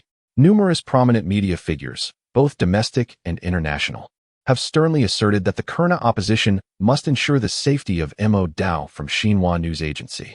Regardless of the circumstances surrounding Mo Dao's unexpected situation in the capital, the Kurna opposition bears the responsibility. This is essentially a means to exert pressure on the Kurna opposition to prevent Mo Dao from falling victim following his report. Although there may be attempts to obscure the fact that Mo Dao remains in the capital, the reality is that such concealment is nearly impossible. The footage sent back by Mo Dao inevitably bears distinctive temporal characteristics, particularly concerning those who met their demise that night. If the footage captured tonight were to be released in a couple of days, it would still be conceivable. However, under the current circumstances, it is imperative not to delay the immediate publication of tonight's report. The opposition in Kellner will undoubtedly recognize that these reports were recorded this very evening, and it is certain that Mo Dao remains within the capital of Kellner. Numerous viewers and countless individuals across various nations who have been following this matter are only now realizing that Mo Dao, who sent back the harrowing reports from the capital, has not yet evacuated. Consequently, discussions and debates surrounding this issue have begun to intensify. Even multiple trending topics, asserting that the Kellner opposition must ensure Mo Dao's safety, have surfaced on social media platforms both domestically and internationally. The fervor surrounding this issue has reached a level rivaling that of the two primary narrative streams concerning Kellner. One cannot help but exclaim, "How incredibly brave is reporter Mo." I presume that Mo Dao's timely dispatch of this report aims to swiftly halt the opposition's acts of slaughter in Kellner. Yet, if I were in his shoes, I would hardly dare to make such a decision. To those above, do you still entertain thoughts of entering the capital of Kellner for reporting? I wouldn't dare to even contemplate such a step. The trending topics are correct. It is absolutely essential to ensure the safety of Mo Dao, should any misfortune befall him. Regardless of its source, the blame will undoubtedly rest upon the Kellner opposition. After all, if something were to happen to Mo Dao, there would be no end to the accusations directed at you. We hope that Mo Dao encounters nothing but smooth sailing. Chapter 60. A great journalist must be eliminated. The capital of Kellner remains shrouded in darkness. After Mo Dao transmitted his reports from within the capital to the branch office, he fell into a state of disconnection from the outside world. However, approximately an hour after sending the report, he directly witnessed the transformations occurring within the capital. The opposition soldiers, who had been conducting arrests, expulsions, and clearances throughout the night, halted their actions. The distant cries and gunfire that had once echoed through the night became notably sparse, and the clusters of flames that had been billowing with thick smoke dimmed significantly. It seems that his report had been published, compelling the Kellner opposition to cease their tribal massacres under the pressure of public scrutiny. At the very least, they were obliged to halt their actions until they could locate Mo Dao, the mole still hidden within the capital. Otherwise, regardless of their endeavors, whether continuing their purges or concealing the evidence of the slaughter, there would always be a pair of eyes watching from the shadows. Mo Dao, concealed in the darkness, hung like a blade over their heads. Due to this report, the National Federation was compelled to convene an emergency meeting, forcing the Kellner opposition to suspend their massacre. That night, at least the fates of many individuals in the capital of Kellner were altered thanks to Modeo. However, while the changes occurring within the capital are a boon for the civilians who were at risk of slaughter, they signify a far more perilous situation for Modeo himself. Almost simultaneously with the cessation of the massacre in the capital, another development began to unfold. The forces of the Kellner opposition mobilized in great numbers. The roar of pickup trucks echoing through the streets surrounding the previously reported locations. Armed personnel from the Kellner opposition commenced a thorough patrol of the streets, searching intently. The object of their search was, of course, self-evident. Although Modeo had immediately distanced himself from the relevant areas following the transmission of reports from the Kellner capital, he found himself ensnared within a tightening circle as the opposition began their extensive search for him. Thus, with the passage of time, the likelihood of the Kellner opposition locating Modeo increased significantly. He found himself in a narrow, dimly lit corner of the Kellner capital, once a gathering place for impoverished citizens and refugees who had flooded into the city. During the war and the ensuing urban combat, bombardments reduced many areas to utter ruin and debris. At this moment, Modeo lay concealed amidst the wreckage, taking refuge in the shadows of twilight. Draped with fragments of rubble for cover, he activated his nearly depleted phone, glanced at it, then switched it off again. There was no signal. He could not ascertain whether the nearby cell tower had been damaged or if the Kellner opposition had jammed communications in the vicinity. Raising his gaze to the night sky, Modeo observed that the Kellner capital was shrouded in darkness, with few lights piercing the chaos of the night. Starlight cascaded upon him as he contemplated the heavens. For an ordinary individual, Modeo's situation seemed utterly desperate. Nearby, the intermittent sounds of passing pickup trucks grew ever closer. The gunshot wound to his leg. Despite a regimen of antibiotics, had become somewhat infected, significantly hampering his mobility. Otherwise, he might have been able to venture further away. For Modeo, it felt as though he was on the brink of a new beginning. The outside world had elevated him to the status of a great journalist. Yet it appeared that this life was destined to conclude amidst the ruins. Only the stars bore witness to his plight. Nevertheless, contrary to external expectations, Modeo remained remarkably composed in the face of mounting tension. Utilizing the cover of debris, he even took a moment to review the haunting images captured on his camera, depicting the tragedies within Kellner City. After a few moments of reflection, the camera too began to lose power. In silence, he paused, then lifted his gaze once more to meet the starlight. Modeo felt no profound sense of duty in his role as a war correspondent. After all, it was merely a choice he had made in this lifetime. Perhaps it was simply a decision that had seemed appealing at the time. Now, as a war journalist, he pondered whether he had accomplished enough. Shifting his leg, he acknowledged that, while he feared not death, his body was evidently not as detached as his mind. The pain was unmistakably real. Modeo, maintaining a serene demeanor, gazed once more into the night sky, pondering a singular question. If he were to perish in this lifetime, would he be compelled to relive the life of a war correspondent in the next? In other words, as a distinguished battlefield journalist. If he were to die at this very moment, would that signify the fulfillment of his aspirations? Would it necessitate the sacrifice of another life to pursue this objective? Amidst Modeo's contemplations, the sounds of searchers drew closer, indicating that those seeking him had no intention of overlooking the ruins where he concealed himself. Modeo, the journalist, exemplified courage and unwavering dedication. On the opposite side of the capital of Kurna, within a military building, the leader of the Kurna opposition, Vorpal, expressed admiration in the presence of a subordinate. "You know," he remarked, "I must admit, I have a certain respect for him. Mo is a true journalist." Reflecting on the reports Modeo had disseminated regarding the tragedy in Kurna, Vorpal continued. Observing his leader's admiration, the subordinate hesitated before inquiring, "So, Chief, shall we let him go?" Upon hearing this, Vorpal turned away from the news, fixing his gaze upon his subordinate, unable to suppress a grin. However, the smile faded, replaced by a familiar indifference to life as he stared intently at the subordinate. The latter instinctively lowered his head, only to hear Vorpal's voice declare, "For a true journalist like him, we must capture him and then eliminate him." Vorpal redirected his attention to the news reports issued by Modeo. Along with the ensuing public outcry, his eyes tinged with a hint of bloodshot intensity, his tone calm, yet laced with cruelty. "Understood," the subordinate. A prominent figure within the Kurna opposition nodded in acknowledgement. Before he could depart, another subordinate of Vorpal hurriedly entered after knocking on the office door.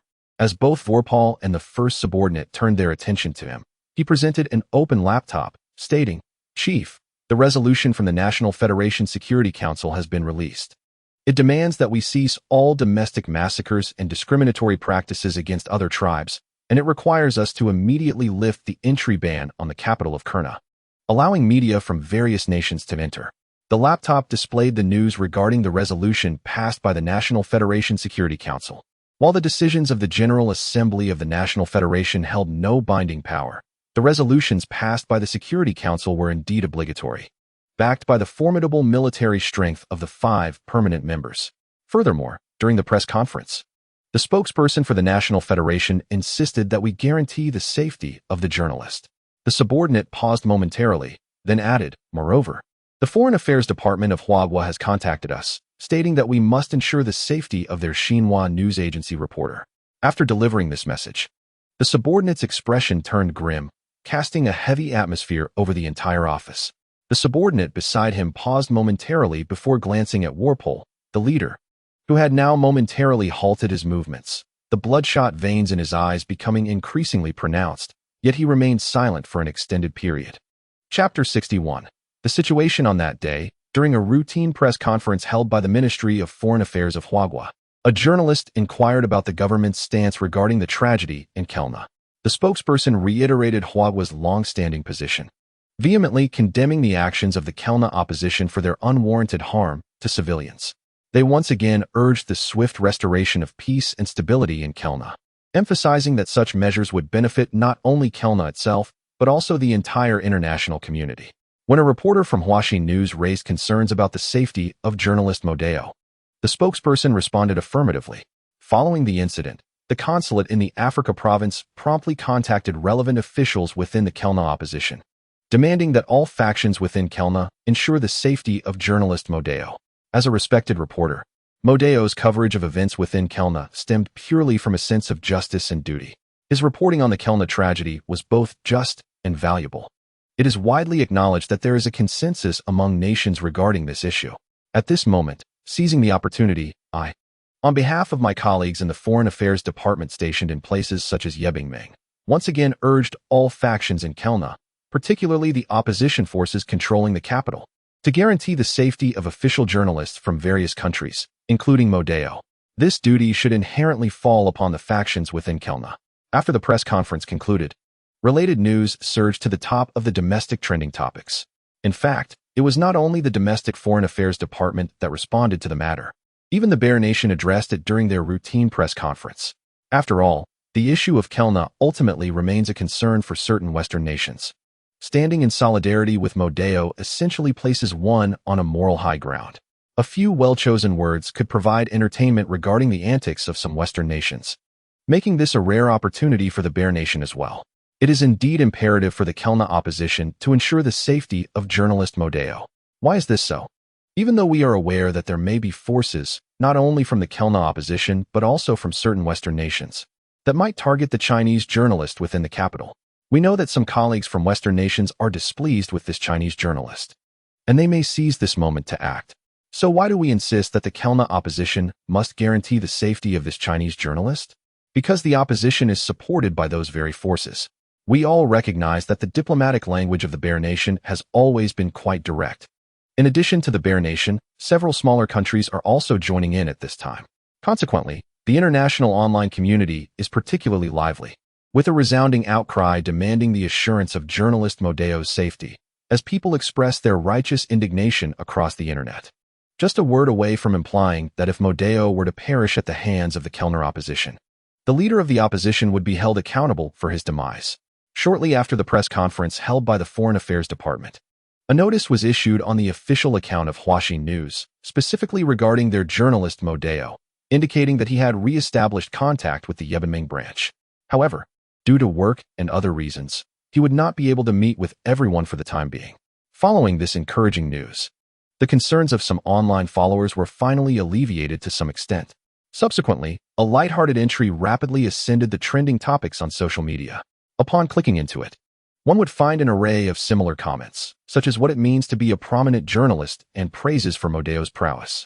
However, at this moment, Modeo remained oblivious to the online fervor, both domestically and internationally. As dawn broke and the sky began to lighten, the moon lingered, yet the stars had retreated. The esteemed journalist Modeo had lain among the ruins for half the night, and upon awakening, was astonished to discover that he had narrowly escaped the perilous fate. The Kellner opposition soldiers who had been searching the vicinity were now silent. It seemed the search had either concluded or they had vacated the area. Observing the desolate surroundings, Modeo touched his forehead and noted that his fever had subsided. After enduring the night, his infection appeared to be improving. He lowered his hand and gazed toward the distant street. At this juncture, he remained unaware whether the soldiers had failed to locate him due to sheer luck or because external pressures had compelled the Kellner opposition to withdraw. Though he suspected it was the latter, taking out his phone, he found it still operational, having only dimmed the screen for a while. It had been on the verge of shutting down earlier, yet it remained functional. Seizing the opportunity with a few percentage points of battery left, he was relieved to discover that there was signal. Modeo sent a message back to the branch, assuring them of his safety. Simultaneously, he received updates from the editor regarding the events of the previous night. The developments aligned closely with his own conjectures. Before concluding their communication, Modeo reiterated his current situation and intentions. As he had previously mentioned to the editor, now that his symptoms had improved, he was not yet prepared to return to the branch. Although matters in the capital Kellner had temporarily settled, he wished to explore Kellner, Yebenming, and other locations to pursue the story previously provided by Woball. After receiving Modeo's message, the editor had little else to say, merely responding with a note to take care. Following this exchange with the branch, Modeo paused momentarily before sending a message to Qin Huaisher, simply to inform her of his safety. Qin Huaisher responded without alarm, as if the night's peril had never occurred, acknowledging with a simple understood. She then shared snippets of her life with Modeo.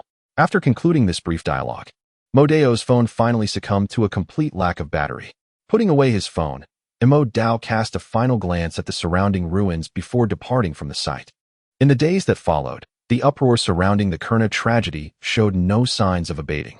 Shortly after Modeo's report, the opposition in Kurna, after a brief delay of less than 2 days, was compelled to allow a select number of media journalists to re-enter the capital. These journalists swarmed into various locales within the capital. Although the Kurna opposition made concerted efforts to erase the traces of the previous massacre, guided by Modeo's video reports, they discovered numerous remnants. More crucially, many of the tribal civilians who were to be slaughtered had, in fact, survived. They were well aware of the events transpiring within the capital. Following the influx of international media, peace had yet to be restored in the Kurna capital. Clashes between opposing armed factions and resistance groups continued unabated. However, both sides had tempered their actions, refraining from committing widespread massacres against each other as tribal civilians. Online, discussions concerning the Kurna tragedy persisted for an extended period. Yet, during these days of fervent discourse, Modeo, originally expected to be at the eye of the storm as a reporter for the Huaxi news agency, completely vanished from the public eye. Many noted that Modeo had not been featured in any recent reports from the Benming branch. Speculation arose that he had sustained injuries during his previous coverage and had been sent back home for treatment. Others, with equal conviction, suggested that the psychological impact of witnessing such horrors had deeply affected him, leading Huaxi news agency to grant him an extended leave, during which he was purportedly vacationing at some seaside resort. A myriad of theories circulated. Numerous individuals particularly concerned with the matter frequently left inquiries on the official Huaxi news agency account. The responses they received were largely consistent with prior announcements. Only the editor of the Benming branch and a select few at the Huaxin headquarters were privy to the fact that Modeo was still diligently at work. Furthermore, when he eventually re-emerged into the public consciousness, it would undoubtedly incite an even more intense storm. Chapter 62. Where has reporter Mo disappeared? Could it be that he suffered severe injuries during his earlier reporting? It seems that he has not made any appearances recently. It has been quite some time. Rest is warranted, as he must have endured considerable hardship during his prior coverage. However, it would be appropriate to arrange for an update on his well-being. The phrase "where has reporter Mo gone" began to gain traction on social media after simmering for a few days, only to be gradually overshadowed by the passage of time and other trending topics. It is, after all, unlikely that the majority of people would consistently focus on reporter Mo. Most individuals would only recall him occasionally when coming across news related to Kurna or the affairs in the Africa region. A quick online search would reveal that since the report on the Kurna capital tragedy, there had been no new updates on Mo Dao, leaving them somewhat astonished. They might leave behind a question or a conjecture, and that would generally be the extent of it. Only a minuscule fraction of the populace remains ardently devoted to tracking international news, with a select few genuinely admiring and being profoundly moved by Mo Dao's presence, continuously monitoring his whereabouts. Occasionally, they leave a comment beneath articles from Huaxi News Agency or check in on Mo Dao's social media profile. Is it conceivable that the esteemed Mo Dao is entirely offline? Even if he is on a break from work, would he truly be incapable of responding to messages online? Could it be that the journalist has sustained severe injuries, far graver than what has been disclosed? Perhaps the severity of his condition has warranted silence for fear of causing a greater uproar. Such notions are absurd. If the situation were indeed that dire, there would be no reason to withhold the truth. Checking in, paying respects. To the individual above, your words are utterly nonsensical. The divine perhaps finds solace in a serene and picturesque retreat, devoid of internet access. I feel your assertions are even more ludicrous. Thus, amidst the perplexities of some, Mo Dao continues to vanish from public view during his most fervent moments. Nearly half a month has elapsed in this manner. During Mo Dao's absence from the public eye, a significant event occurred that bears some relation to him: the death of Wobble, the leader of the opposition in Kurna, approximately 1 week following the exposure of the Kurna tragedy. In the early hours, Wobble took his own life in his office within the military headquarters of the Kurna capital, employing his most frequently used handgun.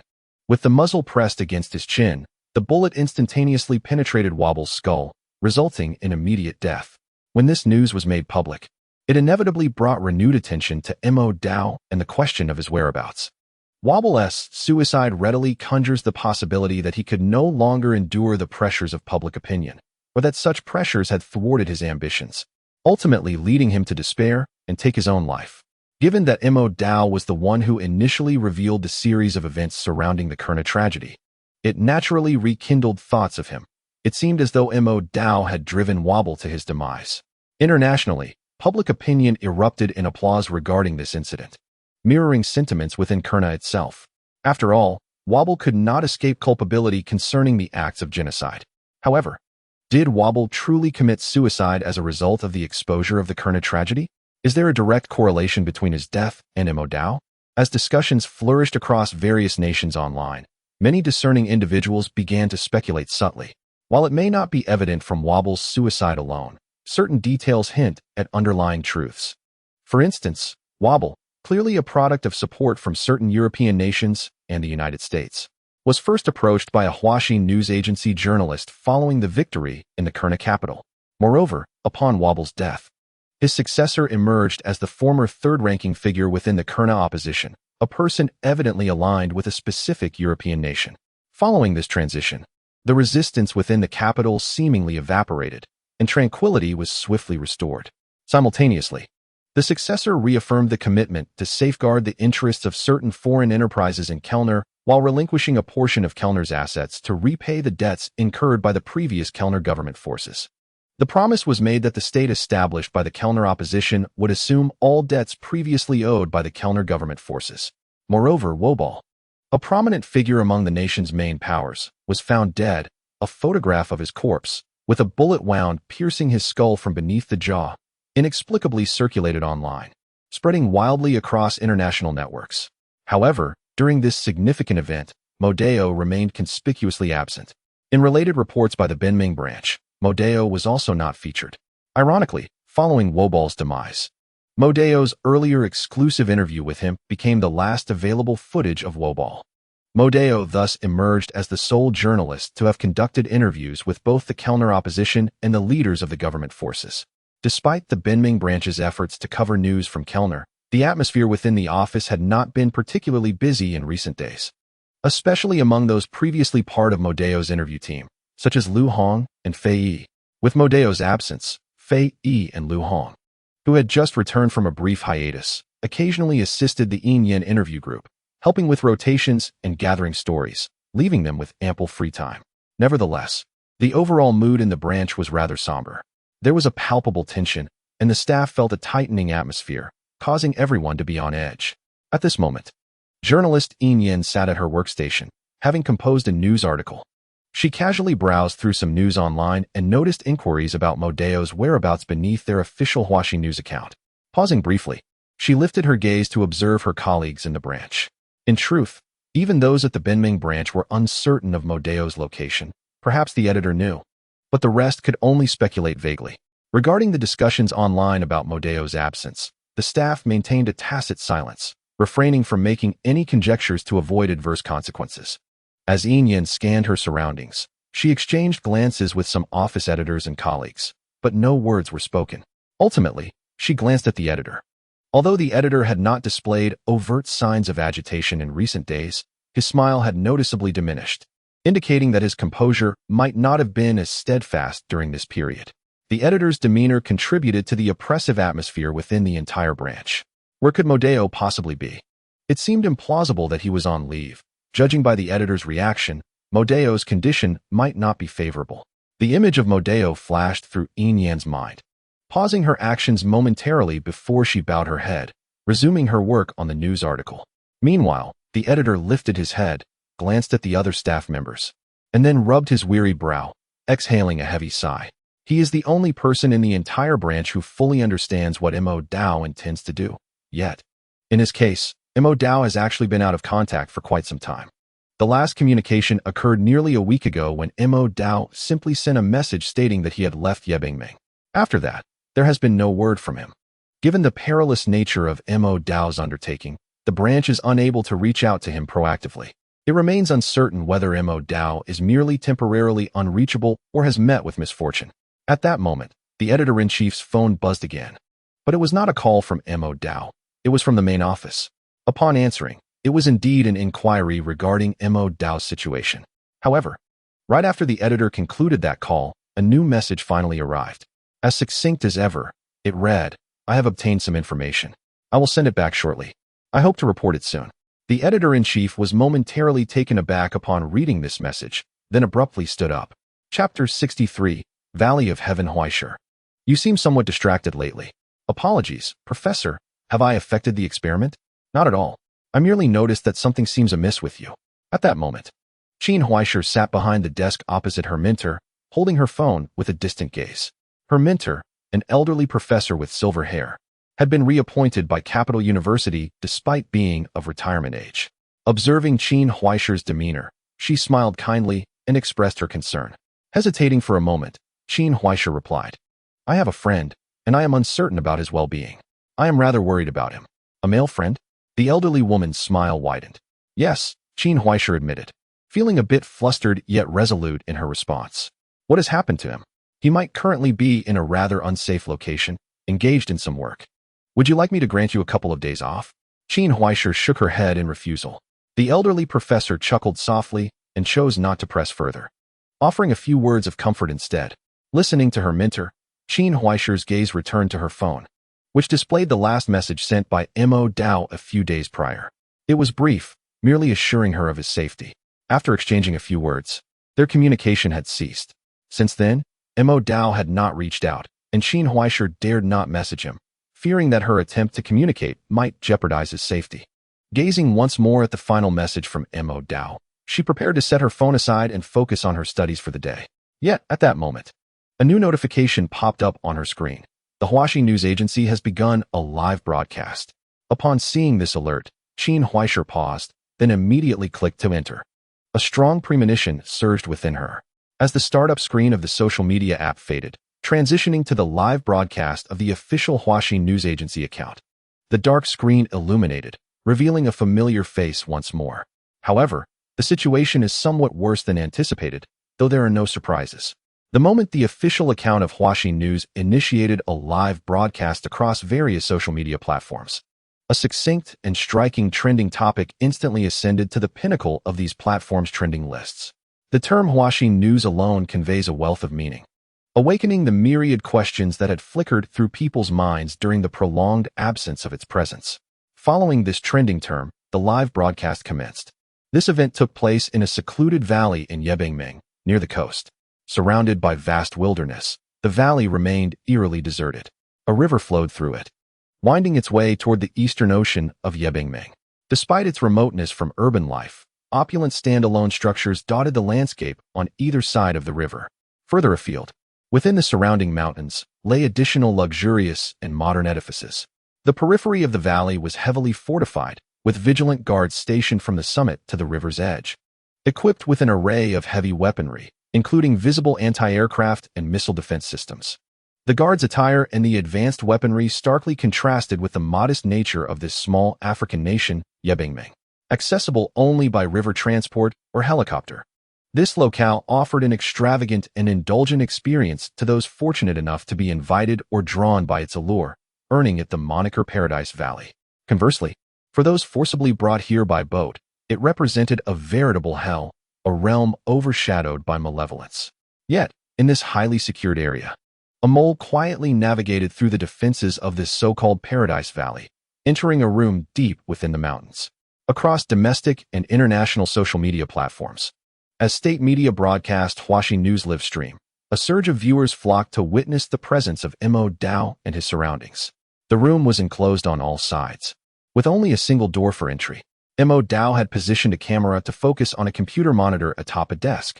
The live feed revealed not just this screen, but also an array of ultra-high-definition displays adorning the walls, each showcasing diverse imagery. At that moment, Mo Dao faced away from the camera, appearing at ease in this seemingly familiar and non-threatening environment, akin to a weary traveler resting by the roadside. He opened the desk drawer and retrieved several pieces of chocolate. Then, he shifted a leather chair obstructing the camera's view, seated himself, and leisurely tore open the chocolate wrapper, savoring its contents bit by bit. In a moment of casual indulgence, he even extracted a few banknotes from his pocket and tossed them onto the desk. During this entire process, as I gaze upon the audience of this live broadcast by Huaxi News Agency, I finally discern the current state of Mo Dao. His condition can hardly be described as favorable. He appears somewhat disheveled, with several scars marring his body, from his ears to his chin and down to his neck, suggestive of bullet grazes and other injuries. His clothing, still damp from recent immersion in water, clings to him, while the few banknotes he retrieved earlier are wrinkled, as if they have been wrung out. It is difficult to imagine the tribulations he has endured during this time. Yet, Mo Dao, savoring each moment, maintains an unwavering gaze, as if he has witnessed enough chaos to remain unshaken. Isn't Mo Dao supposed to be on vacation? How did it come to this? He seems to be in a poor state, though his demeanor appears remarkably composed. Vacation? Where did you hear that Mo Dao was on vacation? I have an unsettling premonition. Perhaps it is best not to rush into things. Since you began reporting, the live broadcast has grown eerily quiet, leaving me with a sense of impending doom, as if a bomb could explode at any moment. I can't shake this inexplicable anxiety. Surely, reporter Mo has been engaged in some investigative work these past few days. Perhaps in the region of Kurna? Could there still be undisclosed matters there? Oh my, where exactly is Mo Dao? The barrage of comments flowing through the live chat of Huaxi News Agency reveals that many viewers are beginning to speculate about his whereabouts. Given his appearance, it is evident that he has been diligently pursuing his journalistic duties.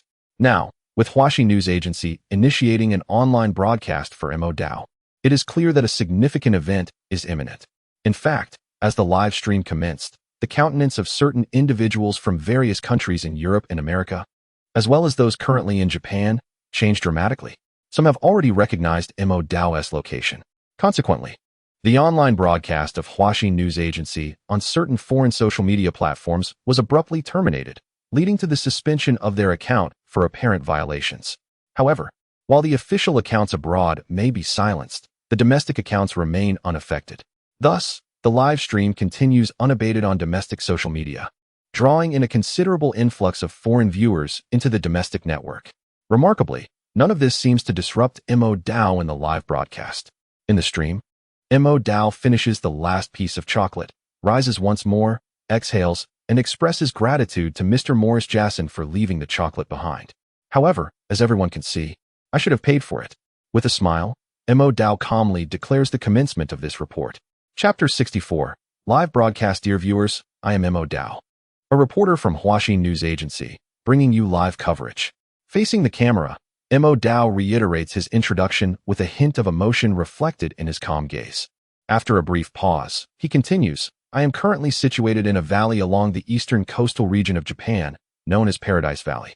The voice of Mo Dao delivered the report with an unwavering steadiness. This location is remote, far removed from any city within the country, accessible solely by waterway or private aircraft. Yet, it boasts modern, luxurious facilities, architecture, and services that surpass those found in most regions of the world. Here, a formidable defense force and advanced weaponry ensure a secure environment for visitors while maintaining the secrecy of Paradise Valley. Mo Dao's steady narration streamed live through Huaxin News, reaching the ears of countless individuals who were attentively watching the broadcast. The barrage of comments in the live chat erupted as soon as the report commenced. Upon seeing the face of reporter Mo appear on screen, an unsettling premonition gripped me. Something significant was about to unfold. Paradise Valley. I felt an ominous foreboding. What is this place? What events have transpired here? Observing Mo's demeanor, it was evident that much had occurred during the past half-month of his absence from the screen. He had been engaged in an investigation surrounding this matter.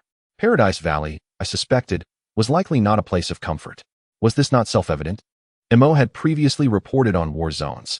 It was hardly a locale of tranquility.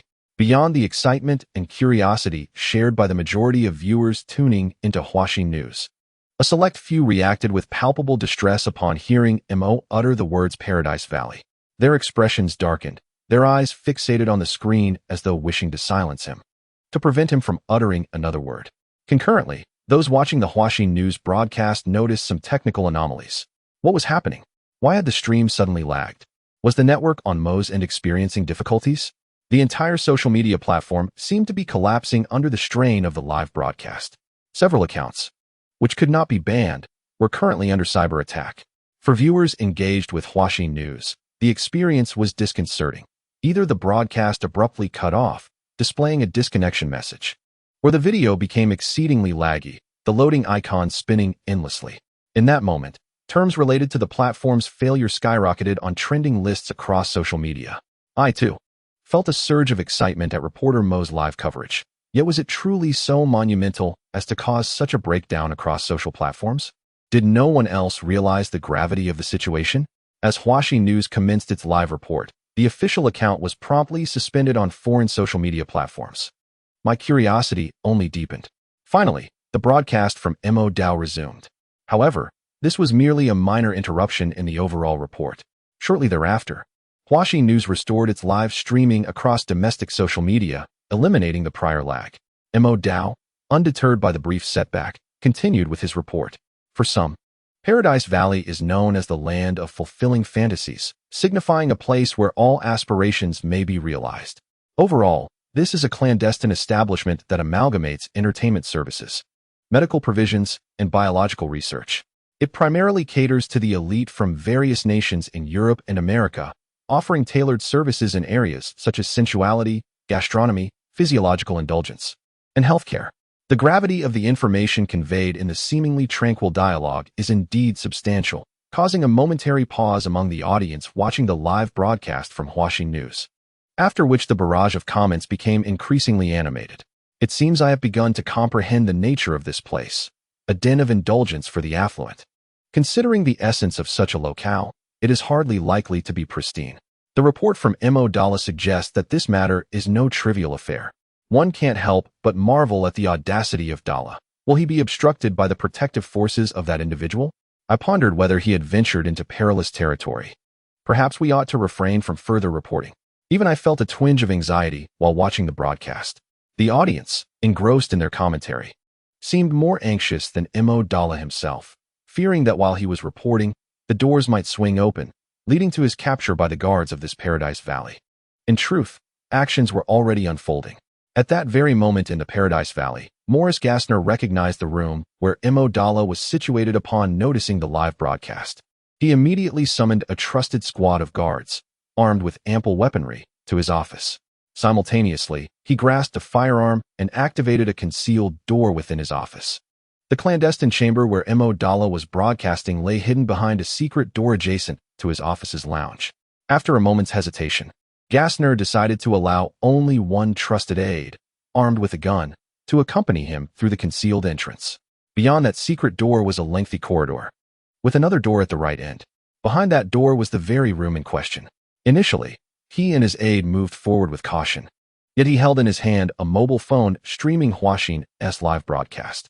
Undoubtedly, while the surface allure of Paradise Valley may captivate, it harbors a grim reality, encompassing sexual crimes, violent offenses, human trafficking, unlawful imprisonment and abuse, illegal surrogacy, illicit experimental research, and crimes against humanity.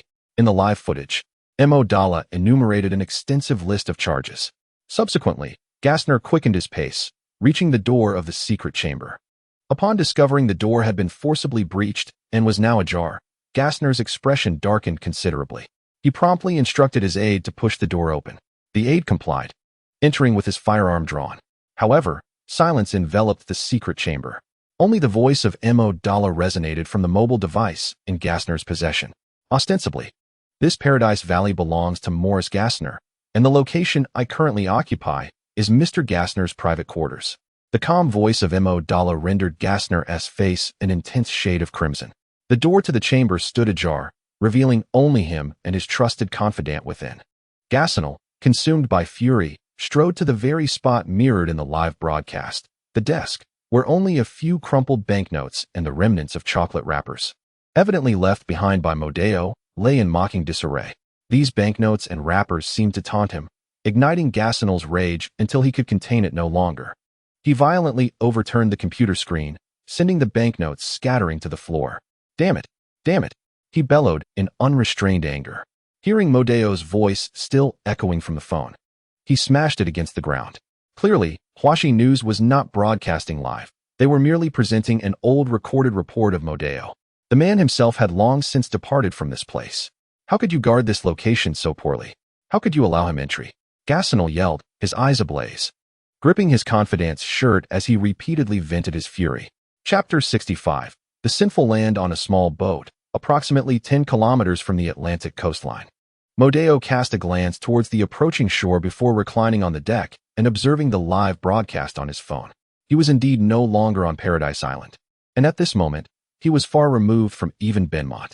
As Huaxi News commenced their live stream and viewers flooded in, Modeo joined them, watching his own broadcast. He took another look at the ongoing live feed, the lively barrage of comments illuminating the screen. Pausing for a moment, he gazed at the tranquil sky above the sea, a hint of sentimentality permeating his usually calm demeanor. It had been merely a fortnight since the last report on the Kurna tragedy, just over half a month for the viewers and the world at large. Yet for Modeo, this span of time felt infinitely longer. During these past few weeks, he had experienced death. The investigation for this report proved to be as arduous as anticipated. After yet another rebirth, Modeo resolved to continue the life of the journalist he had come to be known as. Although he could repeatedly resurrect, akin to a game save, the process of replaying those moments required him to endure each second himself.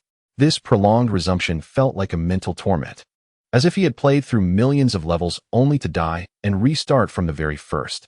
The life he had genuinely experienced needed to be remembered, requiring him to discern when to act. At this moment, a sense of fatigue washed over Modeo, not in his body, but in his mind. He exhaled a deep sigh, then glanced once more at his phone, where his live stream continued. The broadcast from Huaxi News pressed on, with the audience, for the most part, reveling in the unfolding drama, seemingly unfazed by the chaos. The content of the report has sparked fervent discussions. My goodness, esteemed one, could you please speak more slowly? You are enumerating a string of accusations that I can scarcely keep up with. It feels as though a significant event is imminent. Do we truly need your confirmation on that? Perhaps we should consider relocating our broadcast. I find myself quite frightened. Is it possible that the live stream from Huaxi News is delayed and the esteemed Mo Dao has already made his escape? Regardless of how the audience reacts to the live comments or the fury expressed by those connected to Tiantang Valley, including Mr. Gassner, the broadcast continues uninterrupted. In the live feed, Mo Dao continues to recount the situation surrounding Tiantang Valley while adjusting the camera that was previously set up to focus on the computer on the desk. Mr. Gassner of Tiantang Valley appears to possess certain peculiar inclinations, perhaps consciously collecting records and footage of guests indulging in customized services here. Consequently, an extensive array of surveillance and recording devices has been discreetly installed throughout Tiantang Valley. Thus, Within Mr. Gassenel's private chamber, one can observe a comprehensive view of Tiantang Valley, as well as the various recordings and documentation he has amassed. This content amounts to hundreds of terabytes, which will be made available to the audience following this report. As Mo Dao continues his narration, he opens the sole program displayed on the desktop of the computer within this dimly lit room. Accompanied by his commentary, a strikingly shocking image unfolds before countless viewers. It is a room of considerable luxury, the soft carpet stained with blood. The focal point of the image features a woman of mixed African and European descent, adorned in an opulent gown bound to a cross. Opposite her stands a naked, corpulent middle-aged European man, his face adorned with a smile, while the girl's eyes reflect boundless terror. Though her mouth is unsealed, she attempts to speak, yet produces no sound. The body, restrained upon the cross, appears to have been anesthetized or subjected to some form of harm, resembling a lifeless corpse, yet her consciousness remains alert. This harrowing scene strikes an indescribable sense of despair and a morbid revulsion among the multitude of viewers witnessing the live broadcast. The girl's body is pixelated, but the perpetrator's essential features remain unaltered. Huaxi News has not obscured the face of the assailant. What on earth is this? I feel my language is insufficiently profane to convey my outrage. Is this not a perversion of the highest order? I am genuinely clenching my fists in anger. This beast seems somewhat familiar. Is he perhaps a wealthy merchant from the nation of Nerio in Europe? I believe I saw news of him online just 2 days ago. It was reported that he is a philanthropist and a devout believer. Indeed, he seems quite devout in his actions. Upon merely glimpsing the initial scene, the audience finds it increasingly difficult to suppress their indignation. Can someone kill him already? I can hardly bear to watch any longer. Just moments ago, I heard the esteemed Mr. Mo articulate those charges, and I felt little impact, but witnessing this, I am utterly overwhelmed. As a father, I am incensed. Kill him. The palpable fury of the viewers in the live stream resonates, leading to a change in the display on the computer. Mr. Mo paused briefly to provide some context regarding the image. According to the records of Morris Gassner, the perpetrator shown earlier is a wealthy businessman from Europe. Gassner annotated this individual. He does not favor nurturing the good, nor does he appreciate resistance, but rather prefers to maintain consciousness. He is suspected of being sexually impotent and perverse, having visited a total of 23 times, leaving over 30 victims in his wake. Countless viewers, after hearing this, could no longer contain their outrage. Both domestically and internationally, the internet began to erupt in a fervor. Yet, this is merely the tip of the iceberg regarding Paradise Valley. Mr. Mo's expose has only just commenced. The newly switched scene on the computer reveals another chamber. Inside, a couple engages in fervent primal activity upon the bed. While at the center of the room, there exists a glass enclosure, thickly walled, within which 2 robust men are engaged in a brutal knife fight. Flesh tearing and blood splattering, presenting a grotesquely savage tableau. This harrowing spectacle seems to invigorate the couple in their primal endeavor. Kill him. Do it. If you kill him, you will survive. They chant in unison. Chapter 66. Drama Goodness. Is this how the wealthy indulge in such perversions? Could they not pursue something more refined? One wonders if they have come here solely to satiate their twisted desires. Although the Huaxi News live broadcast had previously censored overly graphic and explicit imagery, when the scene from this second room emerged, countless viewers could still discern precisely what transpired.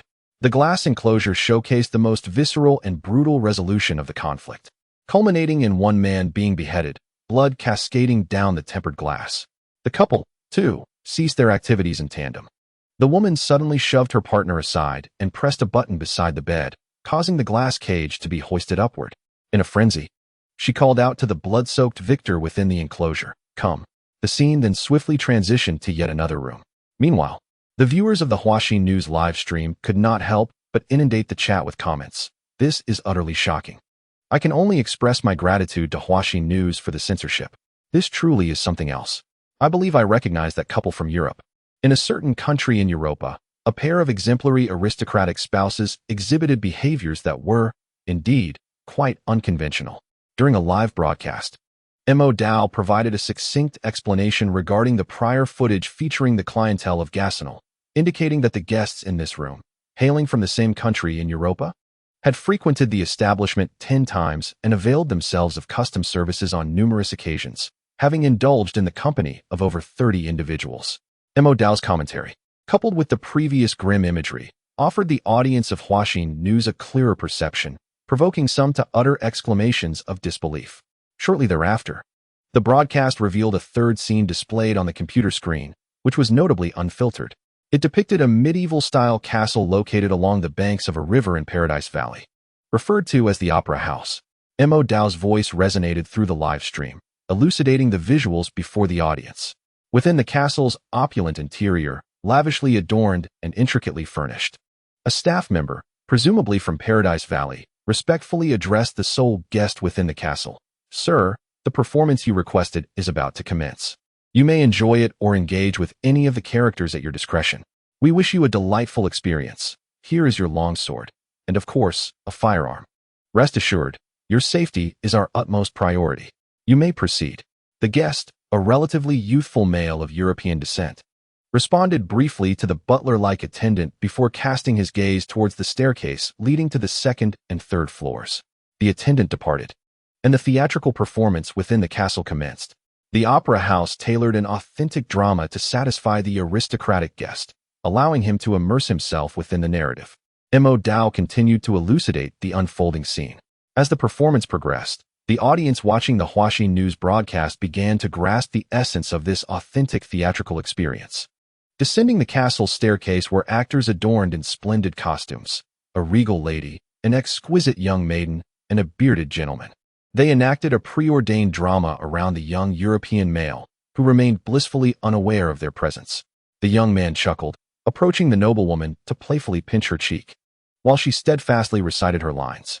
He then drew his sword, striking the gentleman, who instinctively shuddered, yet continued the performance.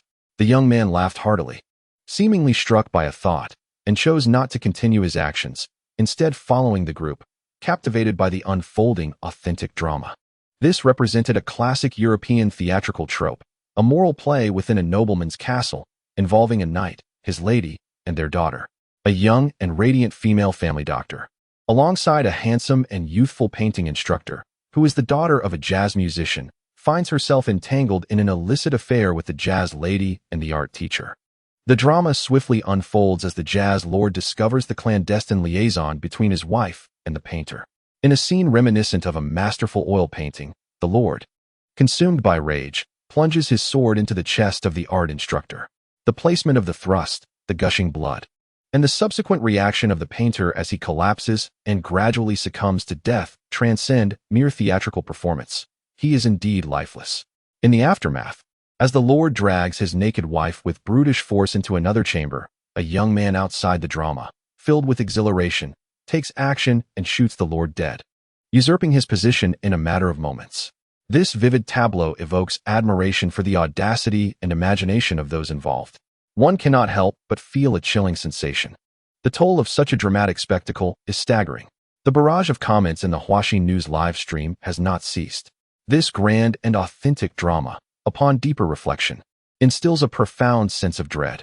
Beyond mere anger and voyeuristic intrigue, the imagery conveys a bone-chilling aura. According to records by Gassner, he noted that the guests at the castle had visited thrice. Though infrequent, they adapted quickly, displaying an enthusiasm for drama. 67 individuals in total. The additional commentary from Mo Dao only served to amplify the audience's ire. Simultaneously, the live stream was inundated with foreign languages, increasing as time progressed. Evidently, despite the forced suspension of Huaxin News broadcasts on some international social platforms, the news spread like wildfire. The magnitude of this story is immense. In the third scene, a young man from Europe within the castle was recognized. He is a person of influence and notoriety in Europe. Yet, this is far from the conclusion. Following this, Mo Dao presented viewers with live surveillance footage from various locations within the Paradise Valley. The camera was adjusted to focus on a sealed room where high-definition screens displayed scenes from different areas of the valley. These screens, each corresponding to a specific room or area in Paradise Valley, served as evidence of the nefarious activities that Morris Gassner sought to indulge in and preserve. Though not every room was filled with guests at that moment, the unfolding imagery revealed much more than the previously noted scenes, with a fourth and fifth tableau yet to be unveiled.